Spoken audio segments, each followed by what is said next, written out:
Chapter 1901. Gandaph lived life to the fullest, yet somehow avoided all serious trouble. For years, he had brewed a plan for revenge. Now that the Frost Sky 7 feather fan sat complete, the time had come to begin. Half a year later, at the Fire Dragon shop, the Holy Infant looked toward his companions. Silverbeard, I will be away for some time. You and Copperteeth will take charge of the shop. Copperteeth was another wizard, who sought refuge within the shop. He looked slightly foolish with his protruding buck teeth. In terms of cultivation, he remained a 6th Circle ordinary wizard. Having breached the 6th Circle only recently, he had been framed and imprisoned while serving as an enforcer for the 9 Cities Alliance. He had offended someone from the Heavenly Dragon tribe, and that someone turned out to be a powerful fiery flame wizard. Over the years, the Supreme Council punished the family powers backing that fiery flame wizard. The Grand Wizard from Norn City was stripped of his status as a great councilman and deprived of all political rights for 1,000 years. After serving his sentence, Copperteeth walked free. He had no relations and nowhere left to go. Fortunately, he knew Silverbeard, and through that connection, he ended up seeking refuge with Master Fire Dragon. Saving Silverbeard became the best decision the Holy Infant ever made in his life. Without that act, neither the Fire God Hammer nor Copperteeth would have anything to do with him. Master, please be careful on your journey, Silverbeard said.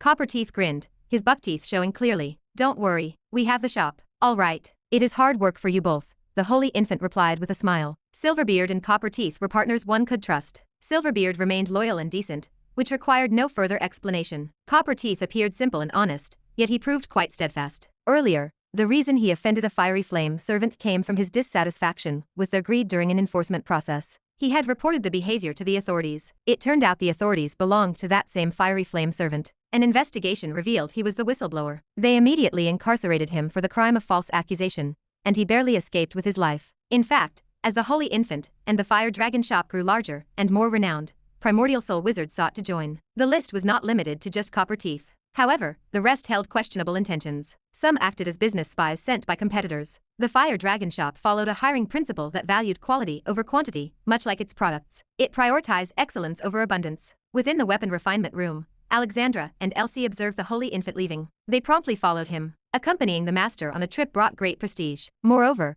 although their weapon refinement skills lagged behind Silverbeard's and Copperteeth's, their combat strength far exceeded that of the two gentlemen. The two swords together could overwhelm even a 6th ring senior. Besides, after this much time spent in advancement, their cultivation levels rested just below that of a 6th Circle senior. The foundation set by the 9 talents they initially obtained, and the groundwork of shattering the internal force crystals started to take effect. Alexandra observed the Holy Infant's murderous expression. Master, where are we headed? She asked eagerly. The Holy Infant spoke with indifference. To hunt. Something stirred in Elsie's heart. It was her first time witnessing Master Fire Dragon with such an intense, murderous air. At Gandaph's shop, the Holy Infant knocked on the door. Old man, it is time to go. We are setting off. Gandaph wiped the flash greatsword clean and slung it over his back. He laughed. This time, let us give that trash a little shock. In the human realm, within the Outer Sea region, an elegant and transcendent figure stood before the subdimensional teleportation portal leading to the Midland Continent. After registering, he vanished from sight. Moments later, the old wizard responsible for teleportation stared at the name in the registry in shock. His mouth hung agape for a long while, and he found himself unable to speak. It is him. The Lussa Empire stood as a major nation on the Midland Continent, covertly controlled by the high-level wizard organization of the Earth Mother Tower. On this day, young wizards from the Lussa Empire and surrounding regions gathered for the selection of the Midland Talent Competition. Those who advanced would have the opportunity to compete for the top 10 talents of Midland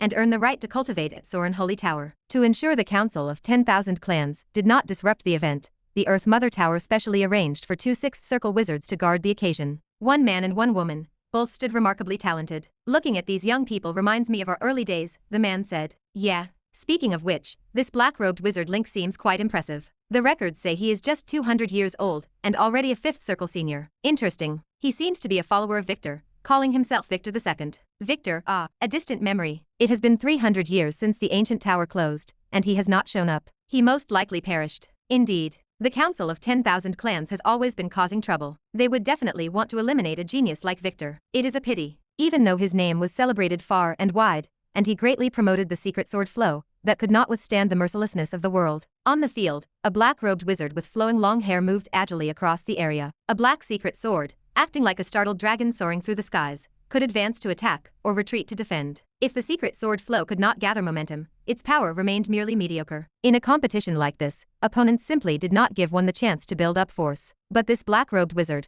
with a wave of his hand, conjured sword after sword to swirl around him. A total of 8 secret swords formed an array resembling octograms. Interesting, one guardian said. Using secret swords as array items, arranging swords into an array is a good idea, but it consumes too much energy. Without being a genius, it is hard to sustain. This kid indeed has some tricks up his sleeve. Indeed, the other replied. It looks like he is also a fifth circle array wizard. Chapter 1902. One spectator leaned toward his neighbor, eyes fixed on the arena. Can it be true that he does not belong to any organization? Such a talent, a nomadic wizard. I do not buy it. The neighbor shrugged, his gaze following the fighter. Who knows? With his talent, joining the Soren Holy Tower should not be a problem. Maybe he is just competing to make a name for himself. After all, his idol is Lord Victor. Link raised his sword, his voice cutting through the arena air. Octagonal sword formation, annihilate. The octagram array radiated a sky-piercing brilliance. Elemental sword energy formed a cage, sealing the opponent. The beaten rival slumped, shoulders dropping. I have lost. He conceded the match. Link calmly dissolved the sword array. He looked at his defeated opponent, his tone steady and confident. He who defeated you is Link. I hope you remember this title, and you are welcome to challenge me anytime to regain your honor. Link stepped down from the stage,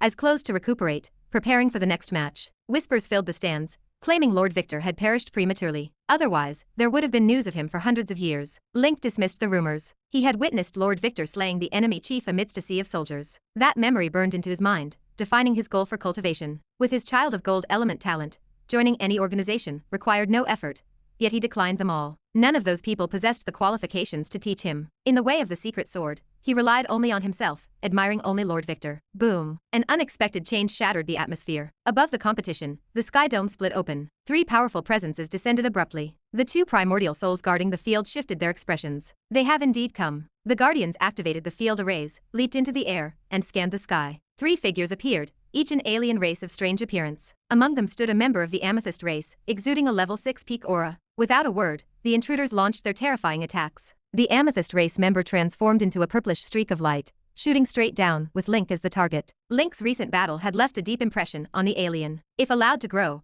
Link would surely become disastrous. He must be eliminated. Link retreated rapidly as 8 secret swords ascended into the heavens, rushing toward the Amethyst race member, who possessed a major realm advantage. The outcome proved inevitable. The Amethyst race member remained unscathed while the secret swords turned into dust. The two primordial souls guarding the place found themselves intercepted by the aliens. The Amethyst race member struck like a fierce tiger, appearing invincible. In the midst of Link's despair, a tall and imposing figure in a white robe appeared out of nowhere. His right arm swelled, runes flickered, emanating waves of divine light. Boom! Amethyst light collided with the divine light. Gandaph flew backward. The sound of his bones cracking echoed through the air, and blood oozed out. Gandaph exhaled a ragged breath. Indeed tough. In the heavens, a series of familiar figures emerged in an orderly fashion. The Dragon Knight Wizard Group. Captain Yabek barked orders. First squad, form up and protect the contestants. Other squads, encircle all alien races. Try to capture them alive. Gandaph and Lord Ace, this Amethyst race member is your responsibility. After the event, its war trophies are yours. Loud roars of dragons resonated through the 9 heavens. A 500-meter-long purple extreme holy dragon emerged, coiling and spiraling through the sky. The holy infant, dressed in a purple robe and holding the Frost Sky 7 feather fan, descended gracefully. Above his head hovered the Purgatory 9 dragon umbrella, casting down flames like an emperor's regalia. The holy infant let out a carefree laugh. Captain Yabek, rest assured, the task of slaying the Amethyst race is my righteous duty. Through Gandaph's mediation, the holy infant had also reached a cooperation with the Dragon Knight Wizard Group. Provided with intelligence information by the officials, the holy infant and Gandaph assisted the authorities in eliminating the alien races. The authorities claimed none of the spoils from their kills. With this arrangement, the officials were relieved of much of their manpower pressure, and the holy infant was able to earn extra profit while seeking revenge on the side. Seeing the official ambush, the faces of the alien races shifted dramatically. They could not understand how their movements had leaked. The Amethyst race member looked at Gandaph and the holy infant surrounding him, unfazed, and sneered. Good. I was just worrying about not having a chance to deal with you two talents. Since you have come to me, I will not hesitate to take your heads. Remember my name, Rock. In the void, 2 distinct 6-ring auras arrived. Alexandra and Elsie appeared. Along with them emerged the projections of 2 giant dragons, one blue and one red, casting this world into an ice and fire double heaven. Which minister cold dragon lying river? Which prime minister dragon queen? Both were renowned wizard forms on the list. Alexandra spoke with emotion. The last time I hunted down the Amethyst race with the master was over 300 years ago. Elsie nodded. This time, with the prestige of the master and Gandaph, we will also meet this level 6 peak Amethyst race. At this moment, Rock panicked. These 4 individuals were geniuses of the wizard world. Even though their realms remained lower than his, sheer numbers overwhelmed him. Especially that master fire dragon, radiating with luxurious top-grade wizard tools, an obvious wealthy powerhouse of the wizard world. Below, the contestants who had been protected and evacuated, surviving the crisis, grew excited. My goodness, it is the illustrious Dragon Knight Wizard Group. And there is Gandaph, Master Fire Dragon, the Red Dragon Queen, and the Blue Dragon Lady. All of them are names that resonate like thunder. The enemy is the Amethyst race. This battle is bound to be spectacular. It is a pity we are too weak to watch it unfold here. Link witnessed this scene, filled with surging passion, cursing his lack of 6-ring strength to participate in such a battle. I must reach 6 rings soon, make a name for myself, and then challenge Lord Victor. On the battlefield, the demon-suppressing Ming King, the purple extreme Holy Dragon, and the other 4 great wizard forms surrounded Rock. Rock did not dare to be careless, unleashing his full firepower right from the start. Chapter 1903. The purple strength within him ignited, transforming into ascending purple flames. His dazzling fist aimed to kill the Blue Dragon Lady. Take down the weak first, defeat them one by one, then deal with the tough ones. The ice blue giant dragon roared, followed by various frost talent spells barraging the field, icebergs, ice arrows, and ice dragons, all splendid and colorful. Alexandra snorted coldly. Humph, underestimating us sisters, that calls for death. The molten giant dragon lunged forward, unfolding a domain of magma. The skies split open. A giant palm, glittering with 3 million body refining runes, descended from the heavens. The radiant king shocking god palm. The earth rocked as if struck by lightning. Rock's majestic purple crystal body was slammed into the earth, creating a massive crater. The might of the thousand-handed ancient god was evident. Within the great crater, Rock's eyes blazed with rage, and his body swelled. Holy skill, 7 stars continuous explosion. Like an arrow released from its bow, he dodged the spells of the 2 women with movements as swift as the bite of 7 stars, suddenly appearing before Gandaph and throwing a terrifying punch. The radiant king world-suppressing fist. Gandaph remained calm and unafraid. The thousand-handed ancient god behind him threw punches in unison, clashing head-on with the purple crystal clan member. The horrific impact made the top-grade wizard tool, the radiant king armor, tremble ceaselessly. It lived up to its reputation as top-grade. Ultimately, most of the force was deflected away. Gandaph calmly looked at his bloodied fists, and after the divine light passed, they healed anew. The body of an ancient god is robust in every aspect, impervious to fire and water, immune to all poisons, and boasts magic resistance, which can be described as untouchable by all spells. After exchanging a punch with Gandaph, Rock also swiftly retreated. He seized the opportunity to blink in front of the holy infant, clearly his intended target. Die. He pushed forward with both hands, launching a purple spiral, pill-shaped energy cannon. Purple light burst forth,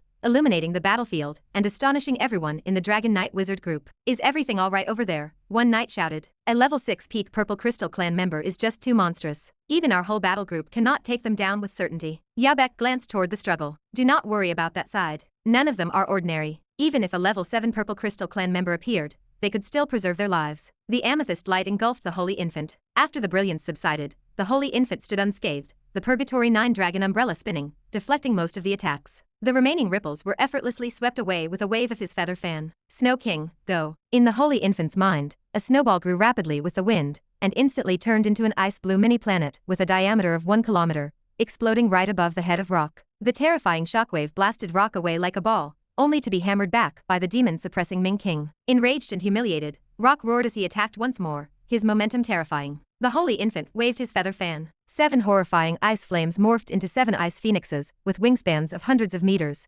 blocking the movements of Rock. From the Purgatory 9 dragon umbrella, 9 red flame fire dragons roared and flew out, joining the ice phoenixes to trap Rock in a world of extreme ice and fire. Explode. The holy infant flicked his fan. The 7 ice phoenixes and 9 fire dragons collided with each other, bursting into an explosion. The blue cold flames and red flames fused into a majestic and luxurious purple flame, expanding into a purple sun with a diameter of 1 kilometer. The sweeping shockwave extended to very distant places. Hundreds of miles away, it was still palpably felt. The Dragon Knight Wizard group, just having dealt with a couple of alien races, watched the explosion in awe. This is incredible. Even a 7-circle wizard could hardly amount to this, a knight remarked. With such strength, the Master Fire Dragon is underselling himself as a refiner, another soldier added. He should join our battle group. He would definitely make great achievements, and could even become the commander of a major group. After all, he is a talent in both ice and fire cultivation, something rarely seen in 10,000 years. A talent like him has his pride, and will not join any official groups easily, the first knight said. Otherwise, with his background, joining us would be a breeze. No. After the aftermath dissipated, a large crater engulfed in purple flames appeared on the spot. A piece of amethyst floated in the void, emitting a dazzling light. Gandaph stood stunned. Ah, that is it. He is dead. He was just warming up. How did the holy infant finish him so quickly? The gap between him and the holy infant was growing ever larger. After this battle, it is of utmost urgency to practice the 10-winged heavenly dragon body tempering technique. Alexandra's eyes widened with excitement, her mouth slightly agape. Is this the true power of the one ranked first on the Ancient Tower's leaderboard? Elsie and I are both dragon descendants, talents of the dragon clan, with pure-blooded bloodline breathing techniques of flames and frost. But when it comes to the ice and fire path, we are far inferior to the Master Fire Dragon. Elsie sighed deeply. I have come to realize, after the primordial soul, the gap between us and those truly monstrous prodigies is only widening. The Holy Infant put away the purple crystal. Do not be disheartened, you too. I merely relied on the might of a top-grade wizard tool. If you become 6 circle artifact makers and craft top-grade equipment for yourselves, you could achieve the same effect. Alexandra smiled helplessly. Master, becoming an artifact maker like you is an even greater challenge. For other 6 circle artifact makers, even crafting a single top-grade wizard tool would be worth boasting for 100 years. But the master here makes them so frequently. How can anyone keep up? No wonder Soren Holy Tower has invited the master to be a guest lecturer at their artifact department to guide a group of 6 circle artifact makers. The master truly possesses such strength. Frankly, even the Holy Infant did not expect to instantly defeat a level 6 peak purple crystal clan member like that. With the Purgatory 9 dragon umbrella and the Frost Sky 7 feather fan, indeed, I fear no enemy below the 7 circle. Of course, to simultaneously wield these 2 top-grade wizard tools at their maximum power demands significant spiritual force and spell power consumption. That purple sun move could only be used as a last resort. Chapter 1904. Boom. A thunderous explosion tore through the sky. An ethereal creature, draped in rainbow luminescence and emanating a terrifying aura, descended from the void. Master Fire Dragon, come with me. The massive hand of the ethereal creature appeared capable of folding space. It materialized directly in front of the Holy Infant. Fiery flame iron armor surrounded the Holy Infant's body, instinctively protecting its master. Rainbow light erupted.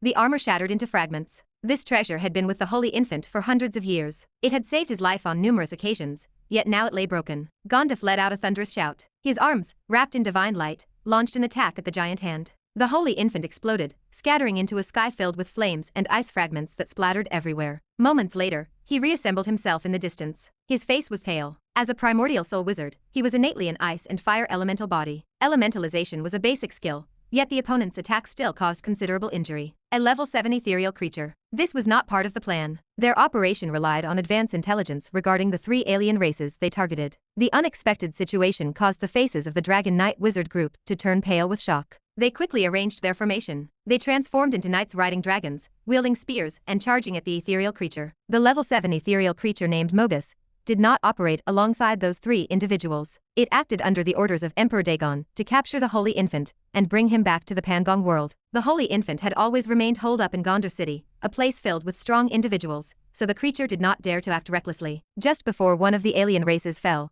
it happened to convey the message of the Holy Infant's presence in this location to Mogus. Taking advantage of the powerful spatial talents of its ethereal race, Mogus quickly arrived to catch the target off guard and swiftly made its move. The Holy Infant had just gone through a fierce battle. He held no will to fight. The Purgatory 9 dragon's umbrella spun, spewing out searing flames. The Frost Sky 7 feather fan wielded endless ice flames. He wanted to use the same attack and try once more. Mogus let out a cold laugh. While dodging the Dragon Knight's attacks, its figure moved like a specter, vanishing from sight. With the target lost, the Holy Infant switched to a defensive stance. Gandaph tore at the air with both hands, attempting to shatter the void and escape with the Holy Infant temporarily. He failed. This region of heaven and earth had been blockaded by the ethereal creature with its powerful spatial abilities. The direct combat strength of the ethereal creatures was far inferior to that of the amethyst race, but their level of difficulty was no less. They were innately masters of space. Void travel was child's play to them. Every ethereal creature was adept at assassination. Had it not been for the Holy Infant's fiery flame iron armor affording him the chance to elementalize just now,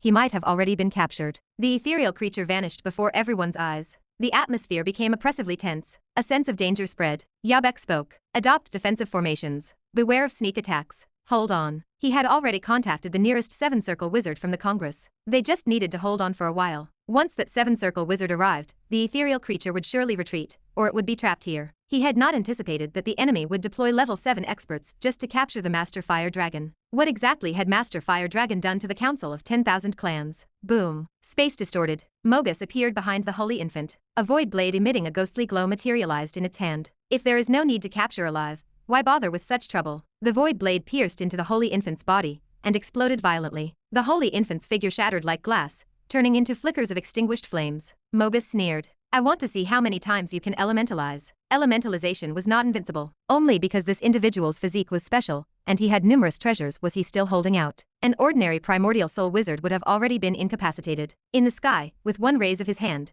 the Holy Infant threw out more than 20 Fire Dragon Tribulation divine talismans without hesitation. His heart distressed. The collection that he had painstakingly accumulated was being used up again. When would he manage to gather 100? The skies filled with fire dragons. They crammed the horizon, then exploded thunderously. Under the force of this explosion, the sealed void shattered inch by inch. The binding power dissipated. Alexandra and Elsie clashed using their wizard forms. Mogus shredded them with the void blade. Ice and fire sky slash. Seizing the opportunity, the two women combined their two swords. They launched the ice and fire secret sword straight into the sky before slashing down. Mogus disappeared again, evading the ice and fire sword chi. It left nothing but the earth torn open, spewing forth red and blue lights that soared to the sky. Seeking your own death. Its target was originally the holy infant, not wanting to make more trouble. But these two women were truly bothersome. The enemy vanished. The scales on Alexandra's forehead began to warn her frantically. It is here. She grabbed Elsie. Scales flickered, accompanied by a dragon roar, and a red magma barrier emerged. Ding. A crisp collision sounded. The barrier shattered. The figures of Alexandra and Elsie dissipated into the void, reappearing in the distance. Clearly, it was yet another trump card bestowed by the lava dragon that saved the two women's lives. The assault by the phantom of the dragon knight swept across. Mogus darted around. Most attacks were easily evaded. The battlefield was tense. The holy infant spoke. Yabek, do you have a way to trap the void spirit clan for a moment? I have a friend nearby who might be able to kill this person. Yabek replied. No problem, but please keep this member of the void spirit clan occupied for a moment with Gandaph. Gandaph's form expanded. The power of the ancient gods aroused to the extreme. The demon-suppressing Ming King sat atop the cloud summit, with 1,000 hands pressing down from above. Ming King 1,000 realms palm. This was the strongest strike from the path of the Radiant King faction. Gandaph's ultimate trump card intended to shock the world. As the Ming King ruled over 3,000 worlds, he unleashed a sky full of punch shadows. It was impossible to escape. Void profound meaning stab. Mogus's body shone with rainbow lights, transforming into a sharp spike. Whoosh. All punch shadows were shattered. The demon-suppressing Ming King in the clouds was cleanly cut in half and slowly dissipated. The spike continued toward Gandaph. Ice and fire hell. The purple extreme holy dragon emerged, bringing with it a world of ice and fire. The 9-dragon umbrella spun. The 7-feather fan waved. The spike, penetrating all, actually drilled through the top-grade wizard tool. The holy infant's complexion turned pale. This was his sole artifact. Fortunately, the damage was not severe. For him, it was not a significant problem. Mogus launched the spike once more. Seal. The binding spell of the Dragon Knight wizard group was also ready. In an instant, chains emerged from the void. One end connected to the knight's phantom, the other wrapped around Mogus. At this moment, the holy infant and Gandaph both looked towards the distance. 3,000 li away, a small mortal city sat. At dawn, wisps of cooking smoke rose. Suddenly, a rumbling sound came from the sky. Mommy, look at the sky. There is a wizard lord casting a spell. On the streets, passers-by and some secluded wizards all stopped to gaze up at the sky. A white-robed wizard of striking poise and handsome features sat atop the cloud summit. Within a 20 li radius, swirling vortexes of the power of metal element formed, bowing around him. A beam of light crossed 3,000 li in but a few breaths. It covered distances that many mortals would not leave in a lifetime. On the battlefield, Mogus had just broken free from the chains, only to see a dazzling purple light approaching with the dawn's early light. The amethyst light split heaven and earth, pushing aside the clouds, fiercely descending. ZZZT. Mogus's specter was torn in two. In an instant, countless streams of elemental sword energy exploded, tumbling and spinning. It shredded the Void Spirit clan to pieces. Chapter 1905. Sword energy crisscrossed, ravaging the surroundings. An endless glory of interweaving blades filled the air. The surrounding void shattered countless times, reassembled, and then shattered again, unable to heal. A soldier squinted at the sky. A single strike killed a level 7 Void Spirit clan member. Who is this divine entity? This power is terrifying. Another warrior nodded. Master Fire Dragon's friend here must be a 7-ring secret sword flow wizard, right? A veteran leaned against his dragon mount. Most certainly. I have been with the Dragon Knight Wizard group for many years, and have seen plenty of first-rate powerful practitioners of the secret sword flow at the 6th ring level, but I have never seen such might. A third member interjected. Indeed, over the years the military has also produced several self-proclaimed godly swords among the secret sword flow wizards, like Cold Ice Divine Sword, Corruption Divine Sword, and Red King Divine Sword. None seem to be as formidable as Master's friend here. Those more powerful than these godly swords are those elusive 7th Circle and 8th Circle wizards of the Divine Dragon. Alexandra and Elsie watched with wide eyes. They stood in awe. Being practitioners of the secret sword flow, they felt as different as heaven and earth compared to the one who just took action. Only by joining forces, relying on the trump card of Alexandra's father, could they ensure their survival in front of the Void Spirit clan. Yet this person, unseen, directly annihilated the enemy. When that soaring sword fell, the whole world seemed to lose its color, turning into mere background. Alexandra sighed. Beyond the mountains, there are mountains higher. Amongst the strong, there are stronger still. One must always remember this. Elsie felt her face flush. I did not expect Master to know such an expert. For some reason, I feel like our combined two-sword move was somewhat embarrassing. In the distance, contestants who were evacuating also witnessed the battle through the battle group's projection. At the fall of that sword, everyone held their breath. Link's pupils dilated. He stood incredibly excited. Lord Victor has returned.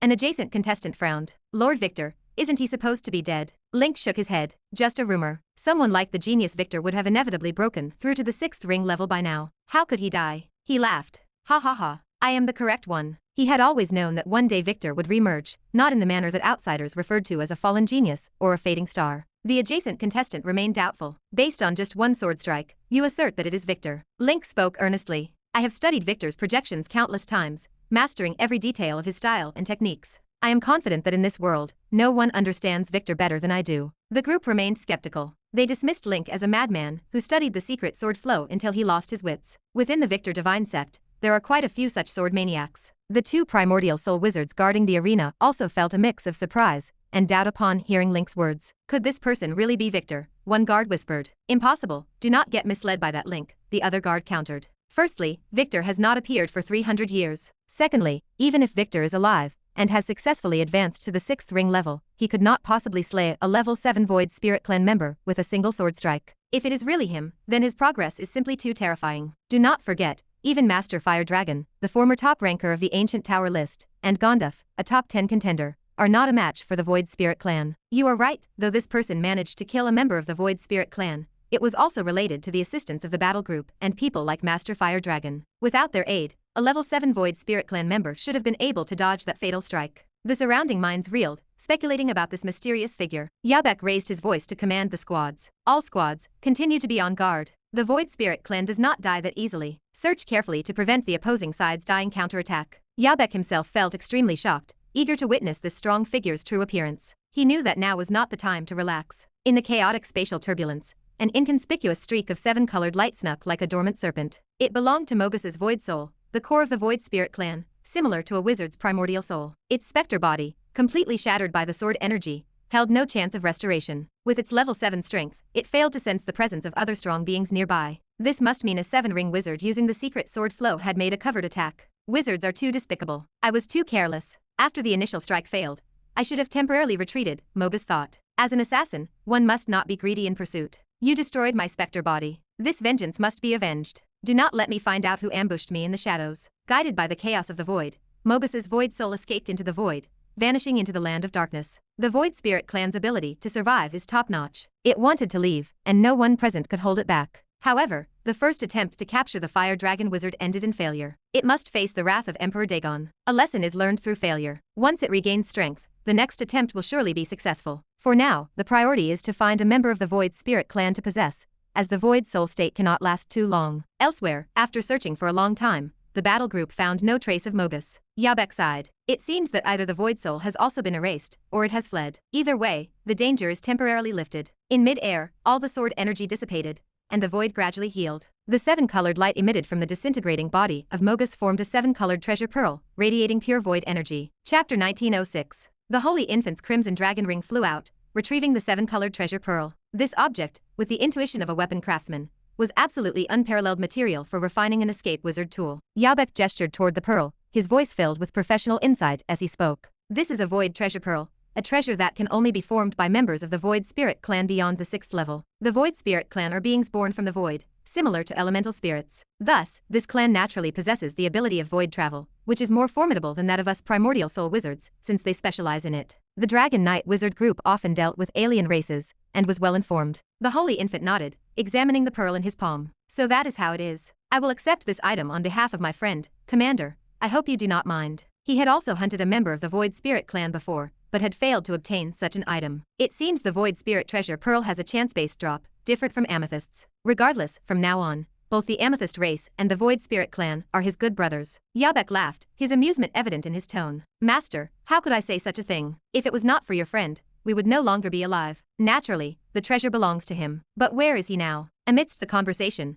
a powerful presence suddenly descended. A middle-aged witch dressed in an earthy yellow wizard robe arrived. Her bust was prominent, her thighs voluptuous, and her calves shapely, with shoulder-length silver curly hair and captivating eyes, still conveying a certain charm. She scanned the area before fixing her gaze on the group. Yabek, where is that level 7 Void Spirit Clan member? Yabek shifted his posture, his expression turning serious. Soraya Sr., that level 7 Void Spirit was just slain. Of course, it is possible that its true soul escaped, but at any rate, its body is gone. Soraya looked over the battlefield. Mountains collapsed, the earth split open, and sword chi created ravines tens of thousands of times over. She asked, her brow furrowing slightly as she assessed the destruction. The contestants involved are safe, right? Yabek gestured to the surrounding perimeter. Those people have already been moved to a safe area. During this battle, including that member of the Amethyst race, 3 alien races were subdued. Right, the Amethyst race member was killed by Master Fire Dragon and Gandaph among a few other helpers. Soraya glanced at Gandaph, then smiled towards Master Fire Dragon. The Holy Infant offered a respectful nod. Junior greets Senior Soraya. Soraya returned the smile, her demeanor softening. You are too polite, Master. I have also attended your weapon-making class,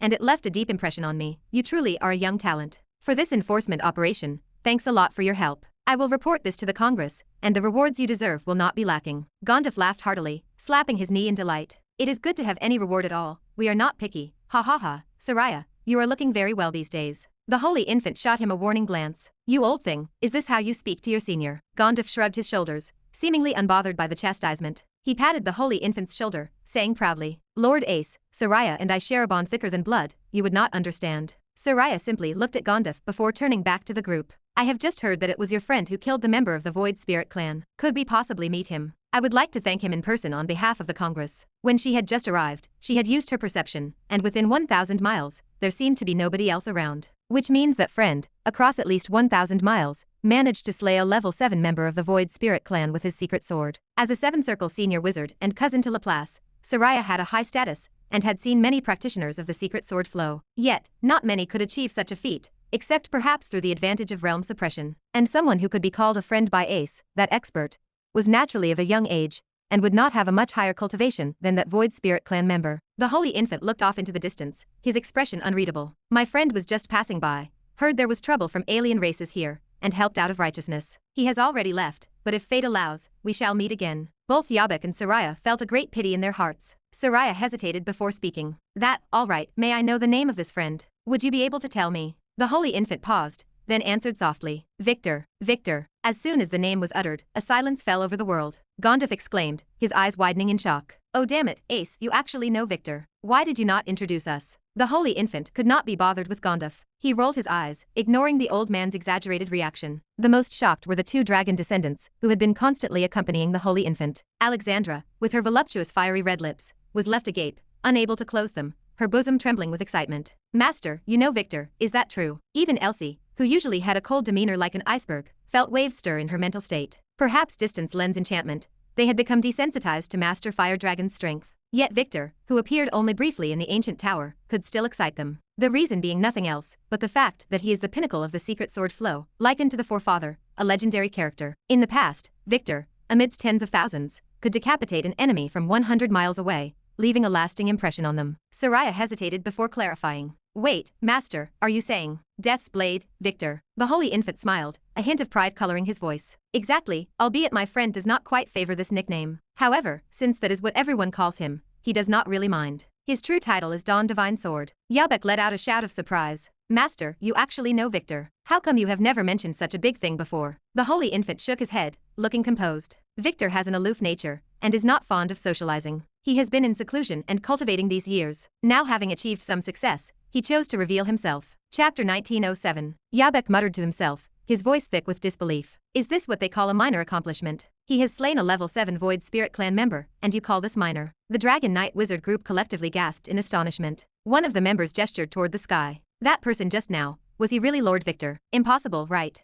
Doesn't that mean Victor has become a 7-circle wizard? It has only been a little over 300 years since we saw him last. A comrade shook his head. Ordinary people like us cannot even begin to imagine the cultivation speed of a genius. After all, Victor secured his position in the top 10 with just a few bouts. A third wizard sighed. Yeah, geniuses and us live in completely different realms. Not to mention a master like Victor who has founded his own school. The first speaker smiled wide. This mission is so worth it. Not only did we see powerful characters like Master Fire Dragon, Gandaph, and the Red Dragon Queen, but we were also fortunate to witness Victor in action. Another soldier leaned against his gear, looking disappointed. Too bad. Such a personage won't easily show himself to the world, depriving us of the chance to behold his majesty. Soraya murmured, watching the empty sky. Ah, Lord Victor has left. I had hoped to make his acquaintance in person. She was a senior 7-circle wizard herself, yet she regarded Victor as a peer. Victor's slaying of a member of the level 7 Void Spirit clan had earned him her recognition. In the distance, the young wizards exclaimed, "Is it really Victor? Was Link actually right?" "Yeah, hard to believe," another replied. After vanishing for 300 years, he reappears in such a spectacular fashion. The two guardians of the primordial soul were equally shocked. Is this the speed of a genius? It seems our imagination is still too limited, one guardian whispered. Among the stars, Victor shines the brightest, the other replied, his eyes reflecting the lingering energy. At this time, everyone looked towards Link, who maintained the temperament of a madman. Immersed in his own world, Link laughed maniacally. I knew it, Victor is still around. A century of honing a sword that cuts down level 7 with its unsheathing. Silent until it strikes, and when it does, it is stunning. This matches perfectly with my analysis and prediction of Victor's character. The surrounding wizards glanced at each other, noting the intensity in his eyes. This fellow actually analyzed Victor's character through a few shadows. He is quite the genius in his own right. Link roared with laughter. Ha ha ha, a secret sword wizard should be like Victor. He was not like the Blue Dragon Lady and other secret sword flow wizards. They only regarded the secret sword as one of their means of dealing with enemies. But Link's cultivation up to this point included half of the 8 innate spells that he created himself. These were specifically tailored to assist the secret sword magic, including the octagonal star sword formation,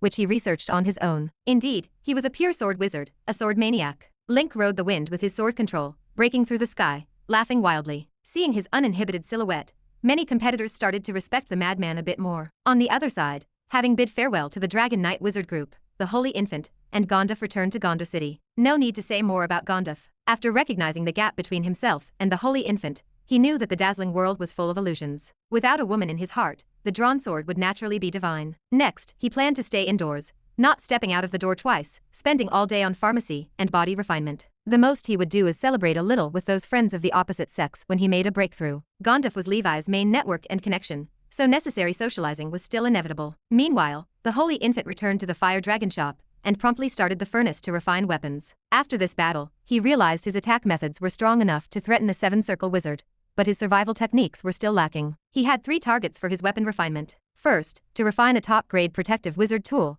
that could automatically defend its owner like the fiery flame iron armor. The level 6 peak amethyst he just acquired was the best material for it. Compared to his own and Gandaph's survival abilities, his were still lacking. As a wizard with low defenses, once an assassin type from the alien races got close, apart from elementalization, he lacked effective defensive measures. Second, he needed to incorporate the Void Treasure Pearl into the Extreme Fire Wheel to turn it into an escape artifact. Third, he needed to create a top-grade life-saving wizard tool for Victor, and also to refine Gandaph's purple crystal wand, upgrading it to level 6. The 2 dragon descendants, after witnessing the gap between themselves and true geniuses, were not discouraged. They diligently pursued their cultivation at their own pace. Cultivation, after all, is not just about overcoming the enemy, but overcoming oneself. Soren Holy Tower. Laplace, who had just returned from a mission, looked pale, obviously sustaining serious injuries. Soraya initially looked excited, but her expression darkened upon seeing the blood on his tunic. Who did this? Soraya demanded. Laplace leaned against the wall. On the mission, I was ambushed by a level 7 middle stage member of the Amethyst race. Was it that ancient? Soraya asked.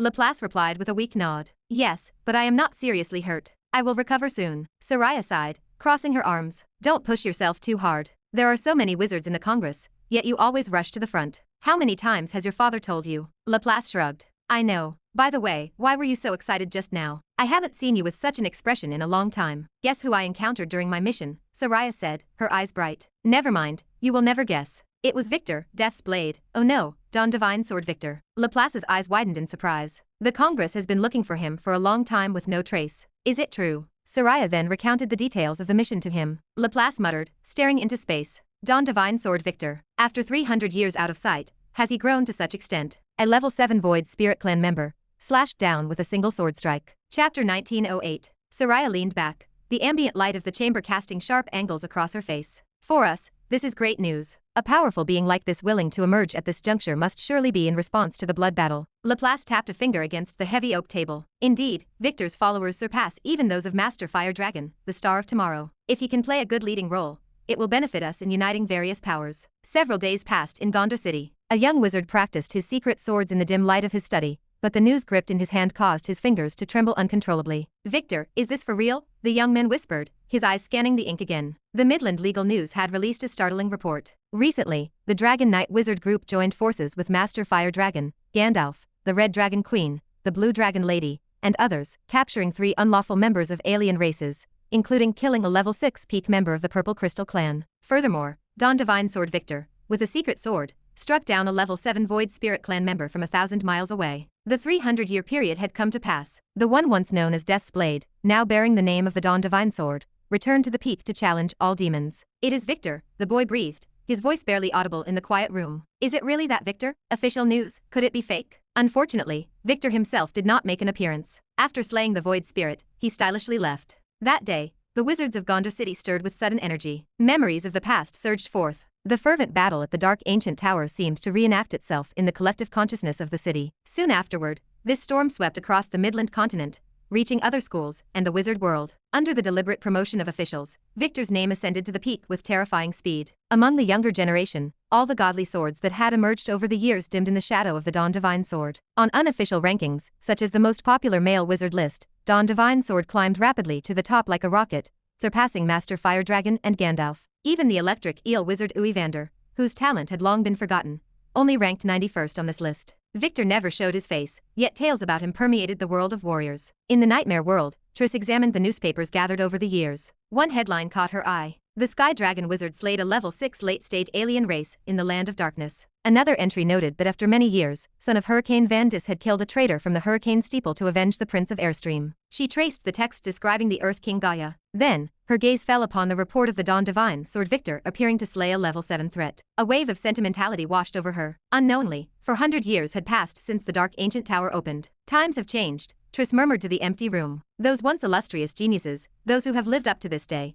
have now become the brightest stars of the new era in wizard civilization. If they can survive the blood battle, tempered by blood and fire, they are bound to hold places amongst the grand wizards of the future wizard world. Someone like Victor will become the leader of these supernovas. In the North Sea secret realm, Lucy relaxed on a beach chair, her body draped in a bikini, while the deep blue sage administered a massage. She snacked on grapes and browsed the wizard world news with a carefree demeanor. As she read the news of Victor's emergence, a smile touched her lips as if a new thought had taken hold. How intriguing, she whispered. Back in the metal school, inside the platinum steeple, the masters convened. Victor has appeared, one master said, pacing the floor. When will the steeple invite this senior for a lecture? Yes, another chimed in. In recent years, as the secret sword flow has become popular, more young people have joined our metal school. I have a feeling that after the blood battle, our metal school will regain its past glory, the first master added. The platinum wind is everlasting, the second agreed, gesturing toward the horizon. Roger's brilliance shines for eternity. In the land of darkness, at the heart of the Pandong Empire, Emperor Dagon stared at the projection before him, his face turning ashen. What? The Emperor barked, his voice echoing through the chamber. Mogus, you failed. The man, resembling a powder keg ready to explode at the slightest touch, bowed his head. Mogus struggled to compose himself. I was about to succeed when, all of a sudden, a master emerged and annihilated my spiritual body, leaving only my soul to escape. Your Majesty, it was sheer bad luck on my part. Emperor Dagon felt his heart darken. At that moment, the Snake Envoy's projection appeared, wearing a half-smile as he watched the dwarven tyrant. Oh, my respected Emperor Dagon, the Snake Envoy drawled. I heard that your mission failed. Sigh, what a pity. Emperor Dagon recognized the mockery in the envoy's tone, but he could not bother to quarrel over a dead man. The Snake Envoy pressed on. Emperor, why not consider joining forces with me? The conditions I mentioned before still stand. Cut to the chase, Emperor Dagon replied, his tone icy. Inside the ancient Banyan fairyland, within the Golden Light Cave, the Sword of Victory lay waiting. The White Emperor Holy Sword had been removed, and the embryonic form of the Sword of Dust people began to nurture once again. Levi sat cross-legged atop the golden stone gourd, meditating in quietude. He opened his eyes. A magnificent man in white robes appeared out of the void. He had a jade-like face, handsome and extraordinary, with a hint of feminine beauty. Yet, he looked valiant and pure, like an exiled celestial being, not at all effeminate or delicate. This man in white robes was the pseudonym Levi had used years ago in the ancient tower, Victor. Indeed, Victor said, his voice resonant and calm. As you predicted, the Council of 10,000 Clans also attempted to set a trap, but I was there in time. The level 7 void spirit has been slain by me. Levi pondered the words for a moment before he spoke. Chapter 1909. Victor stands amidst the cooling energy of the battlefield, his gaze fixed on the fading remnants of his enemy. He speaks with a calm, resonant voice. Given the difficulty of a level 7 void spirit clan, it should be just that the body was slashed, the true soul likely escaped. But it does not matter now. It will be ages before it recovers its strength. Levi watches him, his pulse quickening. The top-grade Bright Moon artifact had birthed a spirit embryo avatar with immense combat power. Gandaph could not compare to this. Even the Holy Infant, refined from 2 Morning Star artifacts, and evolved multiple times, paled in comparison to Victor. This was the most special and powerful among the 3 major avatars Levi had crafted. All of this potential stemmed from the White Emperor Holy Sword. The White Emperor Holy Sword stood as more than a simple Bright Moon level artifact. Its construction relied partly on the metal elemental slurry accumulated over tens of thousands of years in the Golden Stone Gourd. Yet that alone did not make the sword unique. Levi had not foreseen the truth. Before dying, the White Emperor's son had hidden his creations within the Golden Stone Gourd. This included his cultivation, his insights, and the martial arts, absolute skills, and secret teachings of the Gold Stone Chi sect, and the White Emperor Sword Sect. This creation fused with the metal elemental slurry in the golden stone gourd over the eons, acting as a melting pot. The Sword of Victory absorbed the metal elemental slurry and the elemental power containing the White Emperor's son's creation, refining it into the truth oddity. This formed a rare and exceptional bright moon artifact. The formation of the White Emperor Holy Sword was accompanied by an anomaly projected by the obsession of the White Emperor's son. Everything about him had fused with the artifact. The golden stone gourd became the vessel for his legacy. Eventually, all the benefits fell to Levi after he refined the artifact. The most crucial detail lay inside the golden stone gourd. Previously, it had given birth to the mystic sky spirit embryo, and a vine-like umbilical cord remained. This represented the residual power of the mystic sky spirit embryo. This trace of power enabled the newly born bright moon artifact to nurture spirit embryo avatars. This avatar existed at a much higher level compared to the initial flame ghost avatar. Levi struck while the iron was hot. He took out the host god fruit, shadow clone technique, and shadow demon crystal core he had acquired previously to create his third avatar. Due to the nature of the bright moon artifact, the avatar was born at a much higher starting point than the others. At that moment, the 3 calamities and 4 disasters from wizards, similar to the dark tribulation Levi faced during his golden dragon break, descended. Such creations that defy nature must undergo endless tribulations to be born. Thanks to the innate strength of the avatar, Victor passed through the tribulation with shocks yet no peril. Unless something unexpected occurs, Victor will serve as Levi's last avatar. Levi does not need to perform any introspection tests, knowing that he is absolutely an energy sect genius. In just a few years, Victor has already broken through many energy sect realms, stepping into the innate conviction chi realm. Inside Victor lies the White Emperor's son's creation and cultivation, which he needs to slowly refine and absorb. Additionally, just like the Holy Infant, Victor possesses the 9 great talents and the traits of ether dominance. Because of his metal elemental body trait, the power of his other spells drops a notch, but these shortcomings remain trivial. Victor exists for the express purpose of advancing the path of sword immortals. In the future, Victor only needs to master 3 paths, which are the Energy Sept, Secret Sword, and Erase. For the path of the Energy Sept, Victor possesses characteristics akin to the Golden Stone Spirit embryo, and holds the legacy of the White Emperor's son. This ensures a smooth future, and makes learning the path necessary. For the path of the Secret Sword, being a body of metal elemental power, and possessing Levi's Golden Dragon Break innate spell, he wields the top-grade wizard tool, the Amethyst Light Sword. Moreover, the sword spirit, Miss Fleur,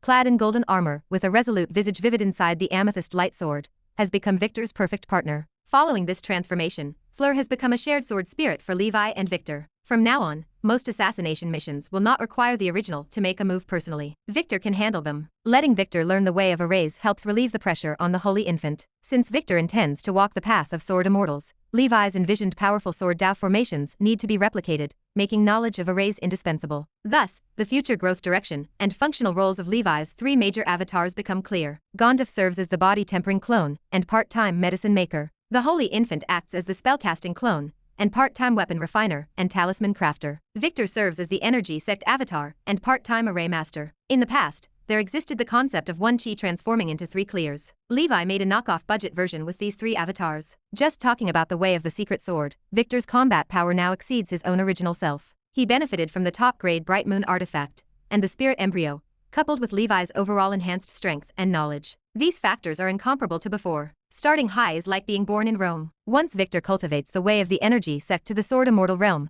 and realizes the shattered invisible sword chi, he might even be able to mutually learn and supplement with the wizard's secret sword way, giving birth to even stronger sword skills. Levi gestures toward the landscape of the ancient Banyan fairyland as he addresses his avatar. Victor, for now, cultivate in the ancient Banyan fairyland. After a while, accompany me to hell. When the time is ripe, head to the Midland Continent, establish a sept, and use your influence to recruit more excellent talents for our ancient dragon continent. Chapter 1910. With the decision made to introduce Victor to the world, he required full utilization. The 3 duplications, all in the Midland Continent, branched out and spread. He chose Midland because the enforcers there remained the easiest to deal with, and it stood as the most prosperous place in the wizard world. At your command, Victor said. Compared to Gandaph, Victor remained taciturn, cool, and handsome, showing the demeanor of a master. He sat silently in the Golden Light Cave, beginning his cultivation. His condition felt somewhat special. Similar to the Holy Infant, before becoming independent, his spiritual force at birth already sat at 6th circle perfection, just like his main body. However, likewise,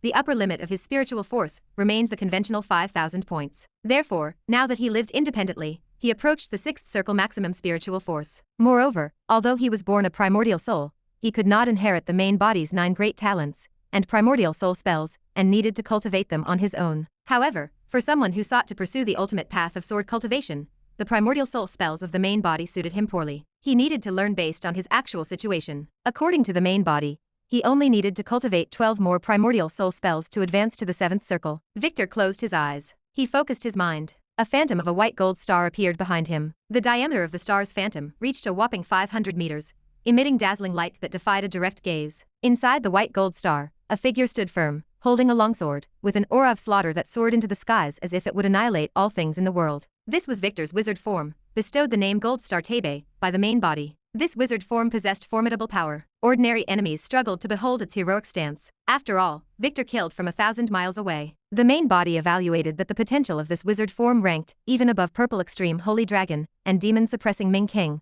earning a place within the top 500 of the wizards ranking for its ultimate killing potential. Victor inhaled and exhaled the golden stone chi, beginning his path in the energy sect, digesting the inheritance of the White Emperor's son. The White Emperor Sword sect, besides cultivating invisible sword chi, also possessed many absolute skills regarding specific applications of sword chi, such as Xiahao Celestial Sword and White Emperor Taisuan Sword, which sounded quite formidable. The main body stated that the Golden Stone Chi sect currently declined. Next, the responsibility of revitalization rested upon Victor. 1 year later, Nora year 116. There remained more than a year until the opening of the Dark Ancient Tower. By the small stone pond, Levi turned 540 years old. His spiritual force reached over 4,800 points, a significant surge compared to previous years. This mainly happened thanks to refining the White Emperor Holy Sword in the past few years, which directly increased his spiritual force by 200 points, far surpassing the previous increase of 50 points by Morning Star level oddities, saving Levi decades of hard cultivation. Over the years, Levi diligently stabilized his realm,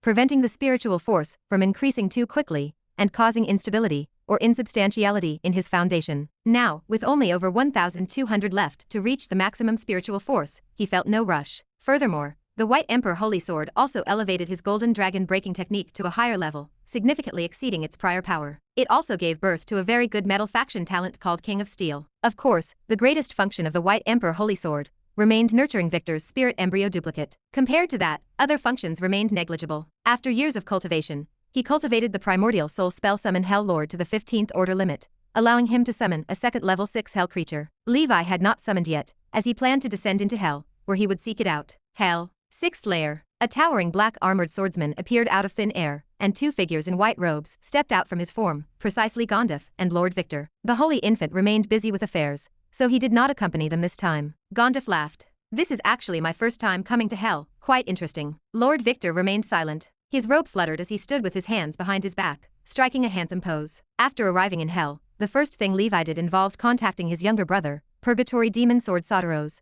but he received no response. This caused Levi to tense, wondering if something happened to him. Before parting ways in the old days, they each held a soul token, and since the soul tokens remained intact, their lives should not face danger. Let us go, Levi said, making a tour around the major cities to inquire about someone. Southern region, Rogel City. 100 years ago, Prince Tusk, with absolute strength, defeated the other princes and unified the south, his level 7 middle stage power shaking all directions. But Prince Tusk remained most famous for his audacious move some years ago. For some unknown reasons, he married the Desire Realm Witch. One must know, the Desire Realm, which held the title of former fiancé to his son, the Wild Boar Duke. Such an act, even in hell, appeared extremely explosive. Some even suspected that Prince Tusk killed the Wild Boar Duke himself, with the aim of obtaining his son's fiancé. Given Prince Tusk's formidable strength, no one dared to say anything. Love and marriage freedom existed here as well, so no one objected. Of course, apart from Prince Tusk, in these 100 years, another person appeared in the 6th layer, who sounded as famous as thunder, making countless devils lose their courage at the mere mention. That was the Purgatory Demon Sword with an 8 billion Joss paper bounty. This individual's strength compared to a level 6 late-stage devil, a despicable foreigner from the wizard world. Countless Hell Grand Dukes died at his hands,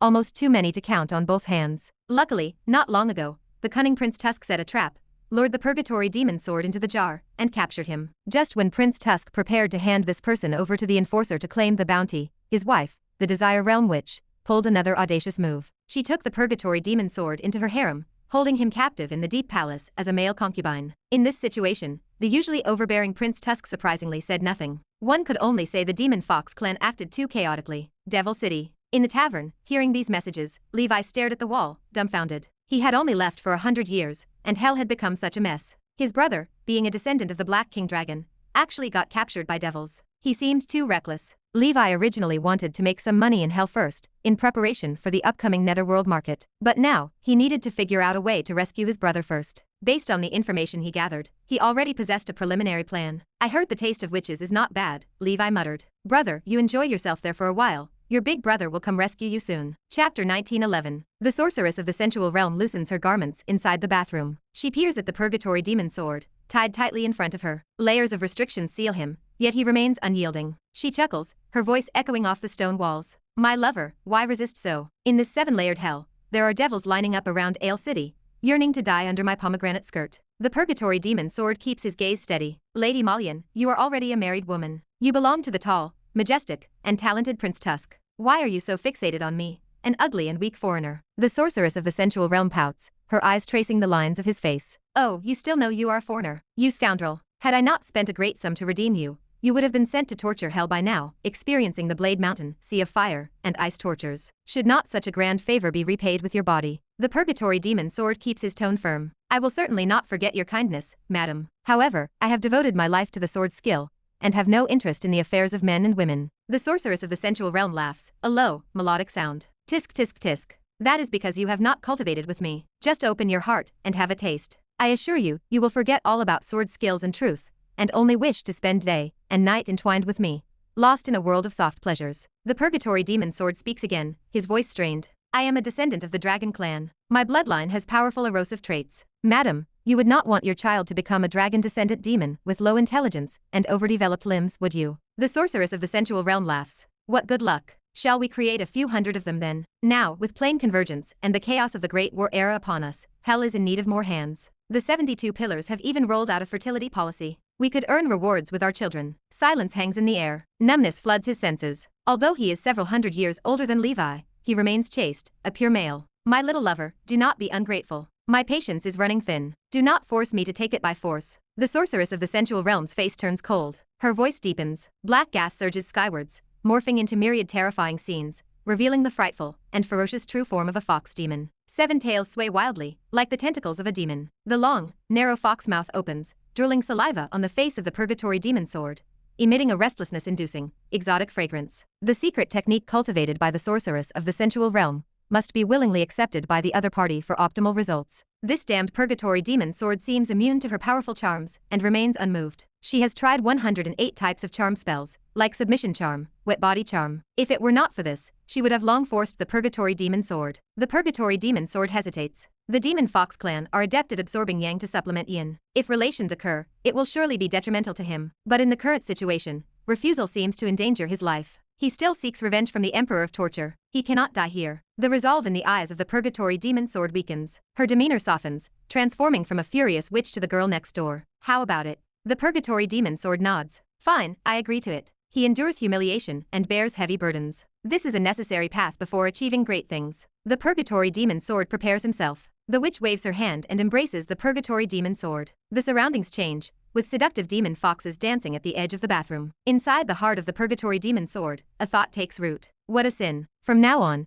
he can no longer enter the realm, where he is naturally adept at swordsmanship, without thought of women, and his advancement in cultivation will surely not be as rapid as before. The next day, the sorceress of the sensual realm looks contently at the purgatory demon sword in her arms. You must have an accomplice, right? Why do you not call him over to join us? The 3 of us together, would that not be splendid? The purgatory demon sword speaks weakly. Forget it, he is already in the wizard world. The situation of this battle turned out much better than expected. His cultivation has not plummeted. A sense of hollowness takes hold, and his spiritual force is somewhat depleted. In fact, for a high-quality cauldron like the purgatory demon sword, the sorceress of the sensual realm adheres to the path of sustainable development, and will not drain him all at once. To some extent, this is similar to Levi nurturing the dragon clan to extract bloodline essence. The sorceress of the sensual realm stands up. The sky realm which looks at the imprisoned purgatory demon sword, and drools with desire. Sister, when will it be my turn? The sorceress of the sensual realm glances over. Wait until I am finished with him. By the way, where is Magris? Magris is the second sister of the sorceress of the sensual realm,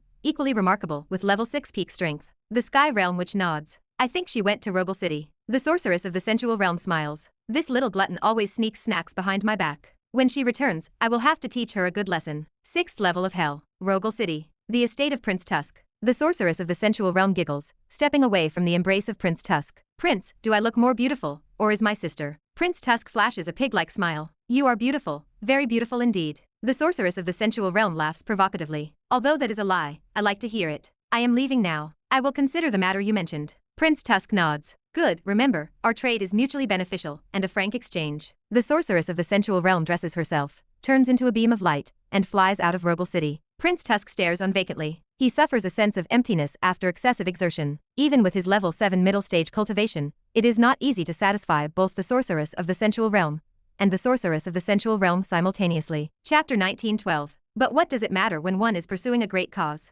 Rogel City. The Fox Demon Bar. Streaks of light flashed across the sky. The waiter named Quillis from a century ago still worked here. Through Quillis, Levi learned that the witch of the sensual realm, one of the three sisters, visited Rogel City from time to time. She possibly engaged in illicit activities with her brother-in-law, Prince Tusk. Levi lamented the chaos within noble circles. He disappeared as his figure followed after her. In the wilderness, the sorceress of the sensual realm stopped. Danger loomed. She laughed. I wonder who follows me. Are you trying to rob me of my wealth, or my beauty? There is no wealth to rob. But in terms of beauty, if you are decent looking, I might not necessarily refuse. Three figures emerged and surrounded the sorceress of the sensual realm. Gandaph spoke. Madam, what do you think of my appearance? The sorceress of the sensual realm looked at this charming, manly old man, and gave him a thumbs up. Handsome old man, you are my favorite type. But with your level of cultivation, I am afraid you are not quite up to snuff if you wish to possess me. She looked toward Lord Victor, clothed in a white robe. He appeared to be at the peak of level 6. His untainted appearance seemed out of place in this world, giving her a fresh feeling. Beside him, a black armored swordsman stood in the center with his arms crossed. He was the most burly and tall, with muscles that seemed filled with explosive power. A rugged face defined him, top grade and in line with her sister's preference. Levi spoke indifferently. Lady, it is best to surrender peacefully to avoid any rough handling. The sorceress of the sensual realm laughed. You three think you are capable of capturing me. Do you not think you are a bit overconfident? A number of knife-like ghost tools shattered the void and rushed toward Levi's face. She pretended to chat casually while launching a sneak attack, overestimating your own abilities. Levi's right arm was enveloped in golden light. With the power of the Crimson Emperor Dragon at peak level 6 late stage, he threw a punch. A cracking sound echoed. All the knives shattered under Levi's straightforward punch, dissipating into powder. The sorceress of the sensual realm's heart quaked. Her ghost tool was not of the top grade, but it was exceptionally handy to use. To think that an ordinary Grand Duke could be struck down in a flash, yet this man effortlessly destroyed it. What realm was he in? She revealed her demon fox true form. Her fox tail swirled and black gas soared to the sky. Her sharp fox claws tried to tear apart the void to escape, only to find it had become stagnant and completely immobile. She did not know that a domain akin to the ancient Roman Colosseum had descended, sealing the area. In Levi's palm, a rare treasure in the shape of a Colosseum appeared. Before coming to hell, he had borrowed this treasure from the 100 Flowers to prevent his prey from escaping. Levi smiled.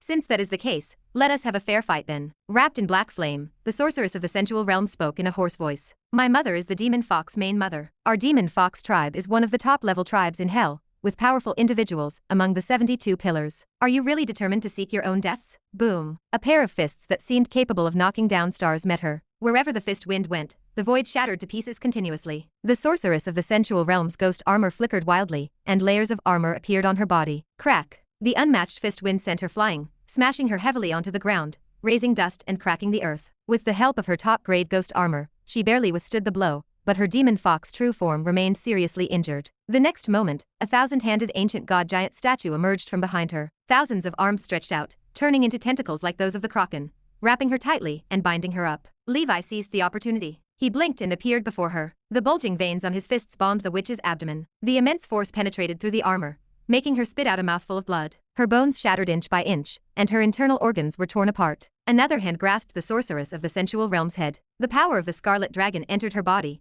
ruthlessly obliterating her will and branding traces of enslavement. A moment later, the eyes of the sorceress of the sensual realm regained clarity. She kneeled in the void, bowing her head, her beautiful eyes looking up at Levi. Master. Levi removed the struggle of the trapped beast. With his current strength, dealing with a level 6 peak devil was now quite effortless. Is the purgatory demon sword in Ale City? The sorceress of the sensual realm replied. Yes, it is now imprisoned in my sister's chamber. Levi spoke. Explain the situation in Ale City to me in detail. After understanding the entire situation, Levi used the power of the Death Ember Dragon to heal her injuries. Under the guidance of the sorceress of the sensual realm, Levi easily entered the 7th floor and approached Ale City. Levi said, You go back. The sorceress of the sensual realm went home, while Levi headed to the wilderness. Through the sorceress of the sensual realm, he located a gathering place of the undead. Prior to taking action, further preparations were necessary. Dragonfall Valley. A huge east-west rift in the 7th floor divides it. This is a forbidden territory of the 7th floor, stretching endlessly, filled with innumerable undead and ghosts. In hell, where devils hold sway, undead forces are also mighty powers to be reckoned with. The devil lords of the 7th floor have sent armies to sweep through Dragon Fall Valley time and again,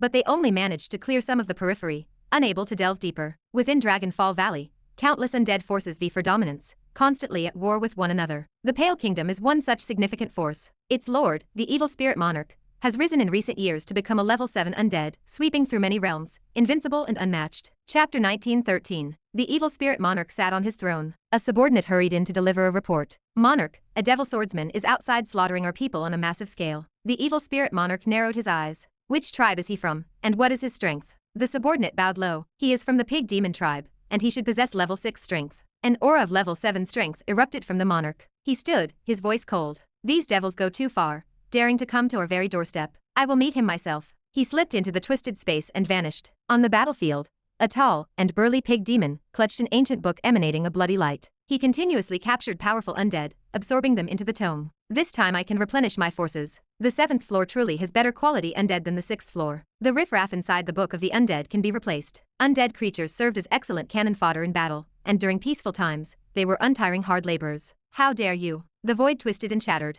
A pale, 100-meter-tall figure emerged. Crowned and draped in a magnificent robe, his body fluctuated between illusory and solid, unleashing a level 7 aura. Levi's heart raced with delight. As expected, there are level 7 undead here. They are most suitable for creating the giant Whale King Corpse Demon. Apart from the few level 8 powerhouses, a level 7 Corpse Demon on the 7th floor constituted top-tier combat power. The evil spirit monarch was the target of Levi's action today. This fellow had only been promoted to level 7 not long ago. His strength remained less than the previous giant Whale King, but due to his undead trait, he might prove troublesome. A blade of light, uncertain and illusory, split the void and slashed toward Levi. The evil spirit monarch gripped a pale white bone knife, a rare treasure radiating remarkable power. A mere level 6 dares to cause trouble in my territory. You are ignorant of life and death. The blade light was piercingly cold. Levi activated the undying divine domain, crossing his arms encased in the falling star ring to block the strike. Boom. The force threw him back. His vitality roiled as he forced himself to steady his footing. Seeing that a level 6 devil could block his attack, the evil spirit monarch's expression intensified. Evil spirit stab. Spectre-like spikes emerged from his body, shooting out like the quills of a porcupine. These spikes, condensed from the death energy of level 7 undead, would carry inconceivable consequences if they found their mark. Levi, surrounded by the holy light barrier, activated the red emperor domain as well, covering a range of 20 miles, and pulling the evil spirit monarch into it. The spike attacks, before even nearing him, incinerated against the crimson emperor dragon flames. Anything that slipped through met the impenetrable holy light barrier. The light attribute power carried a strong restraining effect on negative energy. The evil spirit monarch, in a rage of embarrassment, ignited his ethereal specter body. The flames of the death storm surged, and his bone knife wrapped itself in a layer of pale green ghost fire. Die. The pale green blade light swept through. The red emperor domain cleaved open, and Levi protected himself with the golden gravity swirling around him. Boom. The impact sent him flying backward, his body covered in a corrosive layer of ghost fire. He sliced away the burning flesh, and his undying body rapidly restored itself, looking as if nothing had happened. The evil spirit monarch was astounded. Compared to the being before him, he might be the fake undead. This was a true immortal god. Even his ghost fire had no effect. After a round of combat, Levi realized that even relying solely on the Path of Knights, he could go toe-to-toe with this level 7 early-stage undead. Accompanied by his level 6 late-stage Crimson Emperor Dragon, the brilliant Golden Dragon armor, and the Sky Dragon, his normalized strength reached the level 7 early-stage standard. This gave him more confidence for his next actions. 9 colored anomalies surfaced in hell. Beneath the clouds, the Thunder Emperor was pulled by a 9-headed Emperor Dragon, emerging among the earth, fire, wind, and water, with the 13 which marks flickering uncertainly. After warming up, Levi achieved his goal of testing his strength and prepared to go all out. The complexion of the evil spirit monarch dramatically changed. Are you a wizard? Such earth-shattering wizard forms undoubtedly belonged to a wizard. The 9-headed Emperor Dragon roared. Its wings created hurricanes as it charged at the evil spirit monarch. One innate spell after another appeared, the colorful spell light illuminating the perennially cloudy Dragon Fall Valley. 6 sun domains appeared across the sky, simultaneously bursting, their flames scattering the clouds and fog. A black thunder dragon swooped down, pervaded by lightning, its thunder roaring ceaselessly. Soon, the evil spirit monarch fell beneath him. Levi, firing on all cylinders, could take on the talent of the fiery flame servant. A level 7 early-stage undead like the evil spirit monarch was not powerful enough. However, he had the geographical advantage of hell and a number of subordinates, among them many level 6 beings, capable of continually wearing down Levi's strength. We must fight a quick battle to reach a quick decision. Otherwise, the commotion may attract more undead lords. Victor, let us do it. Miles away, Lord Victor stood with his hands behind his back, his imposing demeanor striking against the high sky. The skies were dyed golden, with countless gold element particles converging into a river that flowed beneath the sky dome. Atop his head, the amethyst light sword, like the king of swords, reveled in the worship of endless sword chi, bowing in submission. Go, whoosh. A distance of 1,000 miles, traversed in an instant. That day, a 1,000-mile-long rift tore through the clouds of Dragon Fall Valley. The earth was gouged with trenches for thousands of miles by the swift-moving air currents. The evil spirit monarch, tangled in a fight with Levi, instinctively felt a great terror approaching, but it was already too late. Chapter 1914. Sword chi cleaved the towering body of the evil spirit monarch in two. Mournful wails of the undead echoed through the valley. A female knight clad in golden armor and draped in a red cloak stood valiant with her massive sword in hand. She shouted delicately. Billions of sword chi shadowed her every move. She shattered the half-spirit body of the evil spirit monarch and dispersed it completely. Damn it, is this a substitute attack? The evil spirit monarch snarled. The creature realized it had been ambushed. It was a mere local snake of hell, unaware of the current methods of the wizard world. Terrifying death energy poured forth. It formed a life-extinguishing death storm that pushed back the domain of sword chi. The remaining half of its spirit body fled. Radiant King shocking God palm. The demon-suppressing Ming King descended from the sky with a palm strike. He seized the opportunity, and his blow darkened the sky. Even before it hit the ground, the palm wind pressed deep palm prints into the earth-like chasms of the abyss. Caught off guard, the evil spirit monarch was blasted into them. A purple crucible emerged in Levi's hand. It glowed brightly and captured the evil spirit monarch within. Let us go. The domain of the struggle of the trapped beast dissipated. Gandaph and Lord Victor merged shapes with Levi and integrated into the original body. Levi tore through the void and vanished from sight. Not long after, a powerful specter of a ghost bone dragon appeared cautiously. Its heart pounded as it gazed in the direction of the battlefield.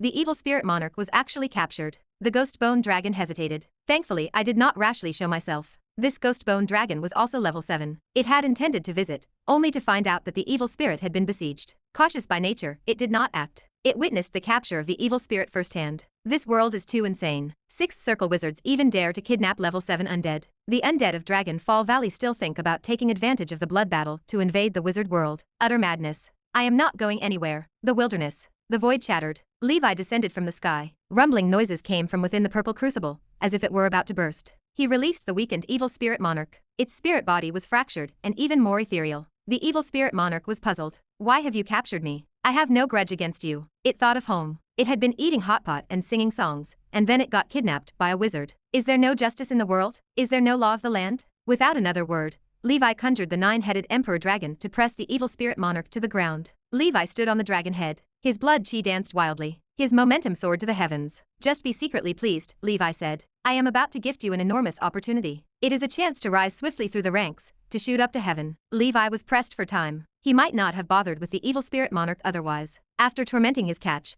the scarlet power successfully branded itself inside the evil spirit monarch. After contracting the sorceress of the sensual realm, he had 3 slots for enslavement left. Now only 2 remain. That is enough. Levi summoned a towering corpse demon hundreds of meters tall. It was the giant whale king. Then, using the methods and incantations of corpse demon refinement, he infused the evil spirit monarch into the corpse demon. 7 days passed in a flash. On this day, the giant whale king's closed eyes suddenly opened. It emitted a brutally sinister aura. Level 7 corpse demon, successful. After decades of Levi's refinement, with the addition of hundreds of rare materials, and even infusing a level 7 undead spirit, the strength of this corpse demon was stronger than the giant whale king in life. Levi estimated that even ordinary 7-ring wizards might not be a match for it. Levi looked at the giant whale king. He was eager to test it. Come, throw a punch with me. The giant whale king remained silent and raised its arm. Its explosive strength lifted the whale skin. Muscles bulged grotesquely. Black water swirled around and shook the void. Its massive fist smashed towards Levi. Levi went all out. He activated all kinds of power amplifiers and collided fiercely with the giant whale king. Bang! The explosion from their extreme force released billions of joules of energy. It transformed into a storm and annihilated everything within a 5-kilometer radius. It created a vacuum zone. The enormous rebounding force sent both Levi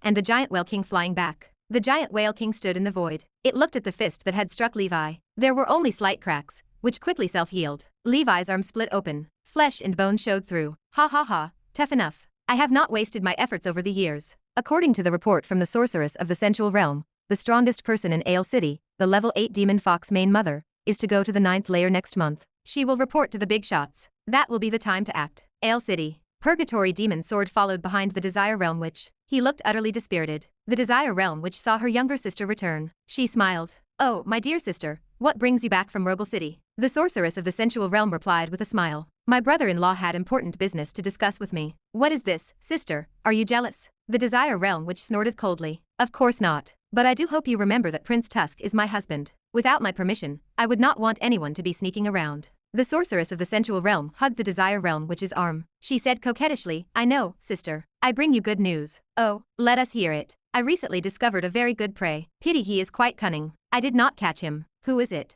Gandaph, a very charming and handsome old man. He is said to be a top-tier talent from the wizard world. He is a body-refining wizard like your little lover. He is even ranked within the top 10 of the Ancient Tower's leaderboard. The Purgatory Demon Sword's expression changed. What? Gandaph also came to hell? He had heard stories about Gandaph from his brother. He had long wanted to make his acquaintance. Chapter 1915. The Desire Realm Witch pinched the chin of the Purgatory Demon Sword and smiled. It seems Gandaph tastes pretty good too. As a seductive witch, her spirit soared. Call the third sister. Let us go hunting together. The sorceress of the sensual realm teased. What about your little lover? Do you want me to look after him for you? Do not worry. I will not sneak a taste. The Desire Realm Witch scoffed. You think I do not know your little schemes? Follow me. Someone will naturally watch over this Purgatory Demon Sword. A figure emerged, stout as a barrel. He exuded the aura of a level 6 peak. Iron Slave, lock up the Purgatory Demon Sword in my chambers and guard it well. She placed restrictions on the Purgatory Demon Sword to prevent it from unleashing its power. With Iron Slave's vigilance, escape was impossible. Numerous formidable beings filled Ale City,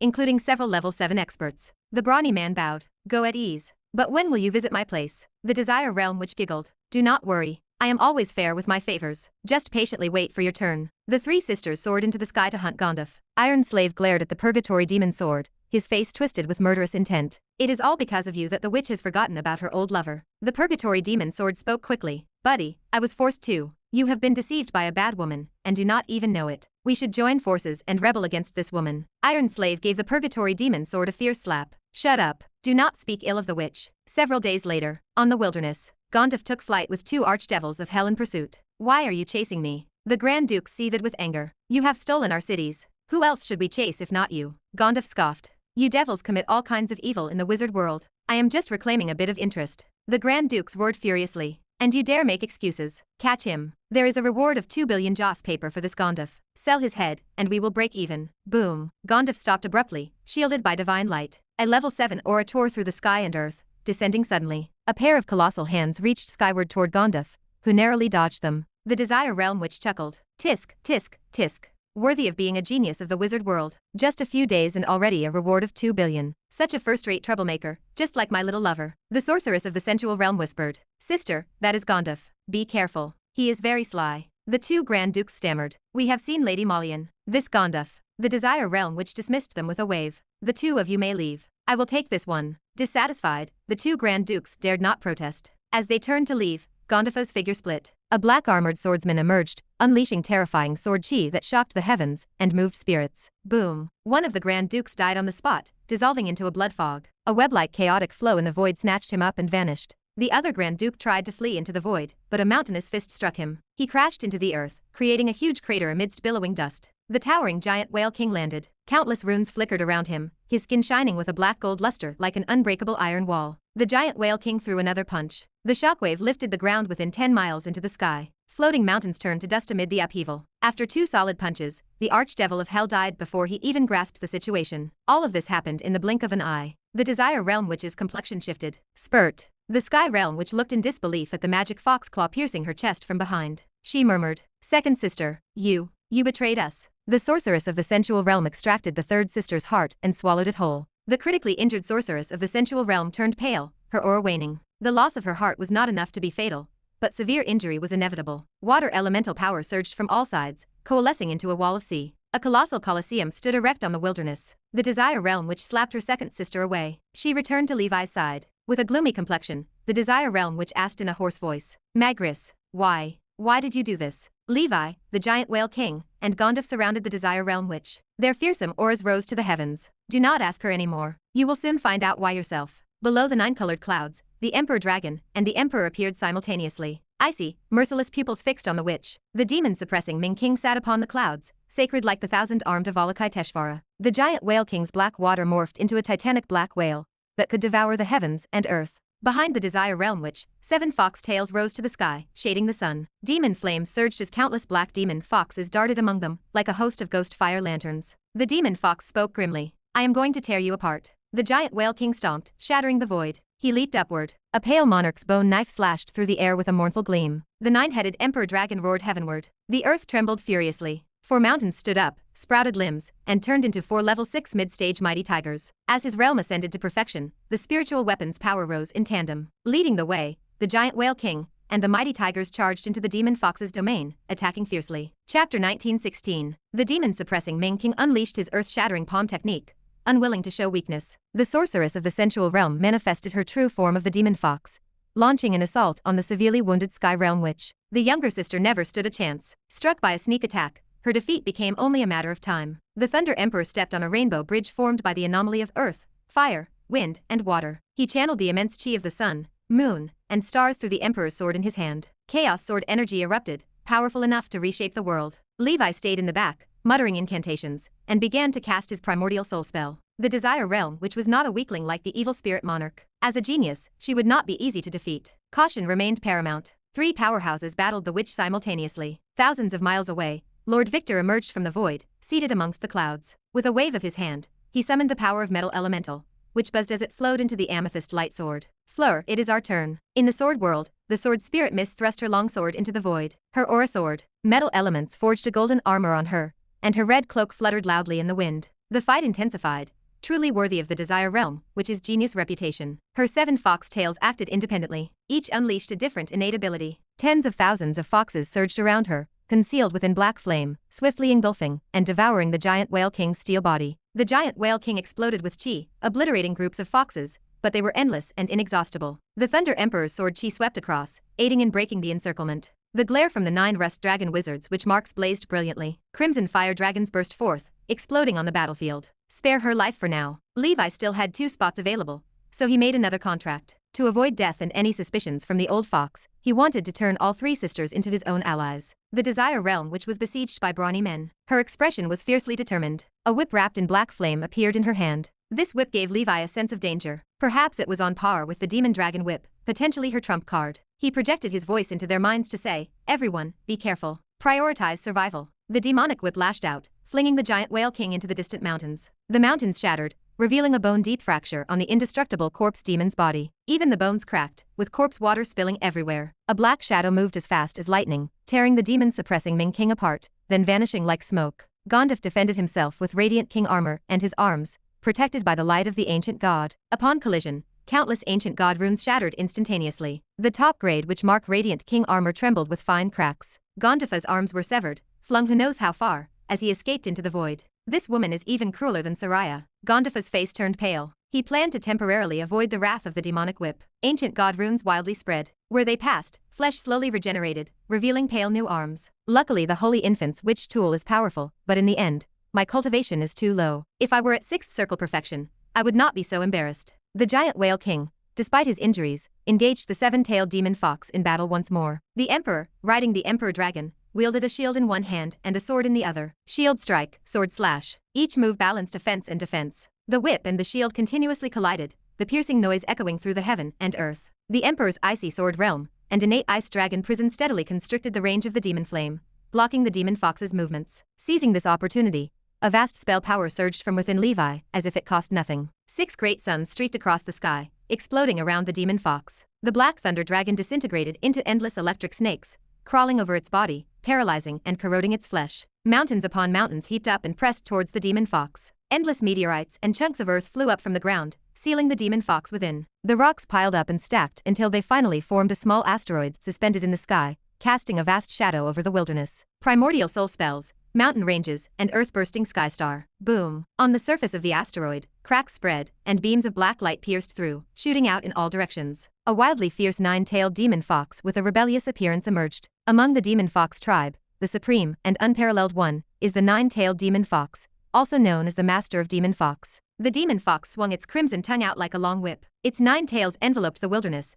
transforming into 9 walls of black flame, continuously shrinking the battlefield. The next moment, a light stretching thousands of miles struck the demon fox like a meteor, followed by a piercing booming sound. Bang! The chest of the demon fox burst open, revealing a bloody huge hole, with uncontainable sword chi raging inside, unable to self-heal. After piercing through, the sword light shot straight into the sky, then swooped down. A stunningly handsome golden armored female knight, holding a shark tooth-shaped sword in both hands, slashed downwards vertically. The pillar of gold element sword chi formed, pinning the mighty body of the nine-tailed demon fox into the ground, as if the whole continent was sinking because of it. The wails of the demon fox were eerie and ghostly. Burst. Billions of sword chi crisscrossed within a 20-mile area, forming a sword energy domain. The flesh of the demon fox, like sliced noodles, was peeled layer by layer. The agony of being tormented by sword chi was imaginable. The giant whale king burst forth, smashing down with both fists. Boom. Within the demon fox's body, its indestructible bones shattered inch by inch under the dual pressures, and black flame burst out in all directions. The sky full of firelight blew the giant whale king away, its body nearly disintegrating. A slightly smaller seven-tailed demon fox slipped out, but was intercepted by Levi. The eyes of the demon fox, pitiful and pleading, looked at him. I bear you no grudge or grievance. Are you truly ruthless? The falling star ring collided, and the fist wind Levi charged blasted into the demon fox's face, slamming it back into the sword energy domain. After the sword chi dissipated, the demon fox was covered in scars, its aura weakened. After taking 10 million tons of damage, the similarly battered giant whale king pinned the demon fox to the ground to prevent any desperate struggles. Levi, with the power of Scarlet Dragon in his hands, poured it into the demon fox's head, spending a great deal of effort to subdue it finally. The eyes of the demon fox cleared, head lowered in submission, kneeling before Levi. Levi repeated his technique, enslaving the sky realm which as well. A family, complete and orderly. Now only the level 8 old fox is missing. The demon fox tribe would become Levi's bridgehead and headquarters in hell. They were responsible for gathering resources and covertly nurturing his cultivation. The desire realm which, reverting to human form, had a swollen nose and bruised face. She was naked, her beautiful body covered in sword chi scars. Levi healed some of her injuries and asked, "How is the purgatory demon sword?" Trembling, the demon fox said, "He is fine. I have only cultivated with him a few times." Knowing his younger brother was okay, Levi felt reassured. "Continue to keep him in Ale City in the future. I will not interfere with your joint cultivation, but you must not drain his cultivation. Which I want you to aid his cultivation." Since this demon fox knew the art of absorbing yang to supplement yin, presumably it would not have a problem with absorbing yin to supplement yang either. As an elder brother, Levi could only help his younger brother this far. Chapter 1917. Hell. The seventh layer. The desire realm which stood before him, her eyes bright with promise. She told him that there was no problem, that she truly fancied her little lover. She added that otherwise, he would have been drained dry by her long ago. Since the master wanted her to assist him in his cultivation, she would do as told. She glanced at her companions, noting that her two sisters could also assist. She turned to the other two, the sorceress of the sensual realm, and the sky realm which nodded in agreement, stating that they would cultivate together with him. The cultivation style of the desire realm, which involved robbing Peter to pay Paul. Because she had to make contributions to the purgatory demon sword, she needed to extract more energy from Prince Tusk, the Iron Slave, and others. Levi nodded, praising her awareness. He explained that with his second brother's talent, as long as he did not die prematurely, it was not impossible for him to become a level 9 expert in the future. He instructed them to serve him well. Given his personality, he would certainly not treat them unfairly. Levi planned to talk to him so that he would cooperate with them and stop causing trouble in hell. Although the purgatory demon sword was powerful, the deeper one went into hell, the more experts waited in the shadows. Before he had fully grown, it was not suitable for him to continue slaughtering. Otherwise, he would eventually capsize in the gutter. In truth, Levi owed a debt of gratitude to the desire realm which, if not for her, his second brother might have been sent into the real torture hell and tormented to death. Next, the three sisters healed their wounds at Levi's side. Once they recovered, Levi took some joss paper, soul stones, and useful resources from them before letting them go. Combined with the joss paper Gandaph had robbed from others, Levi now held about 800 million, enough for the upcoming expenses in the netherworld market. With the soul stones for cultivation, refining them all would allow him to raise his spiritual force to around 5,000 points. Together with the gains from the netherworld market, he would save decades of cultivation time. Once he cultivated his spiritual force to its maximum, he would also secure some soul stones for 100 flowers to help her ascend to the 7th circle. Soul stones were cherished. While not as elusive as oddities, they were definitely scarce resources. Ale City. The Iron Slave stood watch, guarding the purgatory demon sword. His gaze remained placid until a graceful silhouette appeared before him. The desire realm which approached. She smiled, telling the Iron Slave that she would visit him tonight. A smile broke across the face of the Iron Slave, and warmth flooded his chest. He realized that the lady which still held him in her heart, all the grievances and dissatisfaction from before vanished. After sending away the Iron Slave, the desire realm which arrived at the room where the purgatory demon sword was imprisoned, flanked by her two sisters. The eyes of the purgatory demon sword widened in panic. He asked what they were trying to do. He stammered that surely they were not all going to join in. He begged them to kill him directly if they wished for his death, rather than humiliate him like this. The sorceress of the sensual realm asked him what he was talking about, explaining that they were merely fulfilling the master's task. The sky realm which added that the master wanted to help him in his cultivation. The desire realm which laughed, telling her little lover to simply enjoy his luck. She promised that cultivating with the three of them would bring great joy. The purgatory demon sword closed his eyes, ready to meet his death with dignity. But then, the voice of his older brother drifted from the witches. He told the second brother not to panic. He explained that these three women had been subdued through special means and were now on their side. To prevent the old fox from suspecting, he would have to play along. They would not hinder his cultivation,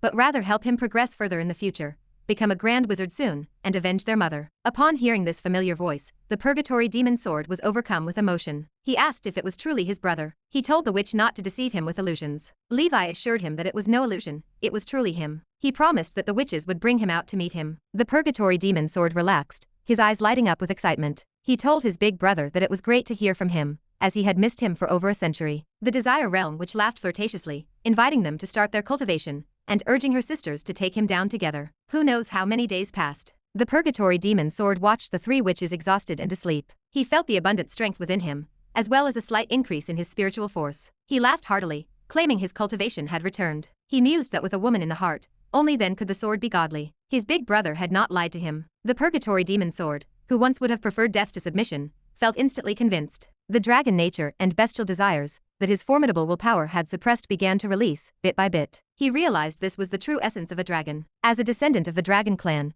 he now understood he could not grasp the true power of a dragon without unleashing his nature. The power of the purgatory Black King Dragon in his bloodline began to surge. He reasoned that his big brother was right. With his current strength, venturing deeper was utterly unrealistic. He decided to heed his big brother's advice, lay low in Ale City, and first step into the Seven Circle. A few days later, out in the wilderness, the purgatory demon sword landed. He told his big brother he had arrived. Levi smiled and asked how the witches tasted. The purgatory demon sword scratched his head, replying shyly that it was delicious. He added that his sword skill cultivation seemed even more enlightened. Levi instructed him to treasure the opportunity. He told him to assist the demon fox tribe and help their influence on the 7th floor grow even stronger. One way or another, the demon fox tribe would eventually belong to the two brothers. The purgatory demon sword exclaimed, asking if his big brother was planning to take action against the demon fox main mother in the future. He noted that she was the lover of several of the 72 pillars in hell and possessed deep connections. Chapter 1918. Levi chuckled. There is no rush for now. When we have sufficient strength, we will take down that old fox. We will use the demon fox tribe as a fulcrum to leverage the whole of hell. The purgatory demon sword exclaimed, his voice ringing with excitement. Brilliant.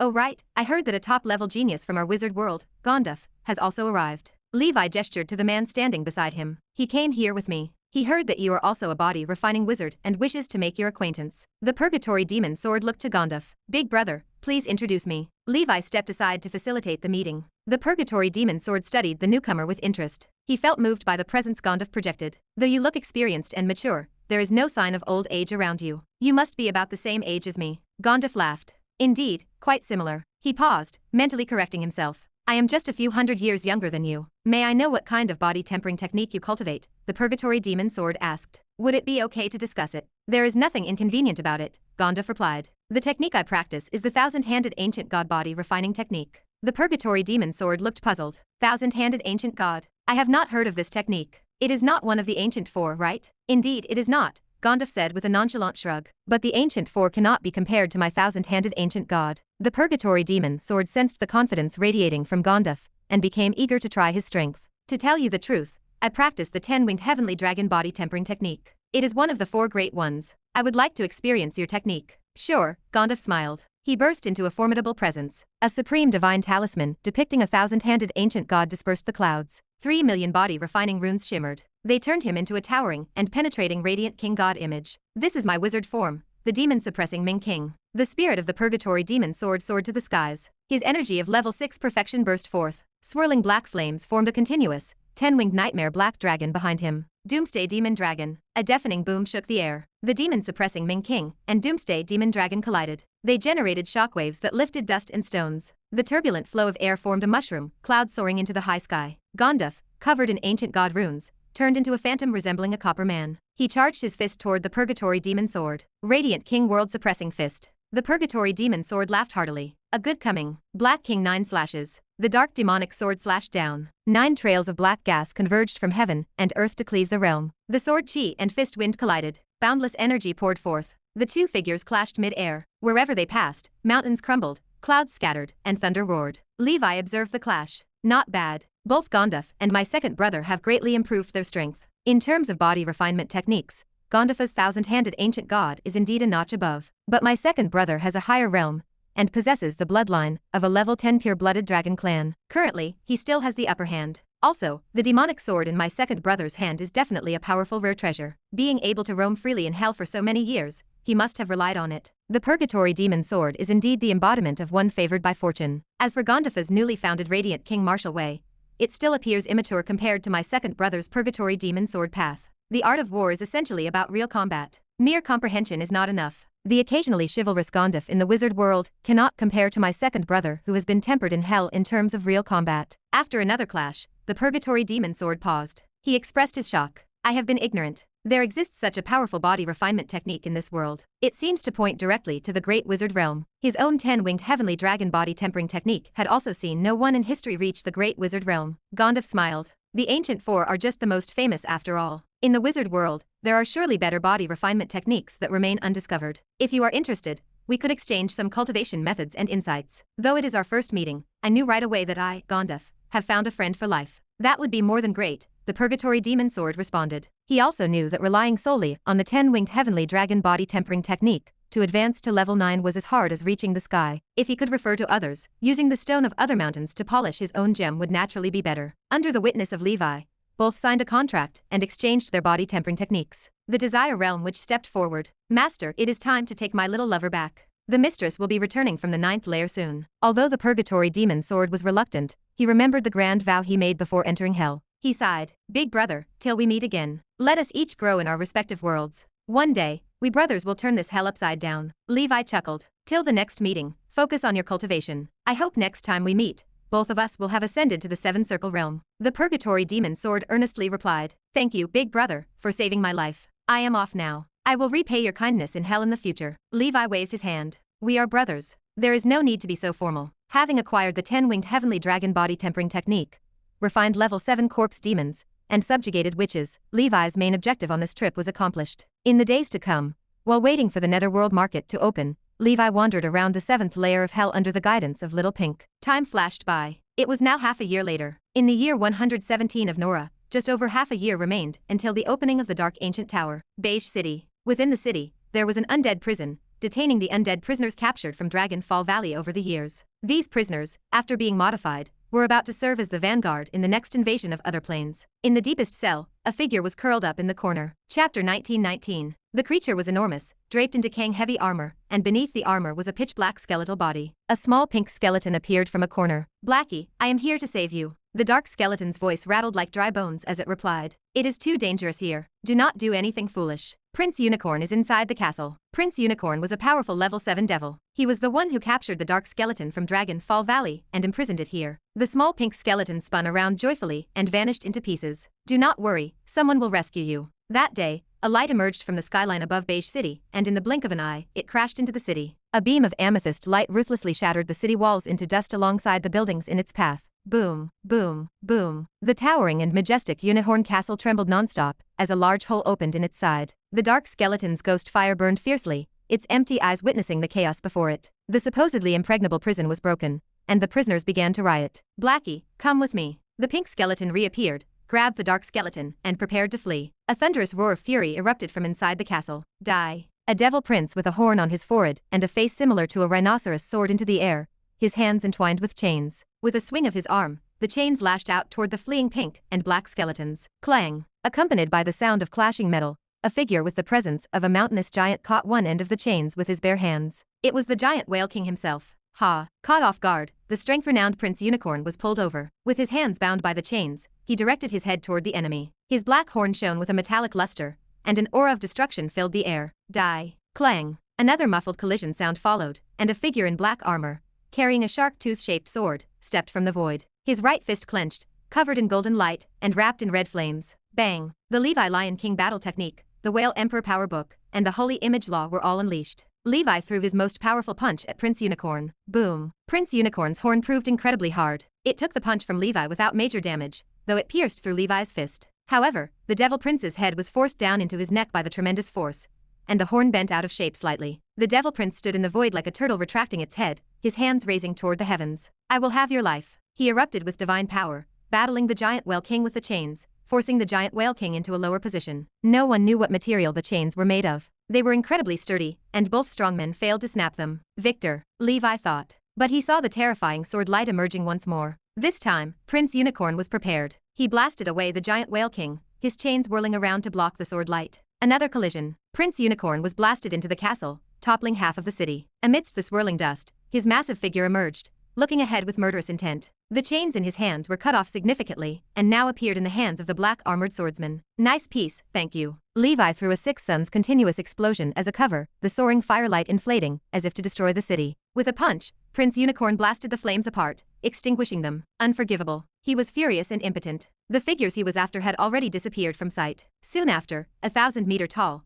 earth-shattering giant devil, emanating boundless demon flames, descended upon Beige City. Its head resembled a giant elephant, with a pair of pitch-black tusks. In front of it, the giant whale king, and a tiny speck appeared smaller than the whip beneath the elephant. This was one of the strongest level 7 devils of the 7th floor. If it came to sheer strength and power in direct combat, the phrase one of could be omitted. It was the leader of the elephant demon tribe, Ghost Elephant Master, Alex. Lord, this foreigner is truly too arrogant, daring to rob my city. You must defend my rights. Ghost Elephant Master delivered a backhand slap that sent Prince Unicorn flying, disappearing without a trace. Trash. You cannot even hold on to a level 6, and still dare to come complaining to me. After a while, Prince Unicorn, his cheek a bloody, scale armor cracked mess, bowed his head in apology. I am sorry, it was my incompetence. If there is a next time, I will capture them for sure. Ghost Elephant Master stood with his hands behind his back, looking into the distance, and spoke lightly. He is like a locust after autumn. He will not be hopping around for long. We are about to launch a campaign against Nora. After speaking, Ghost Elephant Master turned and left. Straightening your broken horn for you. Truly a disgrace to the Rhino Demon clan, letting someone bend it. Prince Unicorn touched his horn, his face lighting up with surprise as he promptly thanked him. Thank you greatly, Lord. That damned foreigner had made him lose face in front of the whole city. When they reached the wizard world, he had to regain his standing. Thousands of miles away, in the wilderness, Levi's figure appeared. Moments later, Little Pink, tugging the dark skeleton along, also showed up. Thank you, Master. Levi smiled. You are welcome. He looked at the heavy armored skeleton. You must be Little Black? The skeleton rattled. Hans, I am Hans. I am a Black Knight, and also a friend of Little Pink. Levi nodded. Little Pink recommended you to me, saying that your combat techniques are not bad. Hans quickly replied. I have only learned some shallow martial arts, which are insignificant in front of you, Lord. Levi said. Right now, I still lack a summoned creature. Would you like to establish a contract with me? Hans bowed his head. Lord, I am willing. Chapter 1920. This Black Knight gives Levi a rather extraordinary feeling. Little Pink calls him the strongest undead swordsman she has ever seen. Little Pink also said that alien race powerhouses once came to hell seeking Hans. They claimed Hans was the reincarnation of the undead of their royal lineage, wanting to take Hans back to inherit the throne. Hans refused, regardless of whether his past life was that of the said ruler. In this life, he has no connection to his former self. He shows no interest in the throne or wealth, only wishing to quietly cultivate and hone his sword skill. Levi released the Snowflake Warrior and the swordsman Jerry. These powerful undead swordsmen looked each other over, recognizing the strength they shared. Hans has met quite a few powerful undead, but few have sword skills as exquisite as these two. The trio became friends through their swords, engaging in delightful conversation. Inside the ancient Banyan fairyland, Levi took out that broken piece of chain. It is so heavy. I will have Gandaph create a knockoff version of the falling star ring when I get back. In the sky, alongside that mighty, rushing river, the phantom image of the underworld source river emerged again. A boat settled in front of the nether capital. Levi, well acquainted with its ways, stepped aboard to start his purchases. This time, the netherworld market merchant is a minotaur with an aura as strong as the Great Sunday. Levi estimated the merchant was not far from level 9, much stronger than Digao. Hell truly is a place with a cloud of strong ones, such beings becoming merchants. As one descends the levels, the strength of the merchants grows incrementally. The goods they offer improve as well. Among those who come and go, there are archdevils of hell of level 6. Levi now has 800 million Joss paper currency, all of which must be spent cleanly. His next visit to hell will be in 100 years. Forget-me-not, 7 days soul returning grass, 5 million Joss paper currency. Buy. Black soul fruit, which has a nurturing and promoting effect on the primordial soul, and is normally an ingredient for 7 circle breakthrough potions, is only 10 million Joss paper currency. Buy. 6th level treasure, golden apple armor. Not bad. It is an automatically protective treasure. It is a steal for Lord Victor at only 200 million Joss paper currency. People who cannot afford it are simply not trying hard enough. The devils watching the pig demon's frenzied sweep were all stupefied. But its strong aura deterred them from acting rashly. The 7th floor is rich in resources. Levi spent 700 million Joss paper currency, and still could not finish shopping. The rest were items of little use. He turned his gaze to the memory blind boxes once again, buying 100,000 blind boxes to try his luck back home. The Minotaur silently watched Levi's purchases. Do you know Digao, the Minotaur asked telepathically. Levi's heart stirred as he looked at the Minotaur. Apparently, this was the colleague of the giant Digao. His disguise as a pig demon was about as useful as a decoration in front of these underworld magnates.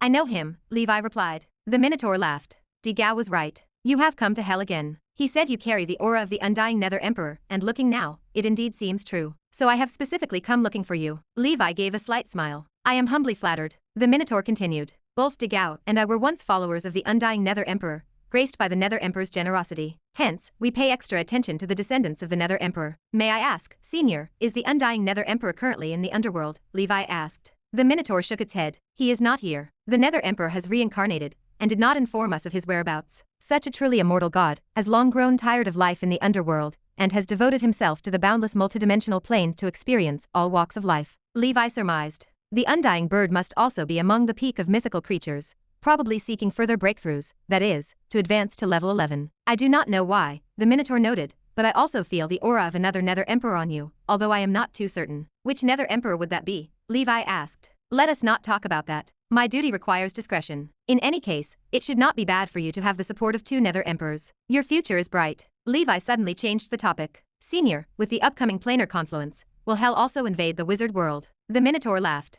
Yes, but the true powerhouses of Hell will not partake, just sending some cannon fodder over. Hell is only so large, and over the years, too many surplus undead have accumulated. It is like sending a little gift to the wizard world. Levi understood clearly. Hell is about to join the grand festival, and the Wizard Council probably knows it too. In fact, it is possible there is an unspoken agreement between the Council and the underworld. The wizards relieve Hell of some surplus population, while also acquiring a great amount of resources from Hell. Clearly neutral, the underworld has no reason to deceive someone as insignificant as him. This reassured Levi a great deal. He had learned from the 3 sisters that various devils and undead lords in Hell were amassing forces, preparing to invade Nora. But as long as they do not deploy forces like the 72 Pillars, it is essentially resource delivery for the Council. The underworld, always maintaining such an aloof stance, is truly unfathomable. Plus, Levi felt that the underworld seems to be somewhat amiable toward wizard civilization, unlike the astral world, which harbors a hint of hostility. This could relate to Sauron's travels in the underworld. Who knows what the ancestor of wizards did there? Before leaving, the Minotaur spoke. Oh, by the way, my name is Mosi.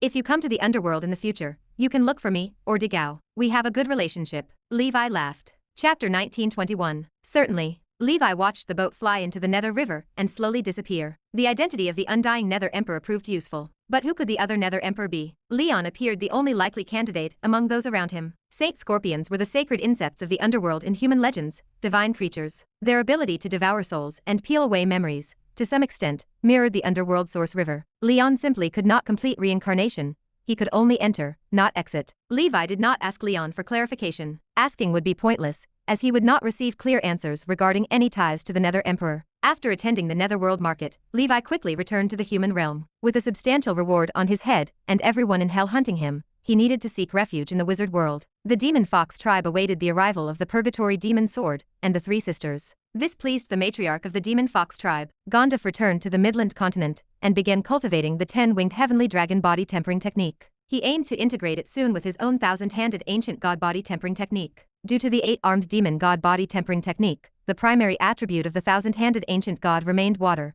while the 10-winged sky dragon possessed wind element affinity. Moreover, the 9-headed prison snake carried the fire attribute, and the strongest, the 1,000-eyed titan, possessed the earth attribute. The ancient 4-body refining techniques encompassed earth, fire, wind, and water. Gandaph mused. If he could synthesize the ancient 4-body refining techniques to create a chaos attribute body refining technique like his original self, he might create a body refining technique that reached the legendary realm. However, no word existed regarding the 1,000-eyed titan, and the known 9-headed prison snakes were fakes used for fishing. Regardless, the 1,000-handed ancient god technique was enough to step into the great wizard realm, and adding the 10-winged sky dragon would keep him cultivating for a long time. Lord Victor donned the golden apple armor, which shone with a golden luster. With a thought, the armor retracted into his body, ready to emerge and protect him at any moment. Thank you, my original self. Levi replied, nodding. You are welcome. In half a year, I want you to enter the ancient tower with me. Among Levi's duplications, only Victor could assist him against the Snow Mountain Dragon King. The power of that Dragon King neared the middle stage of level 7. In 100 years, it would likely reach the mid-stage. Subduing it promised difficulty,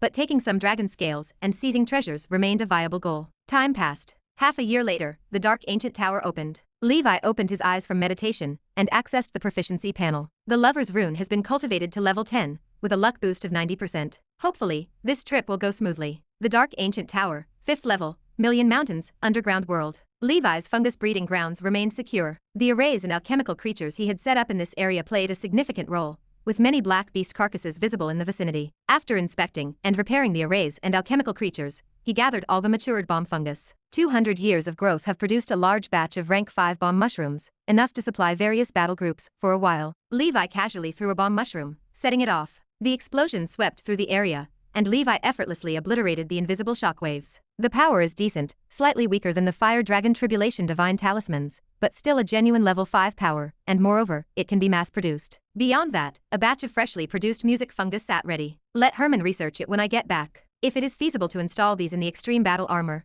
it might slightly enhance the combat effectiveness of the battle groups. A cluster of particularly unusual mushrooms appeared, vaguely humanoid in shape yet hollow. Excitement swelled within Levi. The fungus breeding gear ranked among the most difficult to form, and had the most severe side effects. Essentially, this involved parasitizing the fungus onto a living being, stimulating its potential, and turning them into biological mechas. The parasitized being would become a half-human, half-mushroom monstrosity. Levi muttered. Such fungus cannot be used casually, the cost is too great. It is suitable for mass-producing suicide squads or sacrificial soldiers, and can be used on war slaves. Leaving the underground world, Levi visited the Kane Empire. A tall, skyscraping white tower dominated the landscape, with a group of mages entering and exiting, among them hidden presences of level 6. A mage clad in a white robe flew out, his face vigilant as he looked at Levi. His name was Kidman, a wind element mage king. Levi's level 6 peak aura made him nervous. After the Godfall were centuries ago, level 6 experts had nearly vanished from the 5th level. Beside him stood a guard with the presence of a level 7 expert.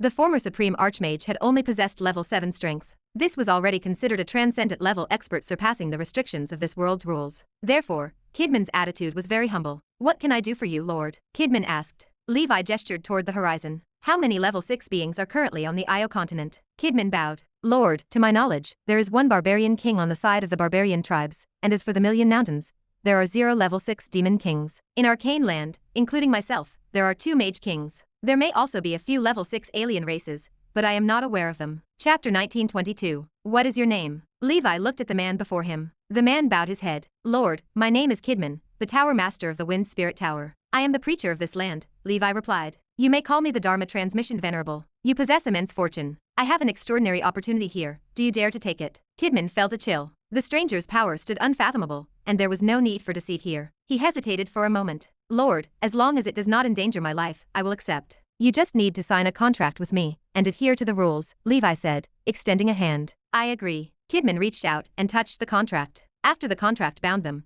Levi placed various items into a crystal ball, including knowledge on mechanics, non-bloodline knights, and wizard tool inheritance. This is the Dharma Transmission Sky Ball. It contains many precious pieces of knowledge. Use your power and influence to decode this knowledge, find suitable candidates, and teach it to the world. Aim to cultivate more transcendent beings on the Io continent to cope with the Black Beast calamity. The information hit Kidman with the force of a raging tide. The precious knowledge rested right there in his hands. He no longer doubted the identity of the Dharma Transmission Venerable. Levi handed over meditation medicines and wizard tools. These items were designed for wizards, but mages could use them too, as mages originally evolved from wizards. Kidman took the gifts, his hands trembling. "Thank you, Venerable." His opportunity had arrived. "From today onwards, every 100 years, I will descend to check on your work. Do not let me down. Rest assured, Venerable, I guarantee to complete the task with utmost dedication." Levi waved his sleeve, taking the giant whale king with him toward the 6th layer. He left the knowledge behind. It served as a means for the self-rescue of the creatures of these lands and facilitated his plan to take a batch of wizards and knight recruits out every 100 years,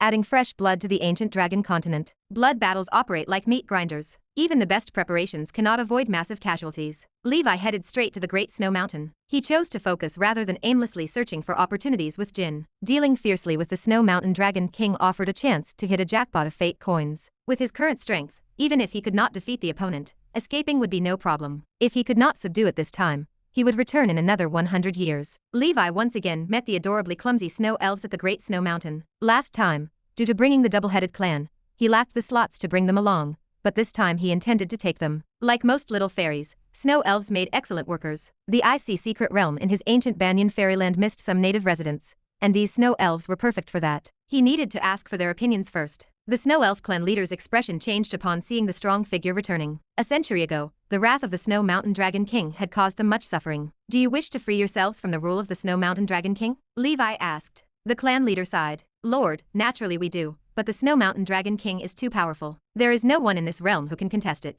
We dare not defy its commands, for to rebel against it would mean certain death. I can take you away from this realm. You can temporarily move from the Great Snow Mountain, and once I am done here, I will come to find you. Lord, I need to discuss this with the other elders, the clan leader said. As you wish. I will give you a 7-day deadline. This opportunity only comes once. 7 days later, the clan leader led the snow elves to quietly leave the Great Snow Mountain. Levi followed his memory of the location and returned to the Dragon King's nest. His hermit rune flashed, revealing that the Dragon King was still asleep. However, the dragon had learned its lesson. The treasures of gold and silver were no longer under its body, but hidden away. They had definitely been swallowed into its chi and kun. This is problematic. If I cannot subdue this dragon, I fear I will not be able to get the treasures. Let us give it a try. If it does not work, I will just take a few of the highest quality scales to let the holy infant refine them. He had all the time in the world. If he did not defeat it this time, he surely would in 100 years. The growth rate of the Dragon King could not keep up with his own. Chapter 1923. The Dark Ancient Tower, 6th Layer. The Great Snow Mountain, Dragon God Temple. The Snow Mountain Dragon King Andreas's snoring rolls like thunder. Ever since breaking through to the level 7 middle stage,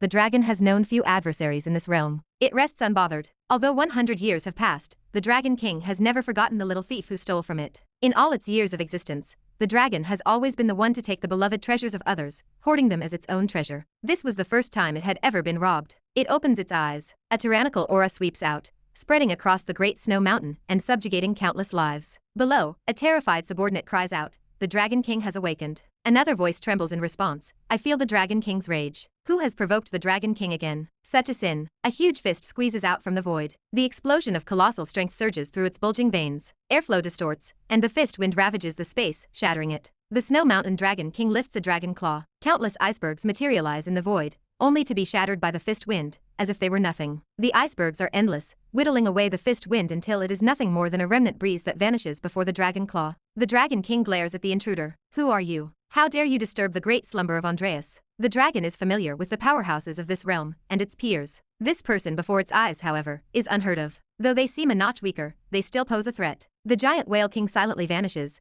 then reappears with a pale monarch bone knife in hand, slicing it toward the dragon. "You are seeking your own death," the Dragon King bellows. The dragon utters its domineering and somewhat childish threat. Its wings snap into place like shields, protecting the space above its head. Layer upon layer of frost condenses into armor. Crack! The bone knife collides with the dragon wing and is sent flying, its edge nicked with small cracks. The power of frost spreads along the bone knife, swiftly encasing the arms of the giant whale king in ice. Bear the fury of Andreas. The thick dragon tail slaps against the giant whale king, shattering the ice. The body of the giant whale king flickers with runes, then vanishes. Crack, crack. Again, fractures multiply across the dragon form. The corpse demon feels no pain. The giant whale king seizes this chance, gripping the dragon tail of the Snow Mountain Dragon King and clamping it down. Its nail-like fingers pierce into the relatively fragile scale armor. The Snow Mountain Dragon King bellows in fury. It lowers its flying altitude and transforms into a streak of light. Moving at an incredible speed, it drags its tail along the ground, scraping the giant whale king over the surface and demolishing mountains along the path. The giant whale king is covered in wounds,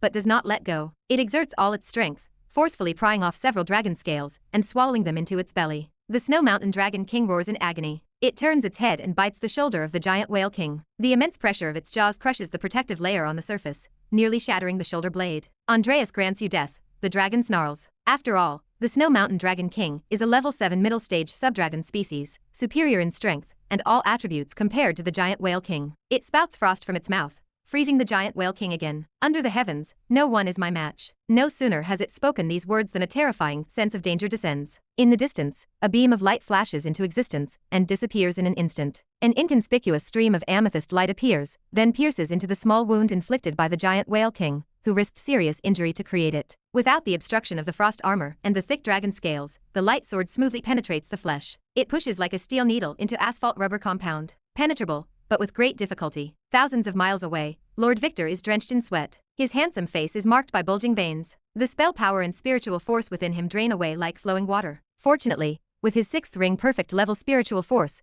and the physique of his golden elemental body, he can sustain this for a while. Levi watches as Lord Victor struggles. As expected of a level 7 middle stage subdragon species, its body is incredibly powerful, he remarks. Levi reflects that taking down the Snow Mountain Dragon King in a fair fight, even with the assistance of the giant whale king and Lord Victor, would be quite challenging. Hence, he plays his hand off the conventional path. He finds a way to let the giant whale king desperately create a wound, then takes that opportunity to thrust the amethyst light sword into it. While it is somewhat cunning and underhanded, there is a gap in their levels, and this approach is decidedly more secure. On the battlefield, the amethyst light sword emits countless streams of gold element sword chi. It spins like a drill, tearing the flesh of the Snow Mountain Dragon King layer by layer from the inside out, inflicting deep injury. The Snow Mountain Dragon King bellows. It is you again, that despicable human who steals. The dragon remembers this tactic all too well. It controls the blood and flesh within its body, blocking the amethyst light sword and wearing down its power. Sword Spirit Fleur, clad in golden armor, releases all of the gold element sword chi in the sword in one breath. Whoosh, whoosh, whoosh. Endless, vicious sword energy rampages within,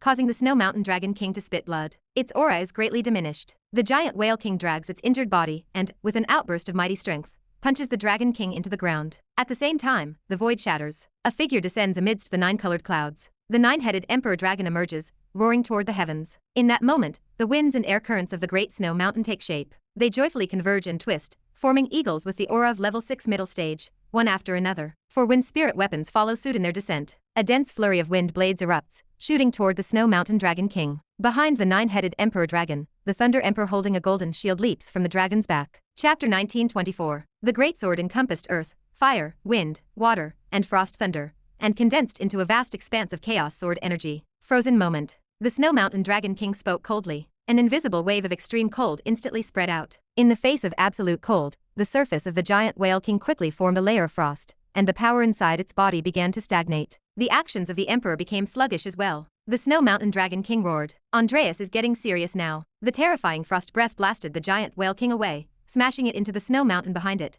causing an avalanche. Mountains of ice fell from the sky, burying the giant Whale King. Sounds of heavy pounding came from within. The giant Whale King struggled, but escape remained unlikely for the moment. Immediately following, the claw of the Snow Mountain Dragon King grasped one of the wind eagles that attacked it, tearing it apart. It dispersed into an air current, vanishing without a trace. The other 3 wind eagles fearlessly charged to buy time for the Emperor. Seizing this opportunity, chaos sword energy struck the wound of the Snow Mountain Dragon King. Crackle. The invincible sword chi, like cutting through steel, burst out extreme sparks. My cold ice Kylan, do you think you can breach my defense? The Snow Mountain Dragon King sneered. The next moment, it could not sneer anymore. A structure like the Colosseum enveloped the sky dome, rapidly forming the struggle of the trapped beast arena, sealing the area to prevent the Dragon King from escaping. Above the Emperor's sword, Levi appeared fully armed, surrounded by 6 dragon images. Defensive force fields activated vigorously. The Wind Disaster Pearl rotated, golden gravity shone. The Red Emperor Domain and the Undying Divine Domain flared to life. Levi stacked up all available measures against the Snow Mountain Dragon King, his posture radiating security. Whale Emperor Power Book erupted. His arms bulged like Kylan arms. The tense muscles turned into black snake, intertwining, making him look somewhat ugly and fierce. Falling Star Ring collided. Levi's right fist smashed down on the hilt of the Emperor sword. The terrifying force found its vent in an instant. Crackle. The Emperor sword broke through the frost scales, charging forward.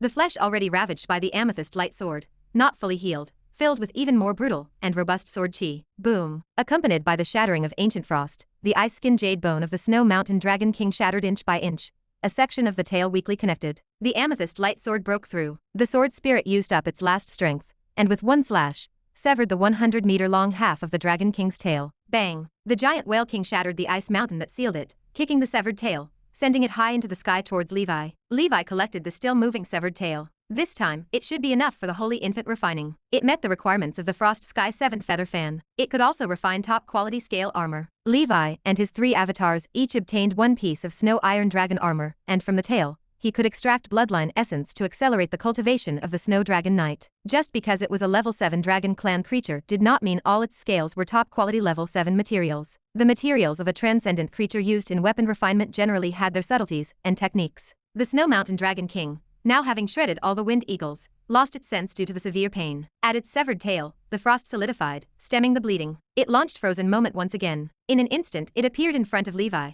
its massive dragon jaws snapping down at him. The protective layers of Dharma Idol around Levi shattered one by one. Then various spell defenses, before the deadly bite, quickly shattered. Clad in the indestructible armor, seizing this opportunity, Levi suddenly punched at the upper jaw of the Snow Mountain Dragon King. The collision shockwave erupted within the dragon's maw, and amid the splatter of flesh and blood, Levi gracefully retreated, holding a robust dragon tooth in his hand. This thing would be useful for weapon refinement. Having successfully withstood the Dragon King's deadly strike, Levi breathed a sigh of relief. If it were not for his exceptional Sky Dragon endurance, after the massive burst of abilities, he could not keep up physically. The 9-headed Emperor Dragon pounced in front of the Dragon King. Innate spells roared. Elemental powers surged. Two massive beings collided in the heavens and the earth. Levi, having branded 13 witch marks, possessed wizard forms, whose strength far surpassed his previous attempt. Contending with the Snow Mountain Dragon King for a while remained manageable. The super tank, the Giant Whale King, absorbed damage. After the exchange, Levi judged his chances of defeating the Snow Mountain Dragon King remained high. Whether he could tame it remained uncertain. Lightning and flames enveloped the Emperor's body,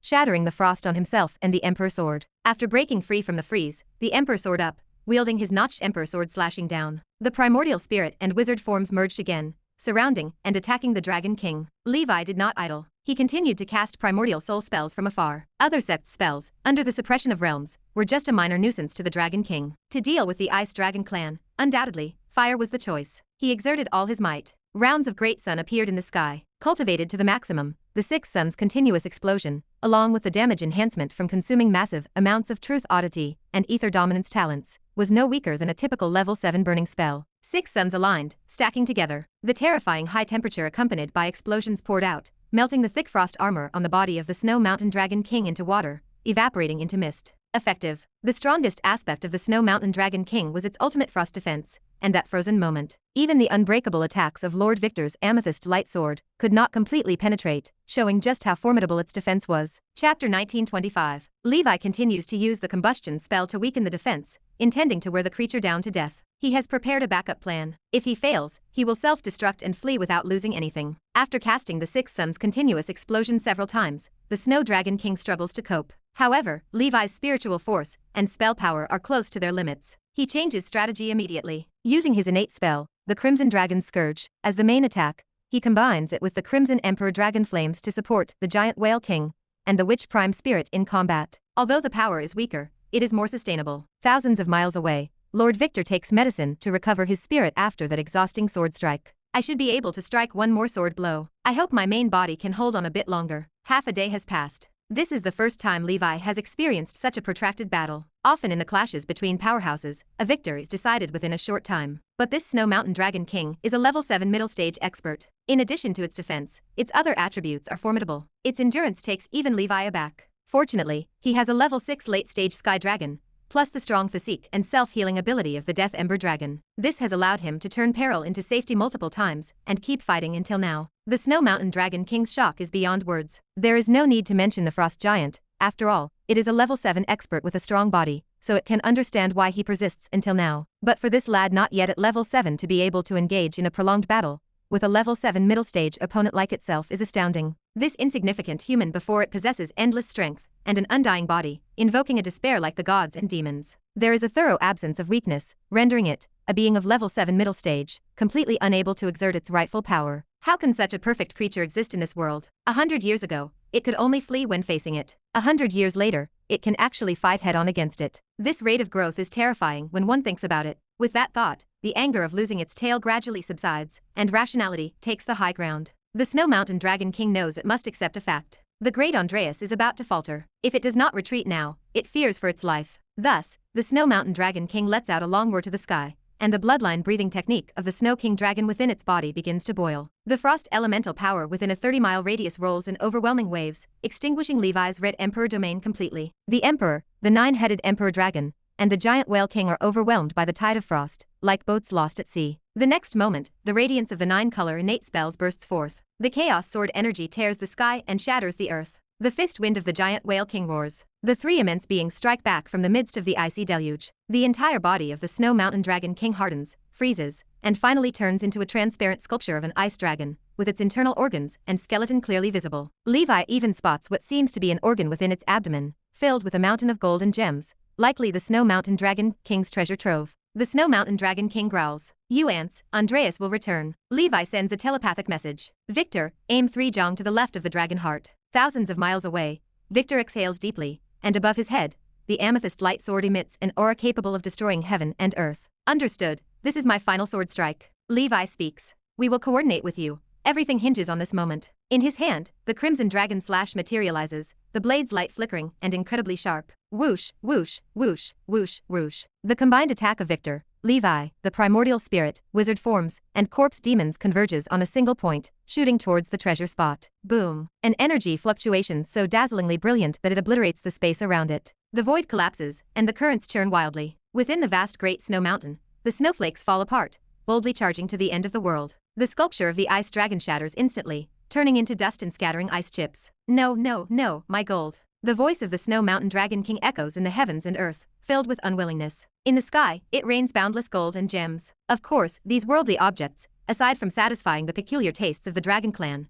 are not very useful to Levi. Later on, I can cast a bunch of large gold assassins for the Dragon Dao Conference athletes to award. Levi does not care about the nature of the treasures. As long as they are usable, he collects them all, planning to sort through them later when he returns. The Snow Mountain Dragon King has collected quite a few treasures over the many years it dominated the 7th floor. Levi catches a glimpse of several rare treasures. The battle is over. The endlessly robust body of the giant Whale King finally falls and cannot rise again. Riddled all over, not a single part of it remains intact. Levi estimates it will cost a fortune to repair. The giant Whale King was the main force restraining the Dragon King, having taken 1 billion tons of damage. Otherwise, Levi's wizard forms and primordial spirit would not have lasted long before being torn to shreds. Thankfully, it is a Sea Clan corpse that was refined. It is durable. If it had been a 7-circle wizard's creation, it would have been torn to pieces long ago. In the sky, the rare treasure struggle of the trapped beast falls, with a faint crack visible on it. That last strike was too powerful. It forcibly broke through the restrictions of the struggle of the trapped beast. It seems catching a level 7 middle stage expert is still beyond me, so see you in 100 years. Levi picks up the treasure with some distress. He does not know how to repair it.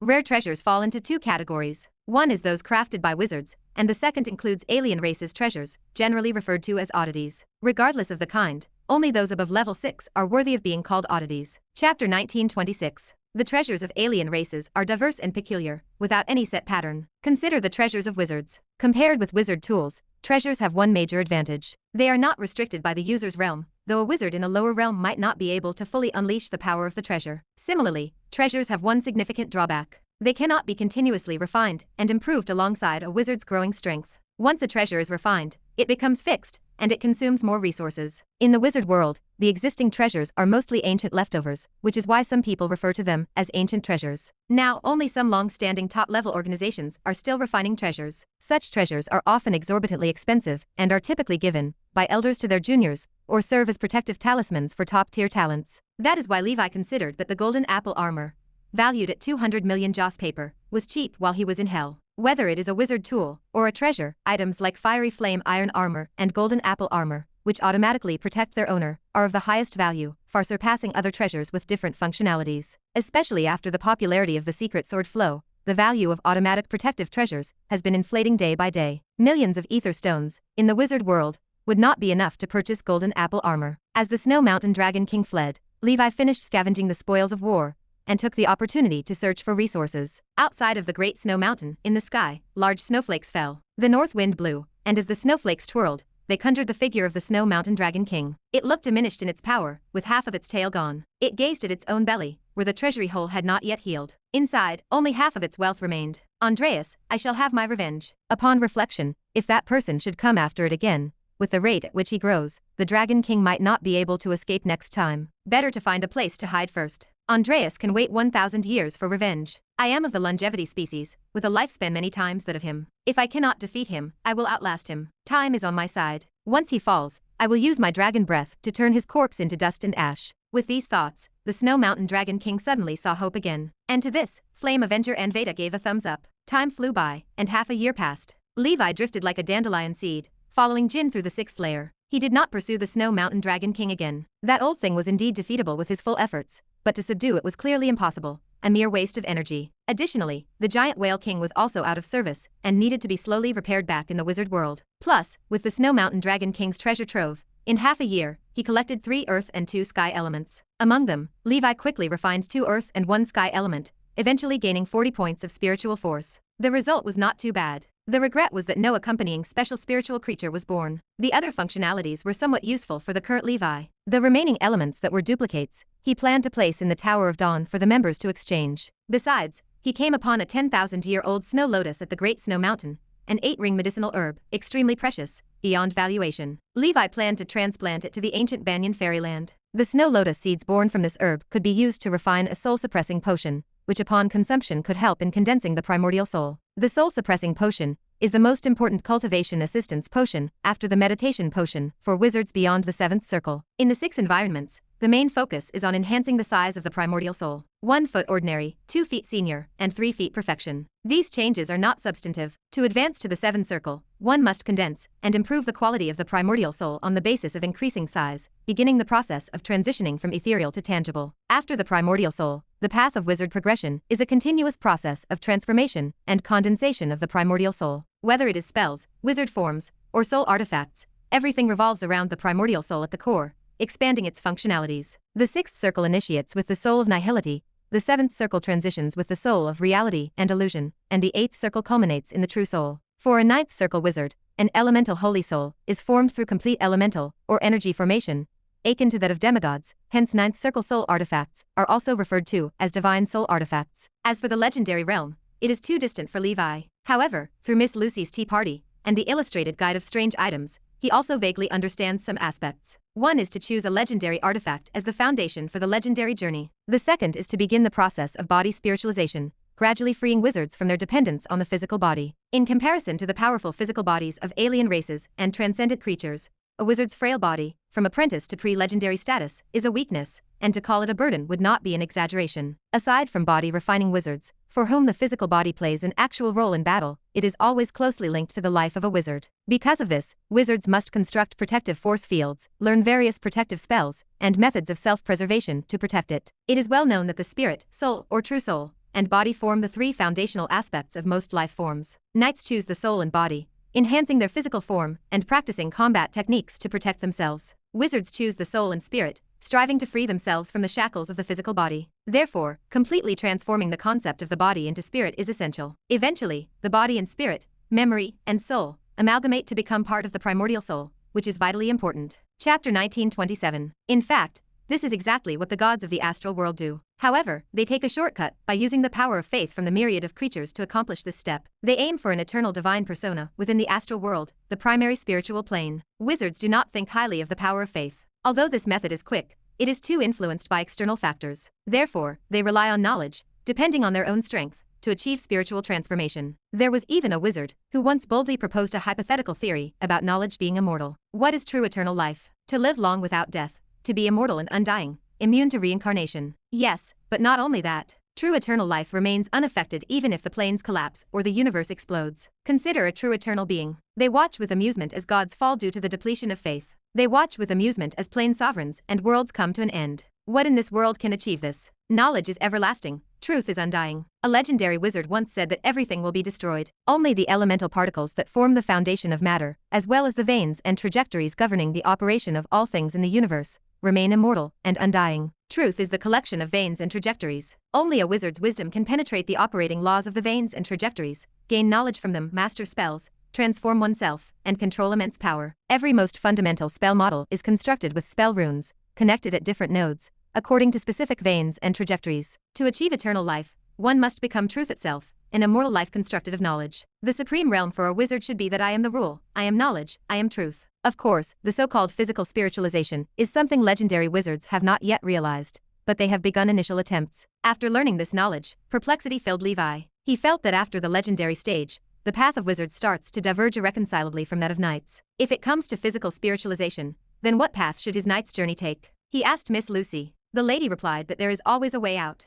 The world must have an all-encompassing method. She told him to trust that he could have it all, and that his worry now was premature. Then, the light dawned on Levi. The precondition for worrying about this is that he must reach the legendary realm. As a student who has just started, why worry about being admitted to Tsinghua or Peking University? Furthermore, the lady explained that after legend, compared to previous realms, the biggest difference is that every wizard has a legendary path that suits their own characteristics. Everyone's circumstances are different. Physical spiritualization is the current mainstream because that is how Sauron ascended to level 11. But Sauron also said that those who learn from him live, and those who imitate him die. Every legendary wizard must have their own methodology, instead of blindly imitating others. After legend, no one can teach you, including him. So, truly at that realm, Levi might be able to carve out his own legendary path. Levi has always believed that since the body is deemed necessary by the universe for life, it must have its significance. Sauron left the ancient Saint Plain as a testing ground, and laid these plans, perhaps because he saw the meaning of the body, and wanted later generations to try more paths. Several days later,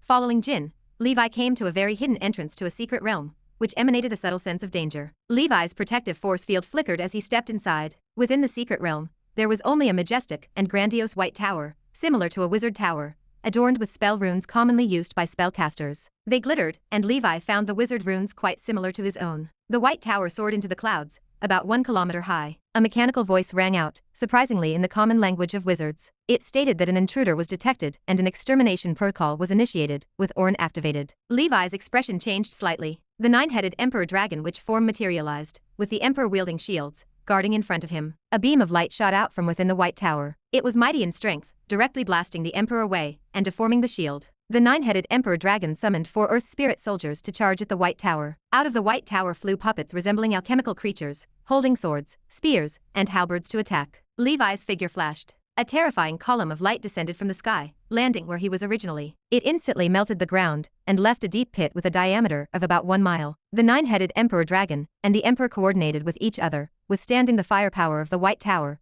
approaching it closely, and the Emperor swung his sword down. Sword chi from the heavens swept across. A protective shield lit up around the White Tower, withstood the attack, and then dissipated into the invisible. The necks and dragon claws of the 9-headed Emperor Dragon twisted around the White Tower, flapping dragon wings and shaking it. The ground trembled, and the White Tower tilted. Figures in white robes flew out. Among them were 3 beings with the presence of level 6 auras. The leader was a late-stage level 6 elderly man, his face filled with shock. The leader asked who he was and why he was trespassing in their secret realm, without authorization. He noted that their many arcanists, in conjunction with the Tower of Orin, were unable to subdue the intruder, who now had the upper hand. Levi frowned. He explained that he had entered this place unintentionally, and asked if attacking without a word was not a bit excessive. The old man changed his expression. He said that they thought Levi was an invader, and asked him to leave quickly, promising they would not pursue this matter further. Levi smiled and retorted that if it were not for his sufficient strength, that strike just now would have killed him. He stated that without any compensation, he was not leaving. The elderly man inquired. Chapter 1928. What compensation do you seek? The elder waited, his hands resting on his robes. Levi leaned back,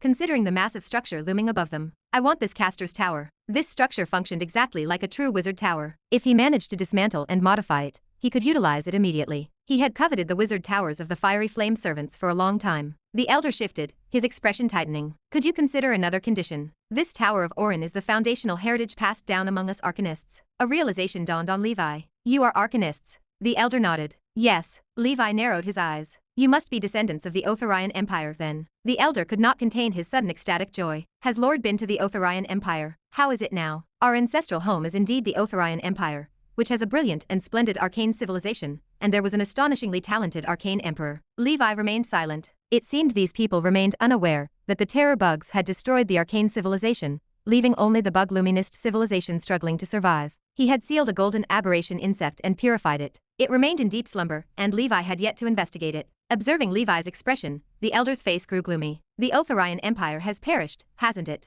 No wonder our ancestors said we are the sparks of the arcane civilization. That is correct. Levi surmised that before the fall of the arcane civilization, the arcane emperor had placed a group of people within Sauron's ancient tower, hoping to preserve a seed of their culture, while the others continued to fight against the terror bugs. Compared to the outside world, although the ancient tower was isolated, its dangers and uncertainties were minimal. It was in the 5th level that Saint Emperor Joe found the secret realm of the energy sect's heritage, which allowed him to break through to the 6th circle. At that moment, Levi understood. The dark ancient tower was not only a trial ground for wizards, but also a paradise and a sanctuary of seeds Sauron created for some civilizations. Perhaps, within the ancient tower, other fellow civilizations' heritages waited to be unearthed. Levi turned his gaze to the elder. You should also be aware that this place is the inner space of an extremely powerful supreme treasure, right? We have some understanding of it. The elder bowed his head slightly. As the enforcer of this supreme treasure, I mean no harm to you. How about we sit down and talk it over? The elder looked back at the group of young arcanists behind him. Thank you, Lord. Several days later, Levi listened to the stories of these arcanists. His suspicions were correct, except that when their ancestors were sent away from their ancestral land, the group included level 8 and level 7 experts among them. But times change, and without exchanges with others, only 3 6th circle arcanists remained, along with a bunch of their disciples and grandchildren. However, on the 6th layer, paired with the Tower of Orin, they were sufficiently self-sustaining to avoid the extinction of their heritage. Levi felt no particular interest in arcanists. Essentially, spellcasting civilizations were not all that different. Mages and arcanists were all just variations of wizards. However, the possibility of mutual exchange and learning remained. As the enforcer, I have the authority to take you out of this place, but not just yet. I will give you 100 years to consider. If you wish to leave this place and join the wizard world, I will come to guide you then. Without exchange, your civilization's spark will eventually be extinguished. His quota had already been given to the Snow Elf tribe, so even if these Arcanists wanted to leave, they would have to wait 100 years. All right, thank you, Lord. Indeed, we are not mentally prepared to integrate with wizard civilization yet. Levi waved his hand and disappeared into the secret realm. He considered himself the heir to Sauron's will. Ancient Dragon Continent. This tiny place must preserve the seeds of the Energy Sept, Arcanists, and Mechanic civilizations, carry on their legacies, reach greater heights, and stand alongside wizard civilization to confront the abyss. Several days later, the western part of the sixth layer stretched out before him. On a desolate grassland ravaged by black beasts, Levi galloped freely, the crimson dragon slash carving through the air. Behind him, a dense horde of the Black Shadow army, and the undead calamity swept through the life of the black beasts like a tide. It was time for Levi's favorite regular episode of persecuting the black beasts. High above in the sky, Lord Victor sat amidst the clouds, wielding his sword in slaughter, skewering a group with a single strike. Suddenly, Levi spotted a group of black beasts resembling giant elephants. Each one exuded the strength of level 4, and even rank 5, with not a few level 6 lords among them. Kill! He let out a long howl. An incomparable sword chi ripped through the earth, crushing the giant elephants. The number and strength of the black beasts in the 6th layer surpassed those in the 5th level. They were densely packed, requiring no need to waste 9-leaf blood datura to lure them. Levi chased and slaughtered the giant elephants, half a day passing without him realizing it. Corpses lay strewn across the land in his wake. Leon had already gone on strike. Except for occasionally collecting souls from level 6 black beast lords, it did not even glance at them, overwhelmed with busyness. Levi had no intention of stopping these souls from entering the underworld to reincarnate. As night fell, Levi felt a heart-palpitating aura approaching. On the plain ahead, a giant elephant king towering hundreds of meters at the shoulder and spanning kilometers in length descended from the sky. Its trunk smashed the void, causing the earth to tremble. A level 7 early-stage black beast. Excellent. Well met. Levi laughed out loud, his body enshrouded in the red emperor domain, swelling in size. Barehanded, he leaped up and struck at the giant elephant king with a punch. Victor provided protection for Levi, prowling the battlefield. He knew his master possessed boundless strength that needed a worthy opponent for a proper fight. An earth-shattering battle erupted on the grassland. The land tore up, and the sky seemed to rip apart. The strength of the giant elephant king was on par with the giant whale king. Moreover, it was covered in long hair, with a layer of defensive crystals resembling scales underneath. A man and an elephant dueled throughout the night until dawn. The giant elephant king realized a problem. This little fellow in front of it was not just tough and strong, but also unkillable like a cockroach. A war of attrition was extremely disadvantageous for it. Although the black beasts lacked intelligence, it instinctively began to flee. Levi naturally could not let go of such an opportunity. Killing or subduing the giant elephant would both yield immeasurable value. Chasing the giant elephant, he arrived before a massive rift valley filled with miasma and fog. The giant elephant ducked into it and vanished. Levi's hermit rune flashed, his danger perception and destiny coin confirming multiple times before he delved into it. After an unknown amount of time, Levi discovered a shocking scene at the center of the Great Rift. Skeletal remains of various giant elephants from different eras covered the floor, and all their skulls faced the center. There lay the remains of a giant elephant king, dead for who knows how many tens of thousands of years. It had turned to bone, standing nearly a kilometer tall. Inside the rotting mountain-like giant elephant skull, a miniature elephant played, blowing dust around with its trunk, carefree and entertained. Truth runes flickered on it. A morning star artifact, the elephant god's proof, one of the rare body refining artifacts. Finally, a big catch. Chapter 1929. The Illustrated Guide of Strange Items records that such oddities appear in the giant elephant graveyard, similar to the scythe breath previously acquired by Levi. The older and larger the graveyard, the stronger the buried giant elephants. These sites offer a higher probability for the birth of the elephant god's proof. This place formed over tens of thousands of years. Numerous fallen giant elephants litter the area, including level 6 upper-level specimens, especially the largest elephant bones, which were level 8 beings during their lifetimes. They were inadvertently sucked into the ancient tower from the land of darkness, and then settled here to proliferate. Because of the passage of too many years, the bones have lost their extraordinary traits. They appear devoid of any spiritual energy. Levi did not rashly try to capture that morning star artifact. A level 7 giant elephant king could be lurking nearby, waiting to ambush him. Levi arranged his backup plans outside the Great Rift. He settled the dead ash dragon palace and his horse carriage. He armed himself completely. His figure shuttled through the void. He blinked in front of the baby elephant. The struggle of the trapped beast emanated a brilliant light, sealing the void surrounding the graveyard. The baby elephant detected danger. Its trunk struck violently. It attempted to shatter the void and flee. It was to no avail. After all, it was just an oddity. Even though it was morning star level, it stood no match for Levi.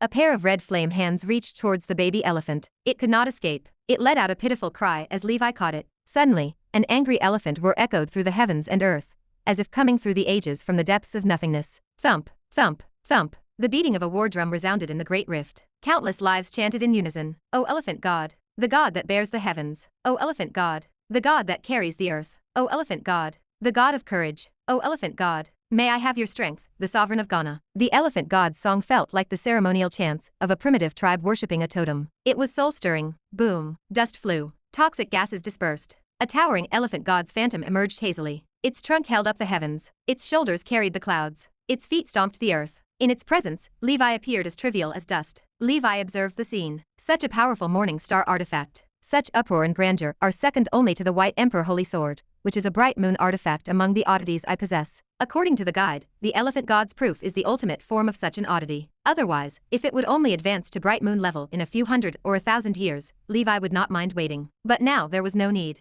The elephant god's song spread throughout the rift. Countless giant elephant skeletons, like the undead, rose to their feet. They roared and charged towards Levi with their tusks raised. Levi put on the music fungus. His gaze was calm. His heart filled with a fighting spirit. Kill. In a thought, 9-colored divine light illuminated the universe. The Emperor Dragon, burning with ferocity, pulled the Emperor's void into existence. Boom. Where the Chaos Sword energy passed, thousands of giant elephant bones turned to ash. These bones, already decayed, even if resurrected, could no longer match their former strength. Their might was formidable. Levi fought across the eons of space-time, battling the once mighty giant elephants in the cosmos. The Crimson Emperor Dragon flames that burn everything in their path swept through, incinerating all enemies. Rumble. The Chaos Sword energy and the giant elephant phantom collided. A horrific impact swept out. White waves of air rippled outwards. The giant elephant phantom was split in half by the sword energy. Its form gradually faded. The sound of the elephant god's song slowly diminished. The battle did not last long. On the battlefield, only Levi remained. He stood atop the Emperor Dragon's head. Behind him stood the indifferent figure of the Thunder Emperor. As far as the eye could see, countless giant elephant phantoms looked peacefully at Levi,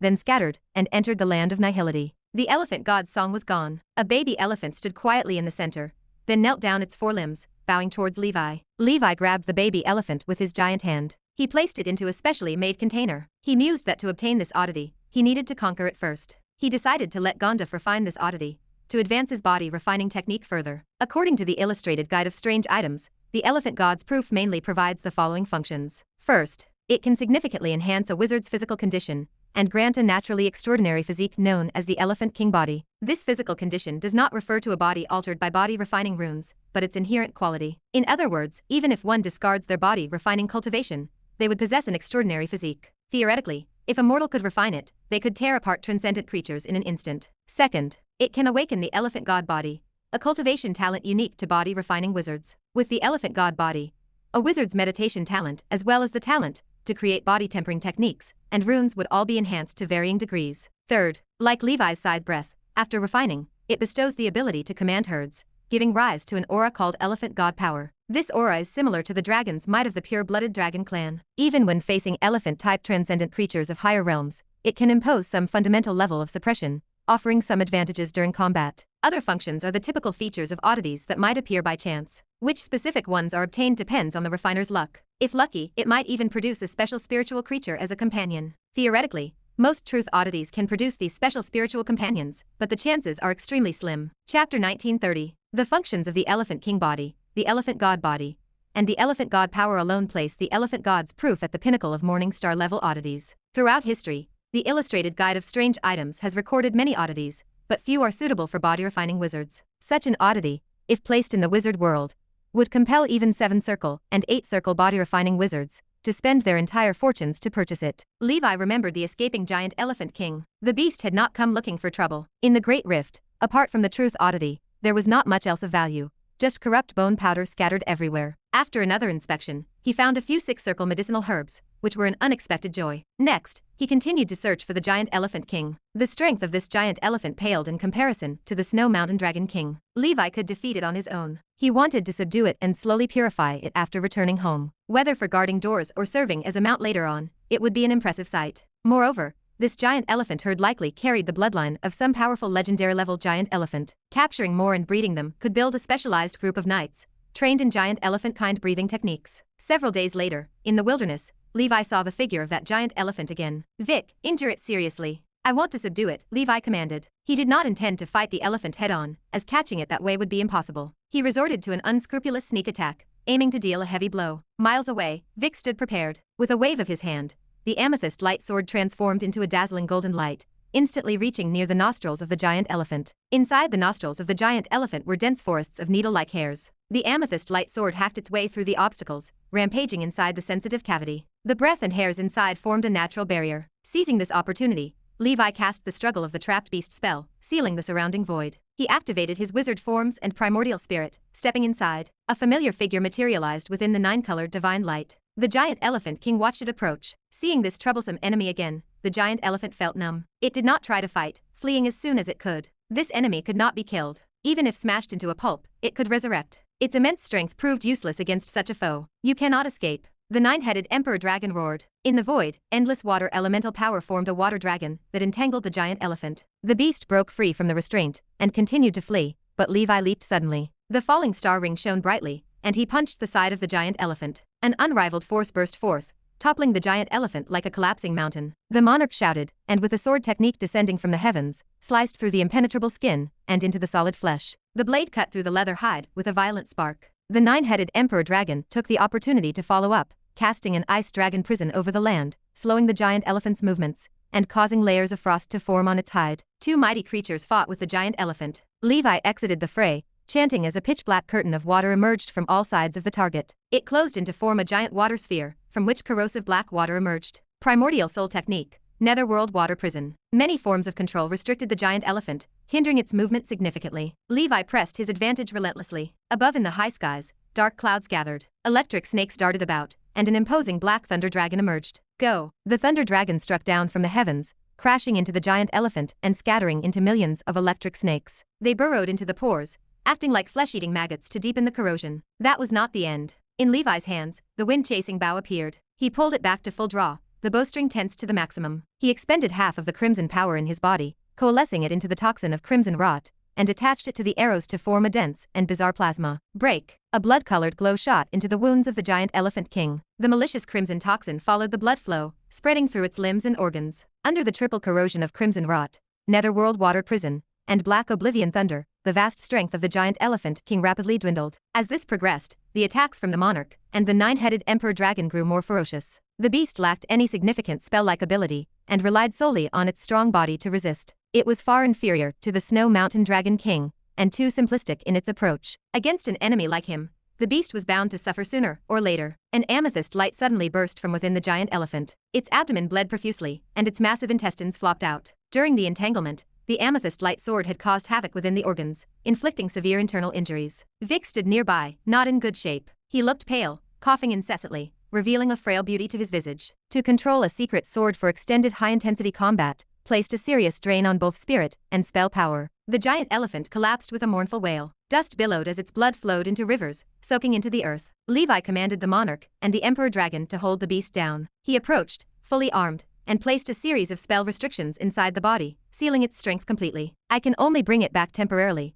purify it slowly, and then subdue it with force later on. I have already used up the Crimson Dragon slave enslavement quota. The Witch Sisters, Issa, Sorit, the Succubus, the Mind Flayers, and the Evil Spirit Monarch. Exactly 8 slots, not one more or less. Other subdragons and transcendent creatures had already been subdued by Levi using conventional methods. Chapter 1931. Levi had 2 priorities. He needed to focus on promoting the Scarlet Dragon to obtain more slots, and he had to find a way to free up the ones he currently occupied. The Evil Spirit Monarch offered an easy solution. Once Levi reached the 7 circle level, he could use the School of Death's contract magic to enslave it. Upon returning, he planned to replace Issa's crimson enslavement with Excalibur. In plain terms, Levi worried that Issa might accidentally spill the beans regarding his past deeds, affecting his personal image. However, more than 300 years had passed. Those times were long gone, and Levi was not the same man he once was. This concern was hardly worth mentioning when compared to the value of the crimson enslavement slots. Besides, with the binding of the Oath Sword, unless Issa wished to die, she likely would not spill the beans. Levi sighed, thinking to himself that he remained too kind. Some wizards would simply kill and be done with it. Why bother with all this trouble? The Mind Flayers and the Succubus had reached the peak of level 5,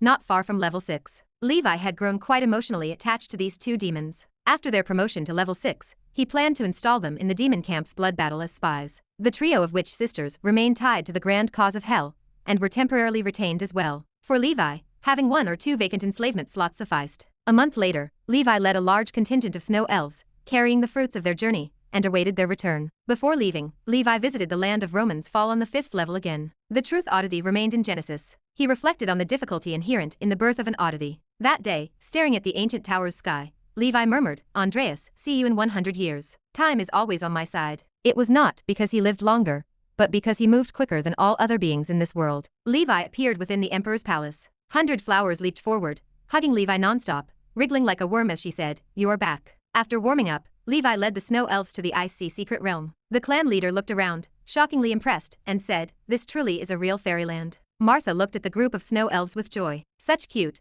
chubby white creatures. Levi spoke to Martha. "From now on, these snow elves will be the indigenous people of the Ice Sea secret realm. They are skilled in taking care of cold-based herbs and transcendent creatures. Martha, please take good care of them. It is a lot of work." Martha nodded. "No problem." Thus, the snow elves settled in, replacing Levi's various battle groups, embarking on pioneering work, and managing the area. Levi walked to Issa. "Issa, come with me." In the emperor's palace, Levi and Issa sat opposite each other. In a moment, Levi dismissed Issa's crimson enslavement. Inside Issa, a red dragon mark slowly faded away. Everything that happened during the centuries of her enslavement surged into her mind like a tide. She said bitterly, "Am I going to die?" Levi shook his head. "I am not that kind of person. Next, I need you to swear as I require, and you can live. Of course, if you prefer death, I will not stop you." Issa replied, "Master, I am willing to swear." Levi said, "A wise choice. If you can reach level 6 within 100 years, I will allow you to return to the Heavenhorn tribe and become the queen of the tribe." Issa said bitterly, "I will try my best to do my humanly duties and leave the rest to fate." Her lifespan was longer than that of humans, but also limited. If she could not break through to level 6 within a century, then an old age death awaited her. Such matters would likely occur frequently in Levi's domain going forward. Level 6 was indeed the first major hurdle on the transcendent path. Levi encouraged her. "You do your best. As long as you are alive, anything is possible." He enlisted Issa into the Valkyrie Sword battle group, where she trained alongside them. As for the level 7 giant elephant, it remained subdued by spell restriction and a raise in the ancient Banyan fairyland, undergoing Levi's purification healing. Just to be safe, Levi still temporarily kept it under crimson enslavement. Apart from the level 7 giant elephant, Levi also captured a group of level 4 and level 5 creatures. After purification, these giant beasts began breeding in the giant beast paradise, forming a population that could also be sold for money. It was an excellent prospect. The 10,000-year-old snow lotus was transplanted to Little Cold Mountain, supervised personally by the Heaven Crystal Dragon Ants. This item was a priceless treasure and must be carefully guarded. At the edge of the small stone pond, Gandaph hurried over, his face filled with excitement as he looked at the obedient little elephant in front of his true self. Levi said, "This is a top-tier Morning Star artifact. After you refine it, strive hard to reach the 7-circle level within 200 years. Gandaph replied, "Thank you, my true self. I will definitely work hard and live up to your expectations." The elephant god's proof was his opportunity. After Gandaph left, the holy infant elegantly arrived. He looked at the huge ice-blue dragon tail on the ground, his eyes brimming with joy. Level 7 Dragon King Welltail material. Every part is a treasure. My Frost Sky 7 feather fan can reach perfection. Levi said, "Given the size of this dragon tail, the materials extracted should be enough to craft some top-grade protective wizard tools. Make 4 pieces when you have time. If the material is not enough, purchase others to supplement. This dragon tooth might be turned into dagger-type wizard tools. Handle it as you see fit." The holy infant replied, "No problem." Levi planned to craft 4 brilliant golden dragon armors, one for himself and one for each of his 3 avatars. As for 100 flowers, she had the level 7 treasure, Yogmir armor, bestowed by the Frost Witch, which was far superior to the brilliant golden dragon armor. Chapter 1932. The bloodline essence from the dragon's tail had already been extracted by Levi and placed in the exchange shop of the Dusk Holy Temple. It was there for the knights in need. The breathing technique that Levi himself cultivated did not require anything specific from the Frost-type dragon clan. After making the arrangements, Levi took out the treasure he obtained from the Snow Mountain Dragon King. He set aside the mundane treasures and worthless transcendent items. 3 items caught his attention. The first was a golden yellow gauntlet emitting a brilliant light. On its back, there were 5 slots. According to the experience of refining fans by the Holy Infant, these were meant to embed energy cores to assist the gauntlet in charging and unleashing its power. The gauntlet, rugged in design, and with protruding spikes that gleamed with a cold light, was a lethal weapon for killing. Levi studied it for a while. His face lit up with surprise. It is actually a level 7 treasure. The Doomsday Fist. Levi had acquired a number of advanced exotic treasures, but most of them were auxiliary civilization treasures. There were not many directly used for combat. Civilization treasures held higher value, of course. He frequently used the annihilation of the 8 desolations, but it broke because it could not keep up with the increase in his strength. Afterwards, other than using his own divine weapons, Levi fought barehanded. Now, at last, he had a new exotic treasure. The Doomsday Fist was not a wizard's treasure. It belonged to a level 7 expert from a mid-sized civilization called the Iron Fist clan. The Iron Fist clan was known for their strong physiques. All members were skilled in physical techniques. They had reached the pinnacle in the art of boxing and had few opponents. However, they lacked an ultimate expert to secure the clan's fortune. Because of their strong aggressiveness and danger, the wizard civilization exterminated them early on. This treasure fell into the hands of a wizard, entered the ancient tower, fell there, was obtained by the Snow Mountain Dragon King, and eventually came into Levi's hands at a bargain. It had two functions. One, it stimulated the user's body with a secret skill. This temporarily enhanced their explosive power and strength. It was similar to the falling star ring, which needs no further explanation. 2. Swinging downwards with full power, while releasing the energy of one energy core, it could deliver an attack equal to a full force strike of a level 7 early stage expert. The impact could lift the strata, creating a wide-ranging earthquake wave. It was truly groundbreaking. This was the Iron Fist clan's profound technique, the Underhook Earth-Shattering Fist. At level 2, swinging upwards with full power, and releasing the energy of 2 energy cores, it could deliver an attack equal to a full force strike of a level 7 middle stage expert. It produced terrifying shockwaves, blasted enemies away, and tore the heavens apart. This was the Iron Fist clan's profound technique, the Upperhook Sky-Splitting Fist.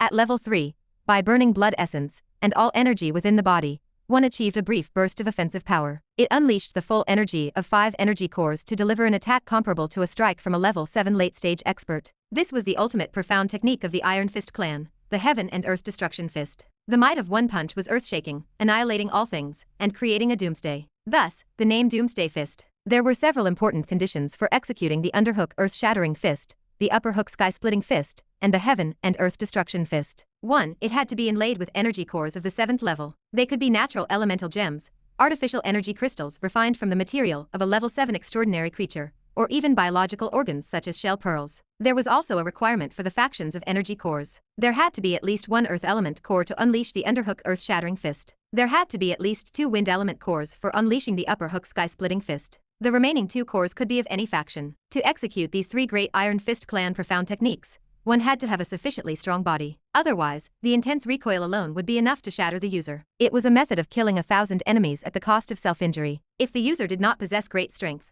having only the fists without the ability to bring out their power would be in vain. Isn't this tailor-made for me? Even setting aside those 3 profound techniques, just the defensive and strength enhancements the gauntlet provided would allow him to fight physically without any concerns. An injury like the one inflicted on his palm by Prince Unicorn's horn would never happen again. The gauntlet was made entirely of Stone of Destruction, a special produce from the world of the Iron Fist clan. This was a material of the 8th level. If not for the Iron Fist clan's inferior crafting skills, the Doomsday Fist could have been a level 8 exotic treasure in its own right. Levi put on the gauntlet. This gauntlet might look small, but it weighed millions of pounds. It was over 10 times heavier than his pair of falling star rings combined. Millions of pounds might seem heavy, but it was actually relatively light. Any small hill of 100 meters was at the scale of millions of tons. But this was just a gauntlet. Moreover, it was a transcendent item refined through a special secret technique. With this gauntlet, I can fight more comfortably against level 7 early stage experts. There is nothing that cannot be killed with 1 punch. If there is, then bam, bam, 2 punches for it. This had become the treasure with the most powerful offensive force acquired by Levi. He went to the training ground to give it a try. It worked well. The lack of energy cores was regrettable. Level 7 elemental energy gems were rare items. It should include 1 earth element and 2 wind elements. If he could gather 5 types of energy cores now, Levi wondered whether, with his strength, he could execute the Iron Fist clan's most powerful profound technique, the Heaven and Earth Destruction Fist. Chapter 1933. If possible, a punch like that would definitely overwhelm the Snow Mountain Dragon King. If not fatal, it would cause grievous injury. However, techniques like the Underhook Earth-Shattering Fist and the Upperhook Sky-Splitting Fist should be manageable. With his recovery ability and physique, he should have no major issues with the rebounding force. Next up, I need to pay more attention to items of earth and wind elemental energy. The highest energy core that Levi can currently assemble is a level 7 frost energy core. All he needs is more frost dragon scales to refine into artificial gems with a secret technique. Of course, such energy cores are less practical and not as enduring as natural elemental gems. The second item is a crystal ball that records a spell. Inside is a 7-circle primordial soul spell, the microlysis technique. It is worth mentioning that this is a top-grade spell, and it also has a corresponding advancement sequence. 7 circles microlysis technique, 8 circles small decomposition skill, 9 circles decomposition technique, legendary forbidden spell great disintegration technique, also known as Sauron's great disintegration technique, or great splitting technique. Microlysis technique is unlike the conventional elementalist school spells, as well as other variant energy sect spells. This is a space series spell. Its principle is to completely fragment the concept of space around the target, erasing it thoroughly. The result is that the person vanishes completely from this world. The spells at the level of legendary forbidden spell are not just spatial magic, but also temporal magic. If the target fails to resist the decomposition technique's effect, the consequence is that they are completely erased from the concepts of time and space. It is said that Sauron used this method to deal with certain gods. The erased deities, as if they had never existed, vanish from the river of time, to the extent that even their fanatics cannot utter the divine name, unaware of what entity they have been worshipping, because, for them, that god has never existed. Of course, this kind of perverse spell is naturally extremely difficult to cast. Only 7 circle wizards have the basic qualifications to learn it, and the effect is not as good as one may imagine. Firstly, it is exceedingly challenging to learn, impossible for those with low comprehension. Secondly, the success rate of casting is not high, akin to the death finger, it is a gamble. Thirdly, the caster will suffer backlash from space. Frequent use might lead to the possibility of space exile. Of course, if one is powerful enough to resist such backlash,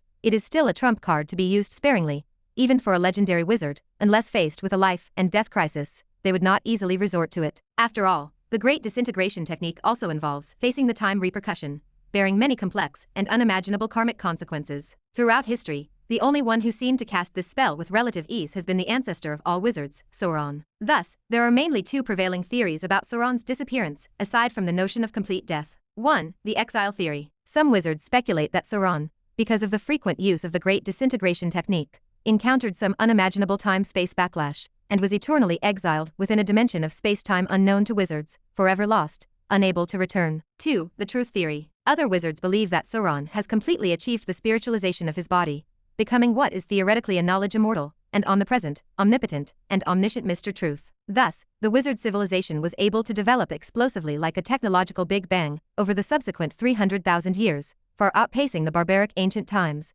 because Sauron has been steering the world of wizards in inconceivable ways, guiding all of this. Of course, there are plenty of other theories as well. But to get back on point, miniature fragmentation technique is available in the Truth Magic Mirror. The only issue is that Levi does not yet have the authority to exchange for it. Sauron left behind little knowledge inheritance of 6th circle and above in the Magic Mirror, and most of it, due to being antiquated, holds scarcely more power than the cave wizards, having already been supplanted by more advanced versions. After all, Sauron disappeared not long after the founding of the Congress, and the theoretical knowledge has evolved far too much since then. But there is one collection of spells that has a complete sequence, and that is the decomposition technique, aimed straight for the legendary level. Even now, after 300,000 years, the decomposition technique has not changed, it remains exactly as Sauron designed it. Within the ancient tower scepter, a power projection of the decomposition technique left behind by Sauron is sealed, however, unless Levi encounters an event that could threaten the safety of the ancient tower, he as an enforcer does not possess the authority to utilize it. It can be said, the decomposition technique is the wizard's nuclear weapon against the Heavenly Father. If other means fail to work against gods, then they resort to Sauron's Great Disintegration technique, forcefully erasing them from space-time. Therefore, after Levi becomes a 7-circle wizard, he must learn the miniature fragmentation technique at all costs. By doing so, he would possess 3 sequences of legendary spells: the lightning faction's Thunder God, the burning faction's Eamon's Eternal Blazing Sun, and the time-space faction's Sauron's Great Disintegration technique. The last item holds much intrigue. In Levi's palm appeared a section of a thick root, radiating a vibrant, multicolored treasure-like glow. Pandora's root, or should it be called the original root? This root, compared to what he had previously received from Mistress Rose, was many times thicker. Levi surmised this must have been obtained by the Snow Mountain Dragon King from killing a level 7 Dark Elf mistress. If the original root is stimulated by a secret technique, it can be made to grow, eventually sprouting into a Pandora's sapling. In several 100,000 years, it may grow into a towering tree like that of the witch's family. Chapter 1934. Levi already possessed mana. He turned the root over in his hands. It would allow Mana's strength to improve further. Mana remained too weak. Although she possessed a long lifespan and could slowly grow stronger, the current pace proved inadequate. Levi decided to provide her with assistance. The 4 most important gains from the Snow Mountain Dragon King treasure consisted of the Morning Star level oddity known as the Cold King's Eye, the Doomsday Fist, the Microlysis technique, and Pandora's root. He dismissed the remaining items as insignificant. Levi glanced toward the mountains. The old Dragon King had not yet yielded all of its fate coins. He would collect them in the coming century. He hoped the beast would produce even more by then. Andreas, my good brother, he chuckled to himself. He turned his attention to the 100,000 blind boxes. Upon opening them, they contributed 3 level 6 alien race combat techniques, 1 primordial soul spell, and 1 piece of array knowledge. Levi scanned the combat techniques and handed them to the Dusk Holy Temple for processing. The techniques he currently practiced proved sufficient. He saw no reason to learn new ones unless they offered exceptional value. He also ignored the primordial soul spell due to its average quality. The only worthwhile gain proved to be the array knowledge known as the Divine Fall Star Killing Array. The knowledge shocked him. This was not a 6th circle array. It was a 7th circle array. The array required refining star-destroying god nails as array items. Each nail must possess the quality of a 7-ring witch artifact. The array came in 2 versions. First, 1 refined 7 star-destroying god nails to form the divine fall sky star 7-kill array. This allowed an ordinary 7-ring wizard to battle a senior 7-ring wizard. Second, 1 refined 13 nails to form the god-fallen heavenly star 13-kill array. This allowed an ordinary 7-ring wizard to stand against 7-ring perfection. The difficulty in refining this array surpassed ordinary 7-ring formations. The array items themselves required 13 pieces that rivaled 7-ring witch artifacts. One could only imagine the cost involved. Levi's expression brightened. This kind of array, with slight modifications, could form a sword array with even greater power. He would call it the Heavenly Star Sword Formation. Divine Fall sounded like too much of an exaggeration. A 7th circle array did not warrant the title of God Slaying. At the very least, one must possess a 9-ring array to qualify for such a name. After Lord Victor advanced to the 7th circle, he could cooperate with the Holy Infant to begin refining the Heavenly Star Sword Formation. Levi had already prepared the secret sword materials for the first level, which required refining 7 swords. He spread his hands. Exactly 13 blood scale flakes floated in the void. These scales came from a Blood Clan strongman from the first time the ancient tower opened. He had obtained them from the Blood Demon Tower Master, who called himself Venerable Blood Scales. Levi later checked the information and discovered, to his surprise, that this person was a level 8 being. With his current 6th rank cultivation, he found the scales difficult to refine. But after advancing to the 7th circle, he should find the task manageable. In Levi's view, the blood scales were completely prepared for the Heavenly Star Sword Formation. After taking stock of his gains and handling trivial matters, Levi inspected the major organizations and began his seclusion. He had obtained quite a few soul stones from hell. If he refined them, he could boost his spiritual force to over 5,000 points in one fell swoop. However, because he had just increased his spiritual force by more than 200 points through the White Emperor Holy Sword, he needed to digest the power for a while and advance step by step. 3 years later, Nora year 120, Midland Continent, Gandaph City. In the secret room, Gandaph stood shirtless. Body refining runes covered his skin like intricate scales. Streams of pitch black blood oozed from his pores, falling to the ground and forming a layer of filth. After an unknown length of time, Gandaph opened his eyes. A divine light pierced the heavens. Within his mind, he viewed an image of a figure with an elephant's head and a human body, sitting cross-legged like Buddha, with a halo shining behind, full of divinity. This is the true rebirth, Gandaph shouted. I never realized my body had so many imperfections and deficiencies. Gandaph had just finished refining the Elephant God's proof. Now possessing the Elephant King body,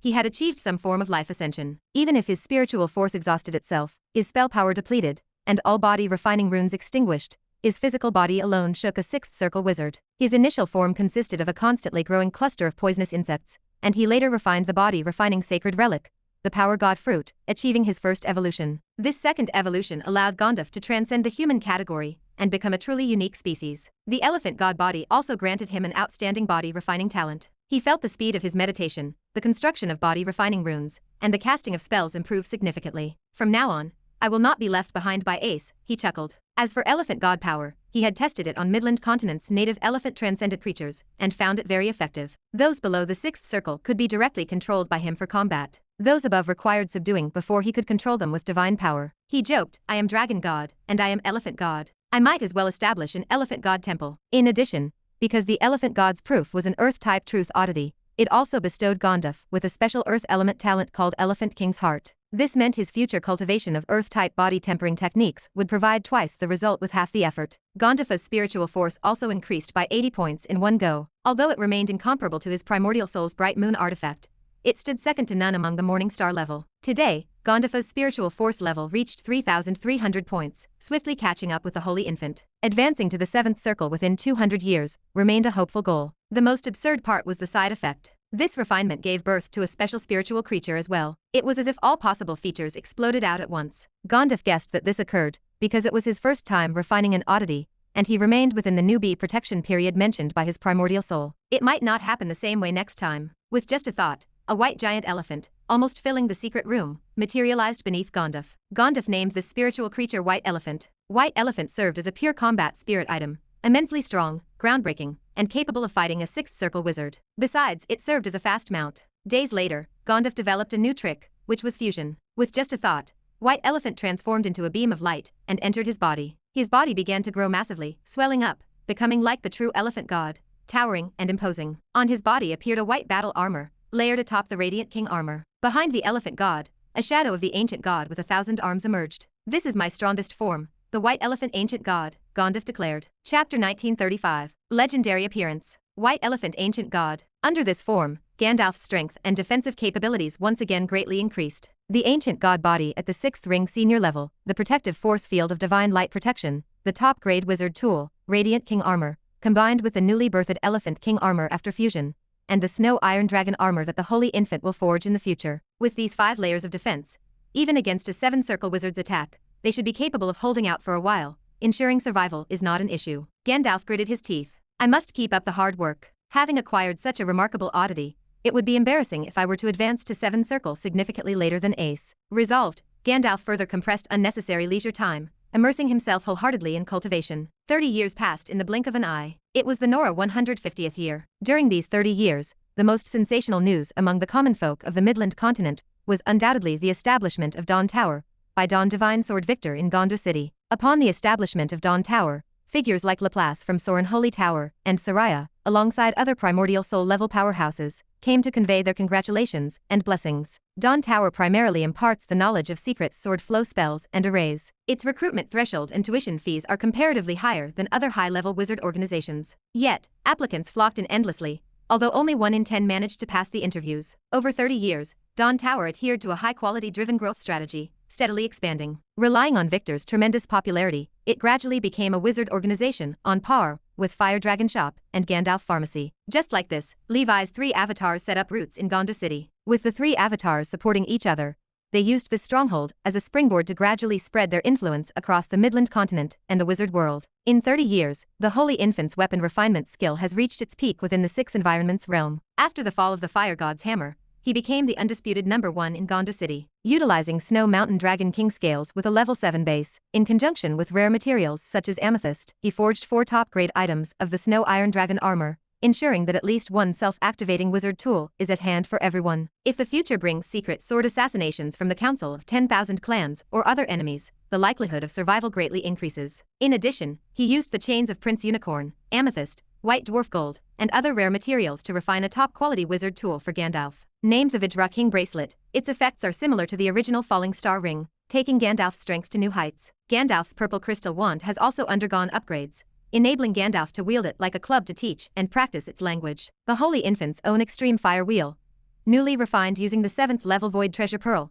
significantly increased its escape capabilities, achieving a terrifying void travel distance of 4,000 miles in one breath, only slightly inferior to Levi's horse carriage. While still not on par with the real Void Spirit clan, it surpasses the ordinary 7-circle wizard. Furthermore, the Holy Infant also crafted a top-grade secret sword exclusively for Victor, named the Star Sword. Its cost and quality even surpass Levi's Amethyst Light Sword by a margin. As such, 1 true form and 3 avatars each possess several top-grade wizard tools, displaying formidable might. The Holy Infant himself reaches a ridiculous count of 6 top-grade items. As a family, they wield financial power to exert overwhelming strikes. However, throughout these years, the Council of 10,000 clans seems to have laid low, rarely active in the wizard world, and assassination attempts have decreased. Even the Holy Infant, who is mocked for his physique, safely passed the 30 years without assassination attempts. Gandalf sat in silence, finding this truly astounding. Certainly, everybody welcomed the peaceful opportunity for growth. Regrettably, tranquility is likely only superficial. The Council of 10,000 clans waits for the right moment, and that is for the blood battle. Over the years, the gloom of the blood battle has thickened in the sky of the wizard world. The most tangible sign is that, in recent years, fully armed and well-trained wizard battle groups can often be seen descending from the sub-dimensional portals into the human realm. They are stationed on the mortal continent and the new world, setting up defensive perimeters. At key locations, they deploy vast protective arrays, creating an atmosphere charged with the tension of an impending storm. 1 year later, it was the Nora 151st year. The Supreme Council announced that as per the tradition of past blood battles, the Blood Battle Command Center will once again be established, and will remain until the conclusion of the blood battle. This organization does not exist in normal times, but is temporarily established for each blood battle. The director of the Blood Battle Command Center is held by Frost Witch Gullwig. The deputy directors are held by Thousand Mountains Immortal Alexandra and Thunder Lady Linnea. Frost Witch, the absolute leader of the Frost School, is also the only legendary, which with immense popularity in the wizard world. Despite a narrow defeat in the Grand Council chairman election to the veteran Edmund, it did not affect her popularity at all. According to public information released by the Congress,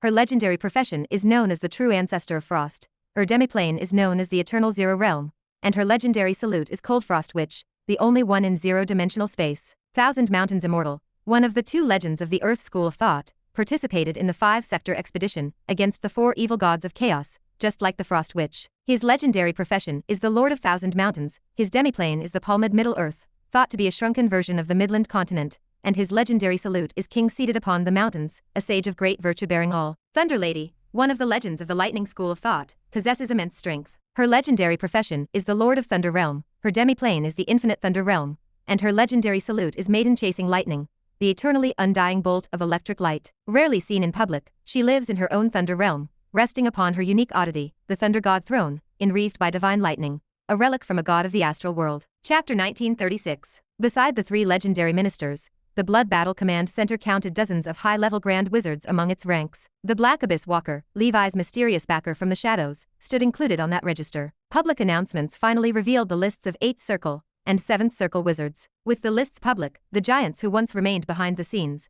seated high upon Cloud Summit and rarely seen by the public, began to unveil their mystery. The Blood Battle Command Center announced a grand speech soon to be held on the mortal continent. At that time, the three legendary ministers, along with the high-ranking Grand Wizards, would descend in their true forms to the human realm. The organization aimed to promote the latest version of the Blood Battle Bill and prepare all wizards for the imminent war. The wizard world buzzed with excitement. Countless wizards eagerly anticipated the day of the speech, desperate to witness the elegance of the legendary wizards. Ordinary wizards and even most primordial soul wizards would never have the chance to see the legendary wizards in the flesh. At best, they might catch a glimpse on the news. In the Midland Continent, Gandaph, Ace, and Lord Victor gathered at the Fire Dragon shop. The news sparked excitement among them. Gandaph looked to his companions. Legendary beings. Shall we go have a look? Ace leaned back and scoffed. No need. What is there to see? Lord Victor nodded his head. My spiritual force is about to reach 5,000 points. Next, I am going into seclusion to refine it to perfection. Then, I will devote myself to learning primordial soul spells while preparing the promotion potion. I need to get ready for the breakthrough to the 7th Circle. Gandaph looked at Lord Victor with envy. A huge disparity existed between them. Despite sharing a father, Lord Victor stood out of reach since birth. He patted Lord Victor on the shoulder. Work hard and advance to the 7th Circle as soon as possible. Have you found any leads on the breakthrough potion yet? Lord Victor shook his head. Not yet. I have already arranged for people to inquire about auction information worldwide. The Holy Infant interjected, his expression serious. For the 7th Circle breakthrough potion, you should prepare at least 1 billion ether stones. Otherwise, you can forget about the auction. Gandaph chuckled. With our current strength, we three united could slay the 7 Circle targets without the need for avatars. It is a pity that in recent years, the Council of 10,000 Clans no longer offers up any heads. Ace, why do you not lure a few fish out? We could make a fortune from that. Ace laughed heartily. Old thing, I think you are better suited for that. As the three avatars chatted, Levi sat within the ancient Banyan fairyland. He opened his profound eyes, emerged from his meditation, and exhaled deeply. Just by opening and closing these eyes, over 30 years have passed. There is no concept of years in cultivation. He placed his hand on the Klein crystal ball. The surface glowed with data. Spiritual force, 5,400 over 6,029. Spell power, 2,700,000. In 30 years, his spiritual force increased by over 500 points. The soul stones acquired from hell contributed the most to this growth. His spell power reached 2,700,000. He opened his proficiency panel. The three primordial soul spells, Holy Light Barrier, Mountain Ranges, and Earth-Splitting Sky Star, had all been trained to the 15th order limit. They reached their endpoint. Skills such as Crow Banquet, the Shifting Shadow Technique, and Wind King Cloak remained at level 14. They strived to reach level 15. In comparison, the School of Death's Death Finger, Death One Strike, and the Astrology Magic Destiny Coin proved more difficult to practice. They maintained some distance from reaching level 15. All things considered, the 13 primordial soul spells he currently mastered genuinely met the 6th Circle standard. Only fine-tuning remained. Levi digested the current spells and prepared to learn new ones. He deeply felt that imprinting more witch marks required patience. The time needed remained so extensive that ordinary primordial soul wizards simply could not withstand it, for they could not afford the loss of lifespan. Luckily, Levi lacked no lifespan. He was just 575 years old.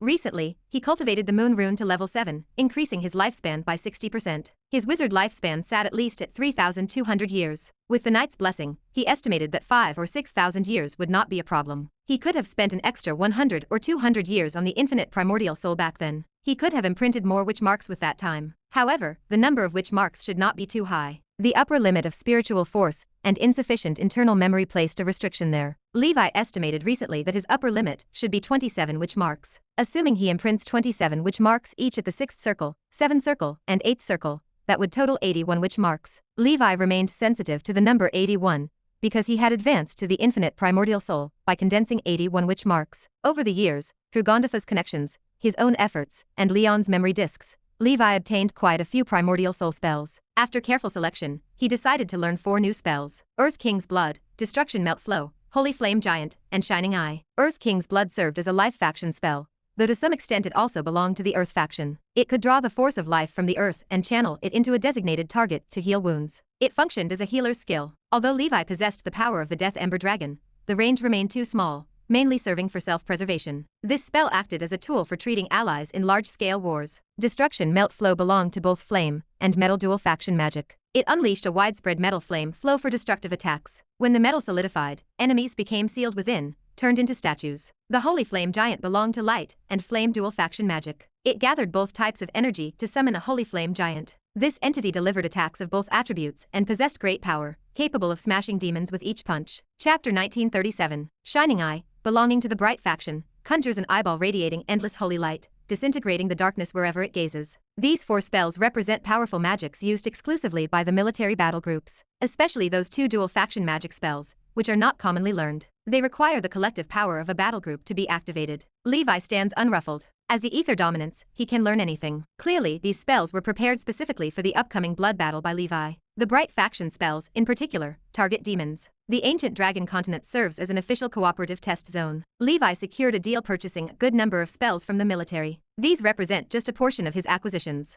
This transaction remained bound by a confidentiality agreement and limited to the use of himself and his subordinates. Ordinary wizards wishing to learn such spells have only one path. They must join the army, entering the battle group. Through this method, the scale of the Wizard Council's battle group continues to expand. Beyond the path of the wizard, the night breathing techniques have also developed significantly. The Scarlet Dragon breathing technique, upon reaching the level 6 late stage, enhances all aspects of one's abilities. The Scarlet Blood Prison now possesses a diameter of 7 kilometers. As for the Brilliant Golden Dragon and the Crimson Emperor Dragon, they approach the level 6 peak. Levi begins to prepare materials for the night promotion in advance. In terms of combat techniques, he has completely mastered the 8th level fight against Heaven and Earth of the Warlord catalog, and the same holds true for the 8th level Rock's Mighty Sweep across the skies of the Eagle Divine Scripture. Compared to 30 years ago, his strength has undergone another significant transformation. He no longer requires the Giant Whale King. A typical level 7 early stage opponent cannot match his normalized state now. Levi stretches his limbs after the long rest. It is time to emerge from closed cultivation. 30 years have passed. He wonders where that fiery flame servant has gone. Over the years, he tracked down this person's whereabouts. However, the individual had evaporated from the human realm. Nobody knew anything. Levi frowns.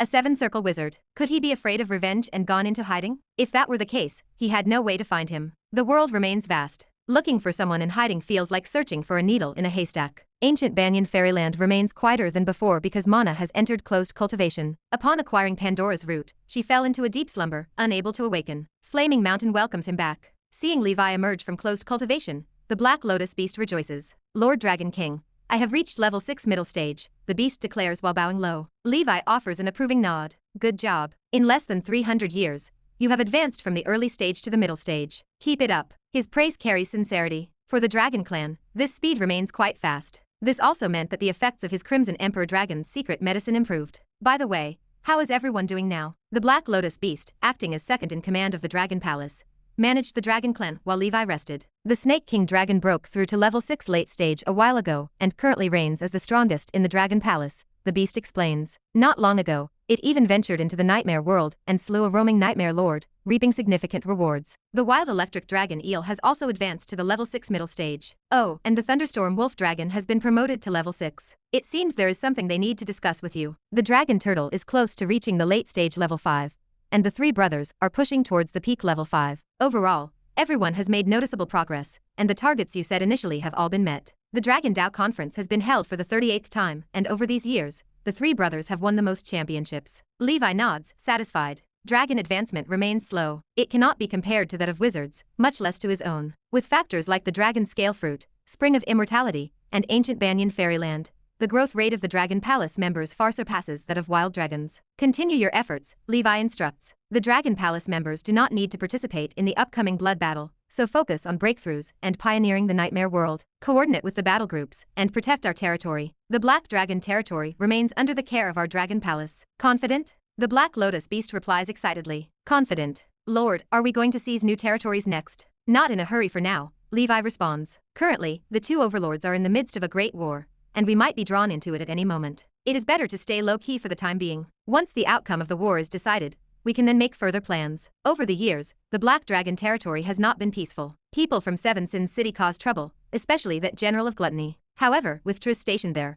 along with a bunch of level 6 experts under his command, the territory successfully defended itself. With the comprehensive strength of the Black Dragon territory, unless the strongest city lord, or the peak general, arrogance, personally visits, they can rest easy. As for the Blood Rain Overlord, there has been no word yet, but Levi remains prepared to be called upon at any moment. He reviews the rare plants. All thrive, especially the dreamy cloud swamp, blanketed with saint fruit, which continuously produces batches of purification elixir. The iron tree has grown 10 meters tall. This represents a great achievement in 400 years, considering it naturally takes 1,000. However, blooming seems eons away. To bloom once in 10,000 years signifies the lifespan of a legendary wizard. Fire dates, death soul dates, 10,000-year-old snow lotus, fire dragon fruit, fluorescent illusion tree, 9-leaf blood datira, all remain under specialized care. Rare treasures seldom seen outside. Shortly after, the thunderstorm wolf dragon arrives. Having ascended to level 6, its stride remains sprightly, exuding success. Levi observes the creature. Well done, reaching level 6.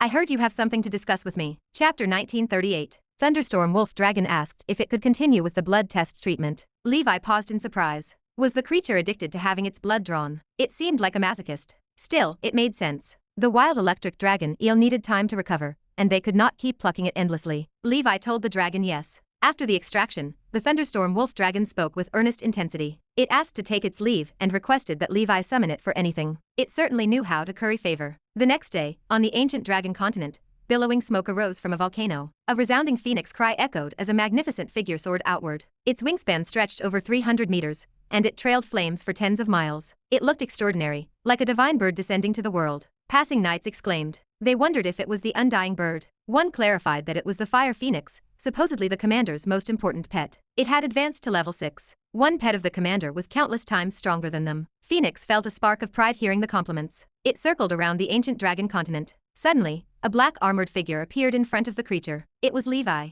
He told the beast that it had reached level 6 and should go to the Tower of Dawn to become a guardian. The creature had performed well. It had not wasted those fire element crystal cores Levi provided. After reaching level 6, Phoenix clearly possessed a stronger, aura than an ordinary level 6 elemental lord. Faintly, there was an indescribable divinity, perhaps even a semblance to a phoenix from Levi's past life. This likely came from the divine fire it refined from the Church of Eternity. The creature's future might go further than Levi had initially imagined. Phoenix expressed in human speech that it would do so. The joy of advancing to level 6 had almost made it forget its real name. Flame Avenger and Veda had long become a thing of the past. That day, the Tower of Dawn welcomed its exclusive guardian. Levi had the array wizards devise an energy conversion array. From then on, using Phoenix as the energy core, they could provide flames suitable for low-level wizards' weapon refinement. The arrangement should not affect the bird much, and it would save a significant amount of fuel. This cut down on unnecessary expenses like ether stone for the organization. As for Diabo, who had reached level 6 mid-stage, Levi arranged for him to go to the Twilight Temple to assist the knights in refining their own bloodline divine weapons. Over at Giant Beast Paradise, the ordinary giant elephants Levi brought out from the ancient tower had been completely purified. The beast tamers from the school of spiritualism had already started taming and breeding them. Melina looked up and saw Levi inspecting the area. She said respectfully that he had finally come out of seclusion. Levi smiled and commented that Giant Beast Paradise was developing well,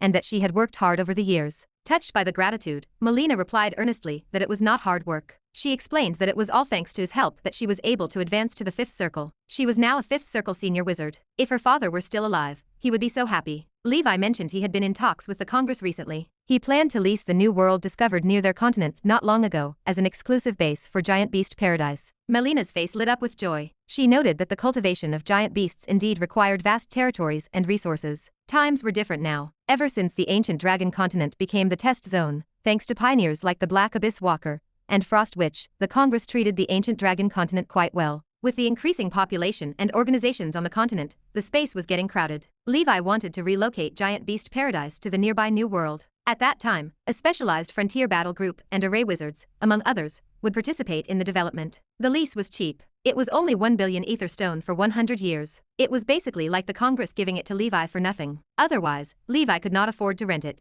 Levi visited the Tower of Dawn. Everyone was actively preparing for the blood battle. The corresponding courses had already been arranged. The Tower Master's High Fortress, an integrated cluster of mechanical creatures for both reconnaissance and attack, was also smoothly entering combat status. On his way there, he observed several invisible reconnaissance mechanical creatures patrolling busily high in the sky. Now, the development of the mechanical school, and the financial issues at the Tower Master's side no longer required Levi's concern. Just recently, under the direction of the Congress, the School of Alchemy's headquarters, the Alchemy Hall, and the Tower of Dawn entered into strategic cooperation. The School of Alchemy provided the funds and sent specialized talents over to Herman to study the basics of mechanical knowledge. The School of Alchemy had always researched the mechanical Tao, often sending specific wizards to the myriad machine plane to search for heritage. However, lacking the core heritage of the machine sage, their development had been rather slow. Overall, while maintaining the Tower of Dawn's advantageous position, providing some technical support in exchange for a large amount of money and resources was a win-win situation. Now, the authorities had even granted the Tower of Dawn the qualification of Mechanical School Research Pilot Institution.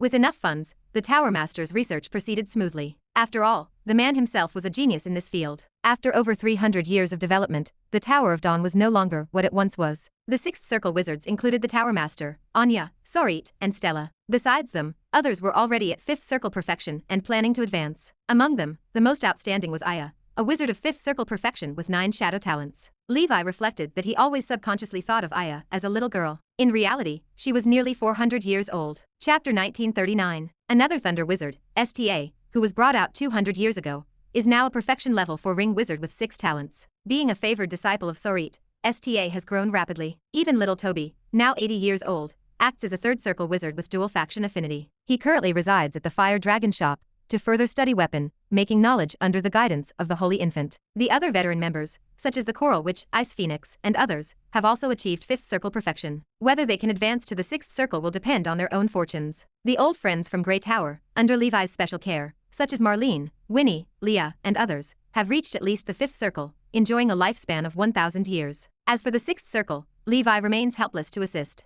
With their talents, reaching the 6th circle remains almost impossible. Miss Marlene has already accepted this fate. If not for Levi, she would have been bones in a tomb long ago. Being able to witness a few hundred more years of the world and meet her teacher Herman once more, she has no regrets. When Levi arrived at Dusk Holy Temple, the knights sparred with Amazon female warriors. He watched with interest. Upon noticing the commander's arrival, everyone exclaimed in unison, "Welcome, Commander." Levi addressed them. "You all have worked hard these years." He had not participated in a round-table meeting for a long time due to his retreat. He called a temporary meeting to assess the current situation. All battle group leaders, including the 18 apostle groups, the 3 Kings team, Song of the Sirens, Doomsday Valkyrie, and Giant Soldier Roar, arrived. Among the 18 Twilight Cavalry, after the Blood Knight's promotion to level 6 100 years later, the Ash Knight, Divine Light Knight, and Black Knight have all become level 6 experts in succession, truly becoming formidable figures in their own right. The remaining older generation of knights, who have not been promoted, remain at peak level 5, not too far behind.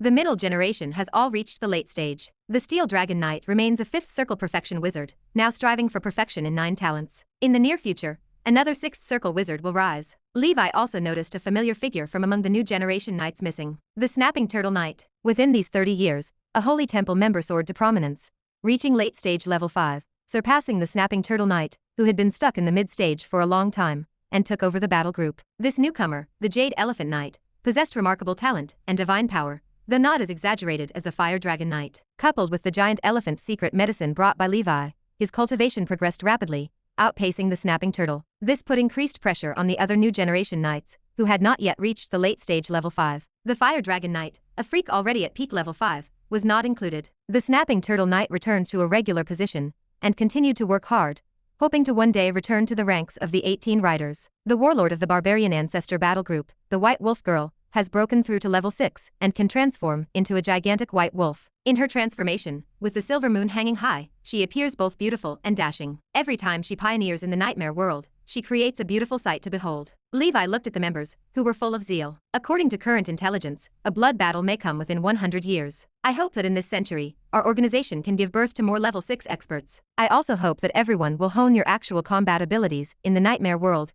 and show off the style of the ancient Dragon Continent and our battle group in the blood battle. Tell me loudly, are you ready? Waves of voices surged in response. Giant Soldier Roar is ready. Blood Mission is ready. Levi shouted. Good, everyone is spirited. He currently brimmed with the desire to engage in battle. Train soldiers for 1,000 days, and use them for a moment. The ancient Dragon Continent had lain dormant for hundreds of years and produced so many native level 5 and 6 experts, with an even larger base of middle and low-level combat power. Besides top experts and heritage, it already stood on par with those down and out top wizard organizations. As long as the top echelons of the wizard world could hold on, he had the confidence to lead the ancient dragon continent through this catastrophe. He believed in legendary wizards and believed in Sauron. Many wizards from the human realm and the subdimensional portal came to see the 3 legendary figures. Levi did not go, but he watched the live broadcast at home. He saw those 3 towering figures, like gods, hard to look at directly. One of them, with an oval face, long shiny purple hair, and a high bosom, arms crossed over her chest, seated high upon the Thunder God throne,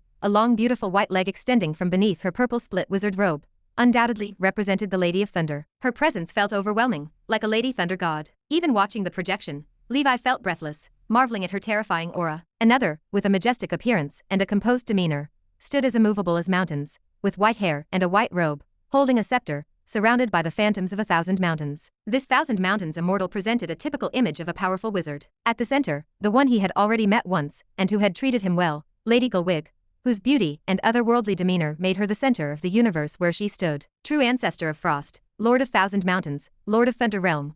Every legendary wizard must have their own legendary profession. I wonder what my legendary profession will be. It is truly exciting. Levi could not help but wonder. The speeches of the 3 legendary wizards were passionate and inspiring, bringing the tension and excitement of the eve of war to a peak. Having seen the power of legendary wizards firsthand, the lower-ranking wizards felt much reassured. Chapter 1940. The Blood Battle Command Center warned that the Abyss would not only invade the wizard world. The invasion is indiscriminate. Only a segment of their forces comes to Nora. As long as everyone unites and cooperates, the wizard world will inevitably pull through. The Golden Prince stood on a desolate island in the endless sea. A terrifying aura surged skyward. He emerged, feeling the power of the 7th circle, and muttered to himself, 7th circle now. Some people must pay the price for the death of my son. The law enforcement department closed the case of the electric eel wizard long ago. The molten gold wizard king gradually moved on from this matter, no longer obsessed with finding the murderer. The Golden Prince, as the biological father of the electric eel wizard, remained restless. Lord Victor, Fire Dragon Ace, although I have no evidence, you two are the most suspicious of causing my son's death.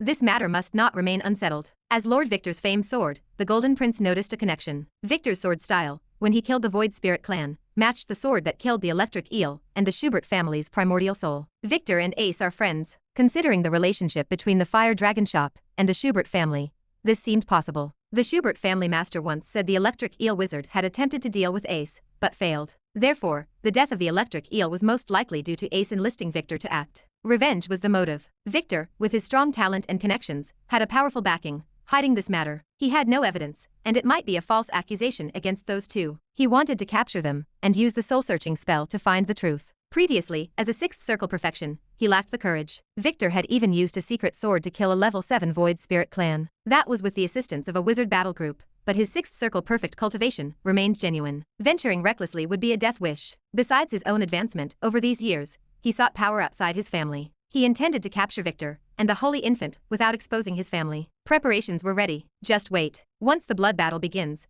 I will personally use my methods to clear this up. The host smiled at an auction site in the Midland Continent. This level 7 Earth element core, 400 million ether stones. Does anyone else want to bid? If not, it belongs to Master Fire Dragon. Silence filled the room. No one bid. Although it was a level 7 Earth element core, it was just a material. With 400 million ether stones, one could buy a 6th ring top grade wizard tool, and even have some surplus. Other than wealthy individuals like Master Fire Dragon, which 6th circle wizard present could afford it. Even 7th circle wizards would feel the pinch. They would rather invest in cultivation resources, or save money to refine and upgrade their soul artifacts. In the end, Ace successfully acquired the Earth Element Crystal Core and headed home. He personally delivered the item into the hands of his master. Good work, Levi said. Next, keep an eye out for Wind Element Cores. By the way, do you have any funds left? I have, the Holy Infant replied. I just held a private auction recently and sold all the practice pieces I have accumulated over the years. There is still some money left. Levi felt pleased. Ace was indeed a frugal and excellent duplication. The level 7 Earth element core obtained from the elemental Lord of Earth contained extremely dense energy. It was not inferior to the elemental gem of the same level. It was perhaps even better. Levi embedded it in the Doomsday Fist. His lips curled up. Everything is ready. It is time to go to the Nightmare World and take back what belongs to us. Levi stood beneath Triss Wizard Tower in the Black Dragon territory of the Nightmare World. He smiled.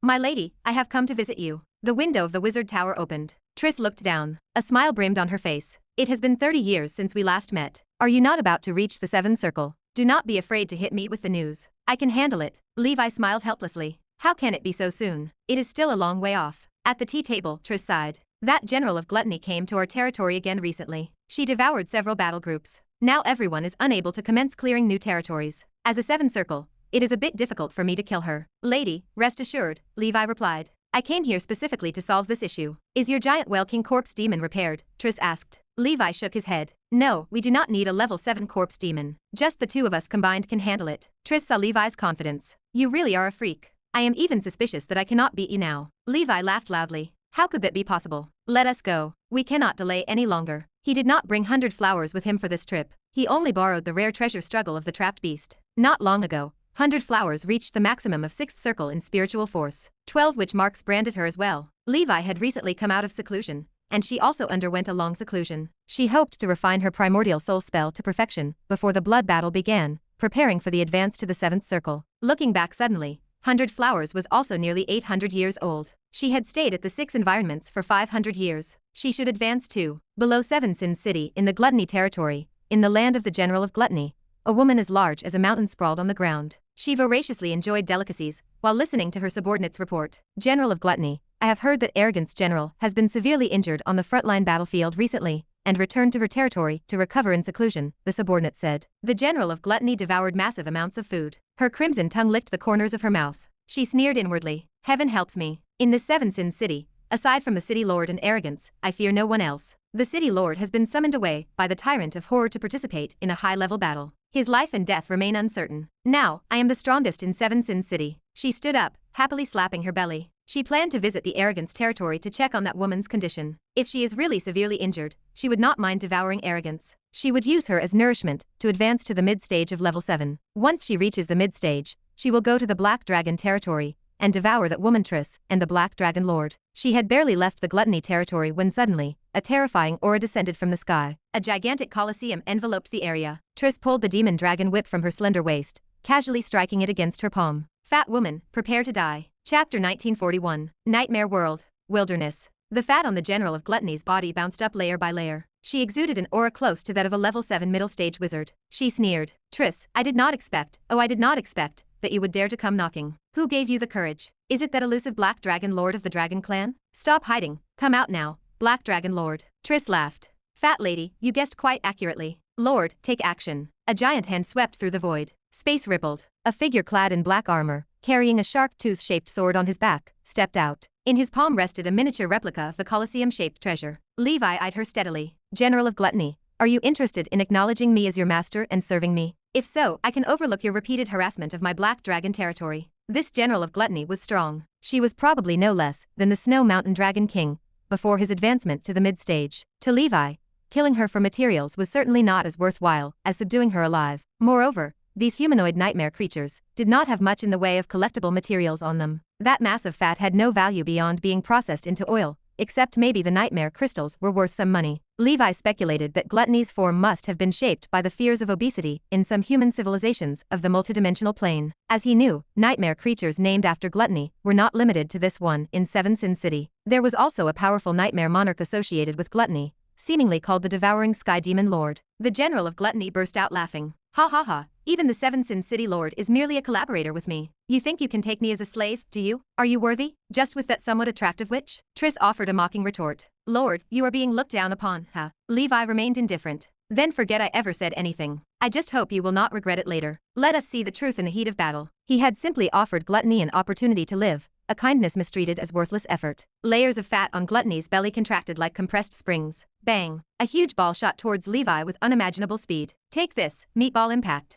Gluttony viewed Levi, with his level 6 peak strength, as her breakthrough in this battle. She would kill Levi first, then deal with Triss. Pick the softest target, and break them one by one. Smack! The wit cracked through the air. Space shattered as it went, opening a void passage. Even though Levi had said he could stand against level 7 before arriving, Triss still had some reservations. She wanted to draw the attack towards herself, but the General of Gluttony showed no intention of dodging. Rolls of fat on her back stacked like mountains, forming a natural and mighty defense. She intended to face Triss's whip attack head-on and forcefully kill Levi. Countless pieces of fat exploded. They turned into lustrous blobs of oil and fat. Upon contact with air, they ignited into towering flames, resulting in an explosive shockwave. Triss had witnessed this move from Gluttony before. She activated her protective force field and quickly retreated. That oil, if splashed on one's skin, could burn for a long time. A 7-circle protective force field would not hold for too long. Gluttony was not having an easy time either. She had taken a blow from the dragon abomination whip straight on. Beneath the fat, her bones showed black tracking marks. She was in agony. As long as I kill the Black Dragon Lord first, I can then face that woman with ease. If I cannot beat her, I can always run. The next moment, something that horrified her happened. The sound of bones crushing she had envisioned did not come. Boom. A muffled collision sounded, as if the meatball had hit an iron wall. Moreover, an ice-cold hand, hard as steel, gripped her neck tightly. Levi pushed back into mid-air. His armor's boots scraped against the void, sparking flames. Boom, boom, boom. His figure collided with a towering mountain of flesh. The elastic mountain swayed to relieve the great force. Only then did Levi stop. In his golden eyes, fierce flames began to burn. Millions of flames descended, forming a 10-kilometer diameter domain. His strength within rapidly expanded. Red Emperor Domain. Holy Image Law. Lion King Battle Technique. Whale Emperor Power Book. Falling Star Ring. General of Gluttony looked in terror at the smiling face of the Black Dragon Lord before her. He had swelled to the size of a frost giant. Merely the aura of level 6 peak. But how could there be such terrifying strength? Was this his confidence as one of the Dragon Clan? All the forces intertwined, coiling together like twine. Levi, wearing the Doomsday fist on his right arm, had yet to throw a punch. Yet the void could not stop trembling and shattering. A fist emitting golden light, akin to a black hole, was devouring all matter around it. The level 7 earth element crystal core shimmered and then faded, unleashing all the stored strength. Underhook earth-shattering fist. Levi launched his full-strength blow, tracing a beautiful downward arc. The punch seemed simple, yet it appeared to align with some sort of fundamental power rules. Levi realized that the profundity of the Iron Fist clan was not so straightforward. It had the essence of power in its simplicity. Boom. The most extreme punch he had ever thrown came crashing down upon the head of the General of Gluttony. The thick layers of external fat were instantly annihilated. The massive force transmitted. Her head split open crisply, like a watermelon being cleaved, with fragrant oil splattering everywhere. Levi's golden gravity shone brilliantly, repelling all the disgusting splattered substances. Chapter 1942. The bloated body of the General of Gluttony crashes onto the ground following a smashing uppercut. The mountains shake and collapse. The earth cracks open. Many nightmare creatures turn to dust under the onslaught of the gods' battle. Layers of fat burst apart, spattering red and white grease over 100 miles. Triss's mouth gapes open. Her breathing turns heavy, her chest heaving. Even as a seven-circle wizard, her emotions surge uncontrollably with excitement. The battle has just begun. She has only lashed out with her whip once. The General of Gluttony suddenly explodes into billions of pieces of flesh. Wasn't I called here to join the fight? As it turns out, it is just to watch your solo performance. Levi, this kid, is too crafty. To show off, he starts acting. Dust flies into the air, and shreds of flesh rain down, covering the earth. A gigantic pit with a diameter of 5 kilometers forms. Its depths remain unseen. The interior fills with still wriggling red and white substances, grease, chunks of intestines, digested materials, bone fragments, and eyeballs. A stomach remains amidst the gore, unharmed despite the horrifying explosion. Triss's expression tightens. Her brow furrows. Breathless, Triss speaks. The other organs have exploded, but the stomach remains. Is it dead or not? The lingering, ominous haze of danger prickles Levi's skin. He raises his hand. 6 great suns appear in the sky, smashing towards the vast pit below. Furious flames soar into the sky. Combined with oil splattered everywhere, a terrifying inferno ensues. Over 100 miles of grease splatter turns into a sea of fire. It releases immense energy, and Levi sighs with regret. He wanted to collect that fuel for his armors. Suddenly, Levi's figure flickers. He scoops up Triss, teleporting frantically away. Within the sea of fire, the aura of a massive horror surges.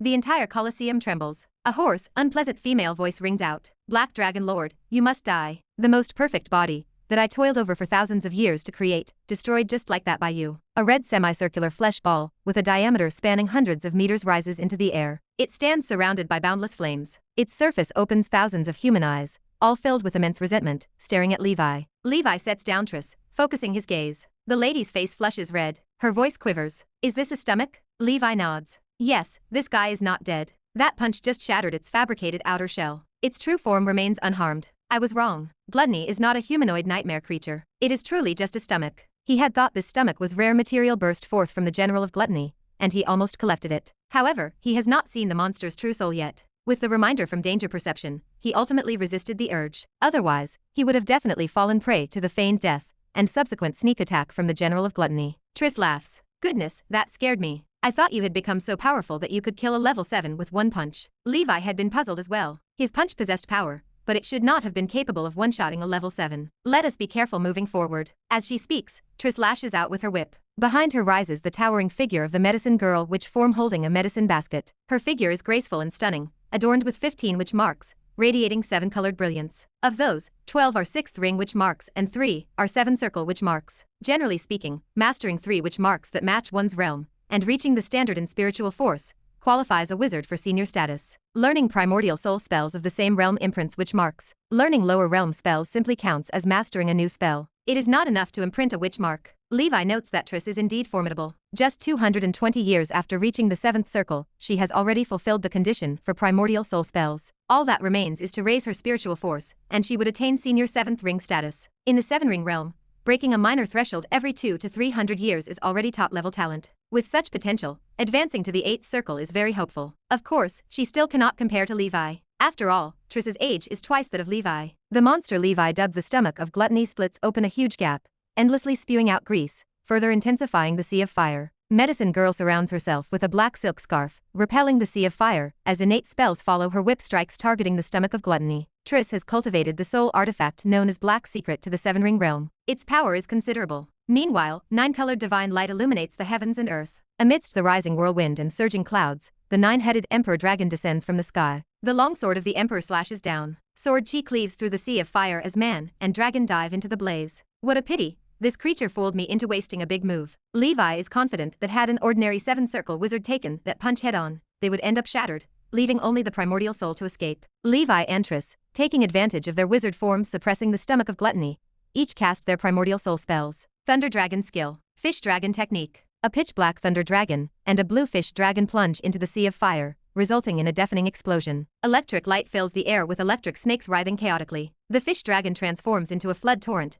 extinguishing the surrounding flames. Electric current intertwines with the torrent. These dual lethal attacks cling to the surface of the stomach of gluttony, causing it immense pain. Multiple attempts to flee are thwarted by the struggle of the trapped beast and Triss's whip, ensuring its capture. Chapter 1943. The beast lacked the protection of its body. Its strength waned, failing to match Levi or Triss. Above Levi, the amethyst light sword hovered. It gathered momentum. Endless metal elemental power converged within the blade, radiating terrifying might. Triss adjusted her stance nearby. "You all learn this stuff," she said. "It makes me want to study one too." Levi pointed a finger. The amethyst light sword whistled through the air. "If the lady wishes to learn, you can find my friend Lord Victor in the Midland Continent," Levi said. "He is the best at this. He will give you a 50% discount on the tuition fee." Triss rolled her eyes. "I am not stupid. I can obviously learn it from you for free. Why would I go to Victor?" The sword struck. While the two bantered, the amethyst light sword found an open wound. It pierced through the rubbery outer layer of gluttony. Inside, it wreaked havoc. The secret sword lacked a companion sword spirit, making it somewhat weaker than before. Yet, with the cooperation of the wizard form, it still caused level 7 trauma. Gluttony's stomach let out a pained howl. It opened a huge maw, sucking in the surrounding sea of fire, then tore open another rift. "Explode," the creature shrieked. A round crimson bead flew out,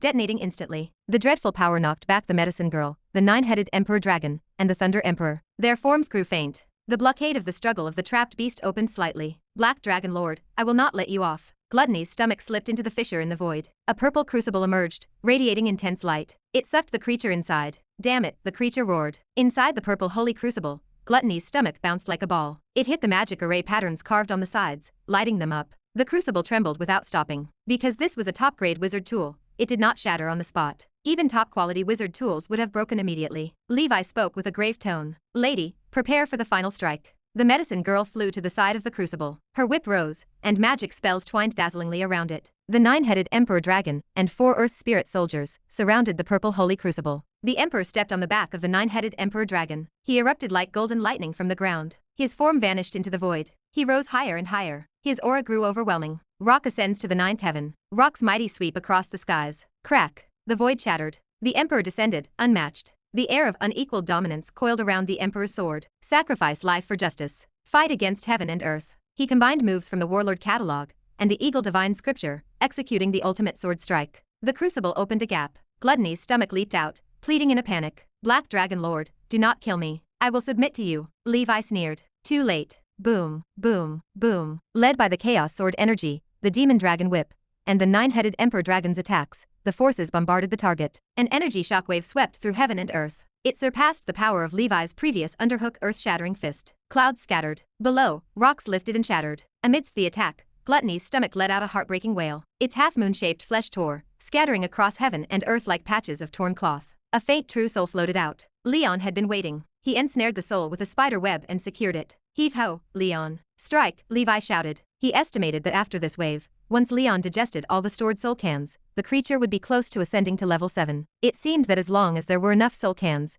this little guy had no bottlenecks. He broke through them smoothly, as easy as eating and drinking water. The Nether Emperor that the Minotaur mentioned was definitely Leon. Goodness, Levi had inadvertently raised a former Nether Emperor as a pet. This was an existence of at least level 10. With the true soul taken by Leon, the creature was dead, with no possibility of resurrection. Levi breathed a sigh of relief. This battle proved harder than expected. No wonder. This was a general of 7 Sin City. The Arrogance general was stronger than her, and the level 7 Peak City Lord would definitely be a tougher opponent. He had to be cautious. The sea of fire extinguished. The Scase land was no longer covered in fatty flesh. Only pieces of charred cloth-like remains remained. Lady, let us split these 50-50, Levi said. Triss nodded. Okay, I will see if I can concoct some new medicines. Levi felt these cloth pieces were ideal for weapon refinement. They were perfect for making wizard tools for containing and sealing enemies. They were similar to the human species bag in Journey to the West. He could also use them for refining protective clothing type wizard tools. In any case, they were infinitely useful. Let us go, Levi said to Triss, who seemed to be in a daze.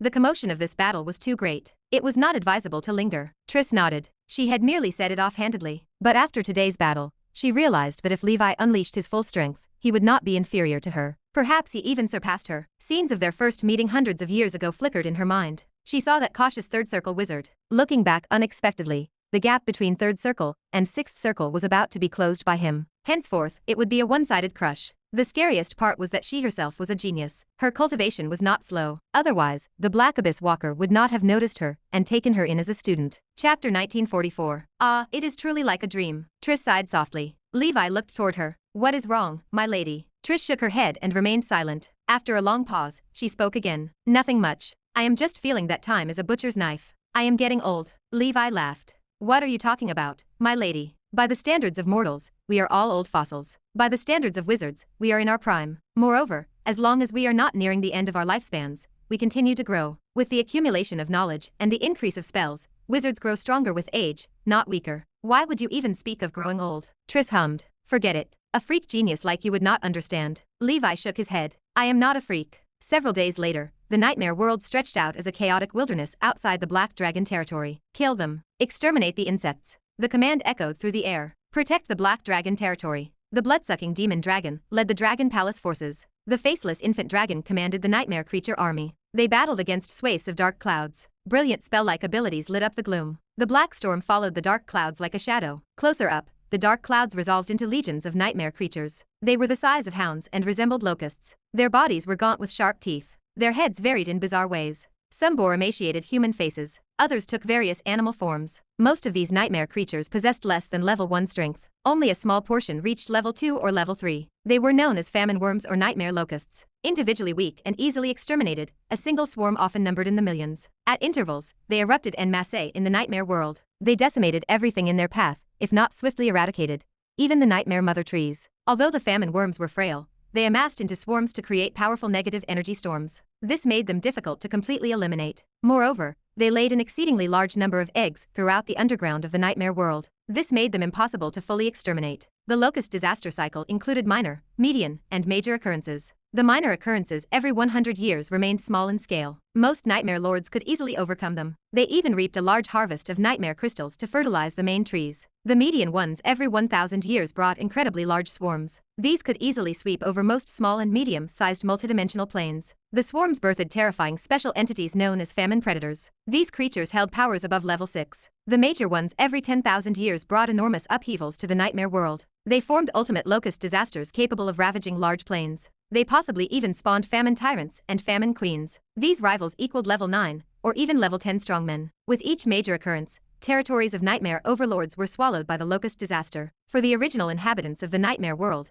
this was no longer strange. It was only because the nightmare was sufficiently powerful. Otherwise, other civilizations would have long perished. Yet, the locust disasters came hurriedly and left just as swiftly. Their lifespan was extremely short. Even for special entities, such as the famine tyrants and famine queens, they did not live long. All locusts, the queen included, lived no longer than a year. The stronger entities lived proportionally longer. Survived this year, and every territory gained substantial benefits. The nightmare mother trees grew robustly. In some chaotic wildernesses, new unclaimed territories emerged, sprouting new saplings. This was an excellent opportunity for the lords to expand their domains. This time, the locust disaster was just the minor 100-year occurrence. The Black Dragon territory had already experienced it several times. There was no need for the Dragon Palace forces. The local nightmare creature army could eradicate the locusts on their own. Therefore, Levi felt no concern. He knew the history of the nightmare world. After this locust disaster, In Nora year 251, the 1000-year event would occur. Then it would be necessary to call for the battle groups to assist to prevent the loss of territory. After the 1000-year locust disaster, another 1000 years would pass. In Nora year 1251, the major year would arrive. This was what genuinely concerned Levi. With the current rate of his and his domain's development, he would be inadequate to withstand the level 9 disaster 1000 years later. By then, one could only hope that the level 9 disaster would not come seeking them. Preferably, it would go after the Blood Rain Overlord or the Tyrant of Horror. That would incidentally resolve a major concern for Levi. According to Levi's analysis, the famine worms likely embodied the fear of hunger felt by most beings within the multidimensional plane. As a transcendent, he felt nothing. However, for most ordinary people and beings, their primary concern was not whether they could break through. Their concern was whether they might starve to death tomorrow. Several days later, the locust disaster was thoroughly eradicated. It did not cause the slightest disturbance. Nightmare crystals piled up like mountains at the foot of the nightmare main tree. The blood-sucking demon dragon approached. "Lord, this locust disaster has passed." Levi nodded. "Well done. Go claim your reward from the Black Lotus beast." The blood-sucking demon dragon rubbed its claws together. It looked much like how flies rub their hands. "Thank you, boss."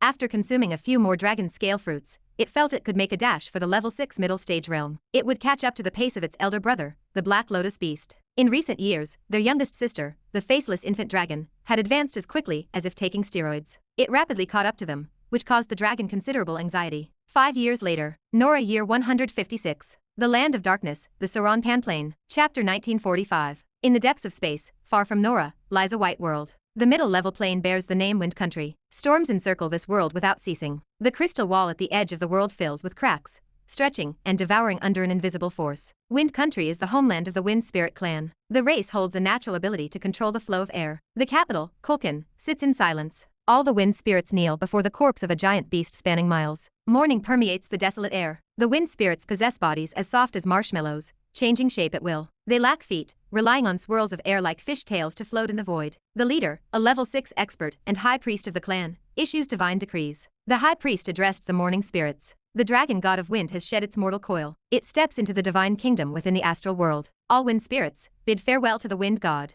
The spirits chanted in unison. Praise the dragon god. Praise the dragon god. May the dragon god protect us in the astral world. Songs echo back, a dirge of civilization. Black crows circle the high skies. One blue crow stands out. This is Ayak. Sharp, spirited eyes gaze at the giant beast corpse below. To be precise, the creature possesses a flat body vaguely resembling the dragon clan. Its body, soft like clouds, changes freely with the shapes of the wind. It is the wind-shaped dragon, a rare sub-dragon with wind element affinity. Around it, an endless aura of death energy, and dusk signifies a natural death. Its strength reached the 7th level, the peak of wind-shaped dragons. Even the long-lived dragon clan cannot withstand the natural cycle of life and death. On its forehead rests a shiny crystal, imbued with the potent power of storms. Ayak considers the object appealing. It would make a fine decoration for a nest, would it not? It would likely attract female crows. And those soft, gauze-like scales on its body, they could be woven into the most beautiful window sheer in the world. Ayak made up its mind. It would take this dragon away. Suddenly, a pirate ship descends from the sky. Bald wizards stand aboard.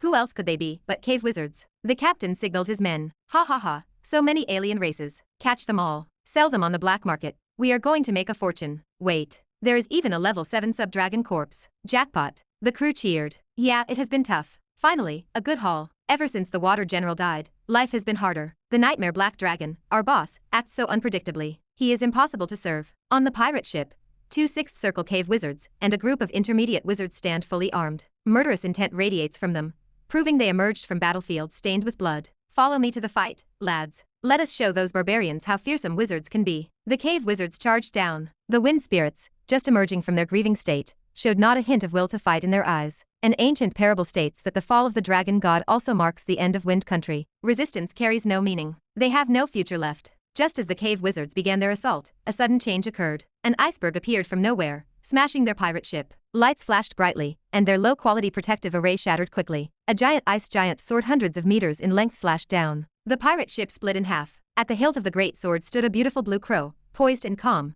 majestic yet stable. The crow let out a sharp cry. Caw caw caw. The cave wizards stood dumbfounded. Caught up in arson, murder, and looting, they overlooked the presence of a crow. Damn it, what the hell is this? Crap, we cannot go back. Brothers, let us kill the crow first. About a quarter of an hour later, the tone shifted. Run. This crow is too strong. Old One Ear is dead. Old Three Legs has fled. A wise man does not eat the loss before his eyes. Retreat. Do not kill me. Mercy, brother crow. High above in the sky, the blue crow battles numerous enemies single-handedly, never at a disadvantage. After slaying a 6th ring senior cave wizard, another 6th ring wizard sold out his comrades and fled. A group of cave wizards scattered like birds and beasts. Caw caw caw. Ayak shot out its ice feather wings one after another. The pirates met their end. Even those who survived could not set sail again, for their ship had vanished. Ayak possesses combat prowess that does not pale in comparison to the likes of Snow King, a combat-oriented special spiritual creature. With the support of the 6th ring perfect cultivation of Levi, these cave wizards posed no threat. That is why it could roam the land of darkness so safely and untroubled. With its intelligence and ability,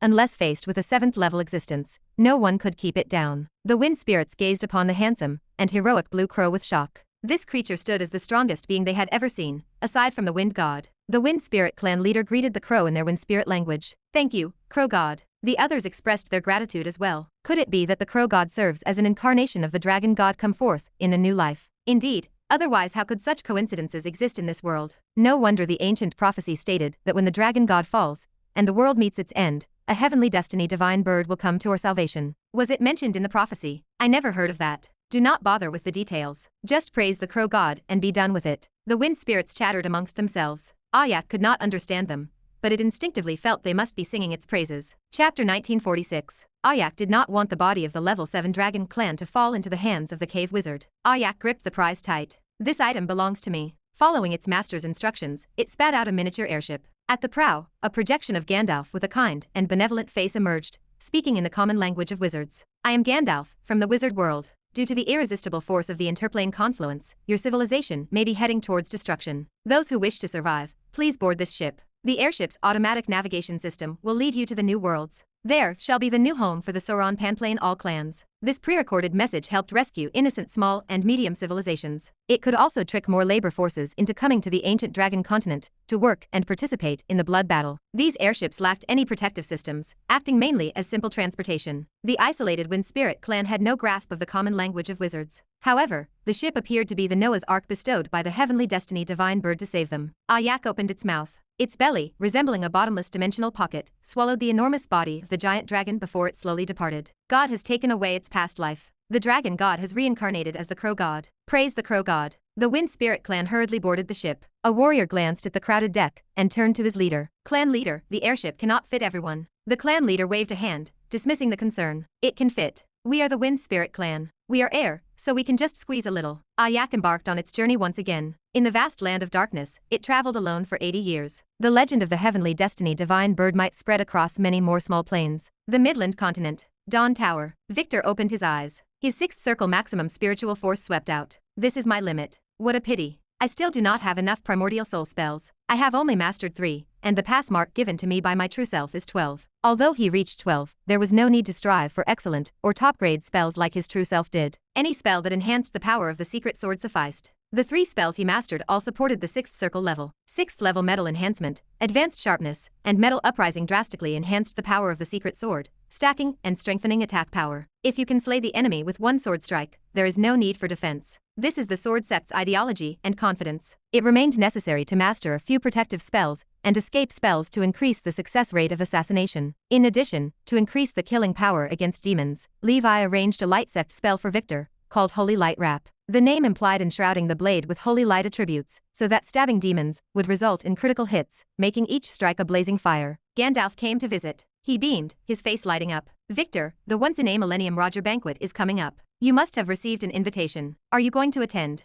After the banquet, there will be a grand auction. Maybe there will be something good." The Roger banquet was a traditional festivity passed down by the legendary wizard Platinum Wind Roger. On this day, Roger's legacy organization, Platinum Steeple, invited well-known persons from the wizard world to gather. They exchanged cultivation insights, fostered friendships, and progressed together. Victor leaned back. "Are there any breakthrough potions? If not, I will not go." Gandalf tapped his chin. "I am not sure about the potions, but there will definitely be formulas for 7-circle breakthrough potions. Although formulas are typically reserved for the true self by Madame Triss, collecting multiple formulas is also beneficial. Let us go together. After all, it is held at the Metal School's dojo, so you might gain something. It is a once-in-a-thousand-years event. Besides, the true self will also attend." As a 5th circle pharmacist, Gandalf strived hard to reach the 6th circle, thus collecting potion formulas was of great importance to him. Victor pondered for a moment. All right. He decided to take a look, perhaps to collect some more useful primordial soul spells. Over the years, the Metal School often invited Lord Victor to give lectures. He disliked high-profile appearances and felt too busy, so he never went. Fire Dragon Shop.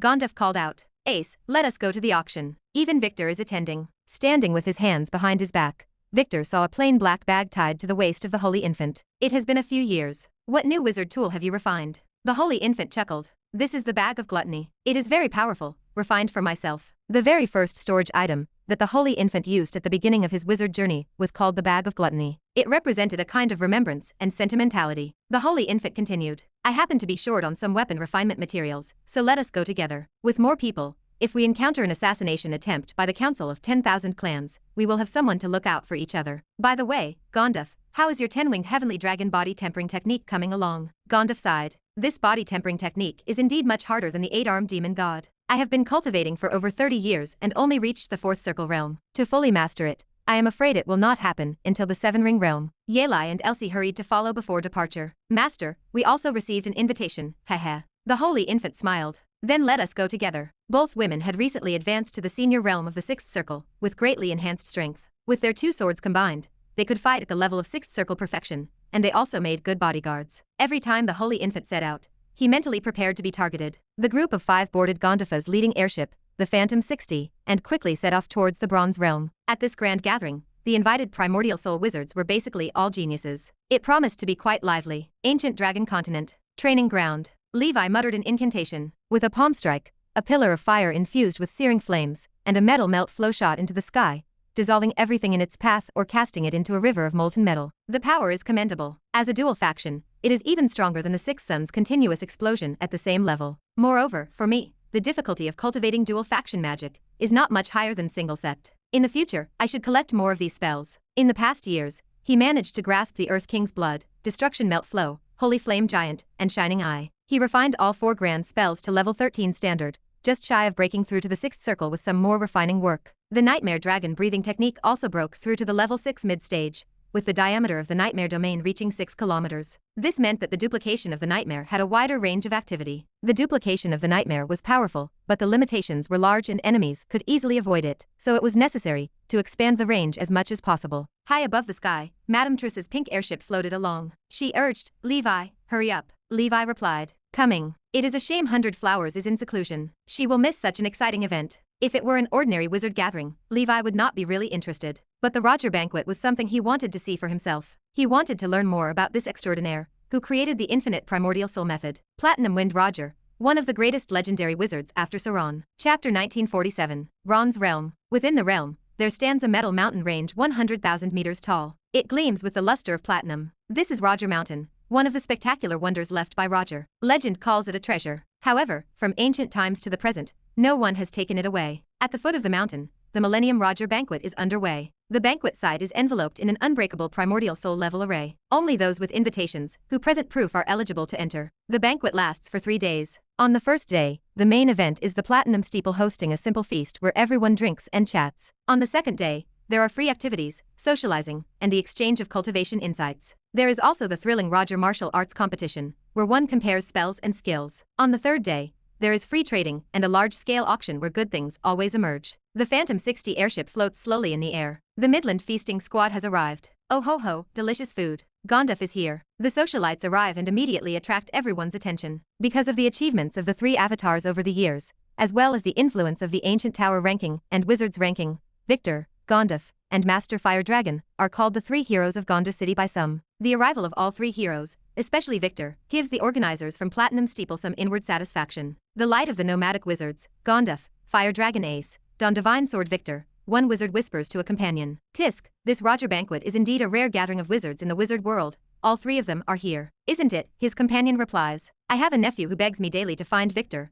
wanting me to pull strings to get him into Dawn Tower for studies. Sigh, he does not understand. Even among 6th circle wizards, there are levels. How could Victor possibly consider my face? That is nothing, a third wizard interjects. I have a cousin with only 2nd ring cultivation obsessed with Master Fire Dragon. Just to get close to him, she runs to the Fire Dragon shop to buy things. You all have nothing on this, a 4th wizard grumbles. My grandma, nearing her end and knowing breakthroughs are hopeless, intensely follows Gandaph's news every day, claiming she wants to pursue true love. Anyone who makes it to the level of primordial soul is no ordinary person, but those like them are freaks, a 5th observer remarks. Ha, temporary glory proves nothing. From the past to present, looking across the multidimensional plane, figures like the 3 heroes of Gondar City are aplenty, like fish crossing the river. But in the end, How many have become grand wizards and legends? Acquainted wizards communicate through their spiritual force, privately chatting and gossiping. Envy and praise mingle with belittlement and contempt. Such are human feelings. Gandaph glances over. Among those present are many familiar figures, many of whom were top talents of the Dark Ancient Tower. For example, the Snow Lotus, which seated at the table from the Endless Sea, is now a 6th Circle senior wizard as well. She catches Gandaph's gaze and offers a polite smile. At the same table, there is a dashing man in a white robe, the son of Hurricane, also a 6th Circle senior. There is also a bald, burly body refining wizard, the Supreme Fist Wizard, an Ocean Abyss Alliance talent from an earlier batch of sea aristocrats, already at 6th Circle perfection. And there is a golden-robed, attractively built, stunningly beautiful golden-haired witch, probably the Letney family's genius, also a 6th Circle senior, apparently known as Lightning Nun Kartna. Gandaph considers the situation. If the Electric Eel Wizard were still alive, he would be nearing 6th Circle perfection too. Many other school talents are around, but Gandaph is not very familiar with them. A few 7th Circle wizards are invited, but not many. Such powerhouses are mostly high-ranking individuals in top wizard organizations or Congress, busy with important roles, and seldom venture out. Those who come are mostly free spirits. A pink airship descends. Triss, Levi, and Anya arrive at the banquet and take their seats at the table from the Endless Sea. Over the years, Levi has gradually made a name for himself in the wizard world, especially after the ancient Dragon Continent became an experimental pilot site. Therefore, quite a few recognize him. The Dusk Hall Master has arrived. This is a major player,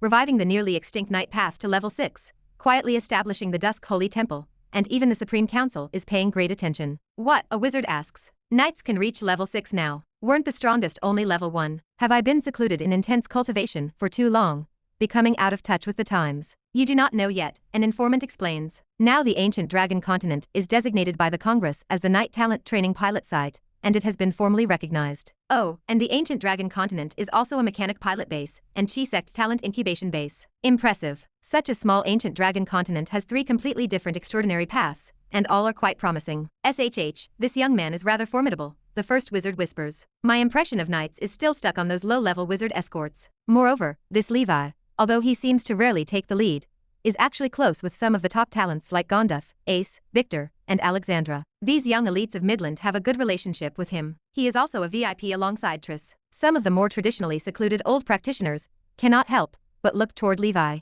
The man wears black armor and carries a shark-tooth-shaped sword. His resolute face possesses the temperament of a knight. Judging by the spiritual force fluctuation he emits, his wizard cultivation is also at 6th Circle perfection. He is truly a person that can make others green with envy. Chapter 1948. At the center of the banquet, a 7th Circle wizard from the Platinum Steeple clapped his hands and smiled. Furs, the deputy tower master of the Platinum Steeple, spoke to the gathered crowd. My name is Furs. Welcome to all who have traveled from afar to attend Roger's banquet. It is rare for us to gather like this, so let us enjoy good food, good drinks, and friendly exchanges. With an 8th Circle wizard stationed here, I hope no displeasing incidents will occur. Levi surveyed the hall. At least 100 primordial soul wizards stood in the room. He had worried the council of 10,000 clans might take this opportunity to cause trouble, but the situation seemed peaceful. Unless they sent a large force, an attack would prove a futile effort. This grand feast might also have served as a trap set by the Wizard Council to catch bigger fish. Powerful beings likely watched from the shadows. During the meal, several primordial soul wizards took the opportunity to interact. They elegantly raised their glasses to toast one another. The most popular attractions remained the seats of those senior 7th Circle wizards, along with the spots occupied by Levi and the Gondar 3 heroes. Levi kindly introduced himself to the guests, taking the chance to expand his social connections. Those who attended such a banquet possessed high quality and manners. No unpleasantness or jealousy-induced conflicts disturbed the event. All present stood as dignified primordial soul wizards, and with so many peers around, such incidents seemed unlikely. After the banquet ended, a primordial soul wizard proposed a challenge. Senior Furs, I have heard that those destined may find Roger's treasure if they can reach Roger's summit. I wonder if this is true. Furs burst into laughter. It is true. If you are interested, why do we not give it a try? According to Roger's will, no official organization, including his inheritor, the Platinum Steeple, could enclose Roger Mountain, charge admission, or claim it as their own. Instead, it served as commonwealth of the wizard world. His mighty strength matched his interesting character, and he left some unexpected treasures for wizards in Roger Mountain. These treasures proved difficult to obtain. Roger Mountain contained a powerful primordial magnetic field. The force interfered with the actions of primordial soul wizards to the extent that even void travel failed. Only those with great persistence, strength, and fortune had a chance of obtaining them. Typically, 7th Circle wizards reached the peak easily, but for 6th Circle wizards, success remained uncertain. Levi had heard of this phenomenon. Now that his strength reached a sufficient level, he wanted to conquer Roger Mountain during this opportunity. At the foot of the mountain, over 100 primordial soul wizards floated in the void. Trish shook her head. I will not go. I already went when I broke through to the 7th circle. Levi, you go. You should have a shot at reaching the summit. Anya can give it a try as well. It is all about participating. Anya remained silent. A mother's concern truly proved brutal. Writing off her own son like that. But Anya admitted he stood no chance. Other 7th circle wizards refrained from participating, obviously having summit before. Furs chuckled. Since everyone traveled from afar to attend this banquet, our platinum steeple cannot appear stingy. Let us add some fun. The first one to reach the summit will be awarded 3 billion ether stones by the platinum steeple, the second one 2 billion, and the third one 1 billion. The rewards serve as a small token of our appreciation, so please do not take it personally. Gandaph laughed heartily. With such generosity from the platinum steeple, I believe the metal school will rise again soon and produce a legendary champion. The crowd expressed surprise. How generous of the platinum steeple. That first place belongs to me. Upon a single command, 100 primordial soul wizards began to fly upward. Reaching the summit of Roger Mountain required careful navigation. Flying directly to 100,000 meters high and approaching the mountain would trigger the traction of the primordial magnetic force. A wizard would plummet at high speed, crushing their defensive field and suffering severe injuries. Among the 100 streams of light, a few figures stood out. Lord Victor merged with his secret sword, transforming into a streak of golden light that took the lead. The Holy Infant, his feet planted on the extreme fire wheel, turned into a blaze of fire and shot forward. Gandaph rode inside a burning black divine light, maintaining a rapid speed. Levi followed behind the 3 avatars, wrapped in thunder light with air currents billowing around him. This elemental magnetism feels like flying with a mountain strapped to my back, Levi thought. If I activate my primordial magnetic field and adjust the magnetic direction around me, I could win easily. Yet, no need exists for such a display. I will let Victor have it so he can save up to buy a breakthrough potion. I cannot remain too high profile with so many people watching. 100 primordial soul wizards passed like immortals crossing the sea. Each displayed magical abilities, creating an astonishing scene. Many wizards activated their wizard forms, taking the challenge seriously. Triss watched the ascent. Levi is taking it too easy. He plans to let Victor take the first place. Given her understanding of Levi, she knew he would control his rank to stay within the top 3. The higher they went, the stronger the elemental magnetism became. Midway up the mountain, Anya's forehead covered with sweat, his struggle evident. Veins protruded as he pushed his limits and advanced another 1,000 meters, but eventually, he stopped. If he persisted, he feared severe injuries. Sigh, if I advanced to a 6th ring senior, I might go further. Now, let us see how Levi performs. Chapter 1949. The mountainside serves as a checkpoint. 2/3 of the primordial soul wizards fall away here. One wizard leans against the cold stone, gasping for breath. I really cannot do it. A second wizard clutches his chest, sweat dripping from his chin. It feels like my veins are about to be ripped out. A third wizard stares up at the path ahead, his brow furrowed. My primordial soul is being sucked out by the elemental magnetism. The first wizard wipes his forehead. I have heard that Roger Mountain itself is a level 10 treasure. Roger once used this mountain to crush several level 10 alien powerhouses. Its fame is well deserved. A fourth wizard gazes at the climb. Out of the remaining people, who could win the crown? A bystander shakes his head. Is there a need to guess? It is certainly Lord Victor. With his 6th ring perfect cultivation, and as a top-level genius, no one can suppress him, except for 7 circle wizards. Another observer points toward the front. The Dusk Palace master seems relaxed. Maybe he is conserving strength for a final sprint. The knight's body is strong, and it might be of help. About 2/3 of the way up,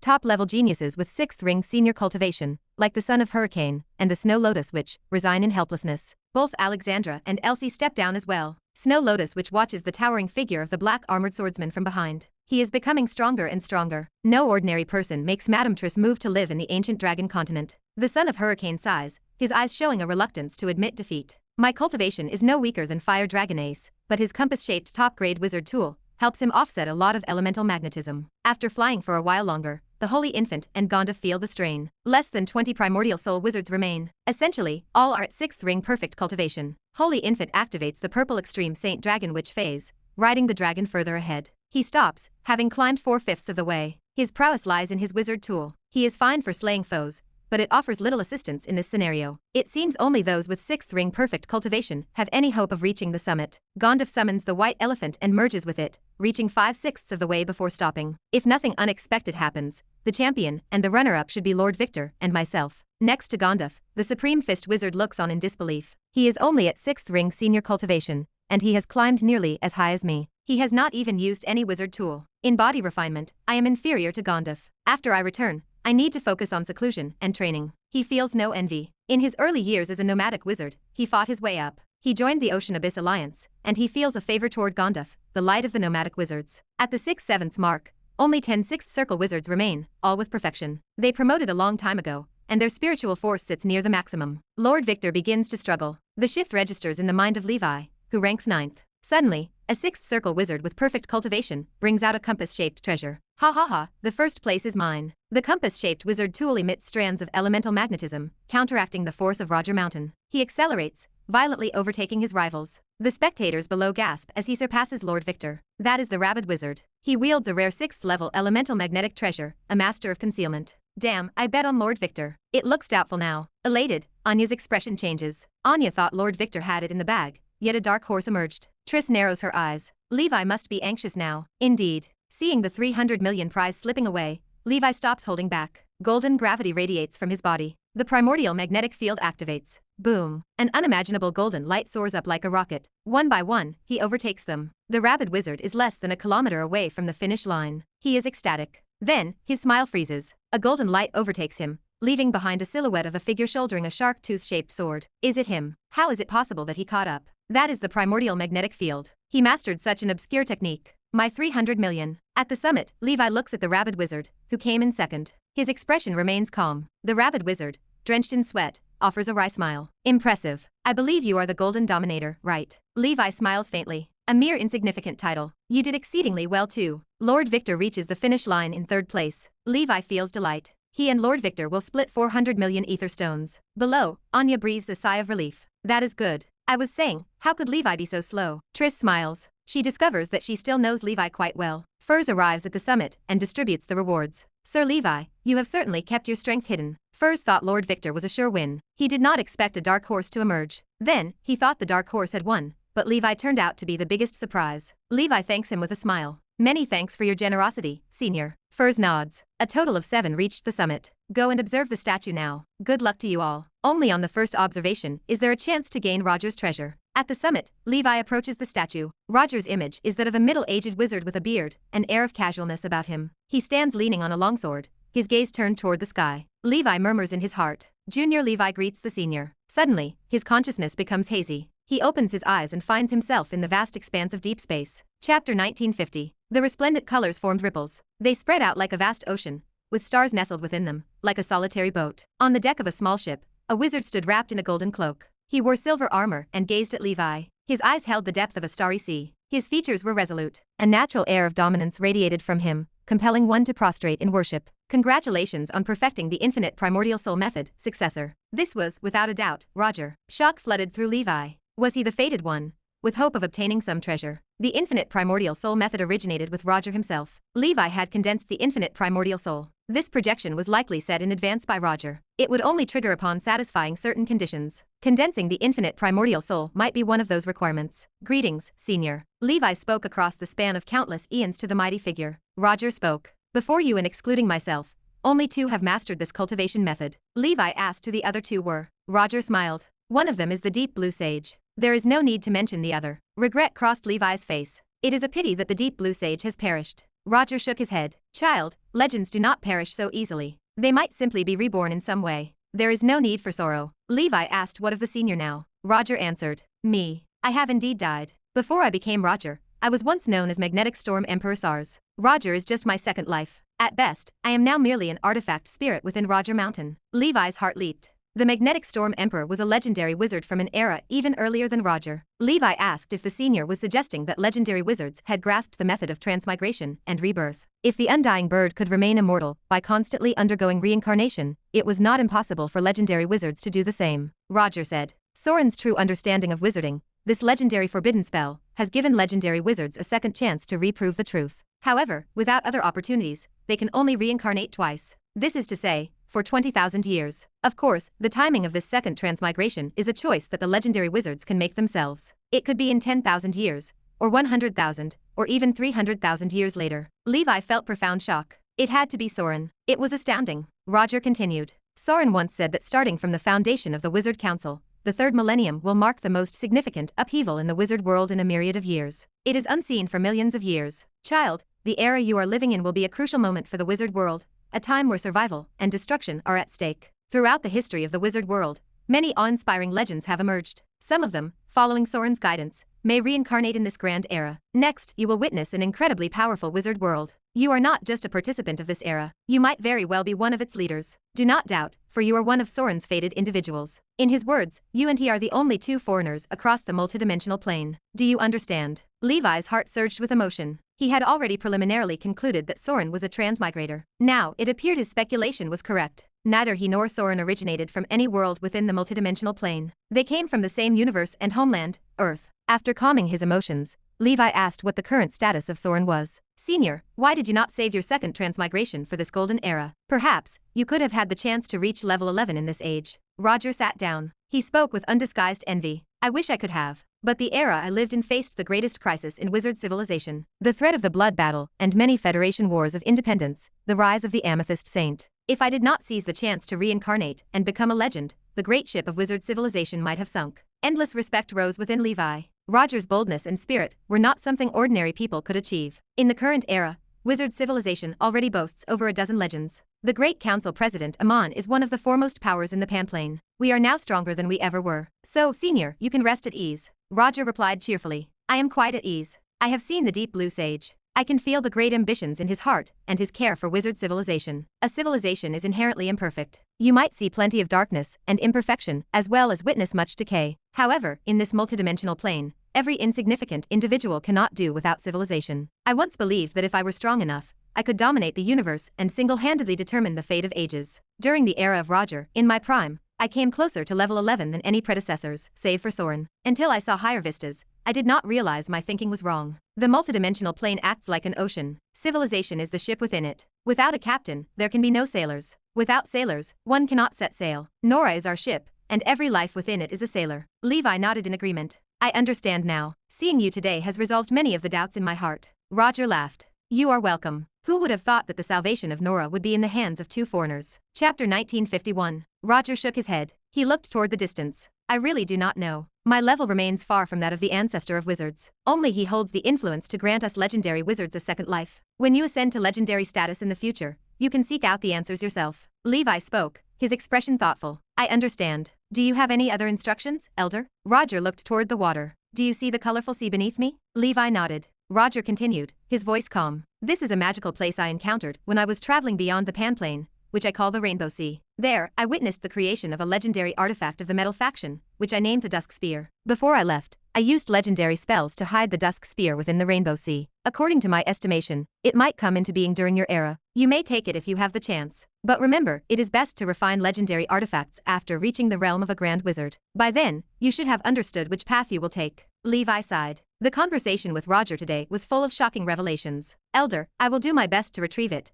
but the prospect of venturing into the Panplane remains a distant matter for me. Roger answered, his figure growing faint. No rush. I have nothing else on this end. In death, all is indeed void. With those words, he vanished into the Rainbow Sea aboard a lonely boat. The experience felt like a dream, and he awoke still filled with emotion. Levi opened his eyes. Victor stood beside him. Furs and the Rabid Wizard looked at Levi with envy. Congratulations, Sir Levi, on acquiring Roger's treasure. Levi laughed. Thank you. He sensed that Victor had not gained anything. Another lucky one stood nearby, likely having found something, but Levi trusted that what they found could not compare with his treasure. His treasure consisted of the location and message of a legendary artifact. After I reach the 9th circle, I will be able to retrieve it. It is of no use going there too early. The journey is too dangerous and unexpected accidents can occur. During the banquet, Levi became the center of attention. People approached to congratulate him, whether sincerely or not. The first day passed calmly without any twists or the council of 10,000 clans causing trouble. The next day, the Roger martial arts competition began early. Levi felt little interest in it, as the reward for first place was merely a 6th-circle high-grade witch artifact. The rules of the competition remained strict. Only spells were allowed, and the use of any wizard tools or treasures remained prohibited. Neither he nor his 3 avatars held any interest in participating.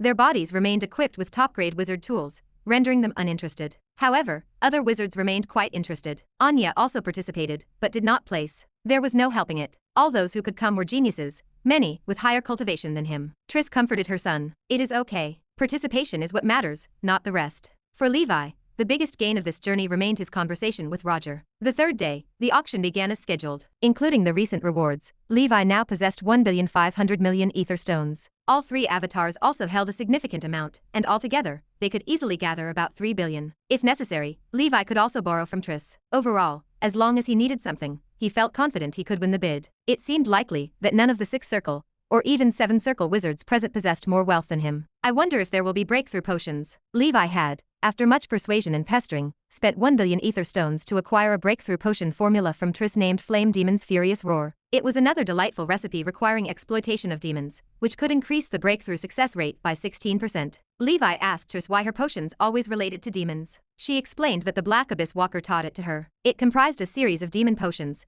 handed down from her teacher, the Deep Blue Sage. In short, this group of master and disciples determined to fight against demons to the end. The Flame Demon potion requires the fresh heart of a level 7 Flame Demon, which acts as a crystal core. A Flame Demon heart and a crystal core only provide enough to refine 1 dose of medicine. Furthermore, the recipe requires rare plants like Fire Dragon fruit and Demon Dragon grass medicine powder. Levi possessed Fire Dragon fruit, waiting for it to bear fruit. Triss held some remaining Demon Dragon grass medicine powder on her side. In essence, only a level 7 Flame Demon remained missing for Triss to refine. Regarding the 7 circle breakthrough potion, if it appeared at the auction, obtaining it in advance for precautions would be ideal. If not, he would wait for the blood battle to start and seek an opportunity to hunt a Flame Demon. With his strength, a level 7 early-stage Flame Demon Lord was sufficient to kill. After the auction started, one treasure after another went under the hammer. Items like 6 circle high-grade witch artifacts and 7 circle herbs appeared, and indeed many good things surfaced. Ace targeted material for weapon refinement and blueprints. Gandaph aimed for herbs and formulas. Lord Victor took responsibility for bidding on primordial soul spells. Their division of labor remained clear. If they could not win an item, Levi would then step in. Halfway through the auction, the Gondor 3 heroes had already acquired several elemental metals, numerous excellent primordial soul spells, as well as an incomplete 7-ring alchemist inheritance,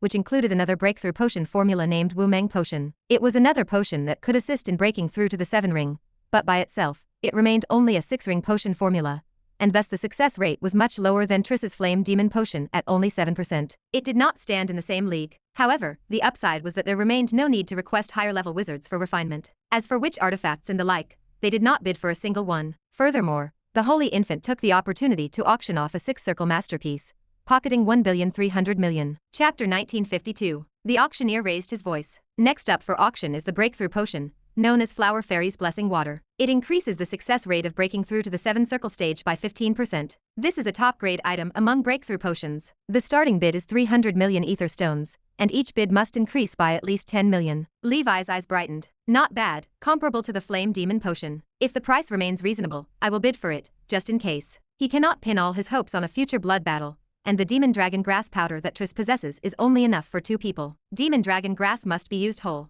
and it cannot be transplanted. Acquiring it is not easy. From Levi's side alone, at least 4 promotion potions are needed. 100 Flowers currently lacks any breakthrough potions, though with her ability, she should be able to acquire one on her own. Therefore, the more breakthrough potions, the better. The price of the potion surpassed 500 million, and continued to rise. So many wizards attended just for this item. Many went all out, living frugally and saving up to buy potions. Levi finally raised his paddle. 1.1 billion. He had spent little money during the earlier auction, waiting specifically for this moment. As the offer of 1.1 billion echoed through the room, every eye turned to the private box where Levi sat. The private box prevented investigations, yet the crowd guessed that among the people present, besides 7 circle wizards, only the Master Fire Dragon could afford such a price. The 7 circle wizards present, unless buying for juniors, had no need for this item, and would not waste their money. It had to be the Fire Dragon wizard. Levi won the Flower Fairy's Blessing Water. At the cost of 1.1 billion, he swallowed hard against the pain of the expense. Most ordinary 6-circle perfect wizards spend several billions to purchase level 6 breakthrough potions,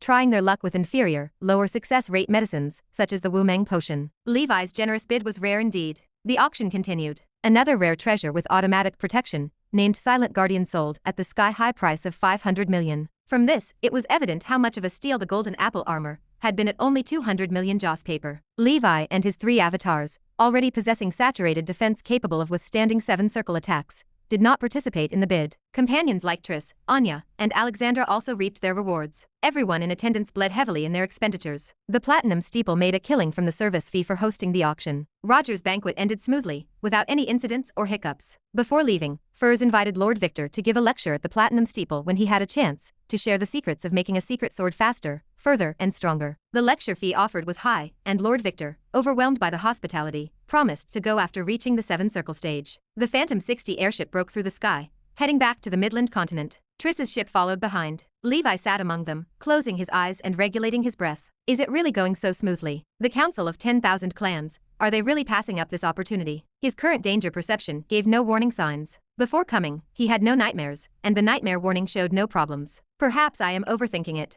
With so many primordial soul wizards here, how would any enemy dare to make a move? The Phantom 60 airship slowly emerged at the entrance to the teleportation portal leading to the Bronze Realm. Gandaph laughed. That went smoothly, almost too smoothly. Ace, you are no longer the center of attention among the all clans. The Holy Infant sat up. We cannot let down our guard until we return to Gandaph City. The meeting hall was guarded by an 8th circle wizard, but now on the road, there is none. So many primordial soul wizards and staff members. Could there really be no spies from the Council of 10,000 Clans? I have my doubts. In a corner, Lord Victor sat cross-legged. The star sword floated in front of him, ready to charge into action at any moment. High above in the sky, beyond the crystal wall, in the land of darkness, 3 figures stood suspended in the air. One was a member of the Void Spirit clan, exuding a level 6 peak aura. It was Mogus, who had escaped previously, and it appeared to have found a new body. Gandaph and his group have appeared near the teleportation portal, Mogus said. It is time for you both to make your move. If the assassination fails, I will use my void abilities to ensure your safety. The other 2 figures were a male and a female. Their luxurious blood robes and crimson skin were exposed, appearing as if muscles lay bare. Both had blood-colored wings on their backs. The male had 6 wings and the female 8.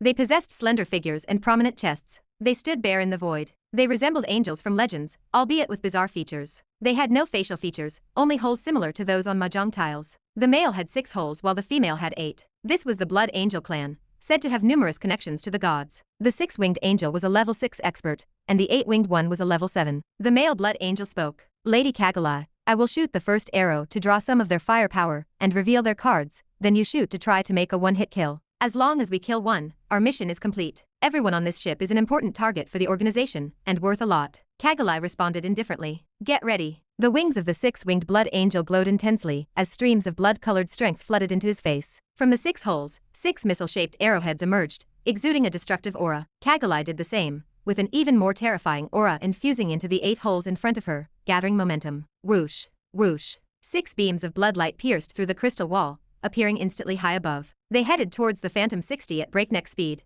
not any slower than the secret swords. Boom. A beam of blood collided with the protection barrier of the Phantom 60. The ship's protective array, capable of withstanding a hit from a 7-circle wizard, shook violently. This alerted the dining squad immediately. Gandaph cursed with a smile. Ace, you and your big mouth. Everyone sit tight. Get ready for void travel. In front of the Phantom 60, sparks flew and a passage formed in the void. Boom. Another beam of bloodlight exploded. The shockwave swept through, shattering the void passage instantly. Lord Victor opened his eyes. It seems the enemy is launching a high-altitude strike through the crystal wall. Running is useless, we need to counterattack. Above the teleportation portal, Levi's figure quietly emerged in the space beyond the crystal wall. Something felt amiss, and he had told Triss to head back first. After turning invisible, he had stealthily followed behind his duplicates. Through the connection with his duplicates, the moment Gandaph and the others were attacked, he knew, and he guessed the enemy was striking from a distance outside the crystal wall. He glared at the distant figures. You are blocking the portal. Today, none of you are going to make it back. Chapter 1953. Midland Continent. A wizard battle group hides in a valley, resting. Members of the Mountain Giant Battle Group patrol the Midland Continent. They also answer to the Congress, providing security for major events like the Roger Banquet. Commander Soraya, a 7-circle senior wizard and Laplace's cousin, oversees the group. Soldiers chat idly. At the Roger Banquet, those cowards from the Council of 10,000 Clans only launch sneak attacks. They did not come to cause trouble. A second soldier nods, leaning on his spear. We ambushed for 3 days and 3 nights. Not a single one showed up. The Council of 10,000 Clans has failed in many assassination attempts over the years. Master Fire Dragon alone caused them sustained failures and heavy losses. Perhaps they gave up this time. They are likely waiting to attack us when we are too busy to handle everything after the blood battle begins. The first soldier agrees with a grunt. It makes sense. Soraya strides toward the group, her expression stern. We must not let our guard down. The enemy strikes when we relax. For every crafty move, there is a countermove even craftier. People from the Council of 10,000 Clans have grown cunning. They play games with the Wizard Council using reconnaissance, counter-reconnaissance, traps, and counter-traps. Several subsequent fishing operations by the Wizard Council ended in failure. Soraya's words hang in the air when an alarm pierces the silence.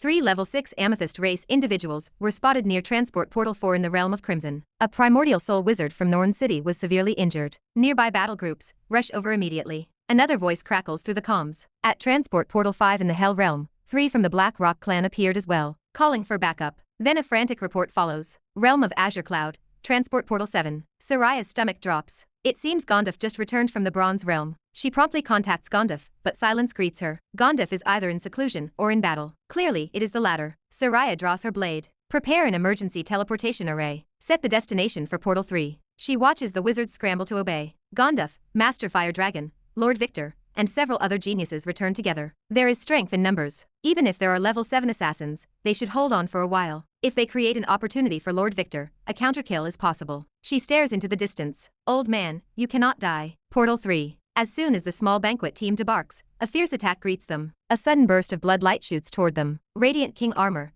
and Snow Iron Dragon armor automatically cloak Gandaph. A boom shakes the air. The two top-grade wizard tools tremble under the ferocious attack, but hold. Unsurmountable residual force blasts Gandaph tens of miles away. He hits the ground and roars. White Elephant Ancient God. The roar of the ancient elephant god echoes as a phantom of the white elephant descends from the heavens, merging with Gandaph. A layer of Elephant King armor surfaces on his body. It is as rubbery as it is mysterious, exuding a wild and ancient aura. Gandaph's aura as a sixth ring senior wizard bursts forth. His figure blinks out of sight. One punch from the ancient god shatters a bloodlight. That bloodlight was targeting Lord Victor. Lord Victor sits in the void. A 6-ring protection array flashes with hexagrams around him. Streams of golden light surge to the heavens, forming a barrier to protect him. This is his specially purchased mini barrier, the Golden Guardian Barrier, convenient for quick spellcasting and counterattacking in emergencies. Gandaph gestures to the group. Focus on accumulating power. We will protect you. Lord Victor nods. You all be careful too. There is a level 7 expert among the enemies, and they seem formidable. The Holy Infant descends, holding a feather fan. The Purgatory 9 Dragon umbrella transforms into a sky-covering shield, adding another layer of protection. Two sword-wielding dragon descendant witches combine their powers. They create a river of ice and fire, annihilating several bloodlights. Alexandra sighs. As expected, you are still a hot target for the Council of 10,000 Clans, Master. Elsie groans. She thought this time would be trouble-free, but it seems joy came too soon. Boom, boom, boom. Suddenly, the Purgatory 9 Dragon umbrella trembles violently as a level 7 bloodlight assault from Kagalai strikes instantly. A boom echoes as the bloodlight explodes, flipping the ancient umbrella away. Another bloodlight strikes, moving too fast to track. A bang sounds as the Holy Infant, guarding Lord Victor's side, is blasted away. Fortunately, Snow Iron Dragon armor and Snow King protection keep him unharmed. Indeed, these bloodlights are the Blood Angel's kill moves, more powerful than the spells of ordinary 7-ring wizards. Whoosh, whoosh, whoosh. 6 more bloodlights strike viciously. The wizards use everything they have to form a defensive perimeter around Lord Victor, layers of barriers surfacing. Boom, boom, boom. Explosions shake the earth, casting huge blood-colored fireballs into the wilderness where various spells spectacularly intertwine. In an instant, a gold star Tebe reminiscent of the great sun sweeps across the sky, prying open and shattering the blood-colored fireball. Within a 20-mile radius, metal elemental power churns, flowing into the great sun gold star. Primordial soul witch image, Tai Bai Jinxing. Beneath this imposing Tai Bai Jinxing, 4 distinct and enormous wizard forms stand entrenched, thoroughly awe-inspiring. The demon-suppressing Ming King, Purple Extreme Holy Dragon, Cold Dragon Lying River, and Radiant Dragon Queen loom large. All are renowned wizard forms listed on the wizard's ranking, yet they pale in comparison to Tai Bai Jinxing. This is the first time Lord Victor has used wizard forms to fight the enemy. The Holy Infant and Gandaph are in the know. Alexandra and Elsie, having never seen such a sight, stare with wide eyes and shocked hearts. Chapter 1954. Alexandra gazed at the display. The star served as a wizard form, majestic and grand. Elsie stilled her emotions amidst the cold dragon. This is not just any star, she murmured. Take a closer look. Within the dazzling star, light poured forth to reveal a faint figure in blue robes. The figure appeared ethereal, as if from another realm. The face remained indiscernible, but the figure emitted a terrifying aura of slaughter that pierced the heavens. Lord Victor looked at his companions, his protectors. Everyone, the counterattack begins now. The main body waited, ready for everyone to strike simultaneously, to encircle those 3 alien races and deliver the fatal blow. My fists cannot wait any longer, Gandaph said. He rubbed his palms eagerly. Holy Infant kept his gaze stern. The 2 women wore solemn expressions. The star sword above Victor's head merged with the gold star Tebe. In that moment, the blue-robed figure practicing swordsmanship within the star seemed to possess a soul. His profound gaze swept towards deep space. He raised his arm, longsword pointing to the heavens. He spat out a command. Kill. Shadowy figures practicing sword control emerged one after another from the gold star Tebe. Each held a green blade sword, radiating an extremely sharp murderous aura, and even sword intent. They whisked Gandaph and the others away. They disappeared from the battlefield in an instant. This marked the dispatch of the sword immortals. In the land of darkness, Levi opened his eyes. Let us start. Shut the door and beat the dog. Levi cast the struggle of the trapped beast, which traced a graceful arc. The imposing virtual shadow of the Colosseum descended. Those 3 figures, still ambushing Gandaph and his group, felt a sudden unease. Damn it, someone is ambushing us from behind, Mobus shouted. Let us go. There is no time for a prolonged battle. Those guys have at least one top-grade wizard tool each. Some even have several. They are all damn self-protecting types. Even level 7 beings cannot kill them. We cannot fight this battle. Top-grade wizard tools were supposed to be rare. How did these people possess at least one each, with some even owning more, when even top talents could not afford such luxury? He had not realized that even the Blood Angels, renowned for their attacking and killing prowess, had failed. The 2 Blood Angels were reluctant to give up. If not for the ambush, and with another attack, those people with top-grade wizard tools might not have been able to withstand. Multicolored radiance flared around Mogus. He began to resist the sealing power of the struggle of the trapped beast. Holding on to the 2 Blood Angels, he prepared to forcibly retreat using his own talents. Levi threw out a black bag without any hesitation. This was the Bag of Gluttony, a freshly forged top-grade wizard tool. The Bag of Gluttony split open a pitch-black slit. A tremendous suction force arose. It held Mogus and his companions in place as they tried to leave. In the void, 5 figures suddenly appeared. They followed behind the virtual shadows of the sword immortals, murderous aura engulfing them. Gandaph sneered. Thinking of running? No chance. The demon-suppressing Ming King soared into the high skies. A massive shattering void hand seal descended from the sky. Radiant King shocking God palm. Before the hand seal landed, a sword light had already pierced through Mogus's body. It unleashed thousands of sword chi. Strike twice. Mogus's body ripped apart effortlessly under the sword chi. In the chaotic flow of the void, Mogus's true soul trembled, a shocked expression plastered across his face. How is this possible? No. Amid his cries, a white spider web fell down. It snatched the true soul of Mogus just as he tried to sneak away again. Hee hee, no food can escape Leon's perception. Leon laughed. Like a child playing tug of war, Leon dragged the true soul of Mogus over. Mogus perished. The 2 Blood Angels, who had initially counted on Mogus to lead them away, panicked. The Radiant King shocking God palm targeted the 6-winged angel. Pairs of blood wings opened like blooming lotuses. They blocked the sky and formed a bloody barrier. It stood against this fatal blow. The next moment, 7 ice flame-shaped phoenixes and 9 high-temperature crimson fire dragons surrounded them. They attacked from all sides. Phoenix cries and dragon roars thundered.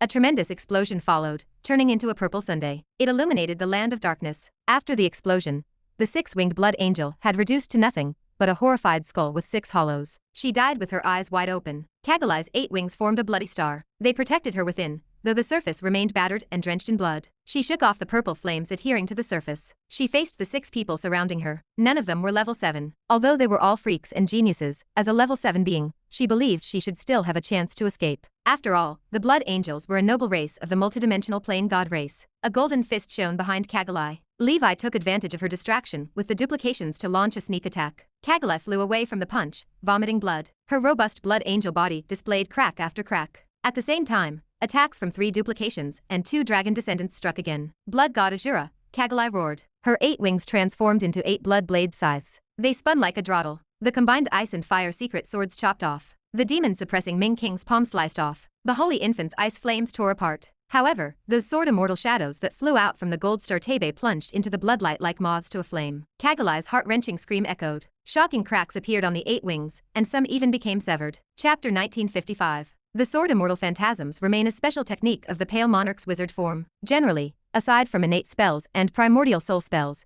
wizard forms lack special techniques. They function merely as external projections and amplifications of a wizard's spiritual force. The Pale Monarch manages this because of the bright moon artifact created by the White Emperor's son. Kagalai's face twisted in anguished despair as 8 beams of blood-red light shot from the holes. These bloodlights carried great power, though they demanded equal consumption. Kagalai dismissed such concerns now. The bloodlights, like guided missiles, attacked everyone present, though most headed straight for Lord Victor. Experience had taught her that Lord Victor, even more than Levi, posed the greatest threat to her on the field. Ever since Lord Victor severely wounded Mogus with a single strike, he remained a thorn in the side of the Council of all clans. They had simply lacked the right opportunity to act until now. Shrouded in his innate spells, Lord Victor slipped into the gold star Tebe. 3 bloodlights followed closely behind him. Whoosh, whoosh, whoosh. The bloodlights pierced the gold star Tebe, and the resulting explosion obliterated it. A moment later, the star sword emerged from the debris, accompanied by Lord Victor. His complexion appeared slightly pale. Lord Victor, you retreat first. The voice of the main body echoed in his mind,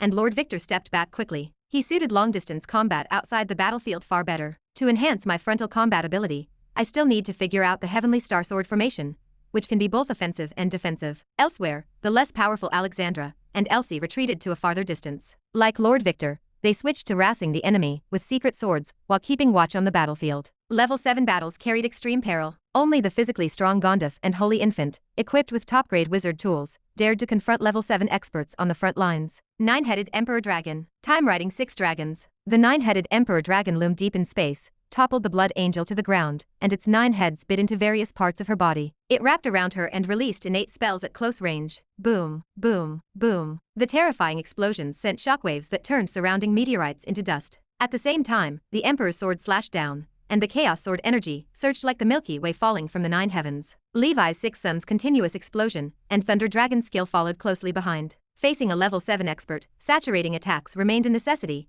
especially against this unknown race and its unrevealed traits. After a barrage of attacks, the Blood Angel's protective blood light shattered into pieces. She stood up, battered and scared, clearly surprised that the black-armored swordsman possessed the most power among them, capable of suppressing her head-on when unleashing his full firepower. Her shattered body trembled without stopping, and she reached a resolution in her heart. I have to resort to divine descent. With a look of resignation, her fervent prayers spread throughout heaven and earth. The end is also the beginning. Death is just a rebirth. With my blazing broken body, play the blood and fire song. Pray for the descent of my god. Boom. Countless attacks headed her way, but she ceased dodging. Kagali's body transformed into a cluster of indecisive blood-red flames, shooting straight into the sky. All the attacks disappeared as if sinking into the ocean. A tremendous presence descended, that of a 12-winged blood angel, an ancestor of the current blood angel clan, and a true god's angel. Its face held 12 voids, emitting an aura of destruction. A true 12-winged blood angel ranked as a level 9 being, but they could not easily arrive in the multidimensional plane. Kagali invited the divine spirit into her body,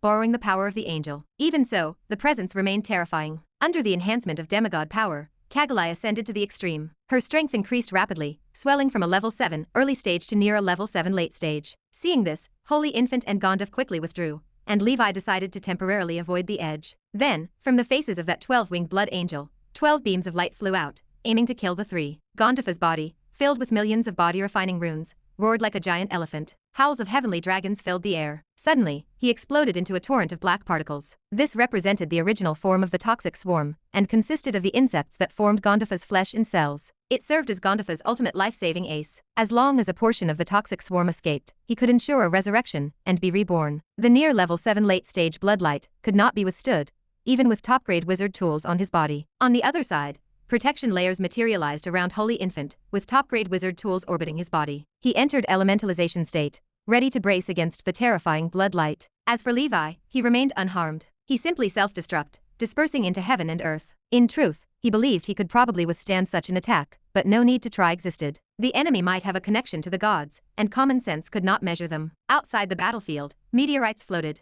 Within the Death Ember Divine Palace, Levi's figure emerged. His demeanor remained calm as he looked into the distance. Gandaph and Holy Infant have so many top-grade wizard tools to protect themselves, they should be safe, but injuries remain inevitable. In this line of work, who does not get hurt? Levi felt quite confident in their ability to protect themselves. Investing a fortune to create a full set of top-grade equipment served exactly these situations. However, in an instant, Levi's brows unfolded, and he muttered to himself, Holy Infant and Gandaph are unharmed, that is great. Thank you, Lady Soraya. And also thanks to Gandaph's old man charm. Chapter 1956. In the past, officials always arrived late, but this time they were quite punctual. On the battlefield, the bloodlight from the 12-winged blood angels was mostly blocked by the towering, kilometer-high phantom of a mountain giant. The giant spread its arms, extending infinitely, transforming into continuous mountain peaks, forming high walls around the enemy. One by one, well-trained figures stood in the void. These were the wizards of the mountain giant battle group. They occupied a level above the Dragon Knight wizard group, representing the elites of the elites within the military. With their strength, coupled with the battle group array, and Soraya's leadership, they could easily confront and annihilate a projection of a 12-ringed blood angel, even against level 8 alien races. Soraya scowled at the scene. The Blood Angel clan. Seems like the Divine Race Alliance of the multidimensional plane has also joined the Council of 10,000 clans. The waters of the plane convergence are getting murkier. Gandaph spotted her and shouted joyfully, Oh Soraya, your timing is impeccable. I almost did not get to see you. Soraya turned toward him, her voice cold. Cut the pretense. Do not think I did not see those top-grade wizard tools of yours. Seeing those wizard tools, the worry drained from Soraya. How could this old fellow possibly die? The Holy Infant offered a gentle smile. Thank you, lady. We owe you a great deal this time. Soraya's face shifted through expressions like an actor in a Sichuan opera. She smiled warmly. No need to be courteous, master. If it was not for you guys holding those people back, we might not have been able to take down those 3 alien races. In the distance, Lord Victor and the 2 dragon descendant ladies hurried over. Alexandra trembled, clearly not expecting the Blood Angel to be so terrifying. My lady, what is the origin of that angelic-looking alien race just now? Soraya gestured to the surrounding battlefield. This place is not safe to stay for long. Let us find a secure place to talk. By the way, was there not another friend at the scene just now? The Holy Infant smiled. It was the Dusk Palace Master. he came with us and has probably left by now. Soraya nodded and smiled. Ah, it was Sir Levi. It seems there is no need for us to take action. The Blood Angel is no match for you. She recalled that Levi was the man who could tear apart members of the 6th level Peak Purple Crystal clan barehanded, and he remained a key focus of the Congress's higher UPS. Elsewhere, Levi finished adjusting his breath on the meteorite. The void cracked and little Leon materialized, carrying a bulging bag of things. Master, I found some good stuff. It produced a crystal clear blood feather, emanating a pure negative energy divine power. Levi took the feather. Did you get this from that 12-winged angel? Leon patted his belly, proudly declaring, I secretly took it. Impressive, right? Levi praised Leon. The little guy was simply an automatic pickup robot, a little treasure to his master. Levi studied the feather. He realized this blood feather was similar to the 13 primordial blood Kylan scales of the venerable blood scales he acquired before. The 12-winged angels, as the top-tier civil servants under the Heavenly Father, were demigod beings. This was a genuine demigod relic, and Levi felt a surge of excitement. However, since the item involved the gods, Levi dared not rashly keep it on him. He feared it would draw the attention of the existences in the astral world using unimaginable methods. At the moment, he also did not know what to do with it. When in doubt, use the purification elixir. He soaked the blood feather in the purification elixir. Upon returning to the human realm, he found a place in the outer sea of the ancient dragon continent, where he heavily sealed and restricted the container, hid it in the sea abyss, and set up a hidden array to shield it. I will come back to check on it from time to time to see if it is there. I will carry it with me when my power is sufficient. Dealing with the existence of demigods, no amount of caution was too much. Just now, the alien race's dying counterattack would have proven fatal to other top-tier geniuses if it were not for him and his duplication, each possessing unmatched abilities and treasures. While Levi had not truly encountered the beings of the astral world, he had come into contact with those from the nightmare world and the underworld. None of the powerhouses from these places were easy to deal with. Through Gandaph and Soraya's conversation, Levi also learned about the identity of the alien race. Blood Angels, members of the Divine Race Alliance. The so-called God race, according to the Congress,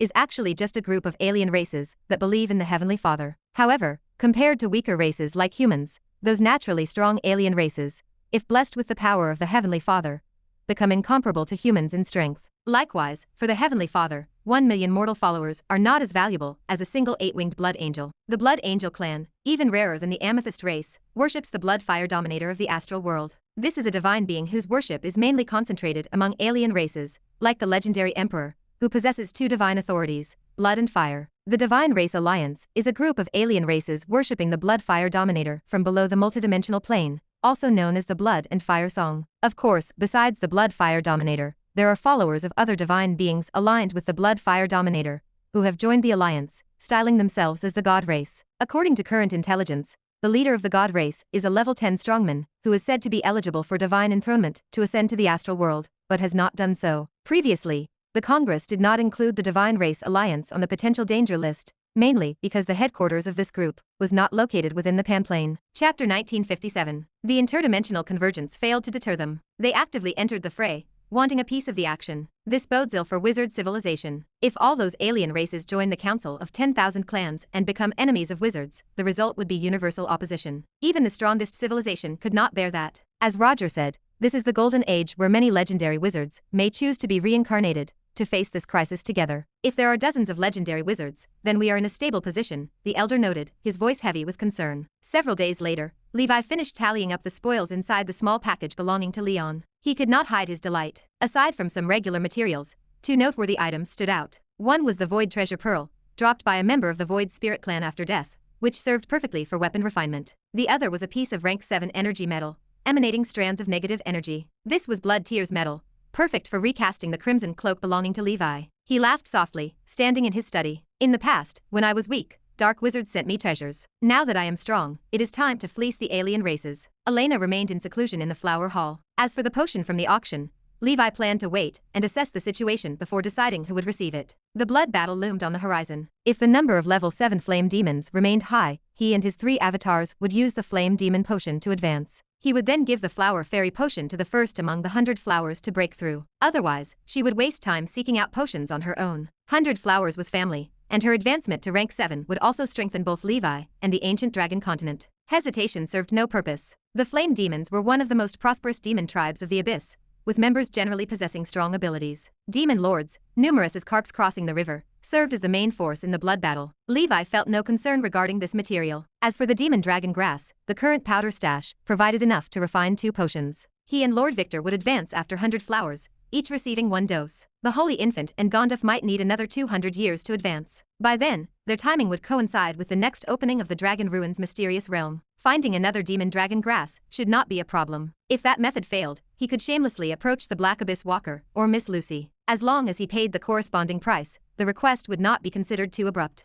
A month later, Levi opened the newspaper. The Security Daily reported that recently, the forces of evil led by the Council of 10,000 Clans made numerous assassination attempts on the attendees of the banquet held by Roger. Thanks to the preemptive arrangements of the Wizard Council, the brave frontline fight of the Warband Wizards, and the efforts of all sectors of society, the authorities countered and eliminated 14 elite members of alien races of level 6 and above, dealing a heavy blow to the Council of 10,000 Clans. The Congress habitually reported only the good news. According to inside information from Gandaph, they truly lost 14 6th-level alien race members, but on the wizard side, they also lost 3 geniuses. One came from Norn City, where he faced off against a squad from the Amethyst race, and met his end without even his primordial soul escaping. The second victim belonged to the Death Sect. The last one was an old acquaintance of Levi, a member of the Letney family. The golden-haired witch encountered an assassin from the Void Spirit clan, and was completely annihilated. The Letney family suffered a pitiful loss, losing 2 geniuses, Levi mused, a sense of schadenfreude bubbling beneath the surface. However, for such giants, this represented a serious hit, but not enough to lead to their decline. Come to think of it, the mount of the father of that electric eel wizard was the Wind Dust Dragon. Now, the need for a 6th circle wind element dragon had arisen. The Sky Dragon secret medicine of Levi relied mainly on the lightning-type thunderstorm wolf dragon, and the wild electric dragon eel. For the wind element, he still used the lower level one from Raja. It was time for an upgrade. He needed to continue cultivating. Once the spiritual force reached the maximum, he could concentrate on practicing primordial soul spells. In the Midland Continent, the Gondor 3 heroes returned to their peaceful lives. In the Dawn Tower, Lord Victor spent his days studying primordial soul spells and learning arrays. The road stretched out before him, with only his sword for company. As for the path of the Energy Sect, perhaps due to the inheritance of the White Emperor's son, and the spiritual fetus physique, cultivation posed no difficulty. In 40 years, he had advanced to the mid-stage of the Heaven-Man connection, which remained the universal standard of level 4. At this rate, when he reached the 7th ring, he should also reach the Shattering Void realm. With a breath of shattered invisible sword chi, he could slay enemies. At the Fire Dragon shop, the Holy Infant gradually reduced his work in weapon refinement. He delved more into cultivation, striving for the 6th circle perfection realm. Nowadays, with Alexandra and Elsie both serving as exceptional 5th circle weapon craftsmen, along with Silverbeard and Steel Teeth, the daily operations of the Fire Dragon shop did not require his oversight. In the pharmacy, apart from contacting Witch Soraya, Gandaph had little interaction with other friends of the opposite sex. Everyone worked hard, and he did not dare to slack off. The 1,000-handed ancient god, the 10-winged sky dragon, and his studies in pharmacy kept him sufficiently busy. At the edge of the Pan Plane, deep in space, in the Dark Temple, several leaders held a discussion aboard the star. This assassination attempt was a massive failure. None of the key figures died. Why are Fire Dragon Ace, Gandaph, and Victor still alive? In contrast, we send out blood angels who died. Are not the god race supposed to be the strongest race? Of course, our god race is powerful. We failed because we picked the hardest nuts to crack. We, the god race, lost a level 7 fanatic and said nothing. So why are you being so sarcastic? Chapter 1958. The leader gestured sharply, silencing the room. Enough, let us call off this matter. For now, halt all assassination operations. Before the blood battle begins, all emissaries and walkers are to cease their activities. A subordinate bowed low. Understood, but that Levi, he requires special attention. His performance on Roger Mountain was quite unexpected. The leader chuckled, a cold, dry sound. This person is even more difficult to deal with. Quite a few of the old fogies are watching him. Unless we send out a real powerhouse, it is no use. But this also shows his importance. Suddenly, another star lit up in the sky. A vortex akin to a black hole emerged. A figure in a black robe, leaning on a staff, with an indiscernible face and profound gaze, appeared. Beside the stars, a titan gestured toward the newcomer. Dark Sun Sovereign, I heard that in the past, in the wizard world, you once obtained Roger's treasure. Tell me, what do you think the 2 lucky ones who found Roger's treasure this time will gain? The black-robed wizard seemed not to have spoken for a long time. His voice emerged, hoarse and strained. I do not know. When the time is right, perhaps I can let my duplicate go and test the waters. Roger, that is a very distant memory. In a blink of an eye, 6 years swiftly passed by. It was the year 162 of Nora. There are 55 years left until the next opening of the Dark Ancient Tower. There are 200 years left until the next opening of the Dragon Ruins mysterious realm. The Ancient Dragon Continent, Feather King Hall. With the rise of a level 6 aura piercing the heaven, and hearty laughter echoing in the skies,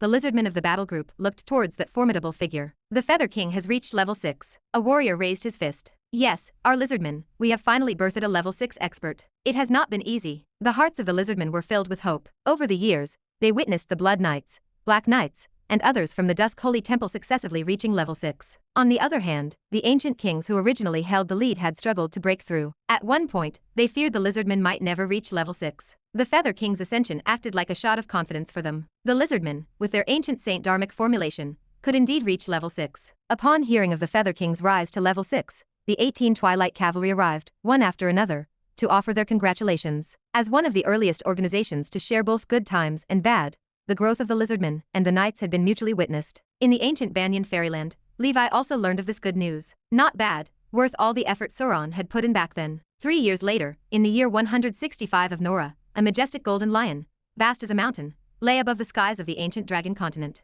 That day, the Golden Lion Knight finally stepped into the early stages of the level 6 realm, even earlier than his teacher, Emperor Mew. The old Golden Lion on the Yellow Earth continent, upon hearing this news, wept with joy. Ancestors, our family has always taken pride in you, and now, your descendants have become your glory. The once radiant legendary knights would finally once again ascend the stage of history, in a new form. In the dome of the wizard world, the dark clouds of the blood battle grew denser. The Endless Sea, a certain secret realm. This was the stronghold of the boiling beast blood. The top-level dark wizard organization, which once caused an uproar in the Endless Sea with the Black Sun steeple, had lain dormant for hundreds of years. This day, figures of bloodline modification wizards of odd shapes and forms looked on with terror at the center. In the sky above, elemental power surged within 1,000 miles around, casting terrifying anomalies. Gigantic shadows of ancient beasts, the Dragon Clan, and other powerful entities roared and rampaged within, their presence frightening. What is happening? Not sure. Could it be that the Tower Master is undergoing tribulation? Tribulation. Yes, is it not said that to advance to the 9th circle,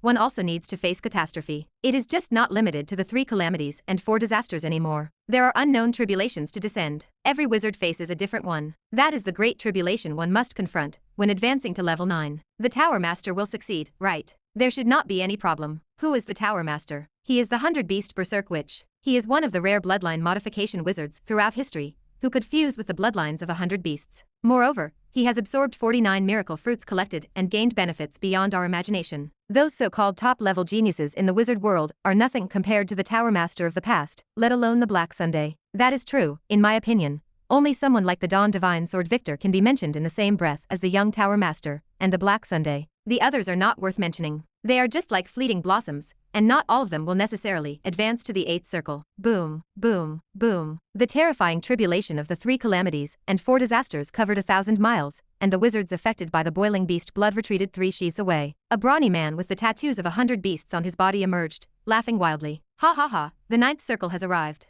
How far can the legendary be? The 100-beast Berserk Witches or a sword to the sky. Behind him, over 100 heavenly and earth-shaking giant beast phantoms silently stood tall between heaven and earth. Break for me. He threw a punch, and the phantom beasts roared and flew out, colliding with the clouds of tribulation from the 3 calamities and 4 disasters in the sky. Within 1,000 miles, whether it was clouds or mountains, all were obliterated into the primitive forces of earth, fire, wind, and water under this energy fluctuation. Is this the strength of a grand wizard going all out? Horrifying. Indeed, we cannot even imagine how powerful legendary wizards must be. The crowd marveled at the Tower Master's strength. Even a primordial soul wizard felt insignificant. Wizard 10 rings. Low level, middle level, high level, grand wizard, legendary. 5 major levels. Each breakthrough brings about earth-shaking changes, especially the latter 3 levels, also known as the Heavenly 3 Gorges. Rank 5 to level 6. From using one's own strength to beginning to summon the power of heaven, shattering the void. This is the first sky chasm. Level 8 to level 9. Condensing the elemental holy soul. Attacks with a mere flick can annihilate matter, breaking it into fundamental elemental particles.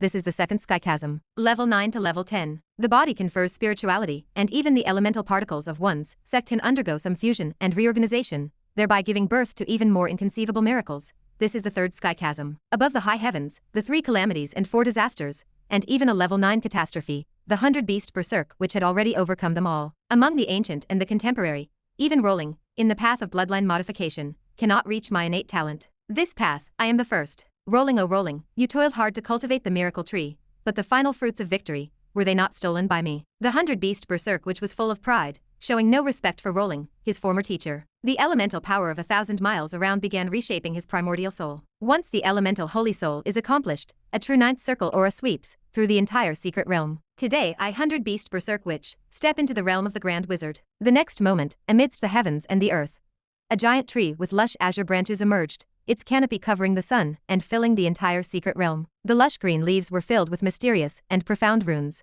which would ensnare any common wizard who glanced at them, eventually bursting with boundless knowledge. Fruits have formed on the tree. He counted, 51 in total. It seems, something is still missing. He remembered, the tree of life had a total of 100 fruits, and he had obtained 49. He suddenly realized, this is not the miracle tree, nor are these miracle fruits. There are no so-called miracle wizards. Everyone was a foundation stone for Rolling's rise to legend. She wanted to use me to forge a legendary artifact. Suddenly, he looked crazed, as if to bolster his own courage. He laughed loudly. Rolling, you are level 9, and I am also level 9. Your conspiracy will not succeed. I had long guessed you might do this. How could I not be prepared? A monstrous wizard form, that seemed stitched together from the organs of 100 beasts emerged behind him. The vast aura caused the secret realm to start shattering, becoming unstable and possibly collapsing at any moment. Primordial Soul Wizard Form, Beast King 100 Forms. Even before his advancement to level 9, he ranked 158 on the wizard's ranking. Within level 8, rarely could anyone match him. With his talent he probably could now rank in the top 100. The heaven and earth were desolate,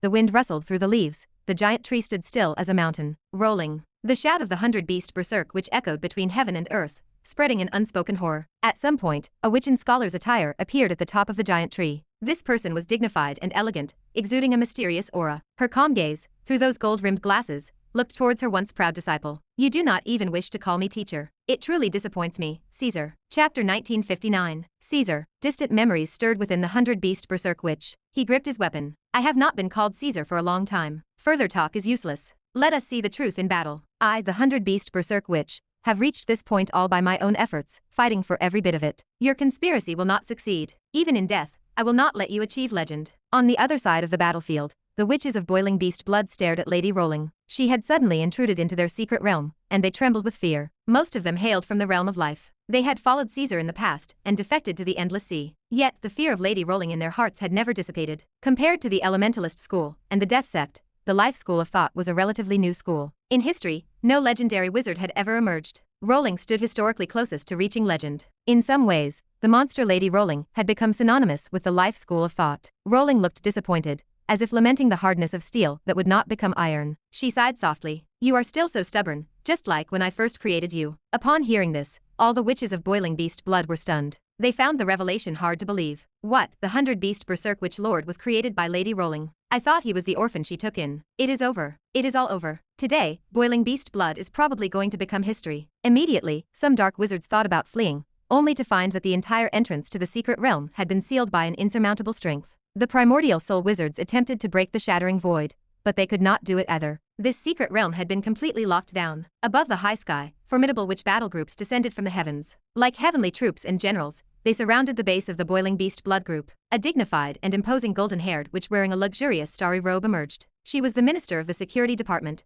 the Grand Wizard Andrea, known as the Chain Lady. She spoke coldly. All members of boiling beast blood are under suspicion of endangering public order and social safety of the wizard world, intentional homicide, robbery, among other charges. With an arrest warrant signed by the security department, the surveillance department, and the tribunal, we shall arrest you all. Confess for leniency, resist for severity. Everyone put down your wizard tools and cooperate with our enforcement, or you will be killed without mercy. With us here, you need not worry about the loyalty oaths set by the organization of boiling beast blood. The Congress will also give you a second chance to reform and start anew. At this moment, the color drained from the faces of all boiling beast blood members as an atmosphere of despair spread. There were a few who did not believe in evil and tried to escape and resist. They were instantly turned to ash by the flames of a spear that struck from the heavens. Even the primordial soul wizards did not last long. I surrender. I am willing to accept legal punishment. I was wrong. The psychological defense of the dark wizards crumbled instantaneously in front of the two grand wizards. They knew the Congress had come to settle accounts after the fall. The reason they did not come before,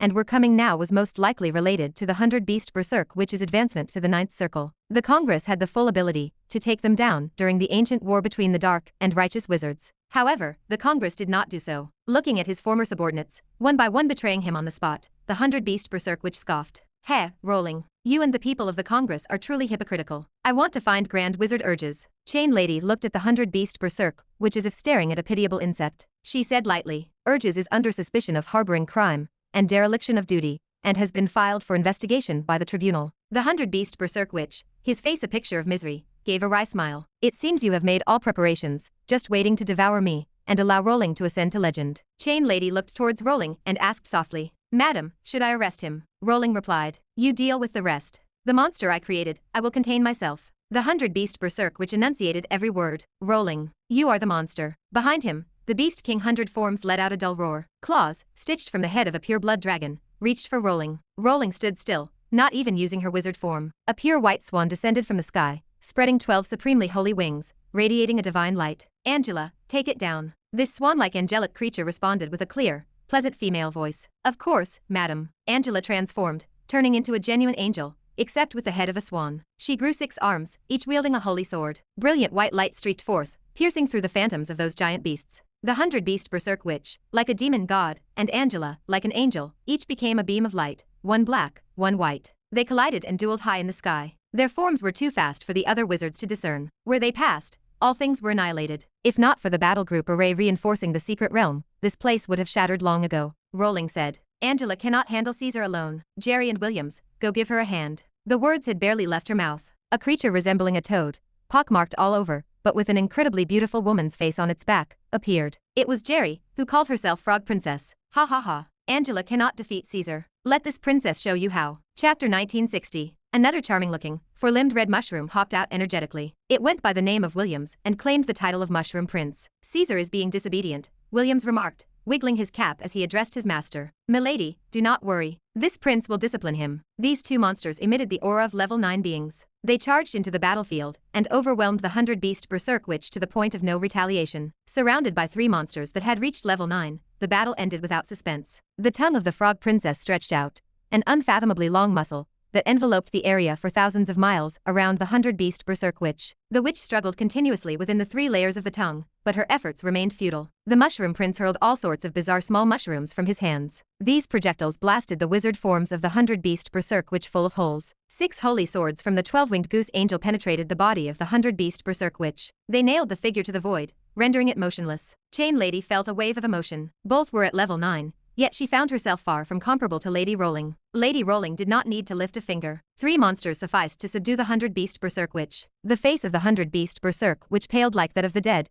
yet she looked coldly at Rolling, offering no plea for mercy. Caesar, your power and ambition do not match, Rolling stated, her eyes fixed on the struggling witch. You have been blinded by desire. You could have become my best family, just like Angela, Green, and Williams. The 100 Beast Berserk Witch let out a bitter laugh. I do not want to become your family, or to be used as your tool and experiment subject. I just want to be myself. As the 100 Beast Berserk Witch, I have no regrets in dying after having had my journey outside. Rolling stood in silence for a moment before nodding. Fine, I shall grant you that. A giant bluish-green tree grew wildly in the world. It extended countless branches that coiled around the 100 Beast Berserk Witch and penetrated her body. The witch shrank continuously as her aura plummeted. She plummeted from a 9th circle down to an 8th circle, then a 7th circle. In the blink of an eye, she fell to a 1st circle, then reduced to a mundane existence as an ordinary person, a naked, blonde man. This was not the end. The veins in the blonde man's body began to bulge, and terrifying roars echoed. His body started to hunch and wither away. It diminished in size, transforming into a child, then a baby, and finally into a fleshy orb. That orb became a fist-sized blood sphere. Inside the blood sphere, the phantoms of 100 differently shaped giant beasts appeared,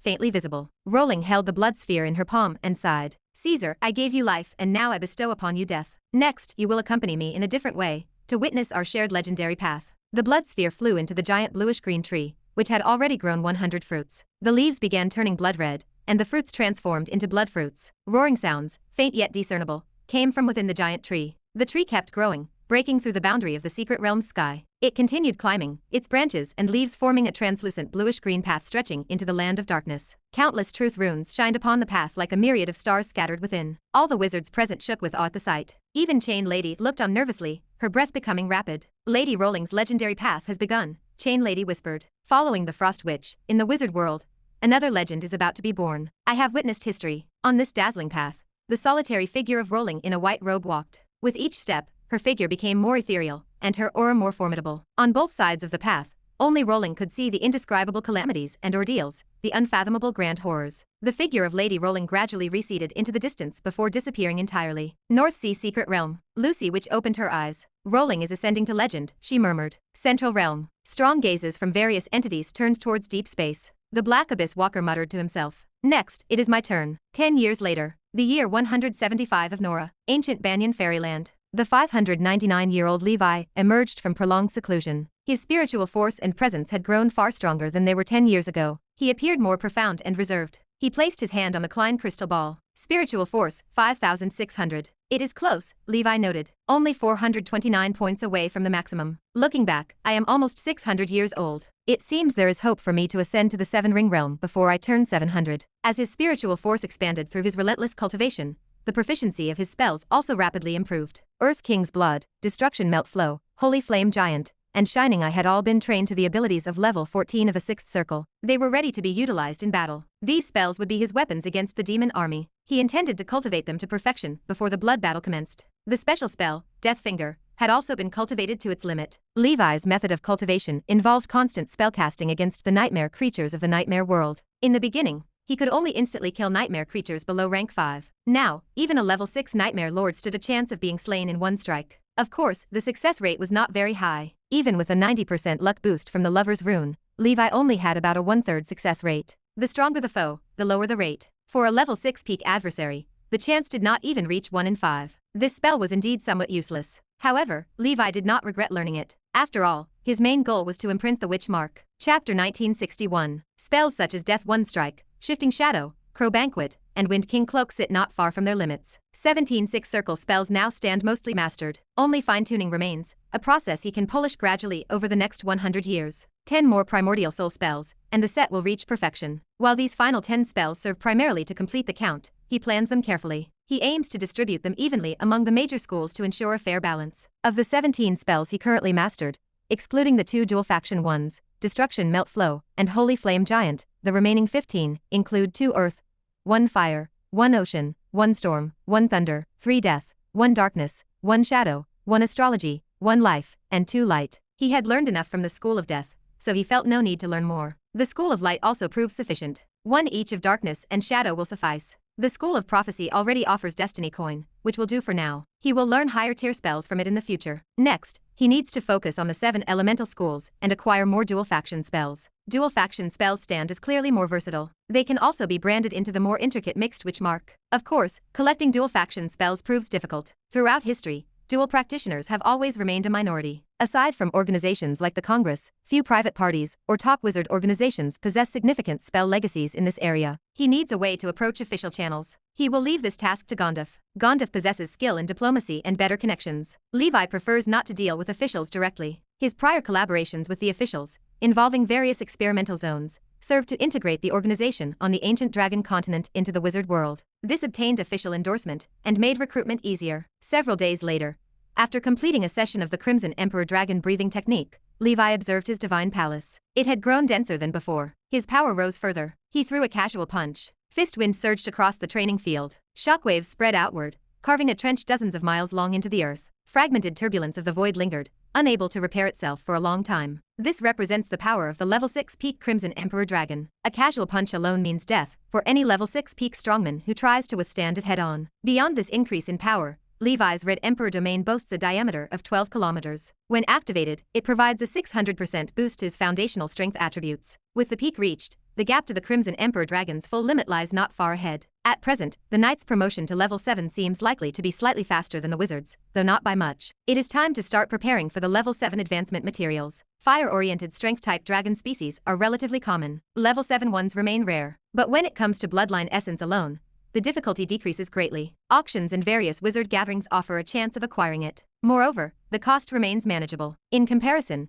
the other auxiliary materials needed for level 7 might prove harder to find. Levi divided the advancement materials he might need for upgrading the various breathing techniques to level 7 into 2 categories, based on previous recipes. The first category consists of relatively easy to find and inexpensive materials. He issued these as organizational tasks. The organization's management staff, upon receiving these tasks, prioritizes them. They offer large rewards to motivate members to collect them. The second category consists of rare and expensive high-grade materials that most members stand little chance of obtaining unless they stumble upon them by sheer luck. Levi delegated this set of materials to procurement specialists trained to search the markets, shops, and auctions of the major regions. As the various organizations grew increasingly powerful, Levi saw the many benefits of founding them. He delegated most of the trivial matters related to his cultivation to these organizations. He no longer has to fret over things like meditation assistance potion materials. This proves a far cry from the old days when Levi had to venture into the wizard world himself to find them. As the brilliant golden dragon breathing technique neared its peak, Levi focused on it for another period of time. A year later, in Nora year 176,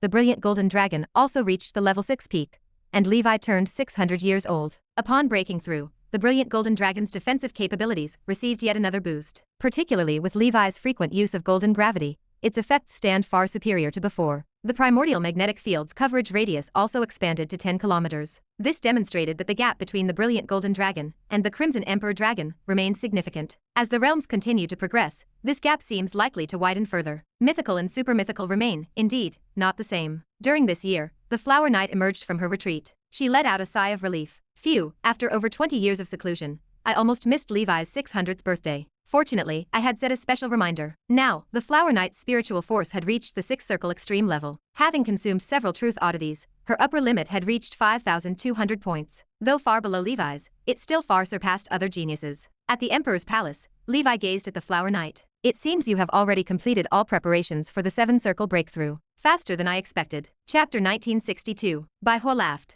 Though I cannot match up to a freak like you, looking across the wizard world, I am still a rising star. By the way, how far are you from reaching your maximum? Levi replied. I am getting close, but I still need about another 100 years. I am not in a hurry. I plan to imprint 27 witch marks, and I am still far from that goal. Bai Hua heard this and could not help but pinch Levi. You are such a lunatic. Are you seriously planning to imprint 27? She had imprinted 12 herself, and that already felt incredibly arduous. She had no desire to wait any longer. 27. Achieving that would take until the end of time. Levi spoke with a faint air of pride. That is right. Before ascending to the 9th circle, I want to imprint 81. Bai Hua laughed. I have already come to terms with it. There is no point comparing myself to a monster. Levi asked. Have you found your promotion potion yet? Bai Hua replied. Not yet. I was thinking of asking Triss to see if I could buy one from her. Levi shook his head. Do not bother. She does not have one either. She only has the formula, not the materials. Bai Hua pondered for a moment. How about asking Miss Lucy? She is so kind. Surely, she would not mind helping out. Levi only smiled. He took out a potion and waved it in front of her. Flower Fairy's Blessing Potion. This increases the success rate of ascension by 15%. So, what are your odds of succeeding now? Bai Hua was overjoyed. You prepared this for me? Where did you get it? Levi recounted the events at Roger's banquet. Bai Hua, who had not attended the festivity, sighed deeply in regret. I should have around a 70% success rate to ascend to the 7th circle. Levi thought for a moment. 70% is actually quite high. It is worth a shot. Compared to ascending from the 5th circle to the 6th circle, moving from the 6th circle to the 7th circle does not require overcoming the 3 calamities and 4 disasters. Nor does it require something like crystal shattering. Even if a wizard fails, it does not result in death or destruction. However, if one fails, their odds of breaking through on the next attempt plummet drastically. That is the nature of cultivation. One strike of effort leads to success, whereas subsequent attempts face diminishing returns. For this reason, one must ensure everything is at its absolute peak before attempting advancement. Luck alone cannot be relied upon. To Levi, a 70% success rate was not enough. He needed at least 90% to feel confident, ideally 99%, or even 100%, though that was obviously unrealistic. He handed the Flower Fairy's Blessing Potion to Bai Hua and gently embraced her.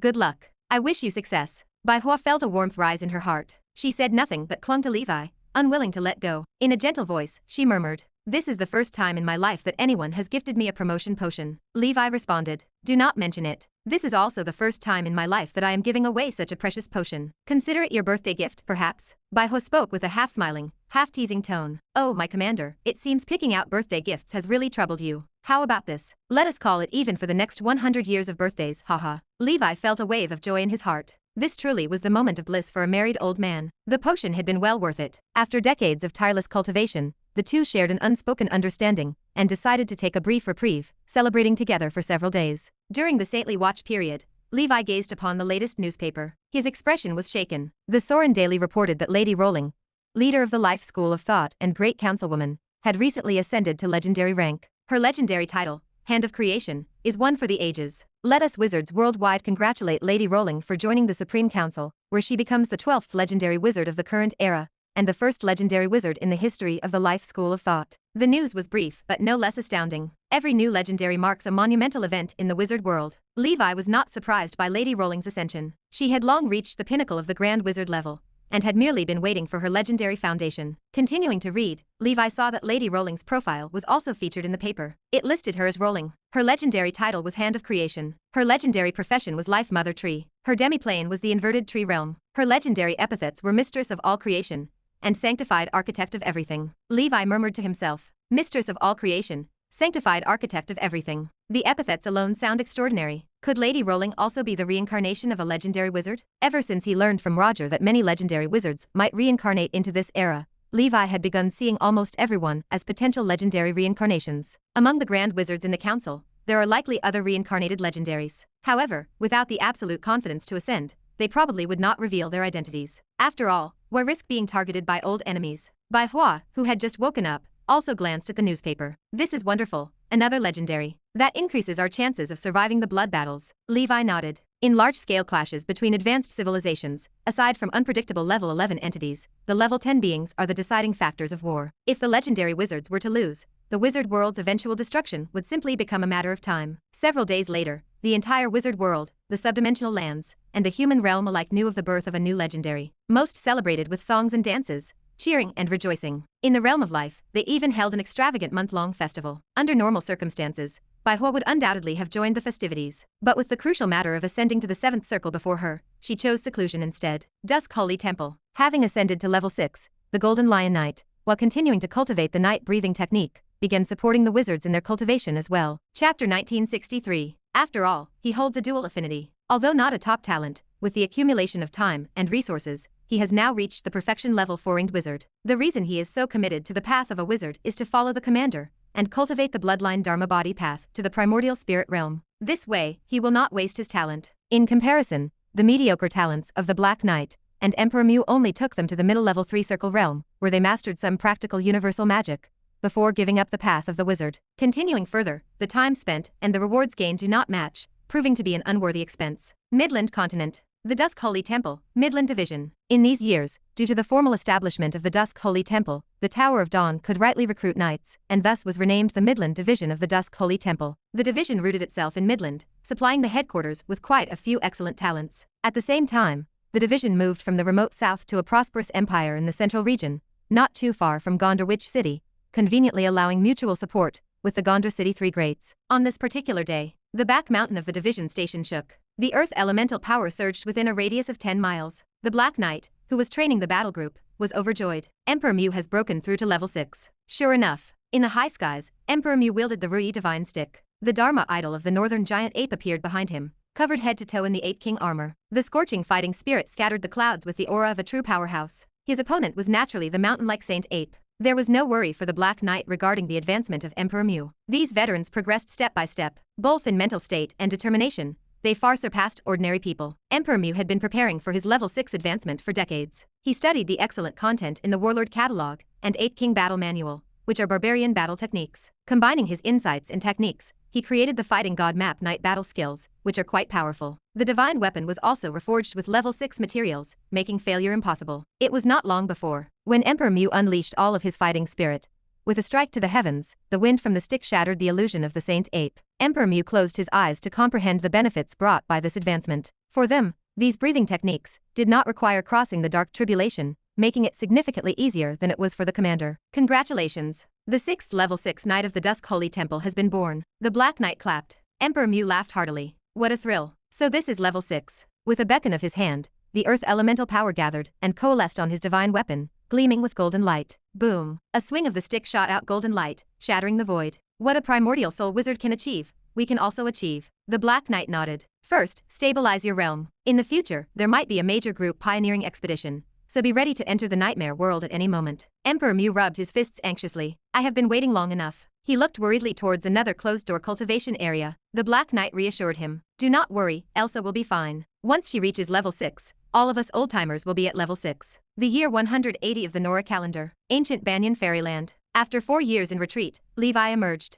His Inferno Dragon breathing technique had smoothly reached the late stage of level 6. The intensity of the Undying body increased once more, and the range of the Undying Divine Domain also reached 9 kilometers. As a mythical dragon species, the Death Ember Dragon and the Brilliant Golden Dragon are of the same level. Next, if conditions allow, I could evolve another breathing technique, striving to birth another mythical level. Ayak has been traveling for over 100 years now, who knows if there will be any gains. In the Flower Hall, Elena was still in seclusion. Aiming for a 7-circle advancement clearly could not be done in a short amount of time, and Levi was unable to help. Even if 100 flowers failed to advance, he was prepared to accept it with mental readiness. After emerging, and discovering that Emperor Mew had also reached level 6, Levi was sincerely happy for him. Thinking back years ago, It was he and Emperor Mu who first mentioned wanting to establish the Twilight Knights. Over 500 years have passed, and things are vastly different now. At the Tower of Dawn, the Tower Master work was progressing smoothly, with an increasing number of excellent mechanics. Indeed, to develop rapidly, the support of official forces is needed. Anya also chose the path of a mechanic as her dual-class path. It is worth noting that, just last year, the ambiguous partner of Anya, the water element child and phantom witch Sierra, successfully advanced to 6th circle in the witch family, and then moved to the ancient dragon continent to live with Anya, and they became a couple. This left the old witch somewhat helpless. The witch family is about to take the shape of the ancient dragon continent. Of course, she was not angry, rather quite happy. In fact, among the 6 pagodas of the Endless Sea, it was the most poorly performing, mainly due to the rigid structure of the witch family. Because of the initial decision of the witch to accept only witches, this organization had missed out on many excellent members. The witch dared not defy ancestral teachings, wanting to maintain the unique nature of the witch family. She could only find ways to increase the attraction for witches and relax recruitment conditions. But the effects have been unsatisfactory. Now, improving relations with the ancient dragon continent ironically became a way to indirectly save the witch family. The number of level 6 powerhouses in the ancient dragon continent now exceeds that of the witch family. What they lack are the level 7 and level 8 powerhouses and countless accumulated heritage of the witch family. But sometimes, heritage is simply the fig leaf of a top-level organization,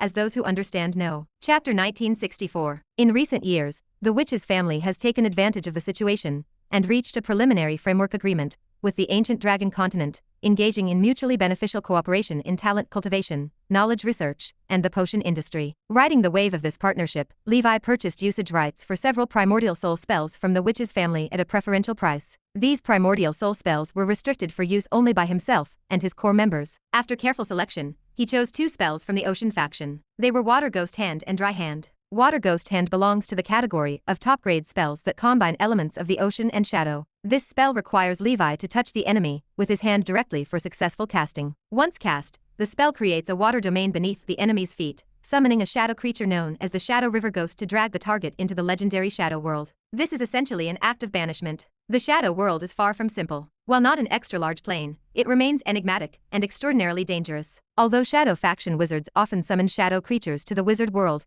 few venture into the shadow world itself due to its rules, which are starkly different from those of most prime material planes. These rules are almost antithetical. Apart from shadow beings, other entities struggle to exert their full power there. Thus, while this spell may appear deceptively straightforward, it is insidiously cruel. Of course, if the enemy is sufficiently powerful, they can resist the traction of the water ghost. The strength of the water ghost depends on the spellcaster's spiritual force realm and spell proficiency. As for Dry Hand, it is a pure ocean faction excellent level spell. This spell can completely desiccate an area, including draining moisture from the target's body. Should the target's cultivation be insufficient, they would immediately turn into a withered corpse. The spell suited battlefield scenarios, and it sometimes produced miraculous effects in fights against formidable enemies. Levi reasoned that his night breathing technique provided inherent spell-like abilities. He needed no more conventional attack spells. Any spells he studied should be unique ones, designed to complement his nightly capabilities and avoid redundancy. After a thorough inspection of his territory, Levi convened a simple round-table meeting. He instructed all battle groups, except those assigned to guard major organizations, to enter the nightmare world. According to intelligence from spies on the front lines, the Seven Sins City Lord had perished in the Overlord-level high-tier battlefield. Currently, Seven Sins City was left with only 2 level 7 individuals, Arrogance and Fury. Moreover, Arrogance was severely wounded, and had yet to fully recover his level 7 middle-stage strength. The other generals were in similarly dire straits, dead or injured, reduced to ragged remnants. Altogether, Seven Sins City could muster only 10 strong individuals above level 6. Their combined strength had been entirely crushed by Black Dragon territory. Meanwhile, the war between the Tyrant of Horror and Blood Rain Overlord had concluded with the crushing defeat and retreat of the Tyrant of Horror. The Blood Rain Overlord had not even sustained serious injuries, and had long since restored his peak power. The Tyrant of Horror was no match for him, and fell into his traps, ultimately fleeing in disgrace. Now the territories under his banner had begun to be devoured by forces loyal to Blood Rain Overlord. The Blood Rain Overlord himself had gone into seclusion to recover his energy, delegating matters to his subordinate great lords for management. This presented an opportunity to seize Seven Sins City and claim it as his own territory. This would allow the Black Dragon territory to expand while gathering more resources. It would also help prepare for the Millennium Locust Plague that was set to strike in 70 years, accumulating more strength in the process. On this day, in the Nightmare World, at the training grounds of Black Dragon territory, brawny figures began to materialize one after another. Blood Apostles, Golden Lion Apostles, black apostles, and various apostle groups assembled in their respective formations. Each of them was clad in armor, with distinct emblem designs tailored to their groups. The styles of the armor varied greatly. Some were rugged and barbaric, others eerie and flamboyant. The battle groups, Song of the Sirens, Doomsday Valkyrie, Giant Soldier Roar, and Barbarian Ancestor, also arrived one after the other. Ambition surged through Levi as he gazed at the masses of elite battle groups, and the powerful aura radiating from the level 6 leaders standing before him. Full army deployment. The target is Seven Sin City. The Black Dragon territory, having lain dormant for so long while steadily gathering strength, was finally ready to strike back. Airships unfurled against the wind, filled with battle group members, transforming into streams of light as they vanished into the horizon. Seven Sin City was far from peaceful at this moment. The general of arrogance exuded the imposing presence of a level 7 middle stage. He puffed up with a massive chest, head held high, glaring at the other generals through his nostrils. The city lord is dead. Arrogance should ascend.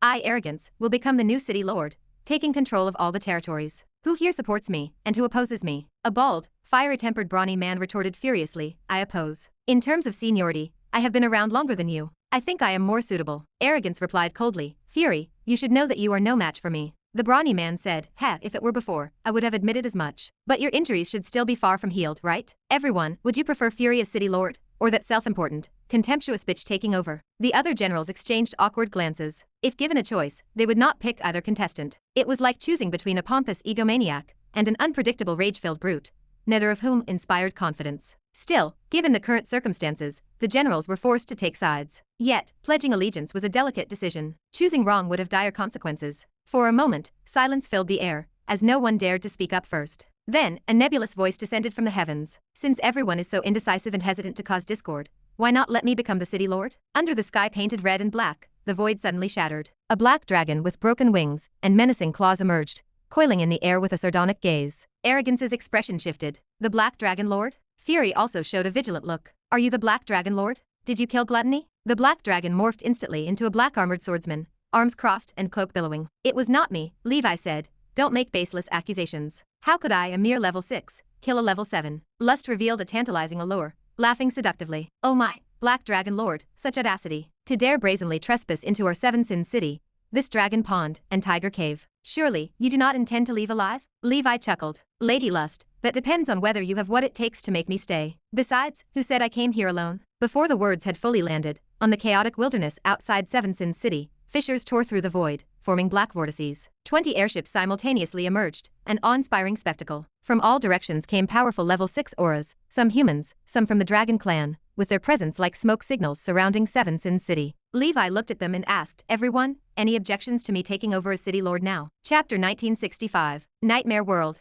Outside Seven Sin City, the Black Dragon Territory army loomed large. In addition to the more than 20 elite battle groups akin to a fourth calamity, there was the native army the Black Dragon Territory had nurtured over the years. As far as the eye could see, all were nightmare creatures with black dragon heads. The generals stood dumbfounded. They were still embroiled in disputes over the position of city lord. Who could have imagined that the Black Dragon Lord would proactively wage war against Seven Sin City? How dare it? Seven Sin City counted 13 territories beneath it, and while the old city lord had died in battle, even a dying camel is larger than a horse. Who granted the Black Dragon Lord the audacity to besiege Seven Sin City? In truth, whether it was arrogance or fury, their original plan was to seize power before casually eliminating the Black Dragon Territory. Who would have thought this prey would deliver itself to their doorstep? Two waves of terrifying aura surged into the skies. Arrogance cast a disdainful gaze at the Black Dragon Lord. I do not care what sinister ploy you use to frame gluttony. Before absolute strength, everything is meaningless. Today, I shall rip you apart. Fury roared. Exactly. Fury's wrath transformed into tangible flames,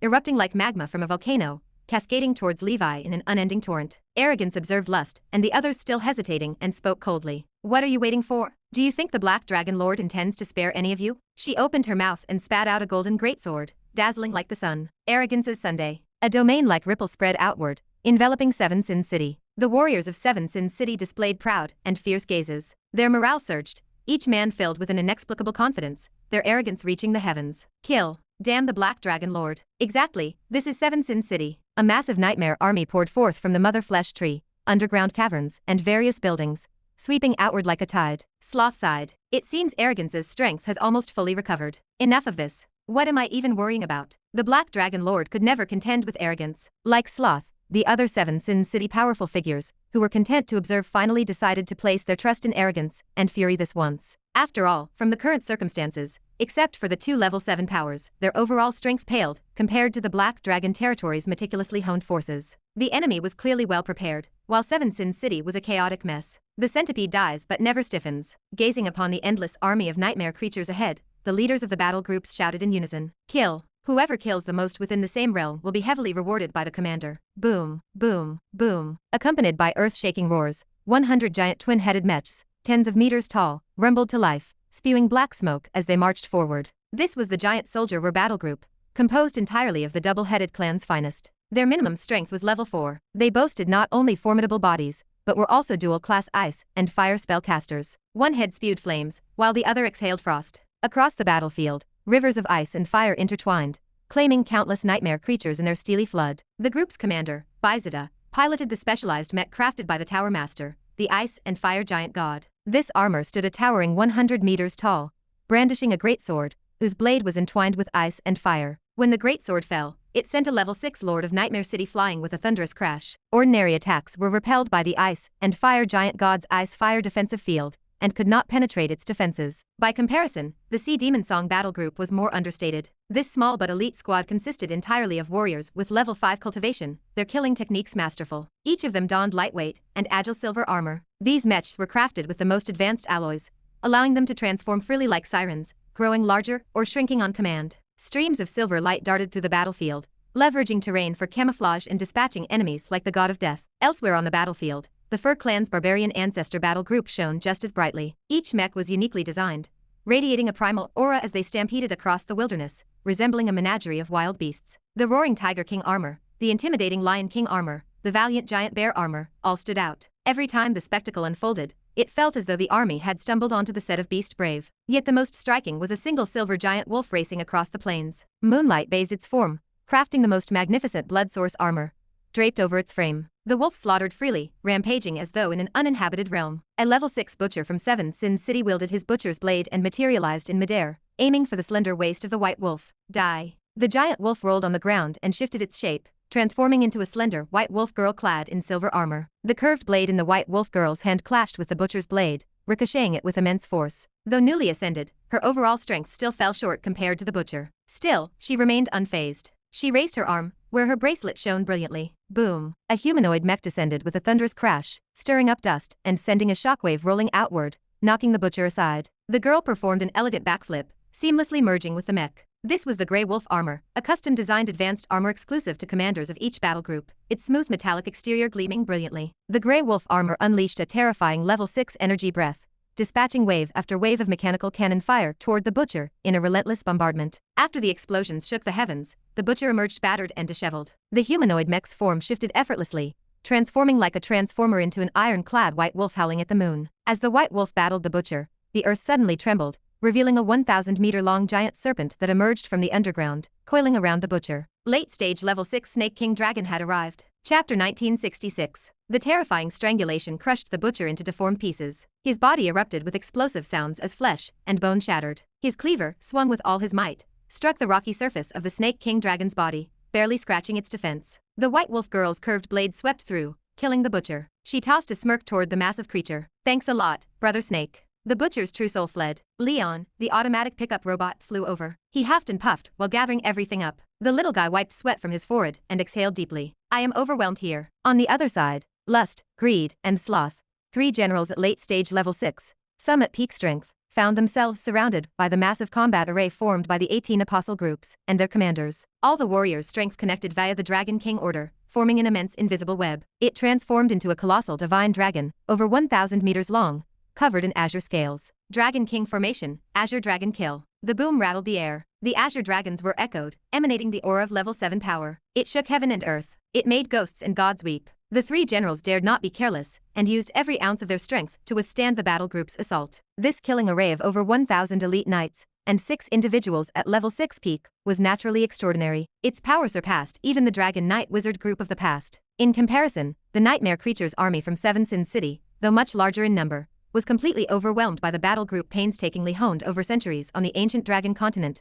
both in skill and disciplined training. However, the key to this battle without a doubt, still lay with Levi and Triss in the level 7 battlefield. High above the skies, 5 level 7 auras clashed and collided. They created resplendent energy waves that brought a new hue to the red and black nightmare world skies. Triss and the repaired giant Well King fought together against the strongest general of arrogance. Levi, meanwhile, battled the general of fury. The furious fire punch roared. The fiery fists of fury transformed into flaming punches, blasting out in a torrent of fire that became a river of flames, engulfing Levi. Suddenly, golden light erupted, splitting the river of flames in two as Levi flew out unscathed. He roared the name of his attack, Red Emperor Dragon Fist, and retaliated with his own flaming punch, unleashing the overwhelming Red Emperor Dragon Flames. Fury dared not take it head-on. He dodged swiftly. The level 6 peak Golden Brilliance Dragon and Red Emperor Dragon had already secured Levi's position as invincible. Fury could not fathom how the Black Dragon Lord was this powerful, but since things had already escalated, his temperament left him no choice but to keep fighting stubbornly. If all else failed, he would simply flee. Levi simultaneously monitored the situation with arrogance. Triss and the giant Whale King were locked in a back and forth battle against the mid-stage level 7 general of arrogance. He muttered to himself, "Finish this quickly." Though one could not truly die in the nightmare world,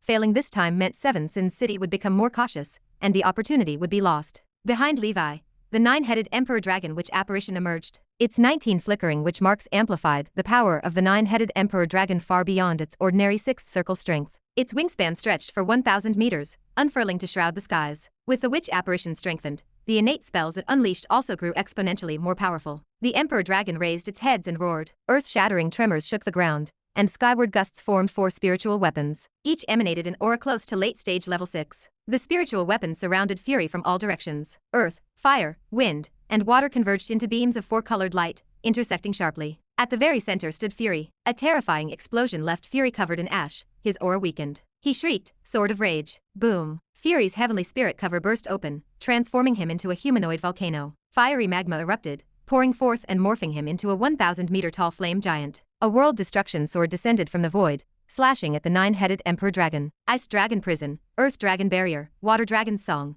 and Fire Dragon Tribulation, 4 divine dragons of varying colors roared into action. Some encircled the 9-headed Emperor Dragon. Others rushed towards Fury. Levi stood atop the Emperor Dragon, gripping the Doomsday Fist, and punched forward with unyielding force. The World Destruction Sword shattered into fragments. Both Levi and the Emperor Dragon plunged downwards, creating a bottomless pit in the earth upon impact. Through the veil of smoke, a ray of golden light burst forth. The flame giant, undeterred, charged once more at the 9-headed Emperor Dragon. Levi summoned a sea of fury. An endless sea of flames rolled forward as Levi hid inside the Emperor Dragon, controlling it to brawl fiercely with the flame giant. The sky fissured and the void splintered. A blazing golden light descended in the blink of an eye, faster than thought, cutting straight down. The Emperor ascended to the 9th heaven, holding the Emperor's sword as he struck. He shouted the name of his move, Fight Against Heaven and Earth. With ultimate precision, the sword shattered the armor plating of the flame giant and sliced into its body. Rip. Accompanied by the Emperor's furious roar, the flame giant was split in two, erupting into a violent explosion. The energy storm rolled outward, erasing the sea of flames entirely. Fury's aura vanished in an instant. But Levi, experienced in battles against gluttony, knew Fury had not perished.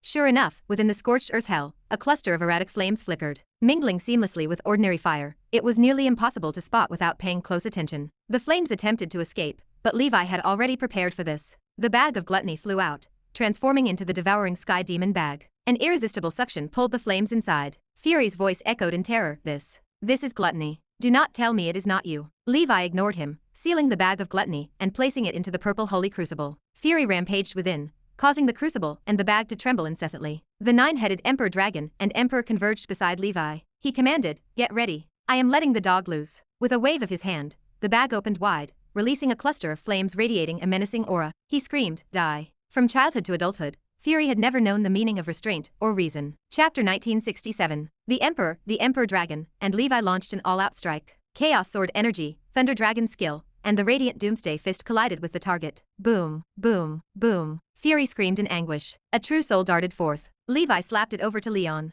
Forget the level 6 one. Capture this one. Leon abandoned the level 6 true soul. Sweat streamed down his face as he scrambled to capture the level 7 true soul. Why is there food everywhere? Leon moved like a rat falling into a rice jar, scurrying around frantically. After Fury's death, a floating, burning hot flesh orb hovered in the void. This is a liver. It looks like this guy was seriously inflamed. Levi stored it away in the bag of gluttony to study later. Triss, the giant whale king, and Arrogance remained locked in a deadlock. Arrogance possessed the realm advantage. Despite being injured, she stood firm. Levi rushed to assist Triss. A figure blocked his path. Damn it. Why? We are both level 6. How are you so strong? I am so jealous. The general of jealousy, a female in appearance, loomed ahead. The toxic water named jealousy flowed around her, distorting the surrounding spacetime. She manipulated the toxic waters to surround Levi, sweeping toward him. Levi remained indifferent. Golden gravity emanated from around him, forcing the toxic water apart. He raised his hand and recited an incantation. A seemingly inconspicuous negative energy ray shot forth. Jealousy felt an inexplicable sense of unease. She tried to evade, but there was no time.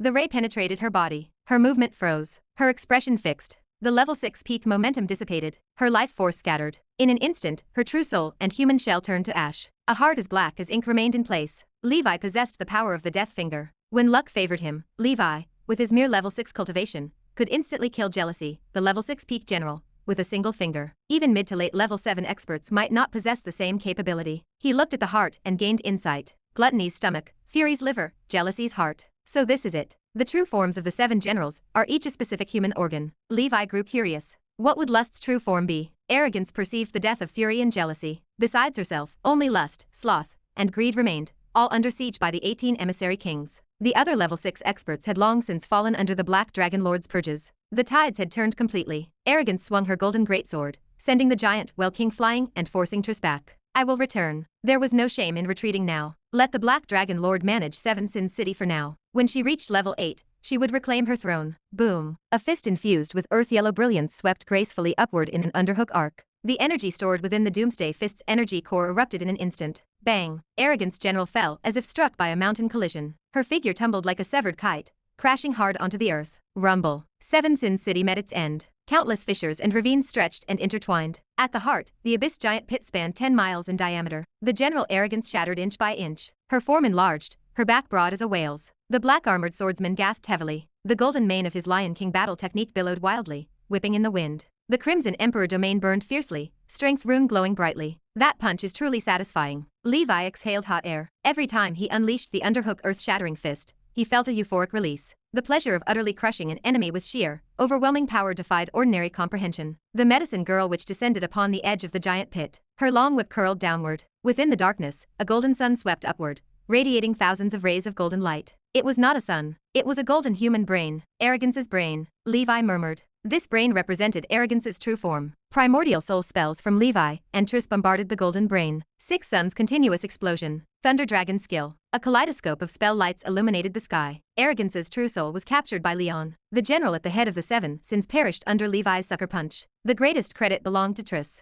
Her cultivation stood infinitely close to that of a senior of the 7th circle. She lacked only spiritual force to meet that standard. On top of that, she wielded the level 8 treasure, Demon Dragon Whip, allowing her to contend with senior 7th circle powerhouses. The assistance of the giant Whale King helped as well. Before Levi's surprise attack, Arrogance had already been a spent force. But for Levi to explode her powerful body, with a single punch still attested to the strength of the underhook punch. On the battlefield, the aura from 2 level 7s vanished. Sloth, Greed, and Lust's generals wore expressions of despair. It is over. Fury and Arrogance are dead. Lust cried out. Black Dragon Lord, spare me. I am willing to surrender. Sloth followed suit immediately. I will surrender as well. Even Greed abandoned resistance. Better alive as a captive than dead. Surviving this long proved difficult, and all 3 generals hoped to advance to level 7 eventually, so they remained unwilling to face death. Half a day later, the battlefield fell completely silent. Blood Knight finished tallying the casualties. Casualty rate, 23%. Levi nodded. Acceptable. Let us keep it up. This was the first large-scale war for his battle groups under his command. The results proved quite promising. Chapter 1968. The military strength of 7 Sin City was far from weak. Levi addressed the Blood Knights. Take some time to rest, then swiftly advance to capture the remaining territories of 7 Sin City. Do not give those people any room to breathe. The remaining lesser opponents were not worth Levi's personal attention. Levi gazed at Triss. Madam, this brain might be useful. It is yours now. Triss smiled. Then I will not hold back. For all these years, Triss had stayed in the nightmare world for one reason. She needed to research breakthrough potions. From the 1st circle to the 7th circle, she aimed to develop a whole series. Since abyss demons could provide the necessary components, nightmare creatures should also have suitable materials. It was just that she had not discovered the right methods or patterns yet. If successful, her contribution to wizard civilization would rival the series of abyss-related potion formulas invented by the Deep Blue Sage. As the creator of these formulas, she could earn vast wealth just from patent usage fees. Alternatively, she could produce the relevant potions and sell them through Gandalf pharmacy channels to gain dividends. In short, Triss's primary goal in her next life was to become a wealthy and financially free woman. Of course, the difficulty of developing breakthrough potions was among the highest of all potion types. For now, Triss had mostly completed her research on low-level potion formulas, but she was far from finishing the ones for middle and high-level potions. 1 month later, the battle groups had conquered all territories under Seven Sins City. A total of 13 territories were seized. They were marked with Levi's Black Dragon aura as his own domains. Any wandering lords seeking to invade would need to carefully weigh their strength first. The nightmare world remained as primitive as ever, resembling the lion prides on the African savanna. These captured territories could not all be assigned a nightmare lord for governance. Of the local upper-level beings under Levi, only the faceless infant dragon was 6th level. As such, Levi delegated the battle groups to claim and arrange for specific personnel to guard and cultivate the lands. Electric Saw Head and Triangle Head, once peak level 5 leaders, were on the brink of reaching 6th level. Levi anticipated that within the next century, there would be a small wave of nightmare lords emerging. Levi sat on the throne in the Black Dragon territory, while the 3 generals, Lust, Sloth, and Greed, knelt before him and saluted. "Greetings, Lord." Lust appeared as a courtesan, Sloth as a burly man, and Greed as a middle-aged woman. Levi issued his command. "You 3 are to serve Madame Triss from now on. Follow her orders, or I will not hesitate to dispose of you." He fiddled with the bag of gluttony, his threatening intent implicit. Lust immediately pledged her loyalty. "Rest assured, Lord. We are devoted to serving you wholeheartedly. If you ever wish to take action, I am available as well." Levi chuckled. "I am curious, what is your essence?" "Arrogance is the brain, gluttony is the stomach, wrath is the liver, and jealousy is the heart." Lust replied. "Mine is the uterus. What is the matter, Lord? Interested in seeing it?" Levi responded. "I see, you may step back now." Levi had once entertained the idea of whether combining the 7 deadly sins organs might sew together some sort of monster. However, with the bag of gluttony already refined into a wizard tool, and arrogance brain given to Madame Triss, he abandoned the research entirely. At the Dusk Holy Temple on the ancient Dragon Continent, the knights were still immersed in the recordings of the month-long war, studying their weaknesses to improve in the upcoming blood battles. Seeing everyone so enthusiastic about learning, Levi felt pleased. During this battle, numerous rare 6th-level materials and components had been gathered from the Nightmare Lords. Levi planned to send these to the Holy Infant, including the heart and liver organs. Additionally, there was a golden greatsword. This sword was recovered from Arrogance, and Madame Triss had declined to take it. Thus, it belonged to Levi. After examining it, Levi discovered it was a rare treasure. Moreover, it was not a product of the Nightmare world, for it originated from the multidimensional plane, belonging to a king from another realm. As spoils of war from the nightmare invasion of other worlds, the sword had by chance fallen into the hands of Arrogance. Levi mused on the blade. The Sun King sword, a level 7 treasure. Such an exceptional artifact is wasted on a nightmare lord. Let Gandalf have it. This sword had 2 primary functions. Like the Sword of Victory, it could inspire morale, a common feature among the personal swords of the kings of transcendent civilizations. Second, it could absorb light energy, store it, and unleash the devastating Sun King cannon. Each blast required a 7-day recharge. A direct hit was powerful enough to shatter the defensive field of a 7-circle ordinary wizard. Aside from that, its durability made it suitable for Gandalf to wield in combat. A few days later, Gandalf took the great sword and some weapon refinement materials, passing the resources along to the Holy Infant. With the significant threat of Seven Sins City resolved, Levi resumed his seclusion, while the construction and cultivation of his territories in the Nightmare world progressed fervently. Time flew by like an arrow, and the years passed swiftly. In the blink of an eye, 6 years had gone by. The year was Nora 186. Only 31 years remained until the dark ancient tower reopened. On this particular day,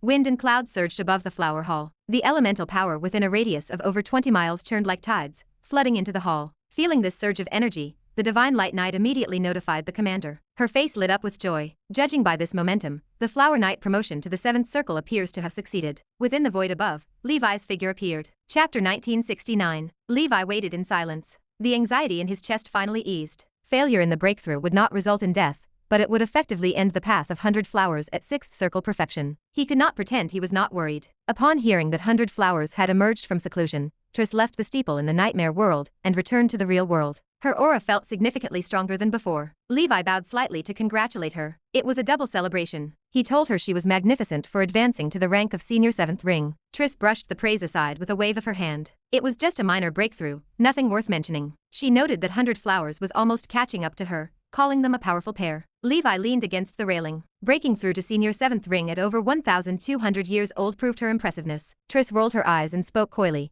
telling him not to bring up her age if he intended to compliment her. Levi burst out laughing. At the pace she was progressing, Triss might advance to 8th circle before the age of 2,000 and enjoy a lifespan of 4,000 years. As they chatted and laughed, a figure appeared beneath the sky dome. The form looked no different from an ordinary person, yet it flickered in and out of focus. Like a whale swallowing water, the figure absorbed the surrounding water elemental power into its body. This was the 7-ring primordial soul of 100 Flowers, also known as the soul of reality and illusion. At this stage, the primordial soul defied measurement by physical dimensions. It appeared to be a second 100 flowers, flickering and transforming between reality and illusion. The primordial soul of 100 flowers opened her eyes. A smile illuminated her beautiful face as she declared she had reached the 7th ring. Triss smiled. She offered her congratulations on stepping into the 7th ring ahead of Levi. Levi nodded his approval, telling her it was amazing. 100 flowers let out a sigh of relief. She had almost been overtaken by Levi. Fortunately, he had decided to study 27 kinds of witch marks. Could it be that he delayed himself on purpose to wait for her, choosing to learn 27 witch marks for that reason?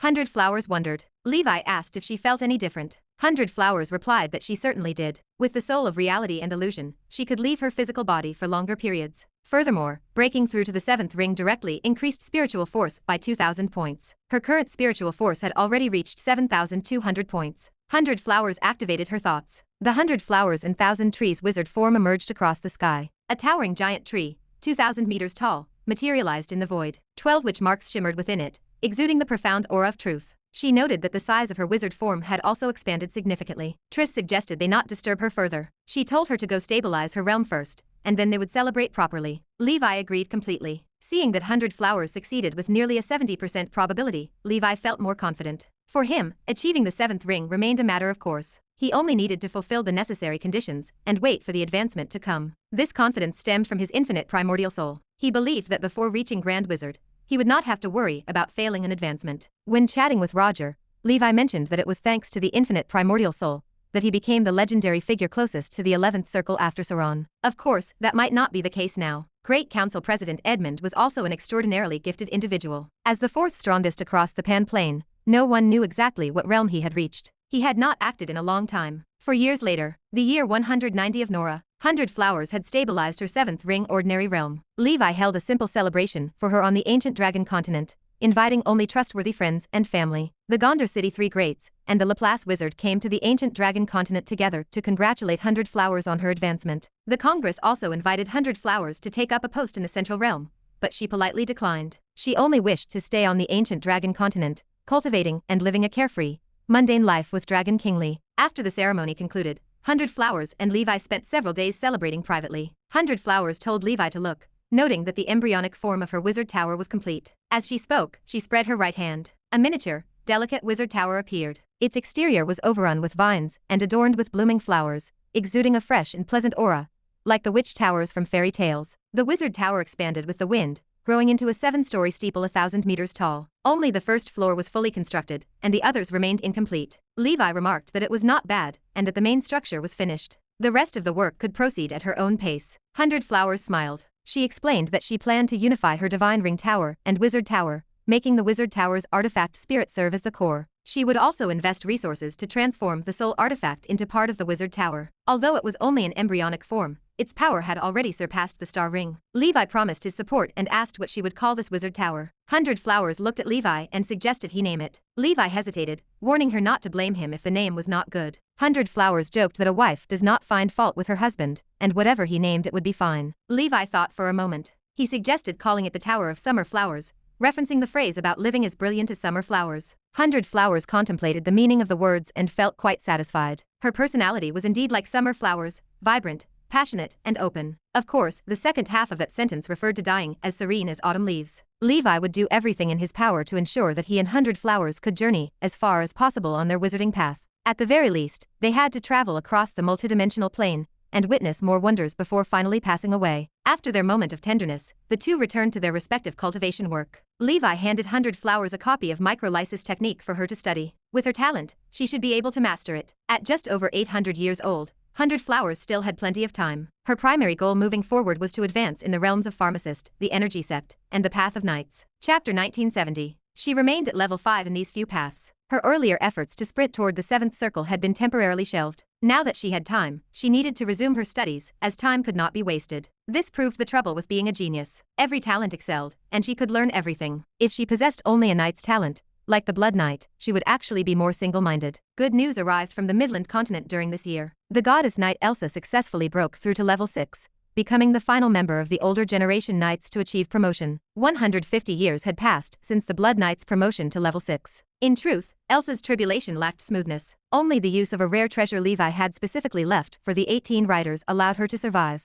Her life would have been in danger otherwise. This made her gains after the tribulation lesser, compared to the complete breakthroughs of other knights. Still, these minor flaws remained trivial compared to the value of life itself. Elsa's talent and foundation appeared somewhat inferior to the Blood Knight, the Black Knight, the Flower Knight, and the other long-renowned legendary 7 knights. As the saying goes, diligence makes up for deficiency. She worked even harder than others. Moreover, she possessed a highly commendable double affinity talent, and held the rank of a 4th circle wizard. This gave her more future paths to choose from. With all the older generation knights reaching level 6, competition among the middle generation knights, who had all reached the peak of level 5, became more intense. Everyone secretly competed to see who would be the first to break through. A strong contender remained among the middle generation knights, the freakish Fire Dragon Knight. Although he belonged to the new generation, he sat at the peak of level 5. His giant true form reached a towering height of 100 meters. His combat prowess proved utterly terrifying. He possessed a monstrous talent beyond comparison. Over at the Tower of Dawn, Aya, the dean of the Shadow School of Thought, began her retreat. Her 9 shadow talents achieved perfection. Her spiritual force reached its maximum. Her 6th circle promotion potion sat fully prepared. Everything was in place, and only the breakthrough remained.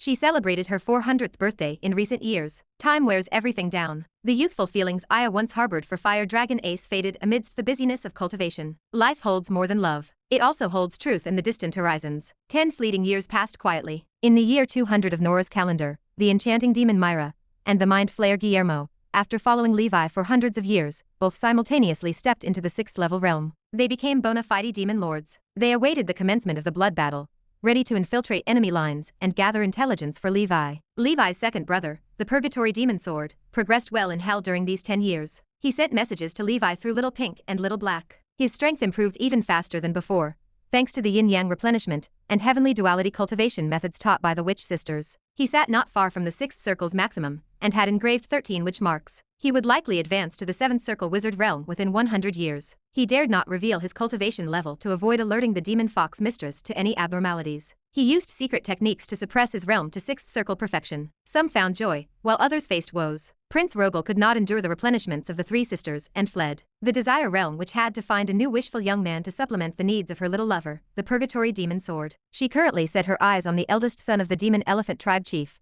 a top-level genius at the middle stage of level 7. However, due to the ill-reputed name of the Demon Fox Tribe, the tribe chief vehemently refused this marriage alliance, no matter how the Demon Fox mistress mediated. The 3 sisters considered using force, but their strength remained insufficient. They awaited Levi's next visit to Hell to devise a plan. Little Pink and Little Black also brought 20 soul stones, all collected by the Purgatory Demon Sword in Hell over the years as a tribute to Levi. Both Little Pink and Little Black continued their cultivation without slacking. The Black Knight indeed deserved the title of the first undead knight, as praised by Little Pink. Levi previously bestowed upon him sword techniques, including Cold Ice Breath. Little Black's practice progressed rapidly. It mastered the 5th level in less than 100 years. Its cultivation level also reached the middle stage of level 6. Little Pink sat not far from entering the middle stage as well. No shortages of talents existed among the undead under Levi's command. Swordsman Jerry and the Snowflake Warrior stood as outstanding figures. The Snowflake Warrior had reached the peak of level 5 after following Levi for nearly 200 years. It sat only a step away from level 6, and its mastery of Cold Ice Breath had achieved great perfection at the 5th level. In the Nightmare World, Levi sat upon 16 territories. He had become a great lord under the Blood Rain Overlord,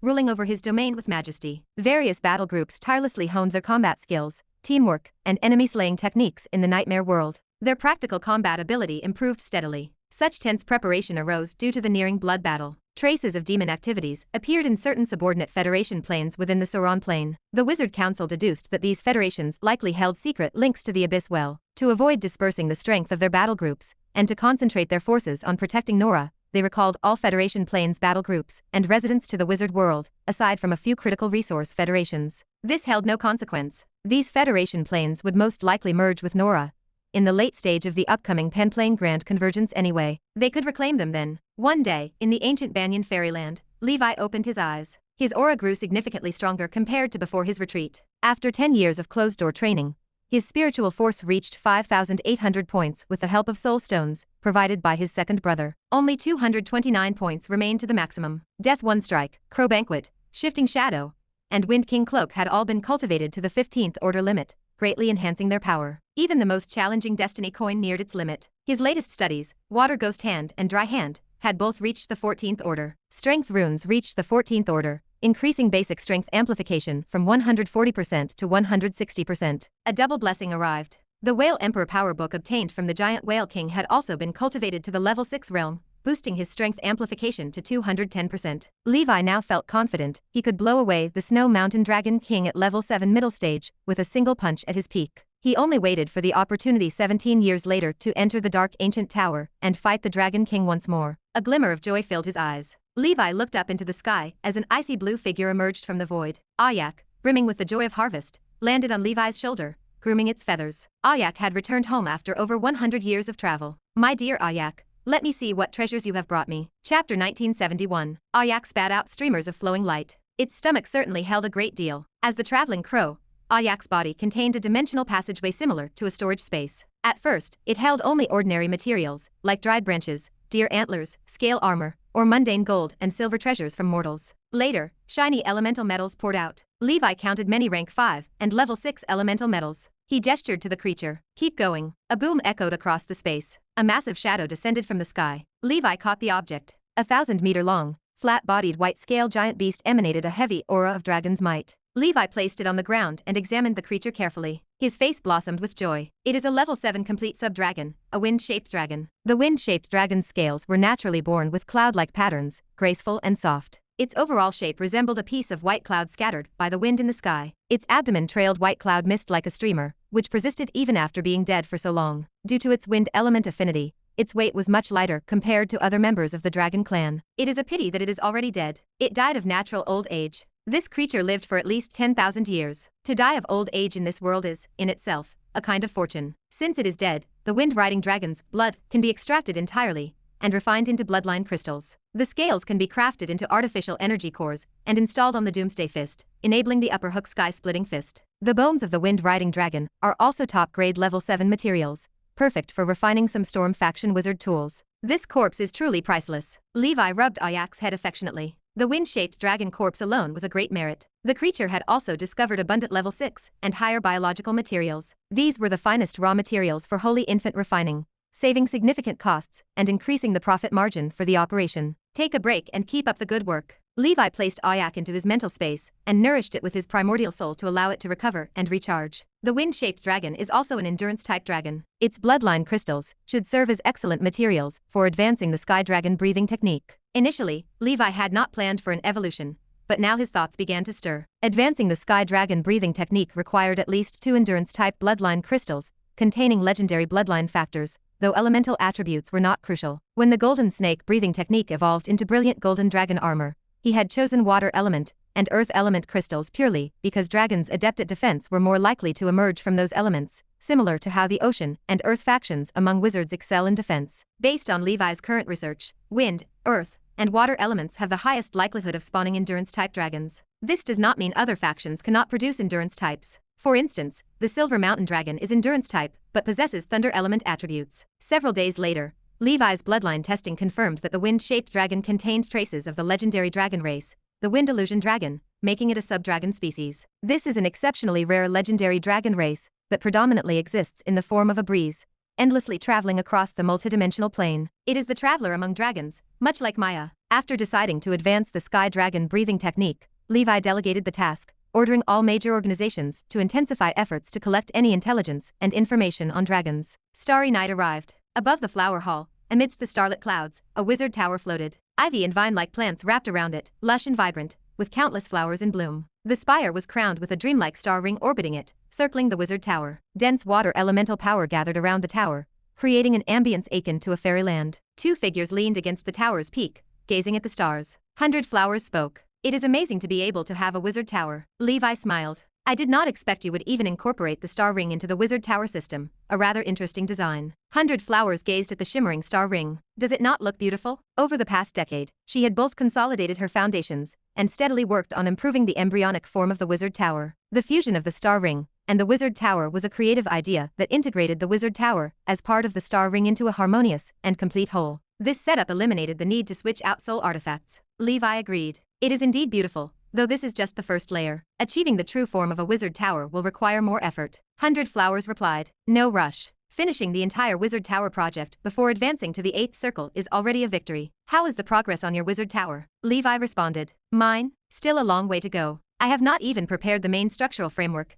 and construction materials yet. If I can finish the primary engineering of my wizard tower before reaching the 8th circle, that would count as a win. He had not yet finalized the fossil wood or nightmare wood crafted via Gargamel's methods. Levi's goal was to create a top-tier wizard tower that, once the foundation was robustly established, could support him even into the legendary realm. Under the starlight, Levi and 100 Flowers chatted atop the tower. Chapter 1972. A message chimed on Levi's device. His expression shifted instantly. 100 Flowers looked up. What is wrong? Levi held up the device. Gandalf sent an internal message. The military is about to issue an announcement. In a few days, the council will establish a demon-slaying list. All wizards and alien races in the wizard world can sign up. Killing demons will earn points. These points can be exchanged for spells, wizard tools, medicine, and other cultivation resources. 100 Flowers beamed. It looks like the Wizard Council is making a significant investment this time. Levi nodded. Indeed, let us wait for the official announcement. The surrounding vines and ivy gathered to weave a green boudoir. Several days later, bombshell news swept across the wizard world from the Central Realm. From the top-level wizard organizations to nomadic wizards, and all the alien races residing in Nora, everyone received the update. The announcement proclaimed that to promote active resistance against the abyss by the military, civilians, industries, and fellow races in the wizard world,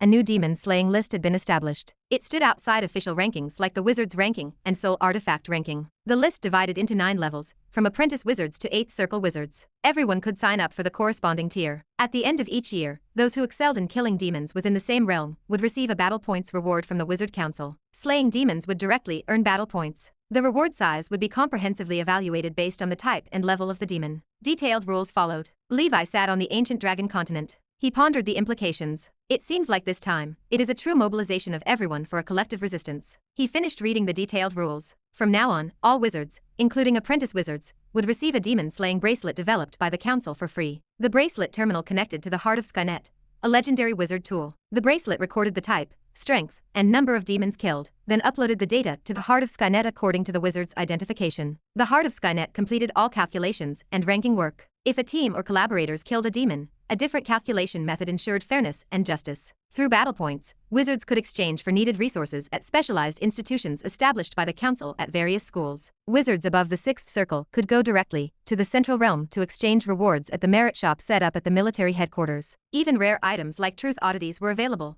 though at a huge cost in war merit. Besides fighting demons directly, those who excelled in pharmacy, weapon refinement, or other specific skills could also contribute to the blood battle. The Wizard Council had also established a comprehensive wartime incentive plan. Furthermore, all wizards needed to prepare for potential temporary military drafts. The uncertainties of the blood battle were too numerous, and reinforcements might be needed at any time. In summary, the plan aimed to utilize the full strength of the wizard world to kill as many demons as possible. Additionally, the demon-slaying list excluded grand wizards and legendary wizards. Their enemies were level 9 and level 10 abyss lords. These top-level confrontations made war merit irrelevant. They needed to ensure that abyss demons above level 9 could not wreak havoc in the wizard world. Those demons had to be killed immediately if they appeared. The abyss would certainly send numerous powerful demons to restrain these legendary wizards. Once the blood battle ended, the council would comprehensively calculate the points of each registrant on the demon-slaying list. The current realm's top-ranked individual could earn the title of Blood Battle King and receive substantial rewards. If a wizard advanced during the blood battle, the points earned in the previous realm accumulated into the next realm. This earned higher demon-slaying list rewards, preventing some wizards from deliberately staying at a lower level for the Blood Battle King title. Of course, normally, no wizard would deliberately refrain from advancing for this title. It would be like picking up a sesame seed while losing a watermelon. It was not worth it. After the release of the demon-slaying list, the wizard world erupted. Excitement, nervousness, unease, and fear permeated the population. Some wanted to take this opportunity to carve out a path through slaughter. Others only wished to stay out of it, seeking methods to avoid the situation. For Levi, fleeing without a fight was impossible. As Roger said, even legendary wizards could not completely exist apart from wizard civilization. The achievements of the wizard civilization today relied partly on Sauron and the legendary wizards. More importantly, it relied on the massive number of ordinary wizards who, with their wisdom, built a complex system of knowledge and theory, gradually stacking it up. For a long time in the future, he needed to continue climbing and cultivating within the civilization pyramid until he attained legendary status. Levi leaned back. Blood Battle King. Interesting. No one understood the loneliness of being undefeated within the same realm more than Levi. Time passed quickly. Under the shadow of the blood battle, the wizard world peacefully passed another 10 years. On the ancient dragon continent, Levi worked hard, aiming to advance the Crimson Emperor dragon breathing technique to level 7 before the blood battle. Through his subordinates' efforts, he had gathered all the materials for the advancement secret medicine. Now only the breathing technique's maximum remained. For Levi, aside from a wizard's promotion, the Crimson Emperor dragon could directly enhance strength the most. Once it reached level 7, his strength would undergo a qualitative transformation. Chapter 1973. Levi's spiritual force level had reached 5,880. Only 149 points remained until the maximum. He could achieve it within 20 years. Once he hit that spiritual force limit, he could dedicate himself to studying other primordial soul spells, level up his 27, which marks to perfection, and prepare for the 7 circle ascension. To ascend to the 7 circle, he had to hunt and slay at least one level 7 flame demon to refine alchemical medicines. Flame demons were famously powerful among demons. If Levi could level up to the Crimson Emperor Dragon's 7th tier, he would approach the ascension with greater confidence. Everything would go smoothly. As was his usual practice, Levi shelved all less important projects and devoted himself entirely to mastering the Crimson Emperor Dragon. 1 year later, Levi finally pushed the Crimson Emperor Dragon breathing technique to its maximum. He opened the proficiency panel. The Crimson Emperor Dragon breathing technique was at the 18th tier, its maximum. The special effect was the Red Emperor Dragon body. There were over 6 years remaining until the Dark Ancient Tower opened. Normally, Levi would never choose to enter closed-door training at this juncture. A prolonged seclusion risked missing the once-in-a-century opportunity to explore the Dark Ancient Tower. But the current times were extraordinary. The looming blood battle and the sheer strength of the Abyss demons demanded urgency. Achieving level 7 strength as early as possible would boost his confidence. It is decided. He began the seclusion. At worst, he would wait another 200 years for the next chance. Besides, his primary motive was to settle scores with that old Dragon King. If he ascended to level 7, he could take advantage of the opportunity to undergo the level 7 Law Enforcer Authorization exam. Once he passed, he would gain direct access to the 7th layer next time. The resources on the 6th layer could not compare to those on the 7th layer. The multitude of Black Beast Lords found there would be immensely valuable to Levi. Levi held a bottle filled with scorching hot blood. Intense heat radiated from it. This blood came from a level 7 fire-breathing dragon. Its ancestor was the Fire King Dragon. This was one of the most common fire element strength-type legendary giant dragons, which made subdragon species relatively abundant. This fire-breathing dragon served as the guardian of a wizard organization in the Midland Continent. It rarely sold its bloodline essence to outsiders. Fortunately, Gandaph was acquainted with Soraya Witch, a senior official of the Soren Holy Tower. With just a word from Soraya, the organization delivered the essence to their door. Gandaph paid double the price to show sincerity. Bloodline essence, being a renewable resource, was not overly costly. Even at double pricing, it amounted to only tens of thousands of ether stones. Levi infused the medicine into his body. The intense heat of his powerful blood caused the container to disintegrate. Only the medicine remained to be transported to his limbs and bones through his bloodstream. Level 7, here I come. Midland Continent. The Fire Dragon Shop. Inside the secret room, the Holy Infant opened his eyes. A glimmer of divine light flickered and vanished instantly. He examined his mind through inner vision. His primordial soul miniature had grown to 3 feet tall. 4,000 points of spiritual force,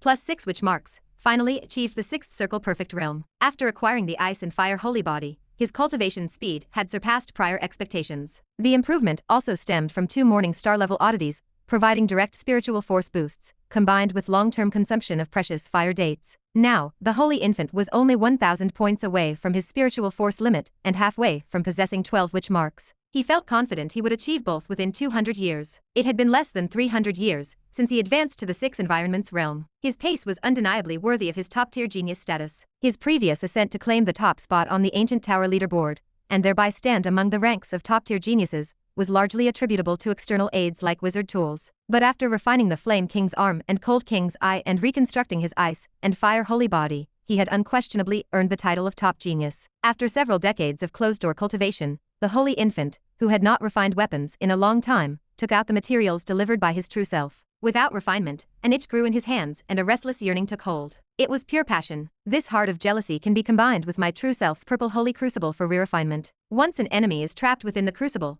releasing the jealous poison water from the heart will plunge them into a boundless nightmare of envy, causing their gradual dissolution without even realizing it. This fury liver can be merged with the bag of gluttony. By combining the gluttony-induced oils with the raging flames of the liver, an unleashed strike will hurl the enemy into a blazing inferno of wrath, reducing them to ashes amidst uncontrollable self-immolation. The Holy Infant wielded unparalleled expertise in weapon refinement, instantly discerning the optimal uses for the refinement materials. Inside the weapon refinement room, Alexandra and Elsie listened attentively to Silverbeard and Copperteeth's lectures. Suddenly, Alexandra's communication device rang. She read the message, then looked up. Elsie, Senior Golden Dragon is asking if we want to return to the Sleeping Dragon realm. Elsie pondered for a moment. You make the call. I will stay with you no matter what. But personally, I think there is no need to go back. With our current 6th ring senior strength, we are capable of self-defense. We do not need to return. Alexandra grinned. Then we will not go back. The sleeping dragon realm is just a small place. It is nowhere near as interesting as the Midland Continent. The rewards on the demon-slaying list are something we, sisters, are determined to claim. She understood that Senior Golden Dragon was primarily concerned for their safety. But this was Gondar City, the heart of Midland. The city was full of powerful figures, making it more secure than the sleeping dragon realm. More importantly, after spending 2 centuries together, they no longer wished to leave the Fire Dragon shop. If they left, would not Master Fire Dragon, the stoic weapon refinement enthusiast, be unbearably lonely. Chapter 1974. Before the blood battle begins, in the final quiet moments, everyone is striving to grow stronger, making their last preparations. The Dawn Tower stands tall. Lord Victor had just completed cultivating the 7th primordial soul spell. His spiritual force had long surpassed the maximum level, and he spent most of his time studying and researching spells, so his progress was naturally swift. Now I can be considered a proper 6th circle perfect wizard. After branding 8 witch marks and cultivating to perfection, I will be able to ascend to the 7th circle. The standard set by his true self was 12 marks, but Victor believed a man should be harsh on himself. He planned to brand 15. After all, aside from learning spells and arrays, he had nothing else to do. As for the path of the energy sect, one only needed to practice their absolute skill, complete their daily exercises, and gain enlightenment occasionally. Cultivation progresses easily and quickly. It is really not difficult.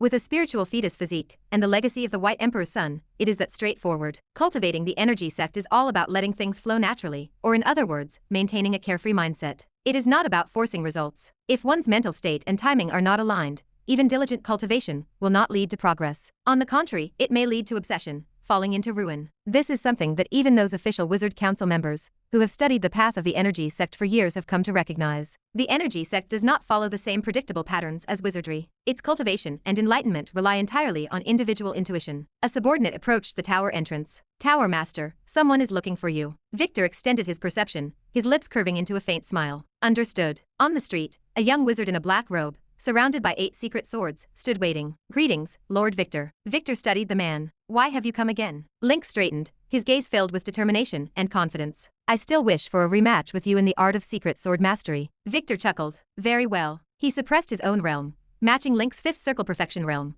then casually took out a 4th circle secret wizard tool. In the training ground, Link clapped his hands. The 8 secret swords under his control shot into the sky, transforming into beams of sword light that formed an octagonal star formation. 8 direction sword rain. With a wave of his hand, thousands of gold element sword chi beams surged down from the sky, their might terrifying. Victor nodded lightly. With a flick of his finger, 13 4th circle secret swords soared into the heavens. Heavenly star sword formation. Sword chi collided with sword chi, sparking an endless cascade of fiery explosions. In an instant, the sword falling in all directions maneuver was obliterated. High above, 13 faintly glowing heavenly stars shimmered. Victor smiled faintly. If you can withstand a single sword from me, I will gift you a 5th circle top grade secret sword. Link eyes widened. Are you serious, Lord Victor? Victor confirmed. Indeed. Link, filled with bravado, transformed his sword array once again. The octagonal star formation glowed brightly as 8 secret swords embedded themselves into the ground. Sword chi formed an array barrier, shielding him at its center. Bring it on, Lord Victor. Victor gently pointed with his finger. Above the sky dome,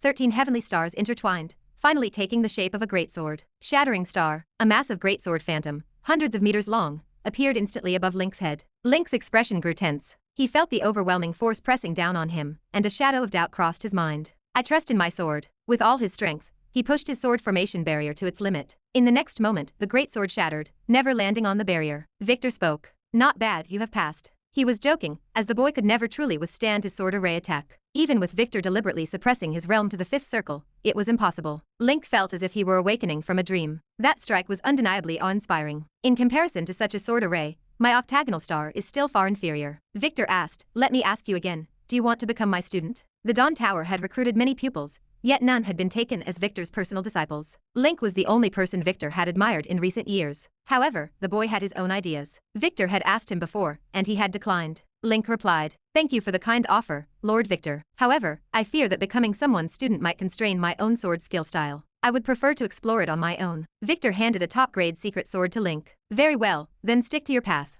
You will become a secret sword master. By the way, I suggest you visit the ancient Dragon Continent sometime, and take the energy sect's heart-testing challenge. It might open up a whole new realm for you. Link responded. Thank you, Lord Victor. From now on, I will not trouble you further. I have already signed up for the demon-slaying list. Victor said. Good. Growth is quickest amidst slaughter, but remember, be mindful. Stubbornness can lead to ruin, and safety comes first. Warmth spread through Link's heart. Though he did not wish to be Victor's student, he held deep respect for him. With a deep bow, Link merged with his secret sword, and vanished into the void. Lord Victor, the next time we meet, I will have reached the 6th circle, and I will challenge you officially. Victor smiled. Be my guest. Through his spiritual fetus intuition, Victor intuited that Link might possess the Golden Stone Heart. This boy's future was limitless. I have nearly grasped the knowledge points of the Heavenly Star Sword formation already. I just need to ascend to the 7th circle to refine a true sword array. 2 years later, it was Nora year 213. Endless Sea, 100-eyed demon territory. Once, this place gave birth to the Abyss Well, and suffered devastating destruction from a legendary forbidden spell, Lava Sea. In the past,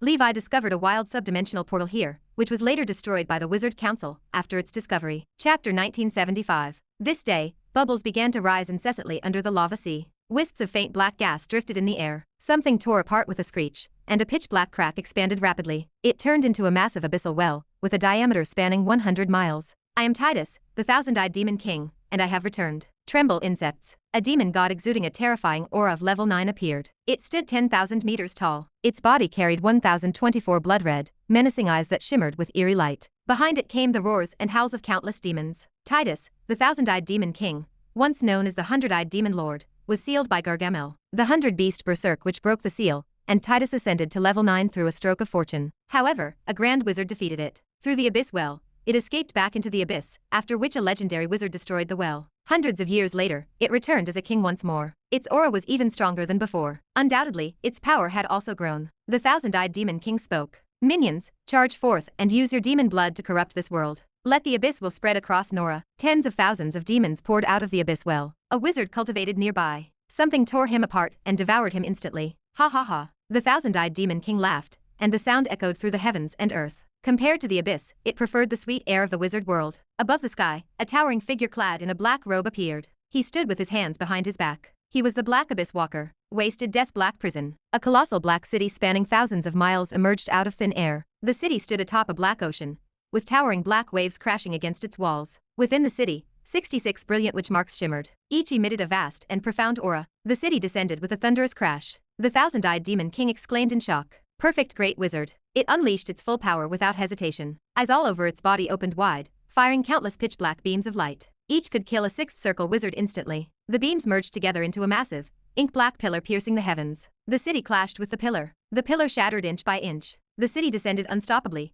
engulfing the thousand-eyed demon king. The enormous body collided within the city structure. Walls thundered under the impact, yet remained unshaken. Black water surged forth from all corners of the city, drowning the thousand-eyed demon king. The 66 witch marks radiated dazzling light, connecting like an array to form an overwhelming suppressive force. You are too weak to forge my 7 sins blade. Return to the abyss, Titus. The thousand-eyed demon king's body exploded, transforming into an endless fog of blood and demonic aura. A deeply resentful true soul fled into the abyss well and vanished. I will be back. The Black Abyss Walker swatted away the minor demon fodder and sent a message. Lager, esteemed senior, you may now destroy this well. His figure departed. Titus could not truly die, as its true soul was shielded by the abyss will. Even the underworld could not hold it. That is why Gargamel expended so much effort to seal Titus. Killing it only led to resurrection, so sealing it was a preferable approach. However, sealing it came with its own instability and risks, making it easy to invite disaster. Thus, the Black Abyss Walker decided to simply send it back to be reborn. After all, Titus growing back to level 9 could take an immeasurable amount of time,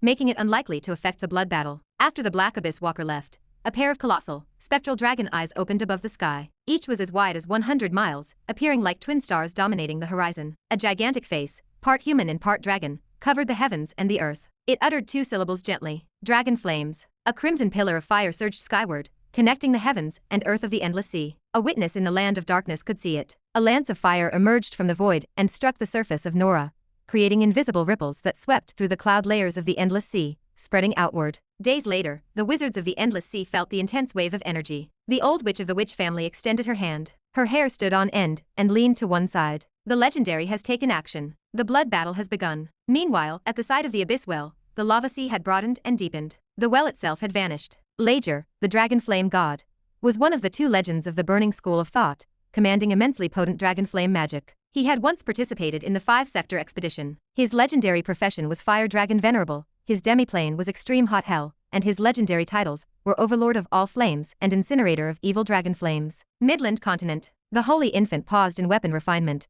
and surveyed the newspaper brought by Alexandra. Soren Daily, Blood Battle begins. Entire plane enters wartime status. Blood Battle Daily. Recently, the Dragon Flame God destroyed an abyss well in the endless sea. The Black Abyss Walker vanquished Titus, heralding the start of the blood battle first year. Alexandra said eagerly. The blood battle has begun. The Holy Infant replied. Indeed, everyone, are you prepared? Elsie declared. Master, in this early phase of the blood battle, the 6th level demon slaying list will undoubtedly feature our fire dragon shop among the names. The Holy Infant cautioned. War merit is important, but safety comes first. During seclusion, Gandaph and Lord Victor also received news of the blood battle's commencement, and made their way to the fire dragon shop. Of all times, this blood battle decides to begin during my seclusion, Gandaph remarked. Chapter 1976. With Flower Knight acting as the protector, my true form should be safe. Levi looked toward his duplication, his voice firm. From now on, Gandaph, make sure to gather information from Soraya and Laplace regarding the whereabouts of flame demons. If we come across a level 7 early stage flame demon, the 3 of us working together should be able to take it down. We need to hunt at least 4 level 7 flame demons to gather enough materials for the breakthrough potion. Leave this to me, Gandaph replied, his tone steady. If the military has any flame demon corpses, we can purchase them as well. The mature duplication had already learned to proactively prepare the materials for a breakthrough potion. Land of Darkness.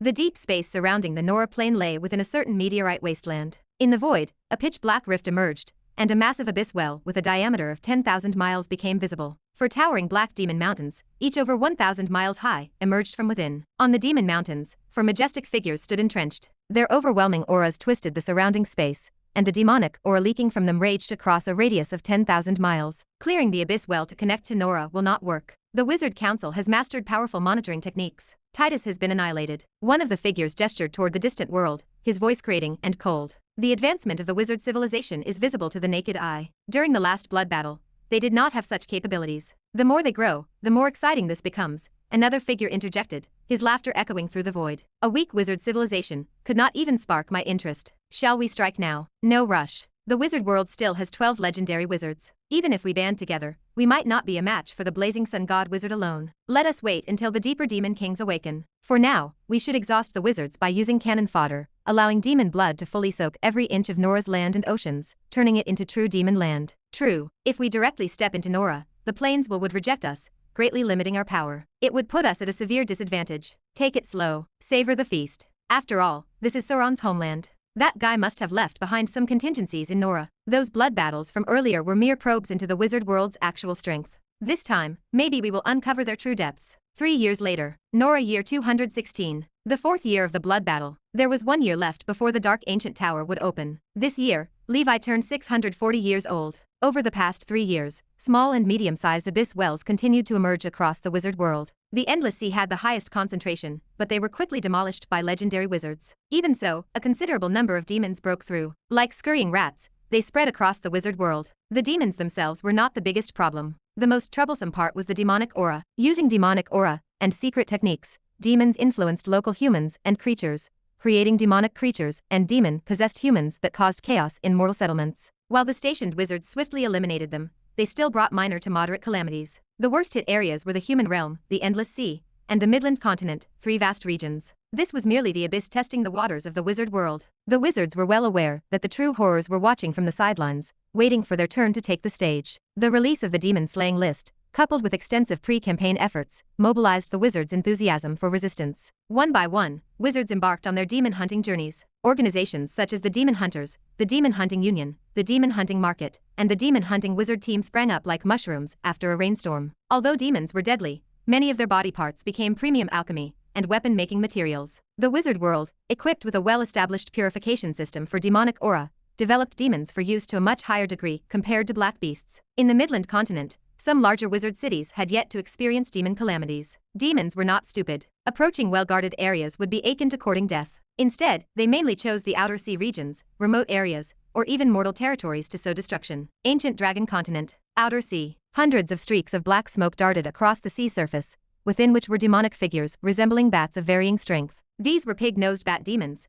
among the most ordinary lower demons in the abyss. They rarely possessed great strength, and most were low-level, with few reaching middle-level power. However, their numbers made up for their weakness, as even a small colony consisted of hundreds. Having just arrived at the ancient Dragon Continent, these demons sensed a dense life force and followed their instinct for slaughter toward the nearest settlement. High in the sky, miniature reconnaissance constructs detected the demonic aura, locked onto the coordinates, and relayed the information to combat-type mechanical creatures and the central cluster system. The central system then passed it along to various battle groups. In front of the Holy Temple Square, the Blood Knight gathered the knights for a meeting, his tone serious. Everyone, As of today, the ancient dragon continent has also been invaded by demons. Currently, the Dark Moon Knight has already led a team to deal with the situation. From this moment on, be ready for battle at all times. Unless under special circumstances, such as approved seclusion for breakthroughs, all of you must maintain constant communication during your routine cultivation. Additionally, everyone must register for the official demon slaying list. Our organization will provide extra rewards, such as resources and combat techniques, on top of the official incentives for those who perform well. While the Blood Knight delivered his speech, leaders from the Valkyrie Temple, Tower of Dawn, Ancient Dragon Empire, and Giant Beast Paradise also used various means to inspire their members to resist the demons, protect their homes, and bolster morale. At the edge of the continent, boom, amid mechanical roars, a volley of artillery wiped out the majority of the pig-nosed bat demons. Leading his team with decisive blows, the Dark Moon Knight swiftly dealt with the remaining demons. The battle ended shortly after. His expression was grim. This was merely an initial probe by the demons, not even an appetizer. Soon, demon calamities became more frequent across the wizard world. The ancient dragon continent was no exception. Fortunately, due to the well-prepared and disciplined battle groups, the casualties were minimal, and the enemies were eradicated. Compared to other regions, the demons invading the ancient dragon continent were fewer in number. As of now, no one from the local organizations ranked on the demon-slaying list. 6 months later, ancient dragon continent, a certain overseas island. The Tower of Summer Flowers stood tall, and atop the spire, Flower Knight cultivated while overseeing the surroundings. Suddenly, she stopped. She gazed toward the island's center, the area where Levi was in seclusion. Within a radius of nearly 30 miles, the power of the fire element surged, creating an endless red flame sea. Amid the roaring of dragons, a lifelike red giant dragon, with a wingspan exceeding 1,000 meters emerged. Flower Knight's expression shifted slightly. A knight's promotion to level 7 also requires enduring the blood tribulation. Chapter 1977. Ancient Dragon Continent. Outer Sea. Levi opened his eyes. Within his inner world, the Red Emperor Palace was undergoing earth-shattering transformations. It continued to grow and expand. The seed of the Crimson Emperor Dragon remained dormant within a massive red flame giant egg. Levi's strength surged continuously. The vitality within his body roared, collided, overflowed, and erupted. Crimson flames transformed and swept into the sky, caught by the sea winds. Levi flickered between his human form and his Crimson Emperor Dragon form, flashing like a lantern slide. His body swelled like an inflating balloon, reaching hundreds of meters tall, standing like a mountain on the small island. He spoke to the empty air. Just after promotion, I cannot fully control this power yet. For now, I must focus on overcoming this tribulation. Advancing to level 7 still requires enduring the calamity. Creating such a heaven-defying breathing technique comes at a price.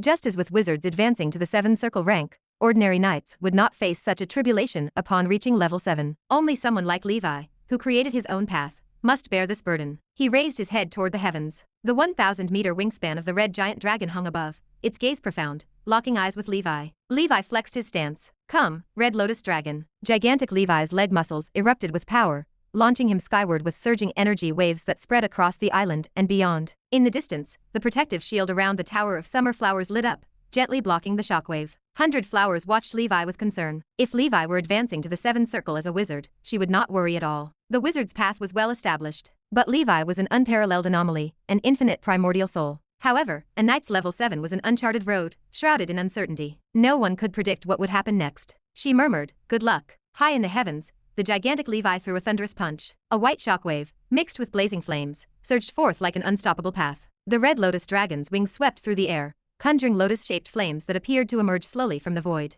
They materialized instantly before Levi. Boom! The Red Lotus exploded, transforming into a mushroom cloud of hellfire. Everything within the explosion's radius was obliterated. Even with Levi's level 6 peak physical defense reinforced by the brilliant golden dragon armor, he was left charred, bloody, and mutilated. 100 Flowers' gaze turned anxious. She thought, why does this calamity for advancing to level 7 feel even harder compared to the relative difficulty of advancing from level 5 to level 6? In the next moment, the Death Ember Dragon's formidable healing powers began to restore Levi's body. The Red Lotus Dragon, struck by Levi's fist wind, did not fare much better. It tumbled through the air, shedding scales like falling rain, and only managed to steady itself with great difficulty. The clash between these two titans was raw and unyielding. It was an evident display of strength clashing head-on without dodging or evasion. At this level of combat, ordinary dodging was meaningless. One could not evade such blows, and attempting to do so might even miss the opportunity to counterattack. Levi realized this level 7 tribulation was even harder than he had anticipated. The growth of a heaven-defying existence only became more arduous the further one progressed. A single misstep could lead to an abyss of no return, eternal damnation. As a mythical level being that once truly existed,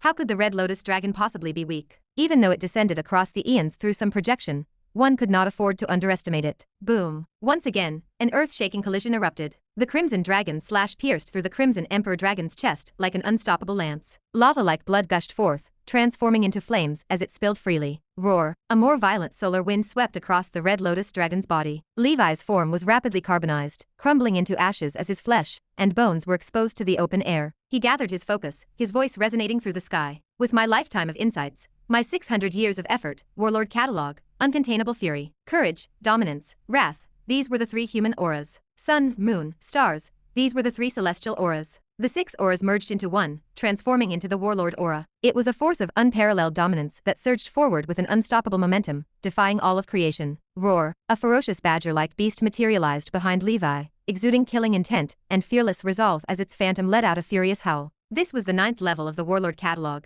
uncontainable fury, the ultimate profound meaning of the combat technique. For a long time, Levi had been just shy of fully mastering uncontainable fury. At last, in this peak battle against the Red Lotus Dragon, he had grasped it completely and reached its pinnacle. His body rapidly regenerated, restoring his flesh to its prime condition, as an overpowering aura burst forth. Screech! A crimson pillar of light tore through the heavens and the earth, slicing the Red Lotus Dragon in half from top to bottom. The calm, indifferent gaze in the Red Lotus Dragon's eyes dimmed, and its form dissolved into a sea of fire elemental power, disappearing without a trace. One by one, the other Blood Tribulation Masters appeared, only to be shattered under Levi's domineering sword light. After dealing with them, Levi panted heavily and regenerated his stamina swiftly. One more dark tribulation remained for him to overcome. The form of this tribulation was completely random. No one could predict its manifestation. He could only embrace the unknown and respond to it in kind. To create something from nothing, to forge a new and powerful bloodline, the intensity of tribulations ahead will only grow stronger. If I had not cultivated the other 5 dimensions of breathing techniques simultaneously, even the Crimson Emperor Dragon could face annihilation in the land of darkness. The stronger the Crimson Emperor Dragon became, the more formidable the power of the Blood Tribulation Masters conjured by this world would also grow. It was, after all, deliberately designed to target Levi. Seeing Levi overcome the Blood Tribulation safely, 100 Flowers finally breathed a sigh of relief. If it had been her, she might have needed to exhaust all her strength, wizard tools, rare treasures, and all, just to defeat that terrifying Crimson Dragon's projection. But Levi had triumphed with nothing but his divine weapon, combat techniques, and physical prowess. He was still that monstrous genius prodigy. Before Levi could catch his breath, the elemental power of fire began converging toward the sky dome once more. A massive eye, spanning a diameter of nearly 1 mile, manifested in the void. As the eye opened a fissure, it revealed a pupil utterly devoid of emotion. Chapter 1978. Boom, boom, boom. Flames within a 100-mile radius began to stir and churn. The entire island, under the intense heat, instantly turned into magma, engulfing Levi. Even with Levi's Red Emperor Dragon body and its fire element resistance,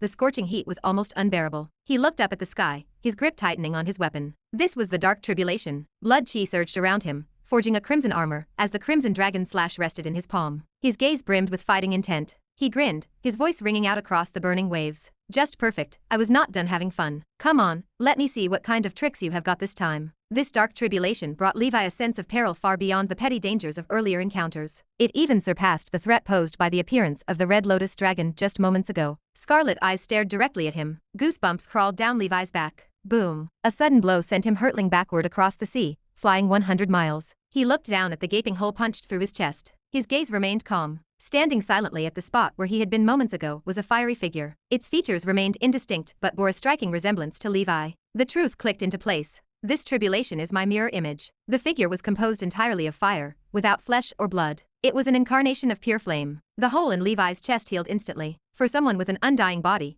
it was a trivial wound. Boom. Levi gripped the Crimson Dragon slash firmly. The fiery figure brandished a long sword forged of flames. The clash of sword light rang out, steel against steel. Levi parried the blow, his eyes narrowing. Interesting. This flaming figure has mastered combat techniques as well. He leaped suddenly as the fiery figure struck again. Uncontainable fury. The overpowering greatsword cleaved downward. The fiery figure's longsword shattered. Its body went flying, sliced in two, split down the middle. In the next moment, the fiery figure silently snapped its fingers, reforming back to its original state. Levi's expression grew somber. He turned his gaze toward the emotionless scarlet eye in the sky. Embedded within the 100-mile sea of fire, it loomed, exuding divine presence. Levi slashed apart another attacking flame figure, then rocketed upward, unleashing terrifying sword chi that transformed into a scarlet beam, piercing through the heavens. With this strike, he aimed to destroy the eye. The key to the battle lay there. The scarlet eye calmly observed Levi's incoming strike, then released an invisible, blistering wave of heat. Before the scarlet beam could reach its target, it shattered inch by inch, eventually dissipating into nothingness like a clay ox sinking into the sea. Levi's expression shifted slightly.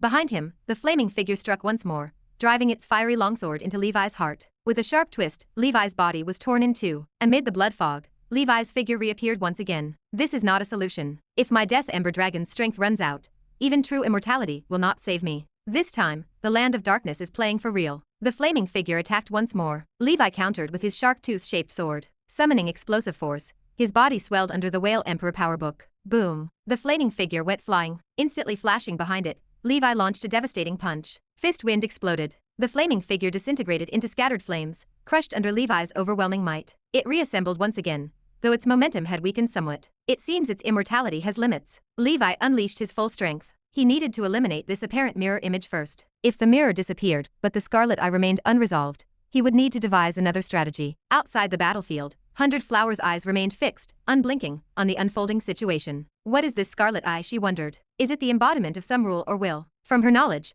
advancing to Grand Wizard status meant that each wizard faced distinct tribulations. Among them, one type involved facing monsters embodying elemental laws of their sect, known as Elemental Tribulation Masters. Levi's current predicament seemed vaguely similar, though there were fundamental differences. Boom. After yet another thunderous sword strike, the flaming figure was once again shattered. Its sword was destroyed, its body annihilated. Its raw power was still no match for Levi. Even if it could replicate Levi's Red Emperor Dragon abilities, it was futile against Levi's brilliant Golden Dragon armor's defense, Sky Dragon's endurance, and Death Ember Dragon's physique. After this collapse, the flaming figure could no longer regenerate and reassemble. High in the heavens, the Scarlet Eye was now riddled with cracks, from which trails of fire seeped out. The tribulation had reached its breaking point. Pointing his longsword at the eye, another burst of red flame sword energy surged forth. Boom. This time, the eye offered no resistance. Under the onslaught of sword energy, it disintegrated into ashes. The sense of dread vanished utterly. The dark tribulation is over. Levi exhaled deeply. Exhaustion washed over him as he gently descended. 100 Flowers looked up at him. Is it over? Levi nodded.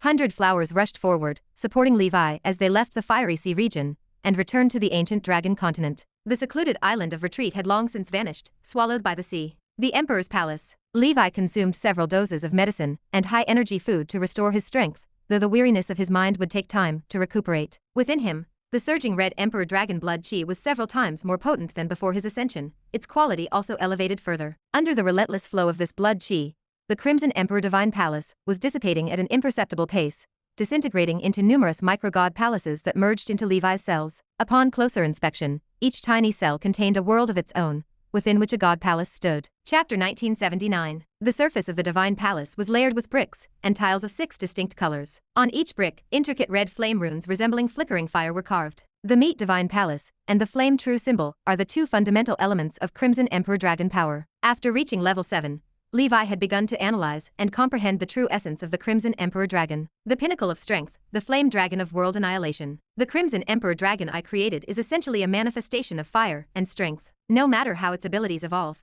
they ultimately revolve around these 2 core elements. They are inseparable. Strength, physique, endurance, perception, speed, and defense are the 6 fundamental forces of physical cultivation, and their foundational unit is the Meat Divine Palace. As for fire, thunder, hurricanes, oceans, and other supernatural elemental powers, their foundational unit is the Blood True rune, specifically the Flame True symbol. The Meat Divine Palace forms the foundation, while the Blood True rune serves as an augmentation. The combination of these 2 foundational units creates the Dragon Clan's immeasurable physical might and spell-like abilities. This is also the deeper principle behind Knight's practice and their talent brand. And the bricks and tiles serve as the building blocks of the Meat Divine Palace. Levi focused his mind and gazed intently. On these bricks and tiles were intricate and mysterious patterns. He carefully examined them and discovered that these patterns could be categorized into 6 distinct types. Among them, the most prevalent were the bricks representing strength. They formed the main structure of the Crimson Emperor Dragon's Meat Divine Palace. Of course, the other 5 types of bricks were also present in substantial numbers. However, compared to strength, their quantity was far less. Levi murmured to himself. This is precisely why the Crimson Emperor Dragon can be classified as a strength-type dragon clan. By observing the Divine Palace, one can discern the dimensional discrepancies of living creatures across the 6 fundamental forces. He projected his consciousness into one of the Meat Divine Palaces. An imposing figure clad in a crimson imperial robe, its face obscured, sat high on a throne, exuding regal grandeur and majesty. In his mind, as if in a moment of enlightenment, the name of this crimson-robed figure emerged. Red Emperor True Form. The True Form serves as the core that governs both the Meat Divine Palace and the Blood True rune, embodying Levi's will itself. Ancient wisdom from Levi's past life echoed in his thoughts. 36,000 gods reside in the human body. The Red Emperor True Form is the embryonic shape of these gods. The so-called gods are, in essence, manifestations of one's own will. In an instant, Levi willed it. Within his body, countless cells and the myriad red emperor true forms within their individual divine palaces collectively stood tall. At that moment, he felt as though he possessed God's power. The sensation of nuclear bombs igniting and detonating in his body left him yearning to unleash this energy. Through my will, I command billions of gods within my body. These gods reside in the meat divine palace constructed from strength, their surfaces adorned with countless flame true symbols. This is the essence of how Crimson Emperor Dragon power functions after reaching level 7. To put it simply, if one disregards the other dimensional bricks constituting the meat divine palace, the Crimson Emperor Dragon equals the meat divine palace plus the flame true symbol. All abilities and variations stem from the arrangements and combinations of these two fundamental elements. It is akin to the binary code of 0 and 1. Levi's mind sharpened, as though he experienced profound enlightenment. At the core of his body, the Crimson Emperor Divine Palace stood like a reef in the ocean, continuously battered by relentless waves of blood chi. Each impact sent countless microscopic divine palace particles into Levi's body cells. After reaching level 7, the cultivation of the Crimson Emperor Dragon focused on decomposing the divine palace from a macroscopic structure to a microscopic one, granting every single cell its own divine palace. This marked an extremely prolonged process, which Levi termed physical divine palace transformation, converting the abstract concept of strength into its concrete embodiment, divine palaces. Despite the innumerable divine palaces already within his body, Levi knew he was far from achieving complete physical divine palace transformation. The body of just a mortal contains tens of trillions of cells. For Levi, whose structure was far more intricate as a transcendent being, the numbers were beyond estimation. If there ever came a day when Levi accomplished complete physical divine palace transformation, every drop of blood coursing through his veins would contain billions of divine palaces. These blood droplets would harbor countless manifestations of Levi's Red Emperor true form, and such immense power that a single drop could annihilate a primordial soul cultivator. One drop of blood, capable of obliterating the sun, moon, and stars. At that stage, every fragment of Levi's flesh and blood would embody the abstract concept of strength. It would signify laws, or perhaps the truth as the wizards describe. Thus, the first sentence of the proficiency panel's description of the Crimson Emperor Dragon reads, "The pinnacle of strength." With this realization, Levi opened the proficiency panel. Levi, Crimson Emperor Dragon breathing technique, 19th rank, 1/10 million, special effect, Red Emperor Dragon body, level 7 early stage, bloodline Dharma idol, heaven burning Crimson Emperor, blood source armor, Crimson Emperor Dragon armor, exclusive weapon, Crimson Dragon slash, level 7, bloodline divine patterns, 0/81, Red Emperor Dragon body. 1. You possess the extreme strength of the Crimson Emperor Dragon. 2. You possess exceptionally excellent fire element affinity talents. 3. You have mastered the sun wind, and can conjure terrifying solar storms, incinerating everything. 4. You have comprehended a 15-kilometer radius Red Emperor domain, filled with level 7 Crimson Emperor Dragon flames that burn perpetually. When the domain is activated, your strength attribute increases by 1000%, while other attributes increase by 200%. 5. You exert dragon might dominance over all fire dragons under heaven. Chapter 1980. The system interface flashed in his mind. He could transform into the Red Emperor Dragon for a relatively long period of time. The recent promotion signified that the Red Emperor Dragon breathing technique reached the 19th rank. This corresponded to the Blood Source 7 changes and a 7th level knight. Other abilities, such as the Red Emperor Domain, needed no elaboration. They were merely enhanced versions of their previous effects. The most significant change from level 6 to level 7 was embarking on the path of physical divine palace transformation. Bloodline divine patterns served as the primary benchmark for measuring the progress of this transformation. This was akin to how Levi had previously condensed the maximum soul to create a visual benchmark for the progress of the infinite primordial soul. The upper limit of bloodline divine patterns was fixed, determined by the inherent quality of the breathing technique itself. For the Red Emperor Dragon, the upper limit was to condense 81 patterns. Levi's mind stirred. This number aligned perfectly with the 81 infinite primordial souls previously devised by Roger. Since the Red Emperor Dragon was a beyond mythical existence, universal truths seemed to converge. Did that imply the upper limit of the infinite primordial soul method was also level 11? This confirmed what Roger had stated. The infinite primordial soul pointed directly to the realm beyond legendary. His path was not mistaken. Of course, these were just Levi's conjectures. They were possibly applicable only to bloodline pathways and unrelated to wizards, serving as merely a curious coincidence. The condensation of divine patterns proceeded in 3 phases, much like the wizards' witch marks. Wizards concluded their condensation before the 9th circle, between the 6th, 7th, and 8th marks, to unify and ascend to the realm of Grand Wizard. Divine patterns were condensed between level 7, level 8, and level 9. They finished before level 10, to unify and ascend to the mythical realm. In addition, the number of witch marks imprinted at each wizard stage could vary, with a minimum of 9 marks required. For instance, 9 marks at the 7th circle and 12 marks at the 8th circle were theoretically feasible. Yet, imprinting witch marks became increasingly difficult. If one only managed 9 marks at the 7th circle, How could one possibly imprint 12 marks at the 8th circle? That was wishful thinking. For knights, at each stage,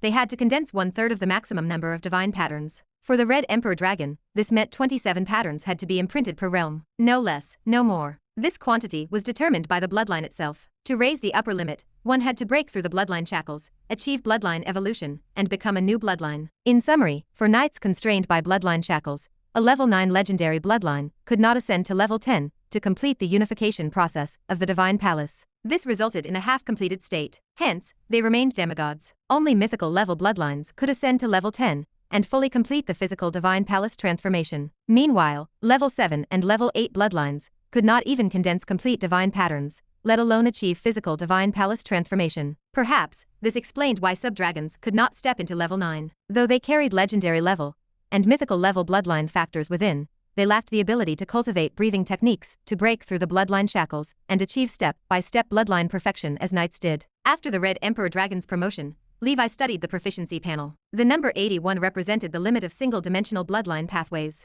For mythical level bloodlines, 66 patterns appeared to be the upper limit. For legendary level bloodlines, 45 patterns seemed to be the upper limit. As for bloodlines below legendary level, they could not fully traverse the 3 phases of the physical Divine Palace path, making the concept of a limit irrelevant. Levi thought of a question. By applying the Knight's Divine Pattern standard to wizards, did it imply that if one condensed 45 witch marks, the probability of successfully advancing to Grand Wizard was relatively high? If one could condense 66 marks, even the realm of legendary wizard might be plausible. Should he truly accomplish the astounding feat of 81 witch marks, would he then have a substantial chance to ascend beyond legendary? Coupled with Roger's verification of the infinite primordial soul method's 81 maximum souls, Levi believed this possibility could be very real. He muttered to himself, if this conjecture holds true, the standard I set for the Holy Infant, at least 12 witch marks per realm, may be slightly inadequate. Although it is merely a duplication, it still needs to become a Grand Wizard at minimum to match my late-stage power. If it is too weak, it serves no purpose. Of course, the standard cannot be set too high either. It is, after all, just a duplication, with talent inferior to mine. Setting it too high would be meaningless. The wizard pathway is more open than the knight pathway. Witch marks cannot represent everything. Since predecessors established the minimum standard at 9 marks, it means that some achieved Grand Wizard, or even legendary wizard status with just 27 marks. However, such individuals typically possess extraordinary fortuitous encounters. After careful consideration, Levi informed the Holy Infant of this matter, urging it to imprint as many witch marks as possible within its capacity. With its lifespan, it could afford to prolong the process. As for Lord Victor, he had already planned to imprint 15 marks, which did not require Levi's concern. Gandaph went without saying. As a body-refining wizard, unlike spell wizards, his path to greater strength lay simply in cultivating a greater number of body-refining runes, but therein also lay the difficulty. An inspiration struck Levi's mind. If this conjecture proves accurate, then there is a relatively clever way to increase the likelihood of advancing to the 9th circle. That is to imprint as many witch marks as possible during the 6th circle period. Then, fewer marks can be imprinted during the 7th and 8th circles. Ultimately, as long as the total before reaching the 9th circle amounts to 45 marks, it should suffice. No, this is unwise. Imprinting too many witch marks in the 6th circle may result in low-quality marks lacking sufficient balance. It is better to imprint an equal number across all 3 stages. Since this is the commonly adopted practice, there must be a reason for it. Otherwise, such shortcuts for advancing to Grand Wizard would have already been discovered by wizards long ago. How would it then fall to me? Chapter 1981. Levi rubbed his temples and murmured to himself, forget it, let us stick to 15 marks. Since Victor felt confident about achieving 15, if Holy Infant just pushed himself a bit harder, it should be doable. He was still far from the limit of his spiritual force. If Levi could find a suitable truth oddity for him in the ancient tower, he could further enhance his aptitude. In truth, these concerns belong to a top-level genius. Ordinary primordial soul wizards do not even have the luxury of such choices. They would not dare entertain these thoughts. For them, pushing their luck to barely meet the 9-mark minimum standard for promotion would already be something to celebrate. 12 marks, let alone 15, remains unimaginable for them. Even 100 Flowers and Triss ascended with 12 marks. If 100 Flowers keeps up the current pace, she should reach 36 marks at the 8-ring limit. While this surpasses the standard 27 marks by far, achieving promotion to Great Wizard may still be challenging for her. At that point, they would have to consider other alternatives. Perhaps they could let 100 Flowers imprint a few more advanced marks at the 7-ring and 8-ring stages. Though it will take more time, it remains worth it to ensure her 9-ring promotion. Where there is a will, there is a way. Levi understood that with his future power, elevating 100 Flowers to the Great Wizard realm would not be an issue. A mere demigod meant nothing. His Crimson Emperor Dragon remained of super divine level. Levi studied the proficiency panel's moon rune in deep contemplation. He wondered, should I let 100 Flowers try solidifying the rune language onto her body? Considering her current abilities,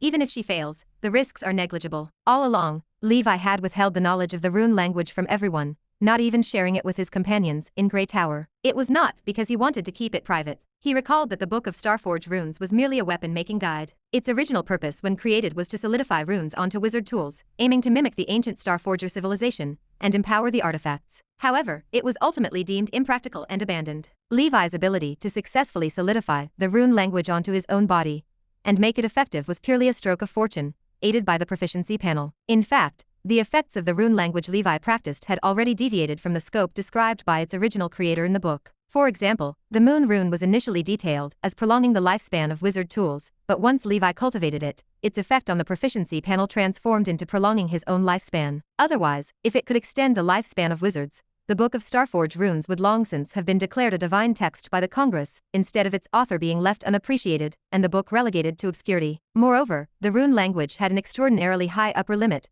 but remained exceedingly challenging to cultivate, far surpassing spells in difficulty. This fact made the book a rather impractical weapon-making guide. Levi, with his proficiency panel, remarkable talent, and unceasing effort, still took 5 or 6 centuries to cultivate the simplest strength rune to level 14. For other wizards, this task was unthinkable. I will let 100 Flowers try it one day. I will supervise to ensure I can step in and halt if there is an issue. Several months passed. Only half a year remained before the opening of the ancient tower. Levi had more or less solidified his Crimson Emperor Dragon's level 7 realm. As he had expected, the initial experiments regarding the moon rune failed. 100 Flowers could not solidify the rune language on herself. As I thought, this is a system-exclusive perk. Otherwise, if the Book of Starforge Runes were truly this amazing, those wizards would not have let it be buried. Levi shared his thoughts with 100 Flowers for her reference. These insights were not necessarily correct, but the principle he emphasized was simple. Within the boundaries of personal strength, the more witch marks, the better. 100 Flowers understood this point herself. Her calculation of 12 marks was based on her capabilities, and seemed the most practical number. If she tried to exceed that,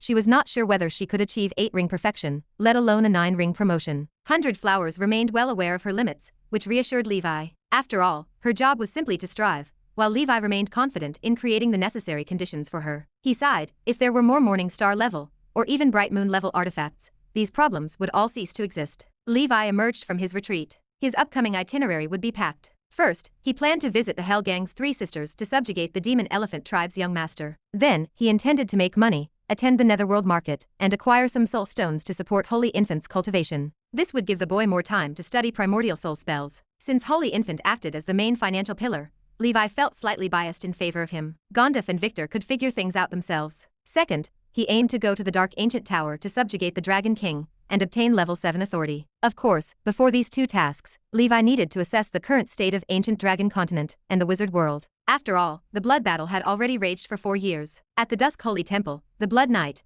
and the others gathered around a sand table, studying tactics. They lit up with joy upon seeing Levi emerge from his retreat. One of the knights asked, "Commander, have you reached level 7? Levi nodded. "Correct. How have we fared in terms of war casualties these past years?" The Blood Knight stepped forward. "Thanks to the Extreme Warrior Plan's armor suits, overall, our soldiers' casualty rates have been very low. They stand up to even the Wizard World's elite battle groups. For now, the combat primarily involves low-level demons, with middle-level ones being rare. We are still managing well." Levi nodded. "Not bad. How are the demon corpses being handled?" "There is currently a dedicated recovery team using storage rings to collect the corpses to prevent demonic or contamination," the Blood Knight responded. Levi looked over the sand table. "I am planning to establish a restricted zone on the ancient Dragon Continent, surrounded by arrays and barriers. We will pile up demon corpses and cultivate fungi within. I will assign specialized personnel for management and care." Chapter 1982. Blood Knight nodded. "Understood. I will contact the wizards at the Tower of Dawn immediately." Levi looked toward the horizon. "By the way, a new group of alien races will soon be settling on the ancient Dragon Continent. Send someone to the Intis mountain range to assist them in building their homes." He referred to the Wind Spirit clan rescued by Gandaph. Blood Knight replied, "No problem." Several days later, the Phantom 60 ship pierced through the skies. Gandaph returned with the Wind Spirit clan. The council had already registered them, and he taught them the universal wizard language. Kuros, the leader of the Wind Spirit clan, surveyed this world with his tribesmen. It was simply too vast. It seemed boundless. Gandaph gestured forward. "We are almost there. Prepare to embrace the new world." Kuros clasped his hands. "Thanks to the guidance of the Crow God." "Thank you, Lord Gandaph." "Wait. What is that?" All the Wind Spirit clan members turned pale. A demon towered several hundred meters tall at the edge of the distant continent horizon. It emanated overwhelming heat and fury. Wings sprouted from its back, and red flames engulfed its body. It was a molten mountain demon bat. This high-level demon often birthed powerful demon lords. The Flame Prince of the Yellow Earth Continent had once carried this demon bloodline. Gandaph chuckled. No need to panic, everyone. It is merely a level 6 peak demon. Kuros gasped. Level 6 peak? That is a malevolent demon capable of destroying our world. Only the dragon god in his previous incarnation could withstand it. A burly figure clad in black armor emerged in the sky, carrying a massive sword. The Molten Mountain demon bet changed drastically. Level 7? Pardon me. It turned to flee. The black armored swordsman raised his fist and unleashed a simple, unadorned punch. The punch appeared basic. Within the cells of Levi, countless power divine palaces and numerous crimson emperor true forms resonated. Outside the palaces, the flame true symbol radiated brightly. An explosive flame fist formed instantly. Searing high temperatures caused the air to ripple with white waves. It scattered the clouds in the high heavens. Even the fierce gales of the wind disaster stratum paused briefly, revealing a molten crystal wall behind them. A 100-mile-long flame corridor tore through the void. The vitality of the Molten Mountain demon but extinguished completely, leaving only a scarlet crystal floating midair, glistening with treasure light. Kuros and the Wind Spirit clan members stood stupefied, breaths rapid, unable to break free from the awe of that single punch. Even the dragon god could not do this. Is the wizard world actually the god realm? Unthinkably powerful. Gandaph shook his head. There are no gods in this world. You have been isolated for too long. You will understand in due time. As long as you work hard here and contribute your efforts, you will all have a bright future. The void quarter slowly restored itself. Levi collected the level 6 peak demon crystal core and cursed inwardly. Damn it. Why was this damned demon so weak? It could not even withstand a single punch. What a waste, ruining a perfectly good level 6 demon corpse. From now on, when taking down demons of this level, I will have to rely on basic strength or sword chi. No use of Crimson Emperor dragon flames or spells. Otherwise, the materials get scorched to ashes. Levi, ever cautious and accustomed to applying his full strength, struggled to adapt to the enormous changes brought forth by his advancement to Dragon Emperor level 7. You have slain a level 6 late-stage Molten Mountain demon, earning 300,000 points and 300,000 war merits. You are currently ranked 123 on the 8th level 7 circle demon slaying list. An alert sounded from the advanced bracelet, exclusive to primordial soul wizards. Since Levi currently possessed a level 7 power, he had registered for the 8th level demon slaying list, competing alongside 7 circle wizards. If he wanted, he could hold back to a wizard level 6 environments and join the 7th level demon slaying list, but it served no purpose. The rewards for the 8th level ranking far surpassed those of the 7th level just for appearing on the list. The top 100 received 1,000 merits annually. The top 30 received 3,000 merits. The top 10 received 5,000 merits. The first place received 10,000 merits. To put things into perspective, killing a single, most basic level 6 early stage demon would only yield around 100,000 war merits. As for level 1 demons, their merits were merely worth 1 point. Across the wizard world, there were not many 7 circle wizards, and many of them were old beings stationed in organizations, seldom venturing outside. As long as Levi did not slack, he was certain to be ranked. Levi glanced at the current first place on the 8th level demon slaying list, a Thunder Sect warlord named Destruction Realm Thunder Harvest. This man had accumulated an incredible 9.9 million points. A level 7 early stage demon yielded an average of 1 million points. This guy must have slaughtered a ton of low-level demons. Otherwise, how could he locate so many high-level demons in such a short period? The demon slaying list rules did not prevent high-level wizards from grinding low-level demons to climb the rankings. But demons were not fools. Locations where low-level demons congregated often had high-level demons guarding or ambushing. Grinding low-level demons to climb the list was not as simple as it seemed. Levi took a casual approach to the list, letting nature take its course. He would not deliberately aim for the top, prioritizing cultivation as his main pursuit. The Wind Spirit clan leader led his tribesmen and respectfully knelt before Levi. The ancient prophecy foretold that the dragon god, upon descending from the god realm, would become the swordsman walking among mortals and save us. Dragon god above. Leader, since when was this prophecy mentioned? Just now. Stop asking too many questions and just reverently follow me in worship. Levi, already well versed in the peculiar antics of the Wind Spirit clan through Gandaph, responded coldly. Next, someone will come to guide you to your settlement. Once you have acclimated, use your abilities to hide within the wind disaster stratum, assassinating the demons invading the continent. The Wind Spirit clan, like scythe creatures, were born to command raging winds and could meld invisibly within them, making them excellent assassins. The clan leader bowed. We obey the divine decree. After settling this alien race, Gandaph returned to the Midland Continent. Because Gondar City was relatively secure, and the 3 avatars currently lacked a need for ordinary cultivation resources, apart from planning against the flame demons, they had not begun slaughtering yet. Thus, the highly competitive 7th level demon slaying list was completely out of reach. For them, ascending to 7 circle rank was the priority. Climbing the rankings could wait,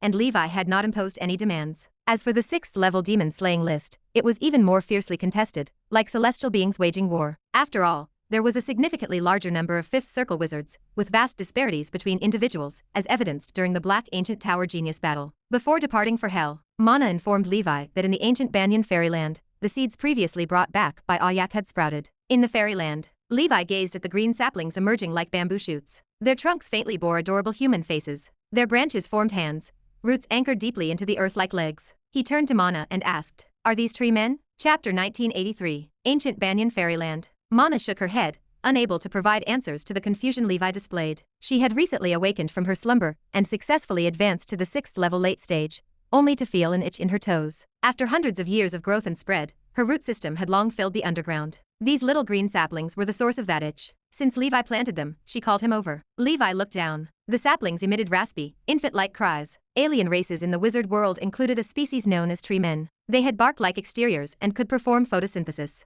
The plants before him shared those similarities. Their roots frantically absorbed nutrients from the golden fertilizer underground. Slowly, they began to grow at a speed visible to Levi's naked eye. After testing, he found their bark exceptionally hard, enough to withstand an attack from a high-level pharmacy apprentice's cantrip. They had only just been born. They were still children. If they grow into their complete body, these tree men will likely possess significant strength, Levi remarked. Suddenly, one of the tree men bent its waist toward the distant ancient banyan tree. It gazed at the tree with reverence and spoke in a soft, childlike voice. Mama, mother, goddess. Mana's expression shifted. Levi, what is going on? She asked. Why are they calling me mom? Despite living for tens of thousands of years, Mana had never experienced anything resembling romance, let alone motherhood. Levi laughed. He remained curious about what exactly Ayak had brought back this time. With one tree man taking the lead, the others went into a frenzy. They parrot like little echo machines, calling either mama or mother goddess. I am not your mother, Mana declared. Levi, explain this to them. Levi replied with helplessness.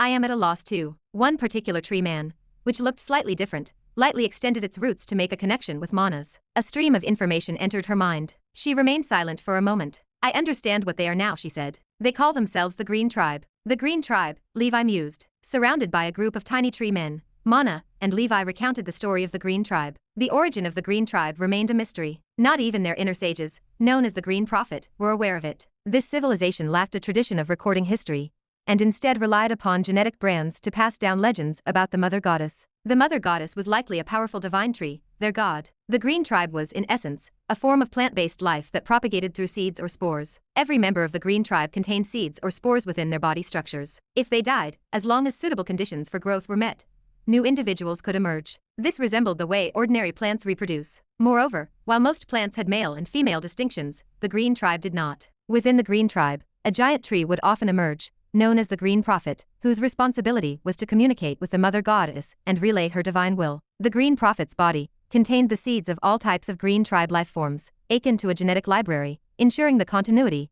and completeness of their species. Furthermore, powerful Green Prophets could even create mutating Green Tribe life forms, giving rise to stronger species. The distinct sapling that had communicated with Mana was likely destined to become this group's future Green Prophet. This explained its remarkable intelligence and unique abilities. Levi had not expected such astonishing magic from these simple seeds. Just as Sauron had said, the multidimensional plane was full of limitless wonders. Mana, why not go ahead and become their Mother Goddess? Levi suggested. My guess is the real Mother Goddess has long since perished. Mana herself was a divine tree. It made perfect sense for her to become the deity of this Green Tribe. Within the multidimensional plane, divine trees were often revered as deities of various civilizations. Pandora's mother tree was the god of the elves, and the golden ancient tree was the deity of the golden absolutes race. These species were both creations and devotees of their divine trees. Their faith, in turn, nurtured the divine tree's evolution. The path of faith was not exclusive to the gods of the astral world. Inhabiting the multidimensional plane, native totems also followed the same path. Moreover, Mana herself, as a divine tree, possessed immense potential. For her, even if faith dissipated,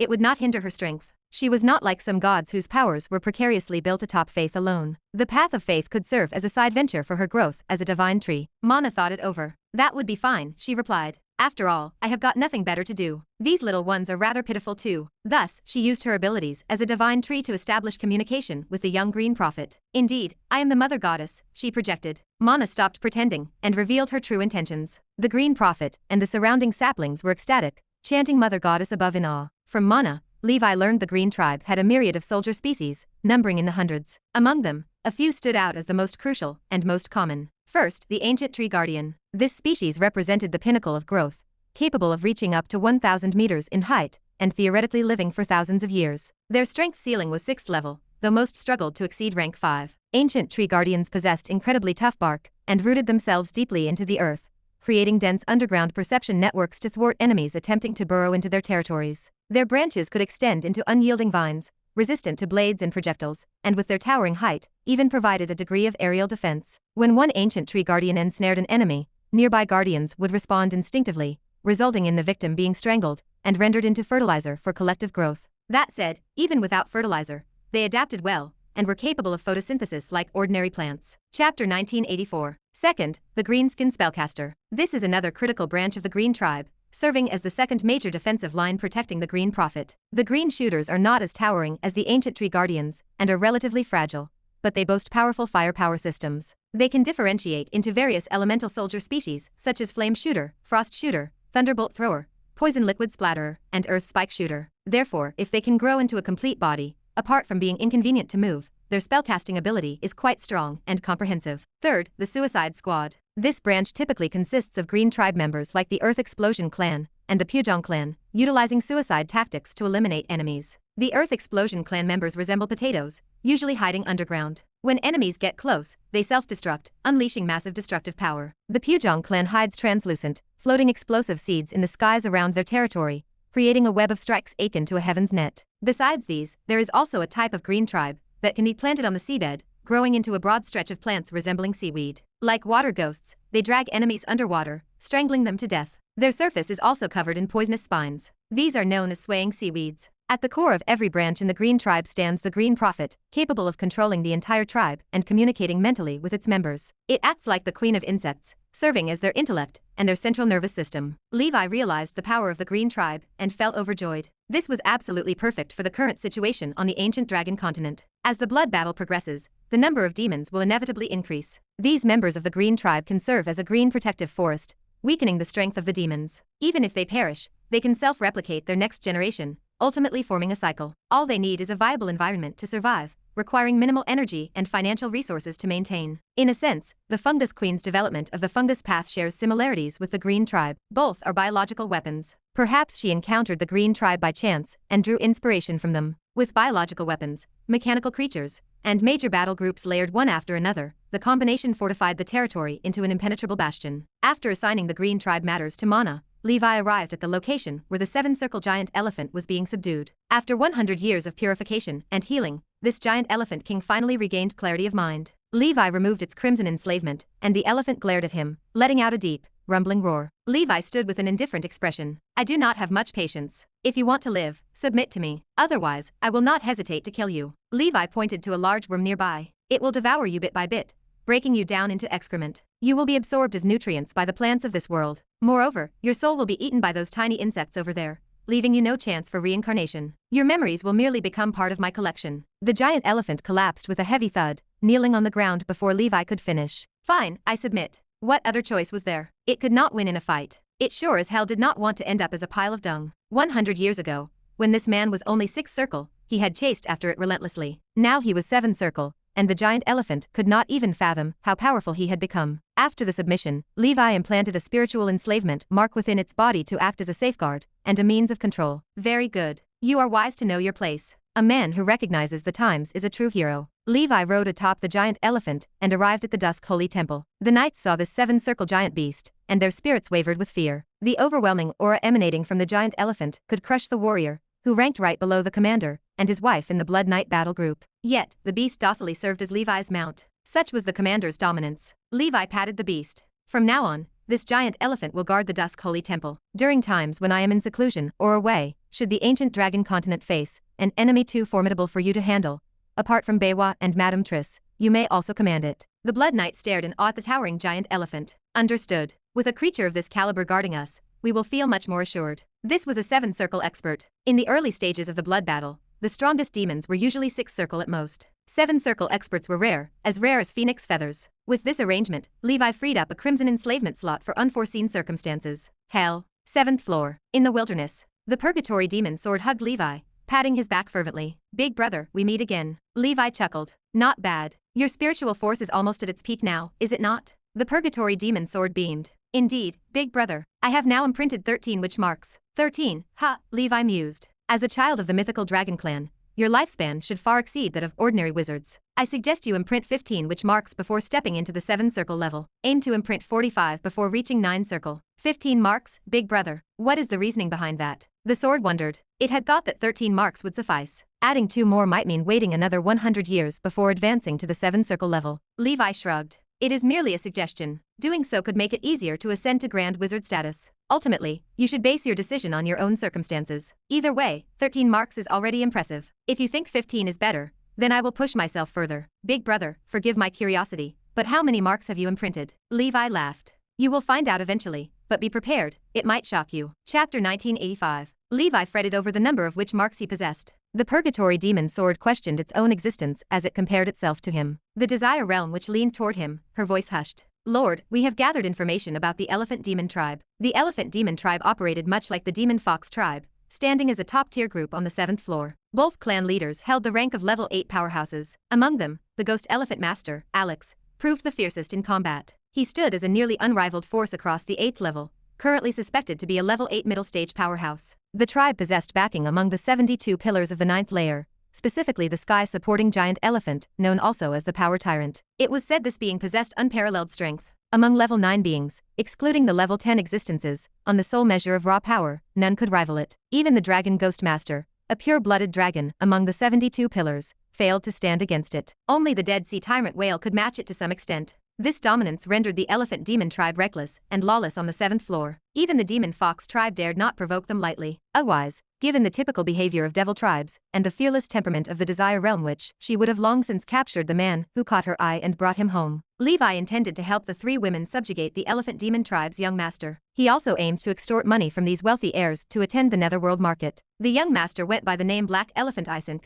This individual possessed level 7 early-stage cultivation, yet he boasted unmatched physical strength and wielded powerful ghost tools. He proved just as difficult to handle as certain level 7 middle-stage devils. The 3 sisters lacked the power to act against him alone. Levi gestured for them to explain. Subjugate the young master of the Elephant Demon Tribe. What is your plan? Do you intend to bring him to Ale City? The Desire Realm Witch shook her head. No, let him remain in the Elephant Demon Tribe. If we bring him to Ale City, the Ghost Elephant Master might suspect me of draining his son's essence, and he would undoubtedly seek trouble. My reputation in hell nowadays is not very good. Levi nodded. No problem. They decided to act 1 month later. By then, the Ghost Elephant Master, the Demon Fox Mistress, and other powerful figures would gather on the 9th layer for a meeting to discuss the upcoming invasion of Nora. Meanwhile, Isink would head to Dragonfall Valley to capture undead slaves. He intended to use them as cannon fodder and advance troops for the hellish invasion of Nora. Levi and his team planned to ambush Isink at Dragonfall Valley. 1 month later, Dragonfall Valley echoed with the sounds of battle. Too weak.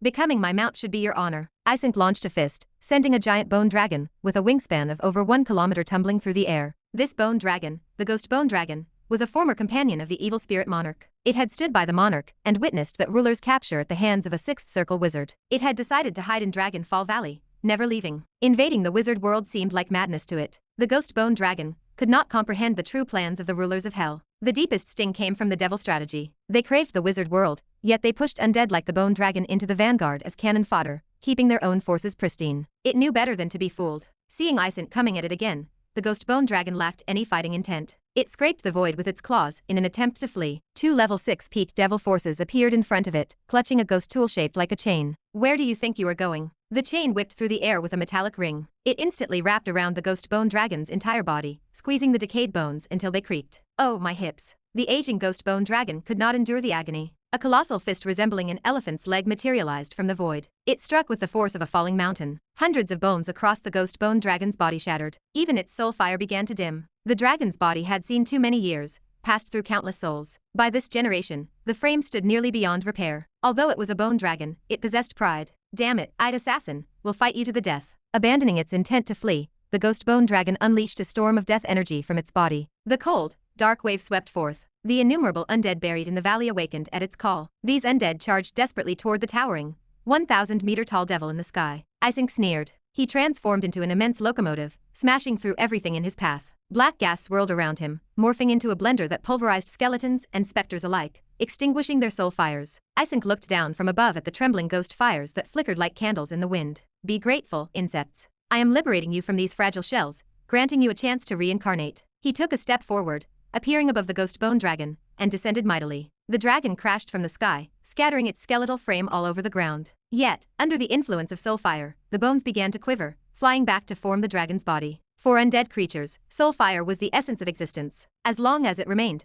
their bodies could reassemble endlessly. Each reconstruction, however, required the consumption of soul energy. Isink loomed over the beast. Do you yield? He dispersed the ghost bone dragon's body again with a punch, aided by 2 assistants using top-grade ghost tools. The ghost bone dragon, resolute and unyielding, spat its defiance. I, assassin, would rather die than become someone's mount. It began burning its soul fire, preparing for ascension, ready to risk everything against Isink. At that moment, a shadowy structure resembling the Colosseum descended from the void. Boom, boom, boom. The valley trembled as bone ash filled the air. Chapter 1986. At the peak of the Colosseum, a lone black armored swordsman stood with an air of supremacy. He crossed his arms over his chest. A fiery battle intent burned in his calm gaze. Isink scanned the intruder, his brow furrowed. Who are you? Do you even know who I am? Levi remained still. Black Elephant Isink? Isink chuckled, his hand drifting toward his belt. Since you know who I am, why do you not scram already? Levi shifted his weight, his eyes sharpening. So, it seems I was not mistaken. He vanished in an instant. Air whistled as he reappeared directly in front of Isink.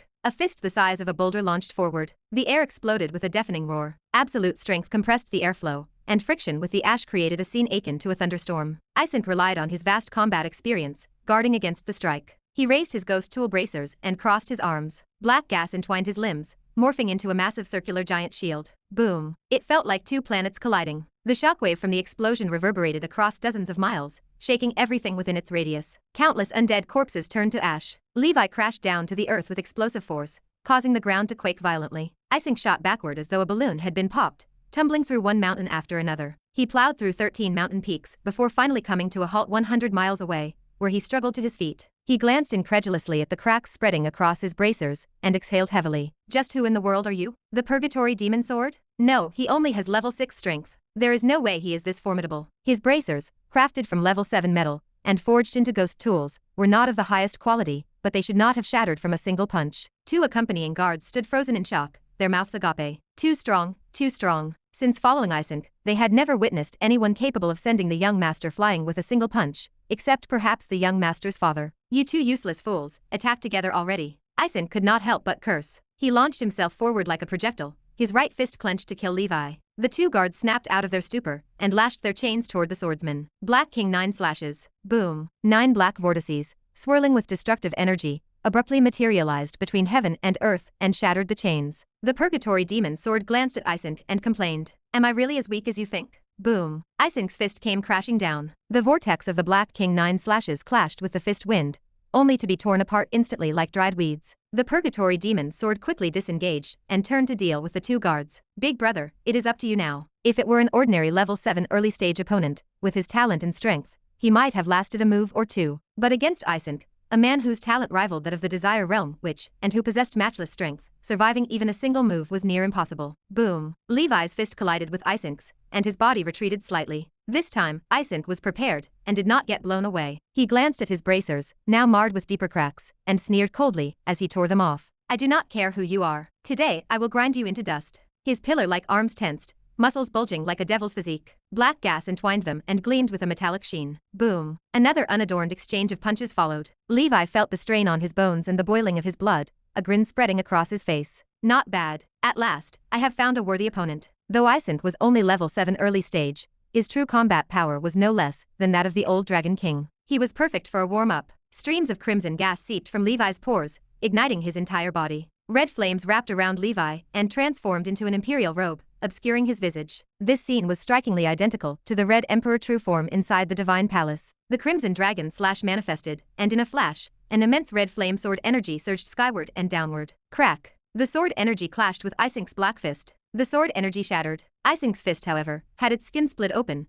blood streaming down to reveal flesh and muscle. Come again. Disregarding his injuries, Isink's form grew massively, his aura erupting like a raging inferno. Revealed now was his devil's true body, towering higher than a mountain. In his hand appeared a spiked club. It was crafted from level 7 black star nether iron by the clan's artisans, weighing an astronomical 20 million pounds and of immeasurable value. With its immense weight, the spiked club smashed downward and split the sky. Its swing leveled mountain peaks in its path, and even the Colosseum's projection trembled under its force. Levi's Crimson Dragon Slash, itself a level 7 divine weapon forged from the finest metals, roared as it unleashed another torrent of red flame sword energy. Uncontainable fury. Boom. Crimson and black clashed, flooding the valley. The sword energy cleaved through the club's violent wind, striking Isent directly in the chest, and carving a deep trench, blood cascading out. His eyes filled with awe and shock. Impossible. My attack, capable of crushing an average level 7 mid-stage foe, was overpowered. Is this human's strength superior to mine? Wait, could I have fallen victim to some powerful undead illusion? Boom. Levi's great sword vanished into the void,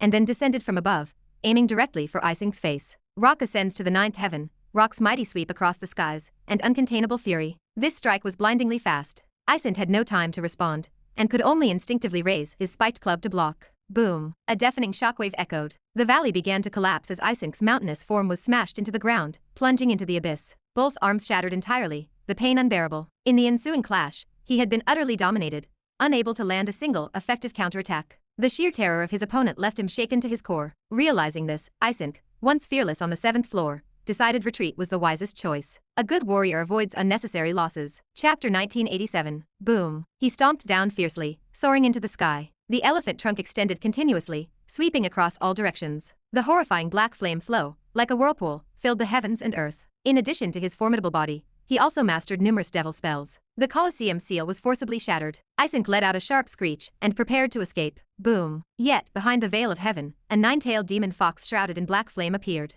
Her face twisted in a menacing expression as she stared at him. Desire Realm Witch, you actually colluded with a foreigner to frame me. At this moment, how could Ising not understand that this was all tied to the demon fox tribe? The nine-tailed demon fox let saliva drip from the corner of her mouth and said softly, I have said it before, any man I set my sights on, I will have. Of course, except for my master. She whispered the thought to herself. Ising roared angrily, Witch, do not even dream of getting me. Even if you take me, you will not have my heart. Boom. The nine-tailed demon fox's black flame fell back like a roaring waterfall, blasting Ising into the Colosseum. Within Levi's body, countless divine palaces roared. Red-robed emperors' shadows stood up one by one from their thrones, their deep gazes all directed towards the heavens. Rumble. The thunderous noise within his body was ceaseless. The 45-mile-wide Red Emperor domain granted Levi endless power. To avoid killing his opponent outright, Levi held back from using the Whale Emperor Power Book, Strength Runes, or Holy Image Law. He had absolute confidence that this punch was enough. Lower hook earth-splitting punch. With an extremely ferocious punch, he blasted forth. Ising's body was once again smashed into the earth by Levi. His arms, raised to block,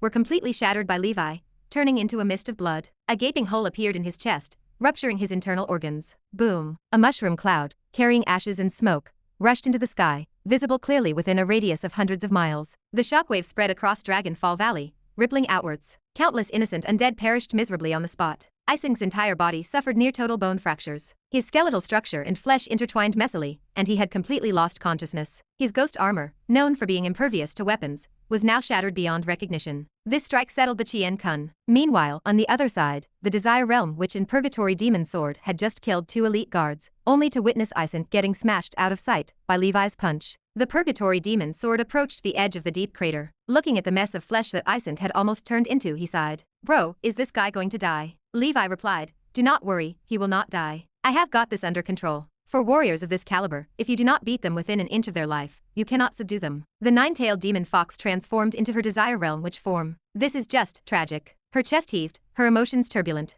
Evidently, the scene was far too shocking. This was Ising, the Ghost Elephant Master's most favored son, the top-tier genius of the elephant demon tribe. In terms of fighting prowess, even 2 of her could not compare to Ising. The Purgatory Demon Sword bowed deeply in submission. He had thought that after a century of yin-yang replenishment training, his strength should have almost caught up to Levi. But now it seemed he was sorely mistaken. Not only had he failed to close the gap, but the chasm had widened instead. The most terrifying thing was that Levi had yet to utilize his wizard forms, or spell-based techniques, relying purely on the power of the body. Is this guy even human? He is more like a humanoid dragon. No, not even a dragon could compare to him. After all, in terms of sheer strength, the elephant demon tribe was top tier, the ultimate benchmark in hell, rivaled only by the 8 layers of the whale demon department. Even more stunned than the Purgatory Demon Sword and Desire Realm, which was a blazing cluster of soul fire burning in a corner of the battlefield. It was none other than Assassin. It had endured collateral damage from the battle, reduced to nothing but a skeleton dragon head. Its soul trembled within its eye sockets. It is the wizard who captured the evil spirit monarch 1 century ago. He is even stronger now. He killed Ising with a single punch.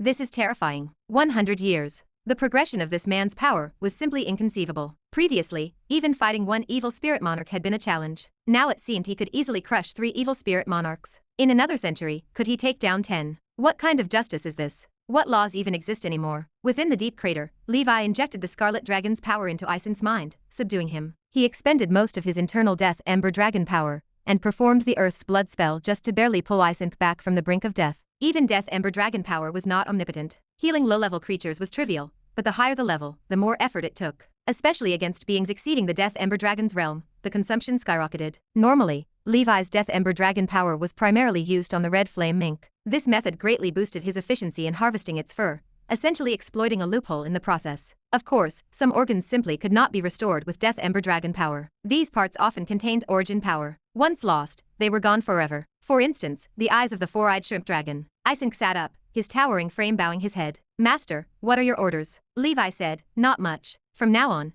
I need you to cooperate with the Elephant Demon Tribe's operations. Continue playing your role as the good son without revealing that you are under my control. As for the deaths of those two guards, find an excuse to cover it up yourself." Isink replied, "I understand." Levi added, "Hand over everything you are carrying." He certainly had his eye on that spiked club, but since it was the most prized artifact gifted to Isink by the Ghost Elephant Master, and exceptionally valuable, seizing it would risk drawing too much attention. For now he would leave it alone. Chapter 1988. Levi stood at the corner of the battlefield. He stared down at the pale, skeletal dragon head. "Stop pretending," Levi said. Deep within the eye sockets, soul fire began to burn.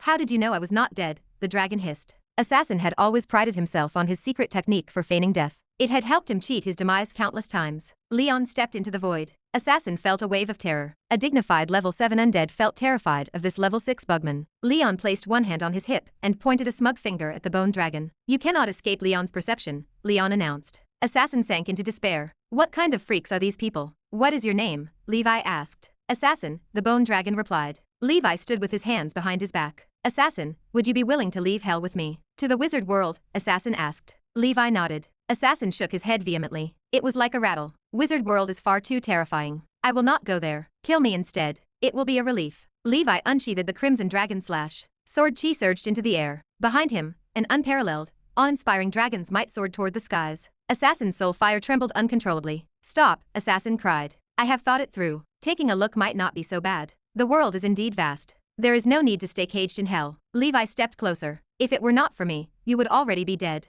Follow me, and you will have a chance to rise back up. Otherwise, you will forever be tormented by devils. Do you not want revenge on the demon elephant tribe? Lords and kings, would they be born any differently?" Assassin reminisced about the bitterness and tears of his journey. "You speak the truth, Lord. I am willing to pledge allegiance to you. Bone dragons are dragons after all. They are susceptible to submission under dragon's might. While they might be weak within the dragon clan, at least this one was level 7. As the blood battle intensified, having a level 7 bone dragon to guard the ancient dragon continent would provide an advantage. Assassin summoned the scattered bone fragments from the ground. He restructured his massive form and crouched at Levi's feet. Levi flew to the top of the bone dragon's head. "Second brother, I will leave the cleanup here to you. Once this is resolved, I am returning to the wizard world." The purgatory demon sword nodded deeply. "Thank you, big brother. I will dedicate myself to cultivation and grow our forces in hell." With the three sisters and this demon elephant tribe's young master, the purgatory demon sword possessed the credentials to influence many factions within the 7th floor. The sorceress of the sensual realm and the sky realm, which both sat at level 6 peak. Both held the promise of reaching level 7 in the future. The bone dragon roared. He flapped his wings and carried Levi into the high skies. Levi looked down. "By the way, Assassin, I recall you said you would rather die than become a mount." Assassin replied hurriedly. "Lord, you must have heard wrong. What I meant was, even in death, I would want to be a mount." The vast nether river stretched across the horizon. Levi transformed into his classic pig demon appearance and mingled amongst the devils. He had already stored Assassin away in the ancient Banyan fairyland. Levi tallied the loot from this battle. Isink, worthy of being the young master of the demon elephant tribe, alone contributed 700 million joss paper in cash. Adding the two guards, he instantly gained a total of 1,100,000,000 joss paper for free. He found rare materials. Many could be used to upgrade the Book of the Undead to 7 Circle. This saved Levi the trouble of procuring them himself. He also found 20 soul stones. It was not a large amount, but it would save the holy infant quite a bit of cultivation time. "Time to start a shopping spree," Levi whispered. He followed the crowd and made his way to the mast sail ship. Within the plaza, the underworld merchants stood guard. These were no longer minotaurs and hulking figures in black armor. A colossal centaur-like creature occupied the space. It stood thousands of meters tall. Its head resembled a skeletal warhorse ablaze with red flames. It exuded an overwhelming aura. Another level 8 peak powerhouse, Levi thought. The centaur stood asleep,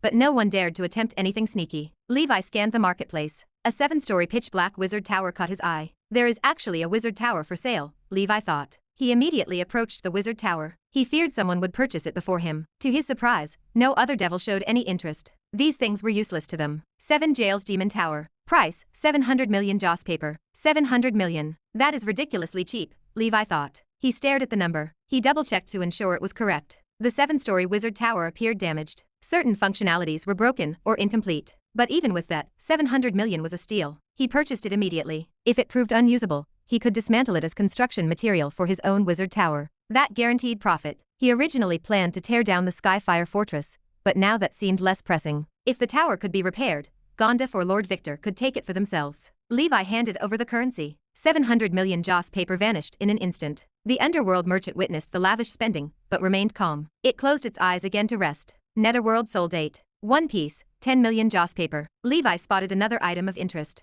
It is a level 7 medicinal herb, Netherworld soul date. This item is essentially the premium version of Death soul date. Consuming and refining it could save years of arduous cultivation. In the wizard world, a single piece costs 20 million ether stones, and is always out of stock. Unfortunately, there is only fruit available here, no seeds. It is likely that the underworld has whole plants. Such treasures were things Levi wanted to transplant into the ancient Banyan fairyland. However, like Death soul date, fire date, host god fruit, and other heavenly materials and earthly treasures, these plants did not propagate via seeds. They only emerged under specific conditions through serendipity. 8 pieces sat on the stall. Levi bought them all. 6th level treasure, evil spirit armor, at 200 million joss paper. Bought. Once I am back in the wizard world, I will auction this off for billions of ether stones worth of profit. The evil spirit armor was imbued with countless evil spirits and ghosts. It was perfect for wizards of the School of Death. It functioned as both offensive and defensive gear. A small fragment of level 7 nether river wood, originating from the underworld, infused with negative energy, priced at 120 million joss paper. Bought. This is crucial material for upgrading the Book of the Undead. Levi had only 100 million joss paper remaining. As per his usual approach, he spent it all. He bought 10,000 blind boxes. This was always the most exciting part of the netherworld market. After emptying his funds, Levi prepared to turn and leave. A hoarse and ancient voice transmitted into his mind.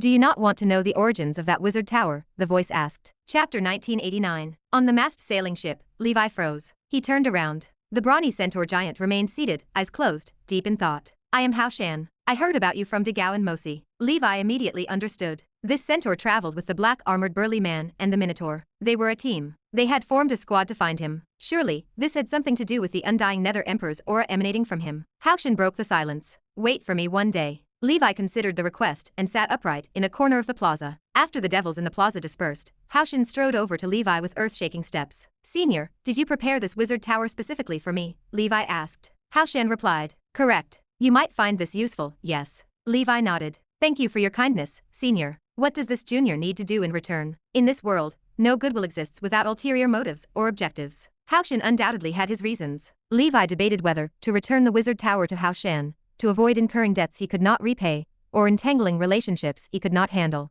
Hao Shan burst into laughter. Young one, do not overthink it. I will not ask anything of you. You do not have the power to help me anyway. I just heard about your extraordinary nature from those colleagues, and wanted to introduce myself in advance. This wizard tower is something I stumbled upon in hell, seemingly left behind by a school of death wizard named Black Soul Demon Witch. A journal belonging to him is included as well. Here, take it. Levi understood. Hao Shan simply used the wizard tower as an excuse to strike up a conversation. On the surface, he seemed affable, but he was more cunning and socially astute than the previous 2 encounters. This made Levi even more cautious internally. Nevertheless, he accepted the journal and schemed through it. Black Soul Demon Witch Valen. The name triggered Levi's memory. Soul-drawing demon wizard Wagner. Wagner was the very creator of the Book of the Undead and the Book of 10,000 Spirits. But according to what Levi learned from the immortal Banyan dragon, Wagner had already been killed. Levi was not sure about the connection between Wagner and Valen. In any case, both belonged to the School of Death. Perhaps, like Levi, they each had multiple duplications. Levi pocketed the journal, planning to examine it upon his return from the dark ancient tower. He expressed his gratitude.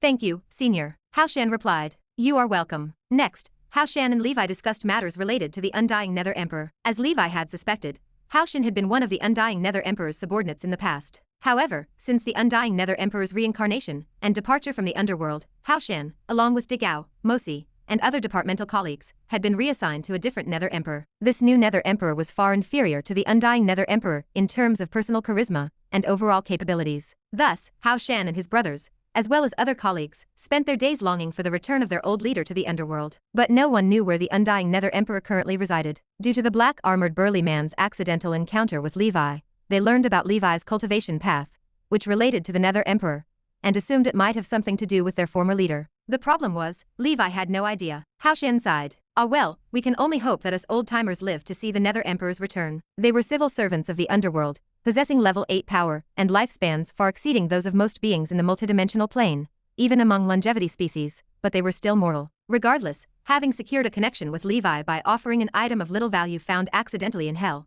Haoshan considered it worthwhile. High above, the underworld source river roared endlessly, waves surging. On the massed sailing ship, Haoshan gazed at Levi with a faint smile, waved his hand, and disappeared. If you come across any news about the Nether Emperor, let me know. His voice echoed within Levi's mind. Levi exhaled in relief. Even if he did know something, he could not disclose it to these people recklessly. Who could say what motives might truly lie behind their inquiries? Levi had no intention of getting entangled in grand conspiracies or disputes. As for the wizard tower, he decided to keep it, for this was something he had spent a fortune to acquire. In the human realm, off the coast of the ancient dragon continent, a group of spiny pufferfish demons stealthily emerged from the seawater. The spiny pufferfish demon, a type of lower demon, was weak. Most possessed level 1 or level 2 strength. They were typical abyss cannon fodder, primarily populating abyssal layers dominated by water worlds. Their flattened bodies appeared almost two-dimensional, and coupled with masterful disguise techniques, they could hide underwater, remaining undetected. When entering combat mode, they immediately puffed up, spewing toxic water and launching venomous spikes in attack. On the coastline,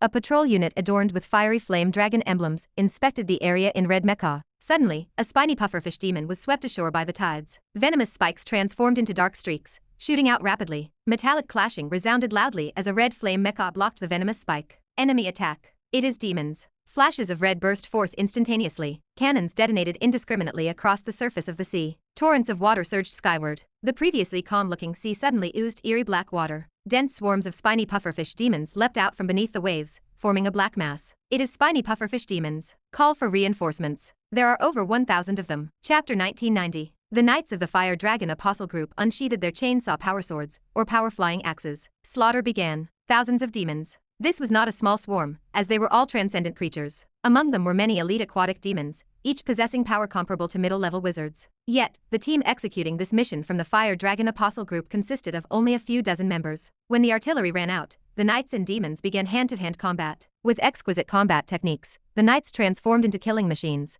eliminating demon after demon with graceful and powerful strikes. But more demons kept coming in droves. In the distance, a small group of level 5 demons watched the scene coldly. At their center stood a towering demon, over 100 meters tall and resembling a catfish. It was unmistakably level 6 in strength. This was a bottom-dwelling fish demon residing in the depths of the abyss world, classified as a high-level demon. In this species, demon lords were commonplace. Kill them, spill their blood, and pollute the coastline of this continent, the bottom-dwelling fish demon lord chuckled. It watched the demons charge to their deaths without a hint of concern. Low-level demons were abundant in the abyss. This was why the abyss constantly launched invasions into the multidimensional plane. Sending them to die was almost a necessity. Otherwise, the abyss itself would be overwhelmed. The greatest purpose of ash demons was to gradually deplete the living forces of the wizard world. Through an immensely protracted war, the patience and willpower of the wizards would be worn away. Moreover, the death of these demons would inevitably contaminate the earth, ocean, and sky of the wizard world. Even though the Congress had purification methods, they could only mitigate the damage. If the demonic aura accumulated excessively over a prolonged period,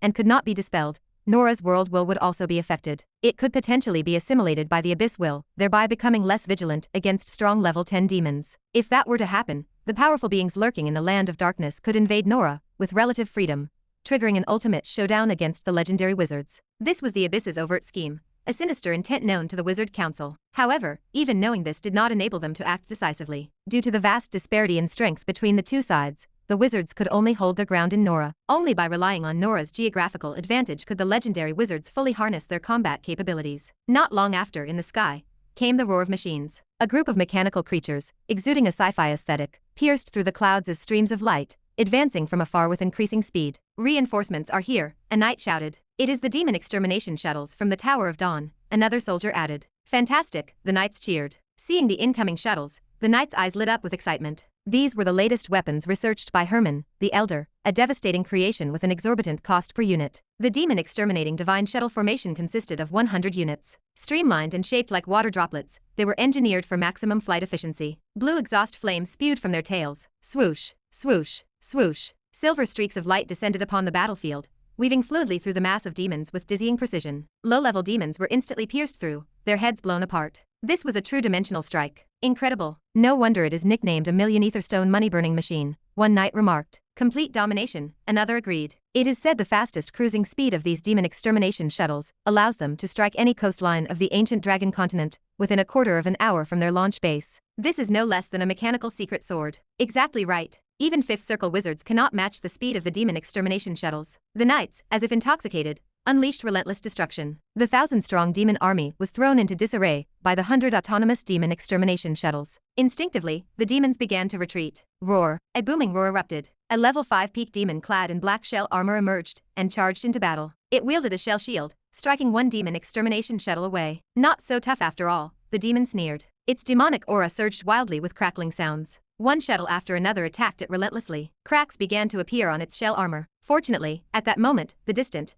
observing level 5 demons jumped into action to assist. What kind of nonsense is this? Watch me smash it, the level 5 demon roared. They unleashed their abilities, countering the attacks from the demon extermination shuttles. Suddenly, all the demon extermination shuttles ascended into the sky, vanishing into the clouds. Ha ha ha. They are scared, the demon mocked. The demons cackled, regarding the knights as lambs awaiting slaughter. The Fire Dragon Apostle Group knights formed a circle, their expressions heavy. Boom. An explosion from the sky. 100 demon extermination shuttles dove downward, combining mid-fall like interlocking Lego pieces, finally forming a silver greatsword over 100 meters long. Lightning flickered across its blade, electric snakes danced along its surface. The Tower of Dawn. Inside the cluster control room, Levi and the Tower Master watched the combat projection on the screen. By the way, what should we name this move? The Tower Master asked. Let us call it the 9 Heavens and 10 Earths Demon-Slaying Divine Shuttle. We should manufacture more of these. They will greatly facilitate support for battle groups. If future technology allows, forming attacks with thousands upon thousands of demon extermination shuttles could even annihilate a demon lord,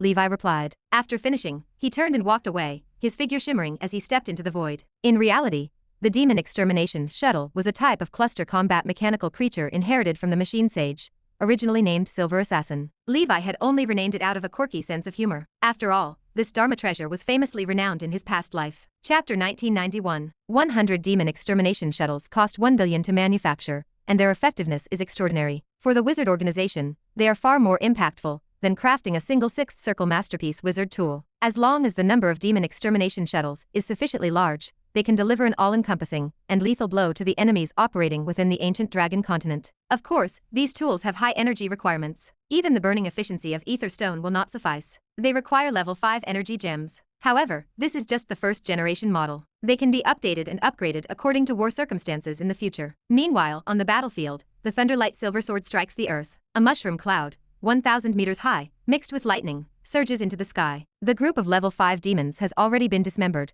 with only a few stubbornly clinging to life. They are effortlessly wiped out by the demon extermination shuttles. Then, the silver greatsword points towards the distant sea, charging energy. Far away, the bottom-dwelling fish demon lord gapes in shock. What the hell is this thing? From the mouths of veteran demons who participated in the last blood war, the demon lord knows about the wizard world. But as for this creation, he has never heard of it. This wizard world is evolving far too rapidly. No matter. We have achieved the objective of contaminating the continent, though the enemy's losses are minimal. Such a pity. I will retreat for now. Otherwise, if other level 6 experts arrive, I will be in grave danger. The demon lord leads a group of generals away from the battlefield. The Fire Dragon mission members look at the arrogant demon lord, but dare not make a move. They are far too weak compared to level 6 power. It is better to take this chance to retreat quickly and wait for the wizard organization's level 6 experts to arrive. Even the demon extermination shuttle likely stands no chance against the demon lord. Within the void, a black armored swordsman's shadow emerges. He draws a bow and knocks an arrow. The bow bends like a full moon, and the arrow streaks like a meteor. Whoosh.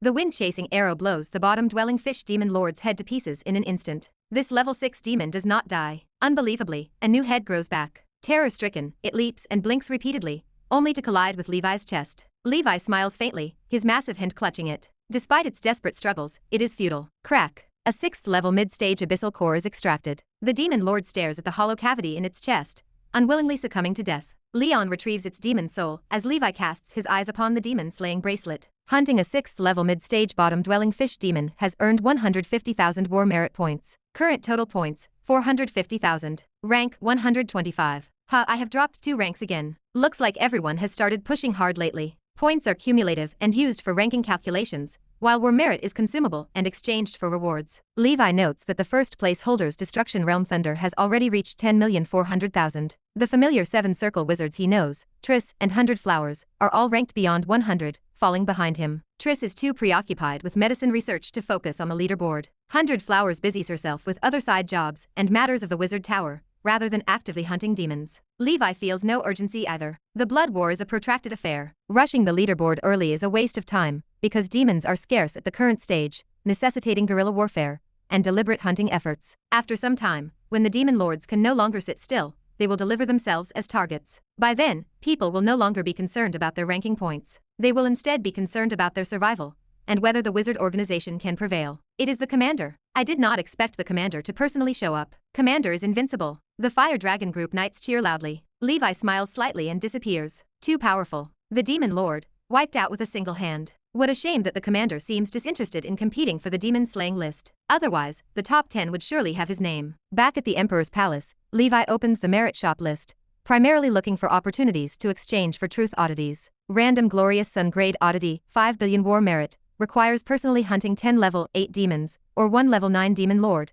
limit of 1 per person. Random Bright Moon Level Oddity, 50 million War Merit, requires personally hunting 10 level 7 demons, or 1 level 8 demon, limit of 1 per person. Random Morning Star Level Oddity, 5 million War Merit, limit of 1 per person. They even have Glorious Sun Grade oddities. The Congress is truly going all out this time, but the redemption threshold is ridiculously high. 5 billion? That will take forever. For Morning Star level oddities, even 5 million points are needed. Levi would need to hunt 5 level 7 early stage demons to accumulate that, or alternatively massacre millions of level 1 demons. As for Bright Moon and Glorious Sun oddities, their redemption requirements are even stricter, involving specific hunting metrics with higher standards. Moreover, each person can only exchange once. Levi understands as much. The blood war differs significantly from regular bounty hunting of dark wizards. War merit inflates rapidly. If the redemption system maintained previous bounty standards, the Wizard Council's stockpile of oddities would definitely run dry. Looks like I do not have to worry about oddities being redeemed entirely. For all artifacts above Morning Star level, each individual can redeem only once. Aside from random oddities, there are also specified ones available. For instance, Levi has his eye on one particular oddity. Hand of the Winter Emperor Bright Moon level oddity,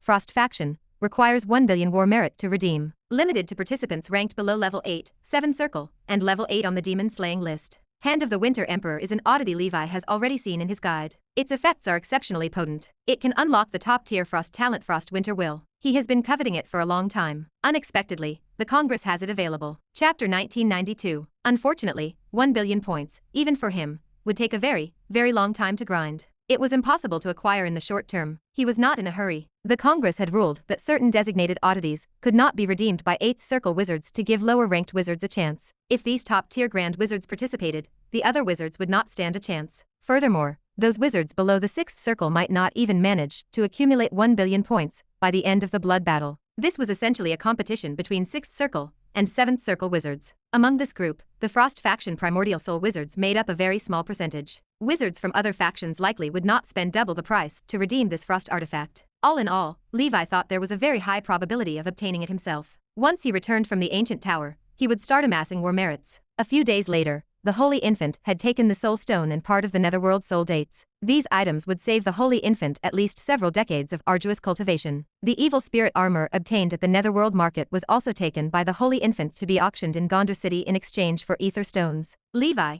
carrying the remaining Netherworld Soul Dates, arrived at the Tower of Summer Flowers. 100 Flowers opened the door, her face brimming with joy. "You have returned." Levi nodded. "I have brought something good." He opened his palm, revealing 3 dates that exuded a chilling aura. 100 Flowers peered at the items. "Are these Death Soul Dates?" she asked. Levi smiled. "These are Netherworld Soul Dates, even more potent than Soul Stones. Try refining one." Joy lit 100 Flowers' face. She pressed a kiss to Levi's cheek. "Do you not need them?" she asked. Levi shook his head. "I am about to reach my spiritual force's maximum limit. What remains I will grind out on my own without relying on external aids." Along his journey, he had already indulged too much. Truth oddities, soul artifact fragments, soul stones. Given his talent and panel, these Netherworld Soul Dates would at most be the cherry on top. For 100 Flowers and the Holy Infant, they could be life-changing. Before 100 Flowers could refine a date, Levi swept her into his embrace. He was the first to taste the date from her. Her flushed cheeks turned as red as apples, enticingly delicious. For the next several days, the Tower of Summer Flowers trembled unceasingly. Afterward, Levi left the Tower of Summer Flowers,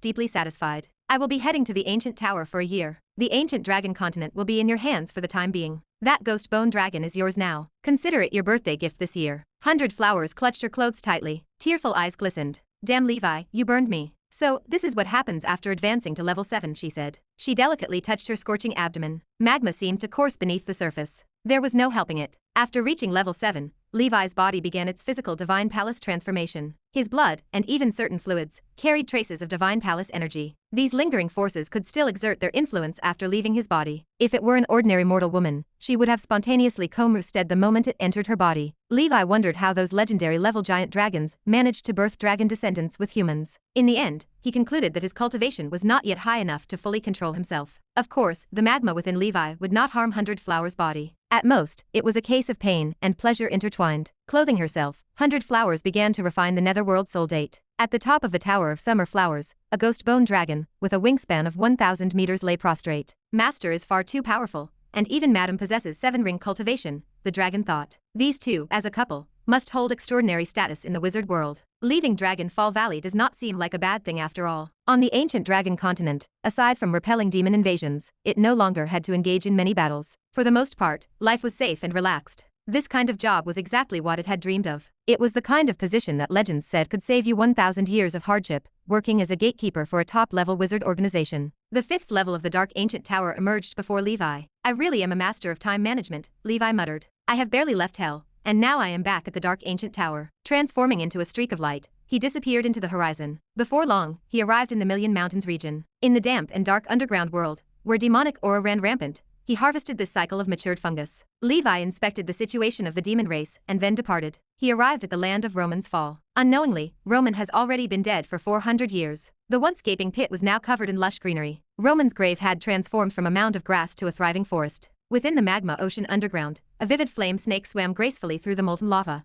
It is almost fully formed, Levi noted. By my estimate, it is just a basic Earth-grade oddity. By the next time I return, it should be ready. This Roman, even in death, he could only manifest an Earth-grade oddity. How disappointing. Levi was not particularly interested in the oddity Roman was forming. He was more intrigued to witness firsthand the process of an oddity's creation. That flame snake should be the flame snake recorded in the Truth Atlas. It was a relatively common oddity, and incapable of ascending to a sky-grade oddity. It seems that the fall of a level 6 being most commonly results in the formation of an Earth-grade oddity, Levi thought. However, the sample size is too small to draw definitive conclusions. There is still a possibility for sky-grade oddities to form. Previously, Levi had speculated that level 7 corresponds to Morning Star, level 8 to Bright Moon, and level 9 to Blazing Sunday. A level 10 existence would naturally correspond to a legendary artifact. Level 6 beings should correspond to Earth-grade and sky-grade oddities. Let us go, Levi said. I will check again in the next century. In the Kane Empire, across the plains, spires towered into the sky. A group of young-looking wizards and mages sparred in the training grounds, competing in spells. Chapter 1993. Kidman opened his eyes. 100 years had passed. He wondered if the Dharma transmission Venerable would come. His aura had grown slightly stronger compared to a century ago. 200 years since his advancement to the 6th-level Magic King, he approached the midstage. The medicines and resources bestowed by the Heavenly Venerate were priceless treasures. Kidman's talent did not rank among the top-tier geniuses, yet achieving such accomplishments had already exceeded expectations. Having the Heavenly Venerate as his backer allowed him to envision even greater realms. Suddenly, a figure appeared within Kidman's wizard tower. It was Levi. Kidman's expression shifted, his mind racing as he wondered who had breached his meticulously set 6th-level array. Upon realizing the visitor was the Heavenly Venerate, he sighed in relief and felt deeply awed. The Heavenly Venerate was truly unfathomable. His defenses were non-existent to such a being. Levi looked at him. Kidman, how is the work on teaching progressing? Kidman took a deep breath and began reporting the progress from the past years. Levi nodded slightly after listening. Not bad. You have worked hard. Keep it up. Take these medicines to aid your cultivation. Kidman felt overwhelmed with joy. Thank you, Heavenly Venerate. This is my duty. It is not a hardship. Levi turned away. I have other matters to attend to. Select the promising apprentices, and I will take them with me before I depart. Kidman bowed low. Understood. The Heavenly Venerate's figure vanished, as though he had never appeared. Northern Territory. The land of barbarians. Sky Badger tribe. A solitary figure stood in the void. Levi sighed to himself. It seems Tam has perished. Tam had been the first clan leader of the Sky Badger tribe he had encountered. Suddenly, Levi noticed a statue standing at the center of Sky Badger City. It depicted a black armored swordsman with thick brows and resolute eyes. The figure had thrust his longsword into the void before him, his gaze unwavering. Interesting, they have even erected a statue for me. With a thought, Levi materialized. The Sky Badger warriors below gazed at the black armored swordsman standing before them. A warrior shouted, demanding to know his identity. Another warrior drew his weapon, screaming about an enemy attack. A third warrior paused, lowering his guard. Wait, why does this person seem so familiar? A fourth voice chimed in, asking if the stranger resembled the statue in the city. Realization rippled through the crowd. It is him. The Black Badger Knight. One of the clansmen clasped his hands together. Heavens, the statue has come to life. An elderly Sky Badger clansman, hair white as snow, stared at Levi. Are you the benefactor who saved clan leader Tam back then? Levi looked at him. Tam has passed away, has he not?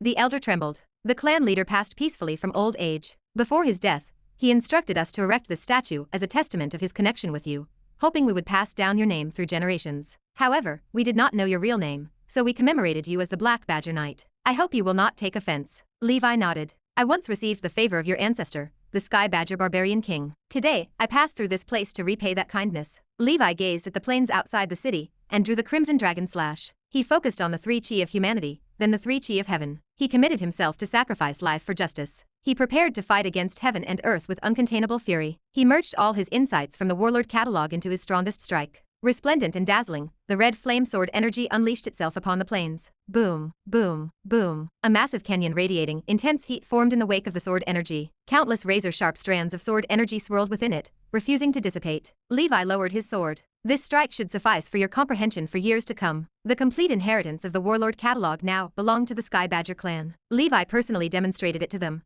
a privilege previously enjoyed only by his life and death foes and the Dusk Holy Temple. As Levi's figure disappeared, countless Sky Badger warriors stood dumbfounded, gazing at the 100-mile canyon. Their eyes brimmed with shock and disbelief. Was that truly the warlord catalog? I must have been practicing a fake version of the warlord catalog. He is too powerful. Sword energy stretching across 100 miles makes a calamity of nature pale in comparison. Black Badger Knight. Black Badger Knight. Haha, that sword strike. I have understood, I have comprehended it. Sky Badger warriors chanted the name of the Black Badger Knight. The sword energy canyon was henceforth named 100-mile slope, and the legend of the Black Badger sword god was passed down through generations. Thereafter, Levi visited other barbarian territories to inspect them. He had initially intended to support Issa to become the barbarian king of the Heavenhorn tribe, but Issa had yet to break through to 6th level, so the prospect seemed slim. Levi simply left her to continue in the Valkyrie group. He did not have much interest in the barbarian tribes for now, as they were not humans, and there was no need to invest too much effort. His respect for the Sky Badger clan stemmed from the Sky Badger Barbarian King's kindness. Moreover,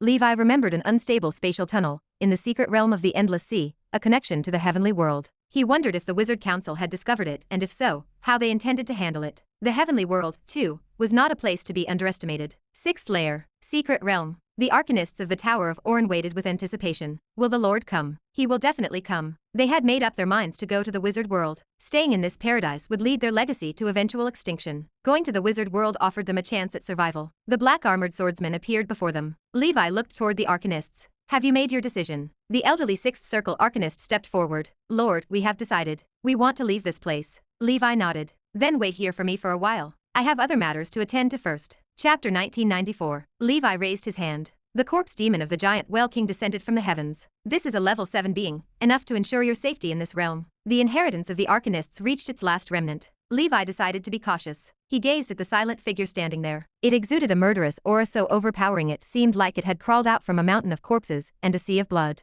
The Arcanists trembled with fear. Such a powerful puppet. Yes, just the oppressive aura makes it hard to breathe. And those scars on its body. What kind of terrible existence left them? The 6th layer was a chilling, icy underground world. Andreas slept with its tail guarding its vulnerable area, layered in frost armor. Its eyes snapped open. It swept out with its spiritual force, found no enemies, and let out a sigh of relief. As a member of the dragon clan that valued sleep above all else, it had been sleepless for a century. That human had made its life a living hell all these years. It felt as if disaster could strike at any moment, leaving it perpetually on edge. Andreas fears nothing. The Snow Mountain Dragon King bolstered its own courage and returned to sleep. In the void, the hermit rune flickered. Levi's figure emerged. Long time no see, Andreas. Andreas opened its eyes. Am I having a nightmare? No, it has been another century. This human only appears once every 100 years. The Snow Mountain Dragon King flapped its wings immediately. It unleashed a chilling wind that shattered the underground world, collapsing layers of rock with a roar. Without hesitation, it began to flee. A dull thud echoed through the void. The Snow Mountain Dragon King's massive body rebounded against the Colosseum's phantom barrier. It glared at the black-armored swordsman. It let out a string of furious roars.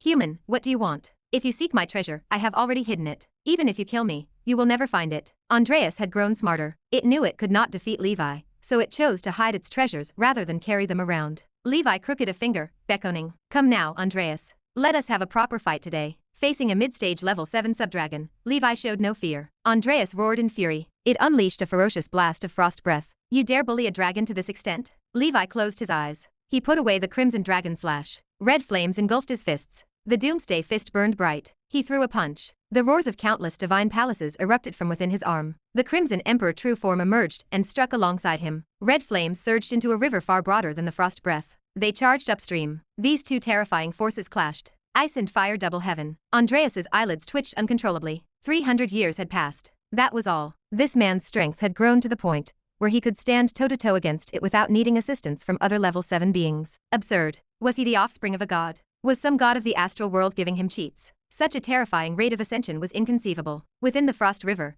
a figure shrouded in red flame broke through everything like a cannonball. It crashed headlong toward Andreas. The massive tail swept horizontally. It unleashed a wave of extreme cold. This solidified into dozens of towering icebergs. They blotted out the sky as they crashed toward him. The flame-wreathed figure's fist wind tore through everything with unstoppable force. It expanded into a flaming domain 30 miles wide. The icebergs melted rapidly within it. Levi's veins bulged on his arm. He utilized the Whale Emperor Power Book, the Strength Rune, and the Holy Image Law. Dealing with a mid-stage level 7 subdragon allowed for no holding back. Underhook earth-shattering fist. With one blow, he shattered half of Andreas's massive skull. Levi went all out. Even the thickest ice crystal armor could not withstand the strike. The dragon's enormous body plummeted. It struck the ground with immense force and sank into deeper layers of the underground world. Andreas's mind teetered on the verge of collapse. Agony stripped it of its senses. It roared with primal rage. It lunged once more at Levi. Levi panted. He snapped his fingers. The 9-headed Emperor Dragon and the Emperor's avatar manifested. After the Crimson Emperor Dragon's promotion, the Emperor's might had also risen significantly. For level 6 late-stage Earth Spirit soldiers emerged from the ground.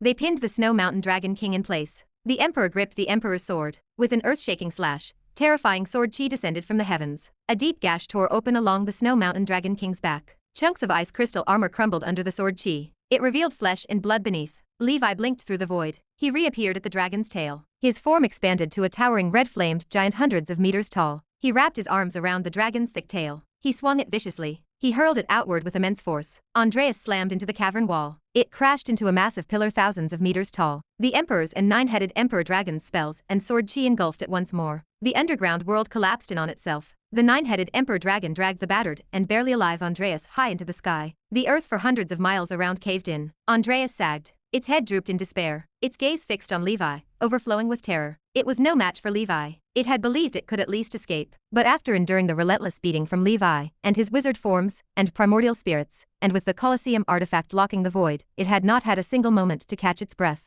Levi stood proudly in the void. The domineering 6 dragon majesty projected 6 sky-piercing dragon shadows amidst the clouds. The Crimson Emperor Dragon's unyielding gaze, the unapproachable Golden Brilliance Dragon, the Ember-Eve Death Ember Dragon, and the Skyborn Storm's Birth Dragon loomed. In an icy voice he said, Andreas, you have 2 choices. Swear the Master Dragon covenant with me and submit, or die. I will give you 10 seconds to decide. If you fail to choose, I will take it as a decision for death. Killing it would still yield bloodline crystals and dragon clan materials. Guaranteed profit. Keeping it alive was more valuable. Levi planned for each major faction's territory to have a level 7 guardian. He already gathered the giant Elephant King and the Ghostbone Dragon. Adding the Snow Mountain Dragon King would be perfect. 10, 9, 8, 7, 6, 5, 4, 3, 2, 1. Levi finished the death countdown. Faced with the choice between death and humiliating survival, Andreas chose the latter. After witnessing Levi's complete dragon's might, it felt certain that such rapid growth must have been supported by these 6 mighty dragons. Andreas did not recognize them. Without a doubt, they were all pure-blooded dragon clan, especially the Crimson and Golden Dragons. Their terrifying dragon's might made its mid-stage level 7 self tremble. I am willing to serve under you, my lord. Andreas lowered its head and spoke weakly. As it spoke, the Emperor pressed the Emperor's sword against its neck. It had no doubt that refusal meant immediate death. After the covenant sealed,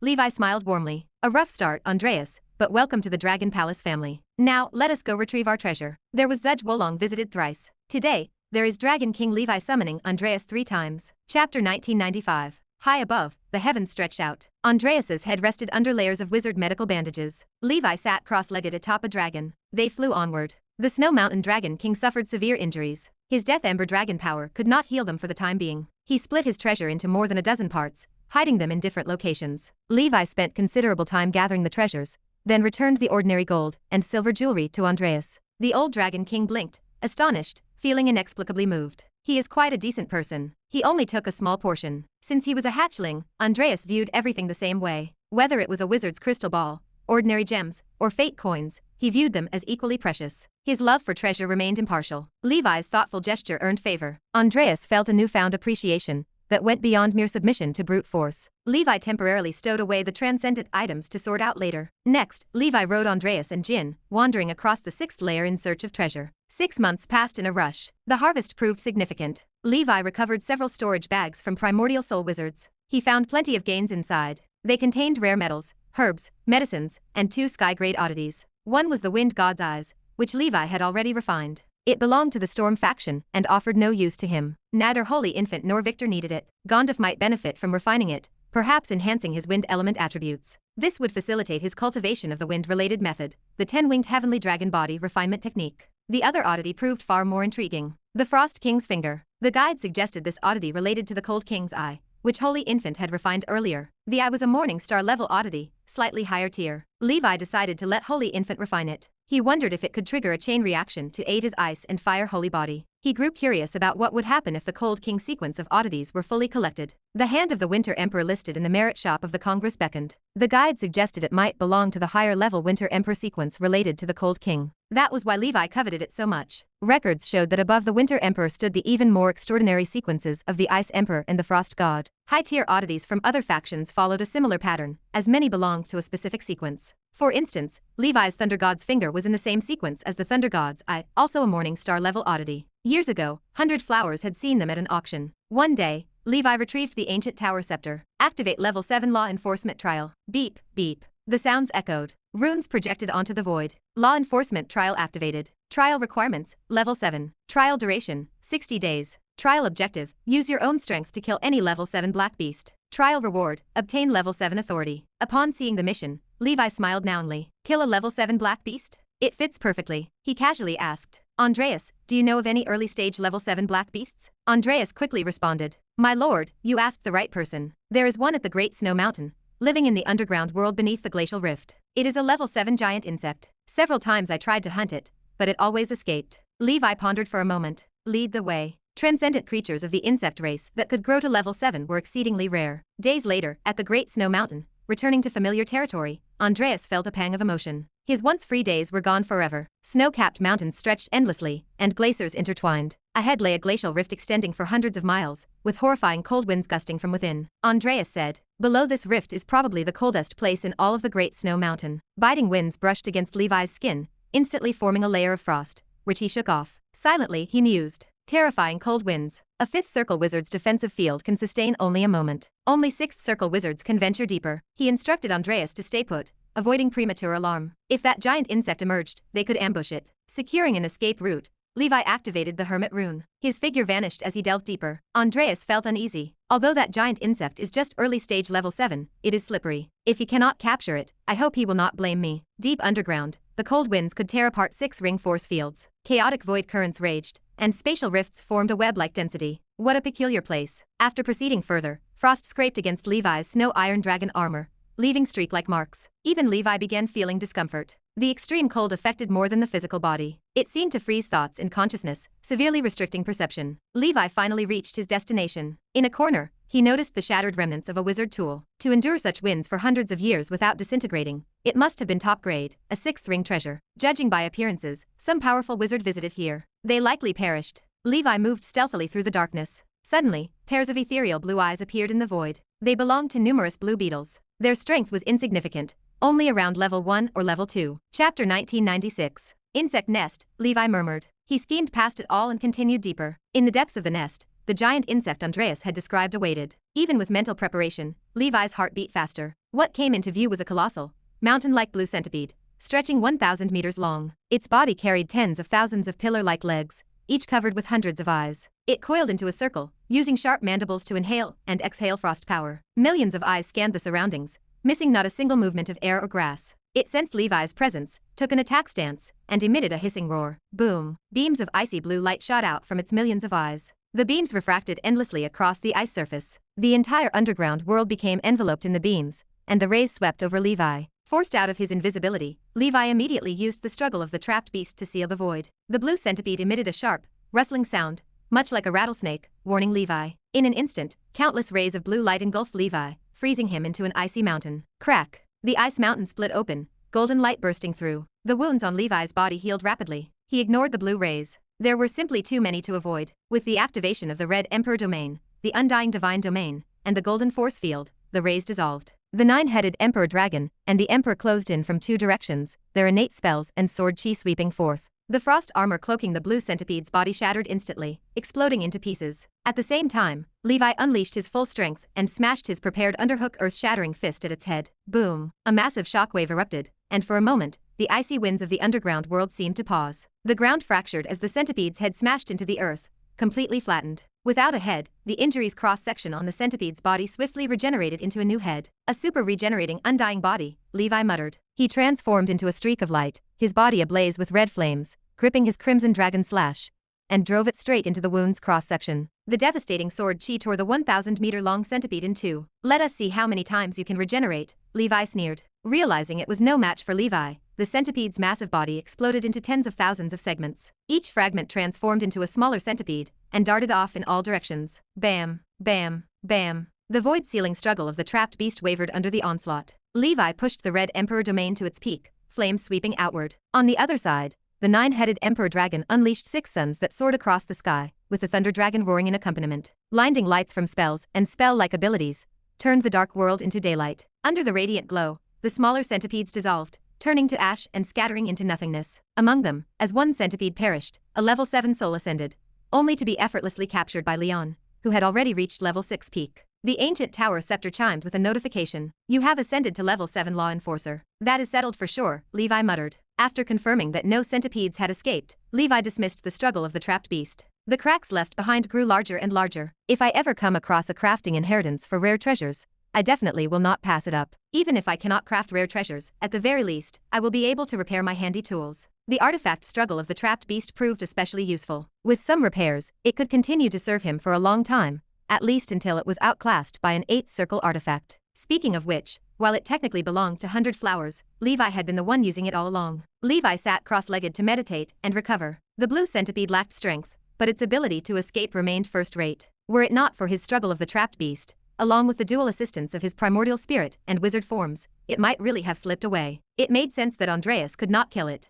After resting, Levi began clearing the battlefield. On the ground, a frost crystal the size of a human head caught his attention. The crystal's surface remained moist with remnants of fluid. This must be something akin to an elemental core within the centipede's body. It would make an excellent energy core for the Doomsday Fist, but that would be a waste. If given to the Heaven Crystal Dragon Ant to consume, it could help it take another step forward, advancing to level 6 late stage. This would also benefit its future ascent to level 7. Besides that, the ground was littered with numerous ice blue carapaces, all of which were premium-grade materials for weapon refinement. This haul will save me a lot of money, and once the Holy Infant advances to the 7th circle, these materials can even be used to craft a 7-ring wizard artifact. Levi's mood lifted. A level 7 black beast, with all its parts, offered a treasure trove. Following the centipede's demise, Levi did not let the remaining black beasts go to waste. He decided to start one of his favorite recurring activities during each ancient tower venture. He exploited the black beasts. With a single thought, 3,000 shadows, all at level 4 or above, materialized. Several reached level 5 as well. Among them were even a few radiating a level 6 aura. These were the shadows of the level 7 experts Levi had slain,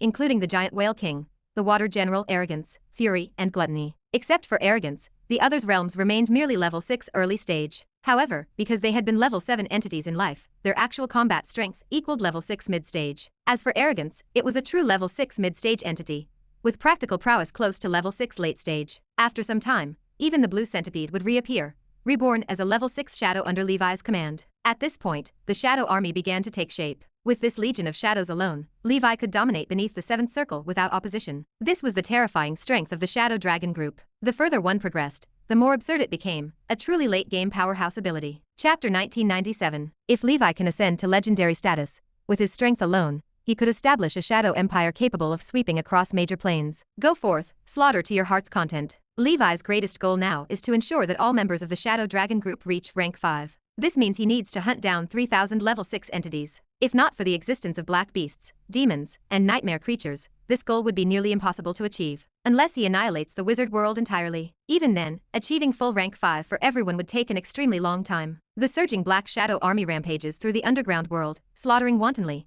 and without restraint. Levi's efficiency in hunting black beasts has skyrocketed as if propelled by a rocket. He did not idle either, using this opportunity to search for level 6 black beasts. Through combat, he honed his Eagle Divine Scripture combat techniques. Several days later, in a cavern emitting bone-chilling cold, an ice crystal mantis, and a man clad in black armor wielding a longsword were locked in fierce combat. Boundless future. The black armored man slashed forth with his sword, seemingly traversing countless spaces, and the sword chi vanished into the void. Then, it suddenly reappeared above the ice crystal mantis head, shattering the void like a cascading waterfall. Crack. The late-stage level 6 ice crystal mantis was decapitated. From its remains emerged a slender, ice blue worm with a metallic sheen, appearing invulnerable to blade or gun. It stretched out, lengthening endlessly, likely spanning thousands of meters, radiating the aura of a level 6 peak entity. It is actually an iron wire alien worm, parasitic within the mantis alien insect. It seems the black beasts here are predominantly alien insects. Levi slashed with his sword. Accompanied by the harsh sound of clashing metal, his sword chi struck the worm's body, as if slicing into a pool of tar. The force largely dissipated. The defense of this worm is truly absurd. Rip. Levi drew back his sword. The iron wire worm's body was torn in half. Red flames engulfed it. Levi's sword chi pursued relentlessly, swiftly dismembering it into pieces until it was unmistakably dead. He meticulously removed its intact hide and stored it away. This material is simply perfect for refining inner armor. During his rest, Levi opened up his proficiency panel. The Eagle Divine Scripture had already reached its absolute limit. At this point, every barbarian king-level combat technique Levi practiced had been mastered to the pinnacle of perfection. When I return, I can begin fusing my techniques. While the Shadow Army continued its rampage, Levi began searching the cavern for any hidden heavenly materials and earthly treasures. Moments later, his figure appeared on a cliff. Before him stood a crystalline tree approximately 3 meters tall, stubbornly growing in this land of extreme cold. Wisps of cold air emanated from its ice-sculpted leaves, carrying a unique fragrance. On its branches, snowflake-shaped buds blossomed proudly in defiance of the cold. Excitement surged through Levi as he gazed at the tree. This is actually the legendary Ice Crystal Snow Pear Tree. The Ice Crystal Snow Pear Tree, like the Iron Tree, it is also a level 6 treasure tree. Upon maturity, it bears fruit once every 200 years, producing the rank 6 treasure fruit, honey snow ice pears. This fruit is extraordinarily sweet, and consuming it long-term can improve aptitude in frost element talent. Moreover, sect wizards of any faction can use it to boost meditation efficiency. Its effectiveness is superior to the 6th circle meditation potion, although it is most effective for members of the Frost faction. Additionally, the fruit has the effects of calming the mind and focusing one's thoughts. When processed into a potion, taking a sip before casting cultivation techniques dramatically enhances technique mastery efficiency. This makes a single honey snow ice pear more valuable than a soul stone. Bear in mind, soul stones are treasures that directly enhance spiritual force. It has been so long since I have transplanted such a precious plant. This trip to the dark ancient tower is already worthwhile. The ice crystal snow pear tree must grow in a land of extreme cold. Levi's icy secret realm, or the little cold mountain area, happens to be perfect. Since it has already produced buds, it should mature within a few decades. Judging by appearances, it could yield around 100 fruits, an incredible profit. He carefully began the transplant process,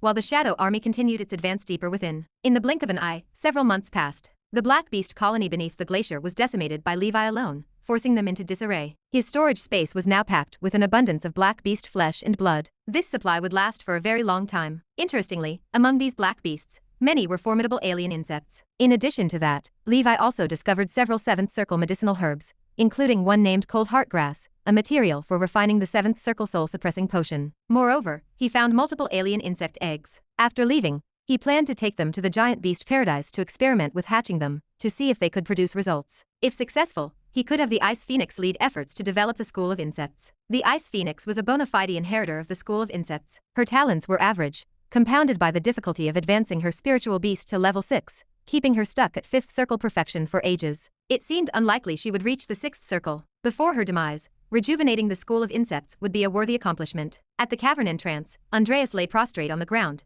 obediently waiting. Seeing Levi return, it asked, "Master, did you deal with it?" Levi nodded and produced an icy blue carapace. Andreas gasped audibly. Such terrifying power. It had previously attempted to ambush that giant worm several times, all ending in failure. Levi accomplished it in one go, effortlessly. At this moment, Andreas truly realized the vast disparity between itself and Levi, inwardly acknowledging that its defeats were justified. Chapter 1998. Let us go. Time to head back. Levi mounted the giant dragon. He arrived at the secret realm. The Arcanists stared at the awe-inspiring level 7 giant dragon. Shock overwhelmed them. Their reverence for Levi deepened. Too powerful, a level 7 giant dragon as a mount. One Arcanist muttered, "When will I ever have a level 5 dragon race as a mount? Just thinking about it makes me laugh in my dreams." Levi stowed away the giant whale king. He led the Arcanists to the 5th level. He gathered some wizard and knight seedlings. He departed from the ancient tower. A century from now, he would step onto the 7th floor. As for the 8th floor, could it be far behind? A month passed. The ancient dragon continent hummed with activity. Beside the Tower of Dawn headquarters,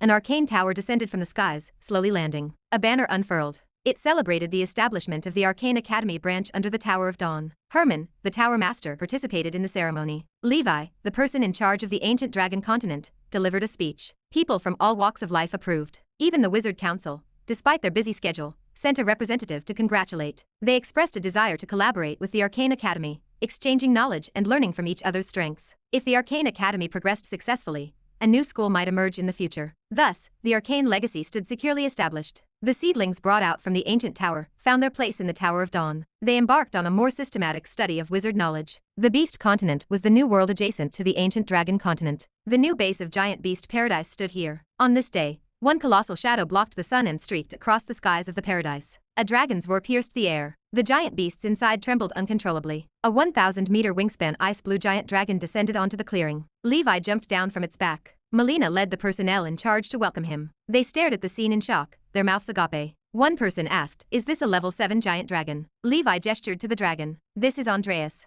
From now on, he will be the guardian of Giant Beast Paradise. If you encounter formidable enemies that you cannot deal with, call upon him. For ordinary matters, do not bother him." Melina nodded. Understood. Levi passed the alien insect eggs to Melina. "Next, you and the Ice Phoenix will figure out how to process these eggs. See if they can hatch and cultivate the alien insects." Levi hid the Snow Mountain Dragon King within the Beast Continent as a trump card. He gathered some bloodline essence and placed it in the Dusk Holy Temple for knights in need to redeem. The Snow Dragon Knights should particularly require this item. The Heaven Crystal Dragon Ant, after advancing to level 6 middle stage, had gone through several shedding cycles. However, it still fell short of advancing to the late stage. Levi visited Little Cold Mountain. The ant guarded the Ice Mountain Snow Lotus and the Ice Crystal Snow Pear Tree. Levi rewarded the dragon ant with the icy crystal core he had obtained from the centipede. The dragon ant danced its antennae in joy, expressing gratitude. Levi smiled. "Keep it up. Advance to the late stage soon." According to the Ice Phoenix, the dragon ant possessed immense potential. With this crystal core, its future chance to advance to level 7 looked promising. In the ancient Banyan Fairyland,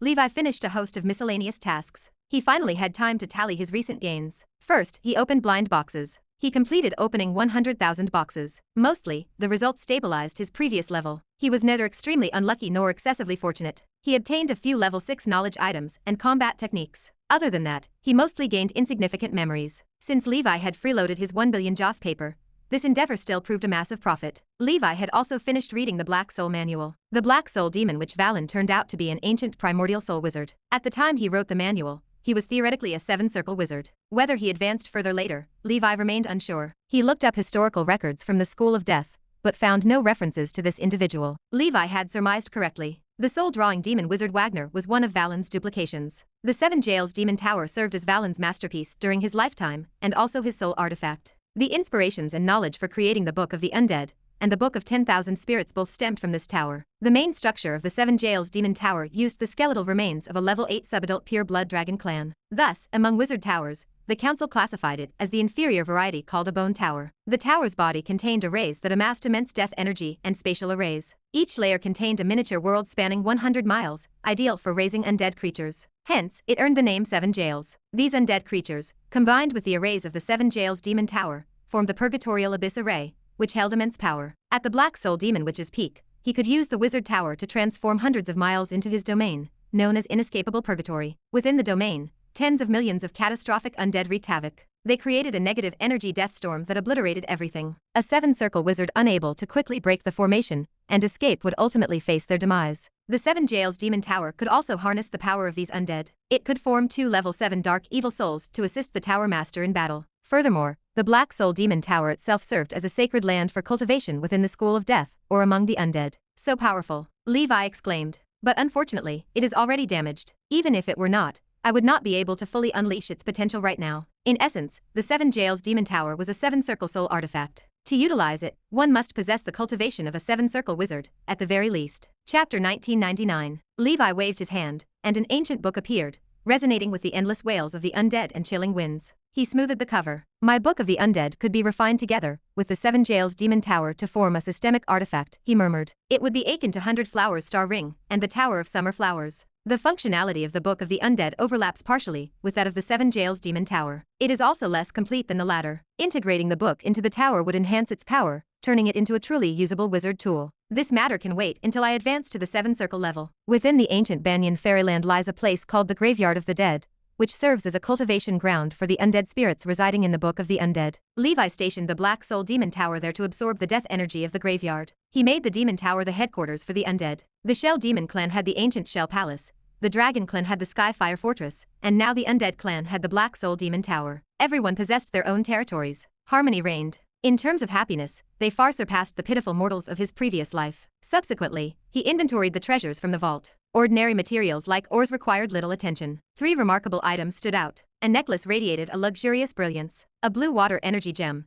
about the size of a fist, sat embedded upon it. Levi studied it and found it was a 7-circle wizard tool. It likely belonged to a wizard who perished within the ancient tower. Its texture and craftsmanship suggested a product from 10,000 years ago. High-grade materials kept it intact and functional. The necklace functioned simply. It automatically protected its wearer when an attack occurred. The energy of the gem triggered to form a 7-circle water barrier. Levi grinned. 100 Flowers gift is now sorted. Nothing could be more suitable than a necklace that is both aesthetically pleasing and practical. He found some small inscriptions on the inner side of the necklace. Thought ring, dedicated as a gift for Lady Elsie. Interesting. This necklace also seems to have been a birthday gift. He decided to tweak the name. With some adjustment, he replaced Elsie with Elena. Borrowing flowers to present to Buddha is a wonderful idea. The second item was a fist-sized jewel, an extraordinary treasure crafted by a wizard. Its name was Fire Disaster Pearl, a 6th-level treasure. Its creator shared an odd connection with Levi. Doster Colin. He was the ancestor of the Colin family from the ancient Dragon Continent. He was a renowned ancient weapon craftsman of rare treasures. Previously, Levi had acquired the Wind Disaster Pearl and the Wind Chasing Bow, both of which also came from him. Levi's strength had improved vastly, so he rarely used the Wind Disaster Pearl anymore. He kept it only as a collector's item. Only the Wind Chasing Bow still proved useful occasionally. Levi activated the Fire Disaster Pearl. Torrents of flames and magma erupted. He extinguished them effortlessly with a wave of his hand. The power is moderate, but since there is a Wind Disaster Pearl and a Fire Disaster Pearl, could it be that Doster also crafted a Water Disaster Pearl and an Earth Disaster Pearl? Perhaps lightning, frost, and metal as well. Could this be an otherworldly version of the 7 Dragon Balls? Levi grew intrigued. In the long, monotonous cultivation process, his favorite pastime was collecting matching sets of artifacts. Be it the 4 great family seals, the Trembling Ring, or the Snake-Eye Demon Ring, he enjoyed the process immensely. If the 7 Disaster Pearls truly exist, I wonder if gathering them all would allow me to make a wish, or perhaps inherit Doster's treasure-making legacy. With this hopeful thought, Levi carefully stashed the Fire Disaster Pearl away. He dispatched members of his organization to the wizard world to search for clues and leads left behind by Doster. He also planned to inquire with Stella, the last descendant of the Colin family, in a little while. The third treasure was a piece of 7th-level metal, an extremely rare silent annihilation star gold. This scarce material emerged only occasionally after the death of some small or medium-sized planes. It was an excellent material for weapon refinement. Adding even a small amount of it could significantly enhance the hardness of a wizard tool, increasing its destructive power. Levi planned to give this treasure to the Holy Infant. Once both his main body and his duplication advanced to the 7-circle level, he would use this material to thoroughly refine their respective secret swords. Additionally, Lord Victor, while refining the Heavenly Star Sword formation, could also use this material. Levi eagerly anticipated the day the sword formation took shape. Lord Victor would undoubtedly make a dazzling mark during the blood battle. He would become the undisputed supreme god of swords. Time flew by. 3 years later, the year 220 in the Nora calendar, the 8th year since the blood battle began, the assaults from the abyss grew increasingly ferocious. The demons were prepared, often led by a 6th-level lord. An endless stream of low-level demons launched suicide attacks on major wizard organizations, marketplaces, and other gathering places. If strong defenders were present, the 6th-level lords would quickly retreat upon sensing danger. Even in the abyss, lords were precious resources and could not be squandered lightly. The mind flayers and succubi also seized the opportunity to infiltrate the demon ranks and, through the abyss well, return to the abyss. Succubus Maria headed to her homeland, located on the 13th layer of the abyss, ruled by an 8th-level enchanting demon lord. Meanwhile, mind flayer Guillermo went to the 27th layer of the abyss, dominated by a mind flayer lord. In truth, deeper within, there were even more powerful realms belonging to the succubi and mind flayers. Chapter 2000. Among them, there were not just level 9 demons, but even level 10 demons. Levi feared that the two might be discovered by powerful beings, so he decided to have them start from the bottom and blend in. Through gathered intelligence, Levi learned that in the land of darkness, there existed a supermassive abyss well. It was perpetually guarded by 4 level 10 demons, rendering it as impregnable as an iron fortress. The 4 demons included the flame demon tyrant, Causas, from the 167th layer of the abyss. There was the master of deep diving, Schuster, from the 235th layer of the abyss. The faceless king, Jupiter Lex, hailed from the 367th layer of the abyss. Finally, the angry lord, Kosketchi, came from the 478th layer of the abyss. These 4 level 10 entities were dominant figures among the flame demons, bottom-dwelling fish demons, formless demons, and sky anger demons respectively. Judging by the layers, the Angry Lord stood as the strongest. Based on the Abyss Atlas Levi acquired, the Angry Lord's power was outstanding, even among level 10 demons. These level 10 demons essentially possessed the shelter of the Abyss will. Even if they perished, they could reappear in the future. Their lifespans were exceedingly ancient. Some likely participated in previous blood wars. Additionally, the flame demon tyrant, Kasas, reminded Levi of the level 9 flame demon encountered by the White Emperor's son earlier. Although there were many level 10 flame demons, Levi analyzed that this particular demon was highly likely the one who had stolen the Mystic Sky Spirit Tree in the past. This led Levi to quietly mark this level 10 being as a target in his heart. A gentleman's revenge may take 1,000 years. One day, I will reclaim our sword sect's belongings. For the past 3 years, Levi did not venture out to hunt demons. He stayed home quietly, focusing on his cultivation. Of course, he kept a close watch on the demon-slaying list. During the years of seclusion, Levi's ranking dropped several places. The Destruction Realm Thunder had already accumulated 12 million points, and remained at the top of the list. The second-ranked individual was also affiliated with the military. This was the Light Divine Sword, Snyder. He served as the commander of the Light Wizard Group, and practiced the Bright faction. Before the blood battle, he was unremarkable, but now his expertise was perfectly aligned, and his rise was meteoric. With 7 rings perfection cultivation, and the Son of Light talent, he led his battle group to surge in prominence during the blood battle. The third rank was held by Fire God's Hand, Gatling, a wizard from the Burning faction, and a member of the 9 Cities Alliance, who also possessed official backing. Levi scanned the ranking list. Most entries consisted of military personnel, or 7 circle powerhouses from top wizard organizations. Nomadic wizards were few and far between. It was no surprise, given how difficult it was for nomadic practitioners to ascend to the 7th circle. It was no wonder the authorities opened up the oddity exchange program. It turned out that those with the strength to redeem resources still came from the official ranks. Notably, Laplace and Soraya were also ranked in the top 50. Laplace had now become a senior 7-circle wizard, and his power within the circle was nothing to scoff at. The most astonishing was Triss, who currently had 0 points on the demon-slaying list. However, due to significant breakthroughs in her research on new advancement potions, she had already refined it to the 3rd circle stage. Thus, she chose the medical salvation route, donating breakthrough potions to the military in exchange for war merits. Levi understood that Triss naturally disliked combat. Even so, she helped him fight on several occasions. He would not forget such major favors. As for 100 Flowers, she was overjoyed after receiving Levi's thought ring necklace. During Levi's seclusion, she was the one guarding the continent. 100 Flowers also hunted some demons, and her points were roughly equal to Levi's. Currently, Levi ranked 129th, and 100 Flowers ranked 130th. They were a true partnership in action. On the 6th level demon slaying list for 5th circle wizards, the ancient dragon continent achieved commendable outcomes. The Fire Dragon Knight relied on his knightly prowess and Fire Giant King bloodline to break into the competitive top 100 rankings. Ranked 89th, he was the sole knight on the list. It should be noted that this ranking encompassed the entire world,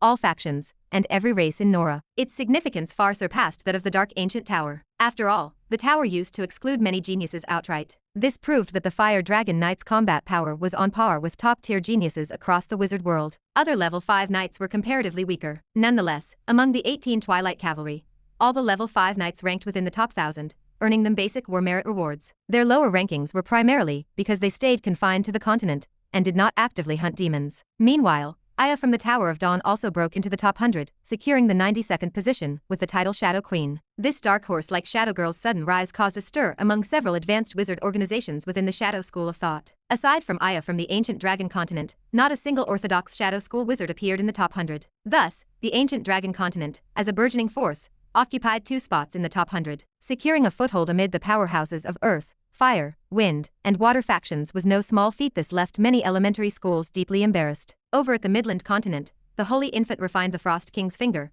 but did not obtain a companion spiritual creature. However, he earned another decent frost talent, improving his ice and fire holy body. Accumulating bit by bit, with the refinement of more ice and fire oddities, the Holy Infant's talent was certain to transcend the elemental children of ice and fire, becoming the child of ice and fire elements. Moreover, the Holy Infant used materials from the wind-shaped dragon and Snow Mountain Dragon King to refine wind element and frost element energy cores for Levi. This allowed Levi to fully embed all 5 gems in his Heaven and Earth Destruction Fist. Both the Underhook Earth Shattering Fist and Upperhook Sky Splitting Fist, as well as the Heaven and Earth Destruction Fist, were now usable. However, the Heaven and Earth Destruction Fist consumed a great amount of resources, expending 4 synthetic energy cores in a single usage, so Levi would not deploy it lightly. His 3 avatars focused on cultivation while actively cooperating with the authorities to hunt flame demons. But so far, the level 7 flame demon lord had not surfaced, and they could only patiently wait. The years passed, fleeting like a galloping horse. 10 years later, It was Nora year 230, the 18th year since the blood battle began. The Dragon King Levi was now 654 years old. In the ancient Banyan fairyland,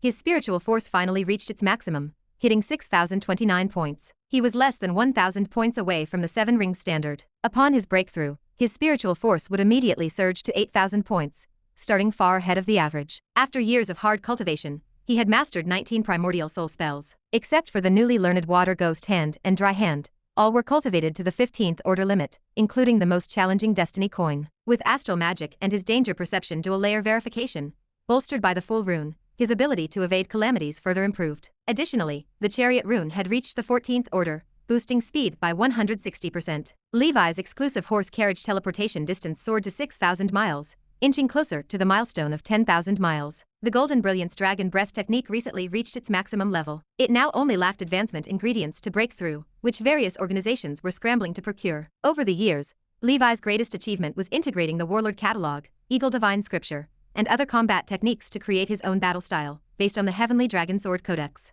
This combat technique was not restricted by weapon type, but was a systematic method of fighting. It could be utilized with any weapon, or even barehanded. It combined the art of killing, movement, and balanced offense and defense. To be continued. Hope you liked today's video. Join the community by subscribing and dropping a like. I'll be back with another update as soon as possible. See you then.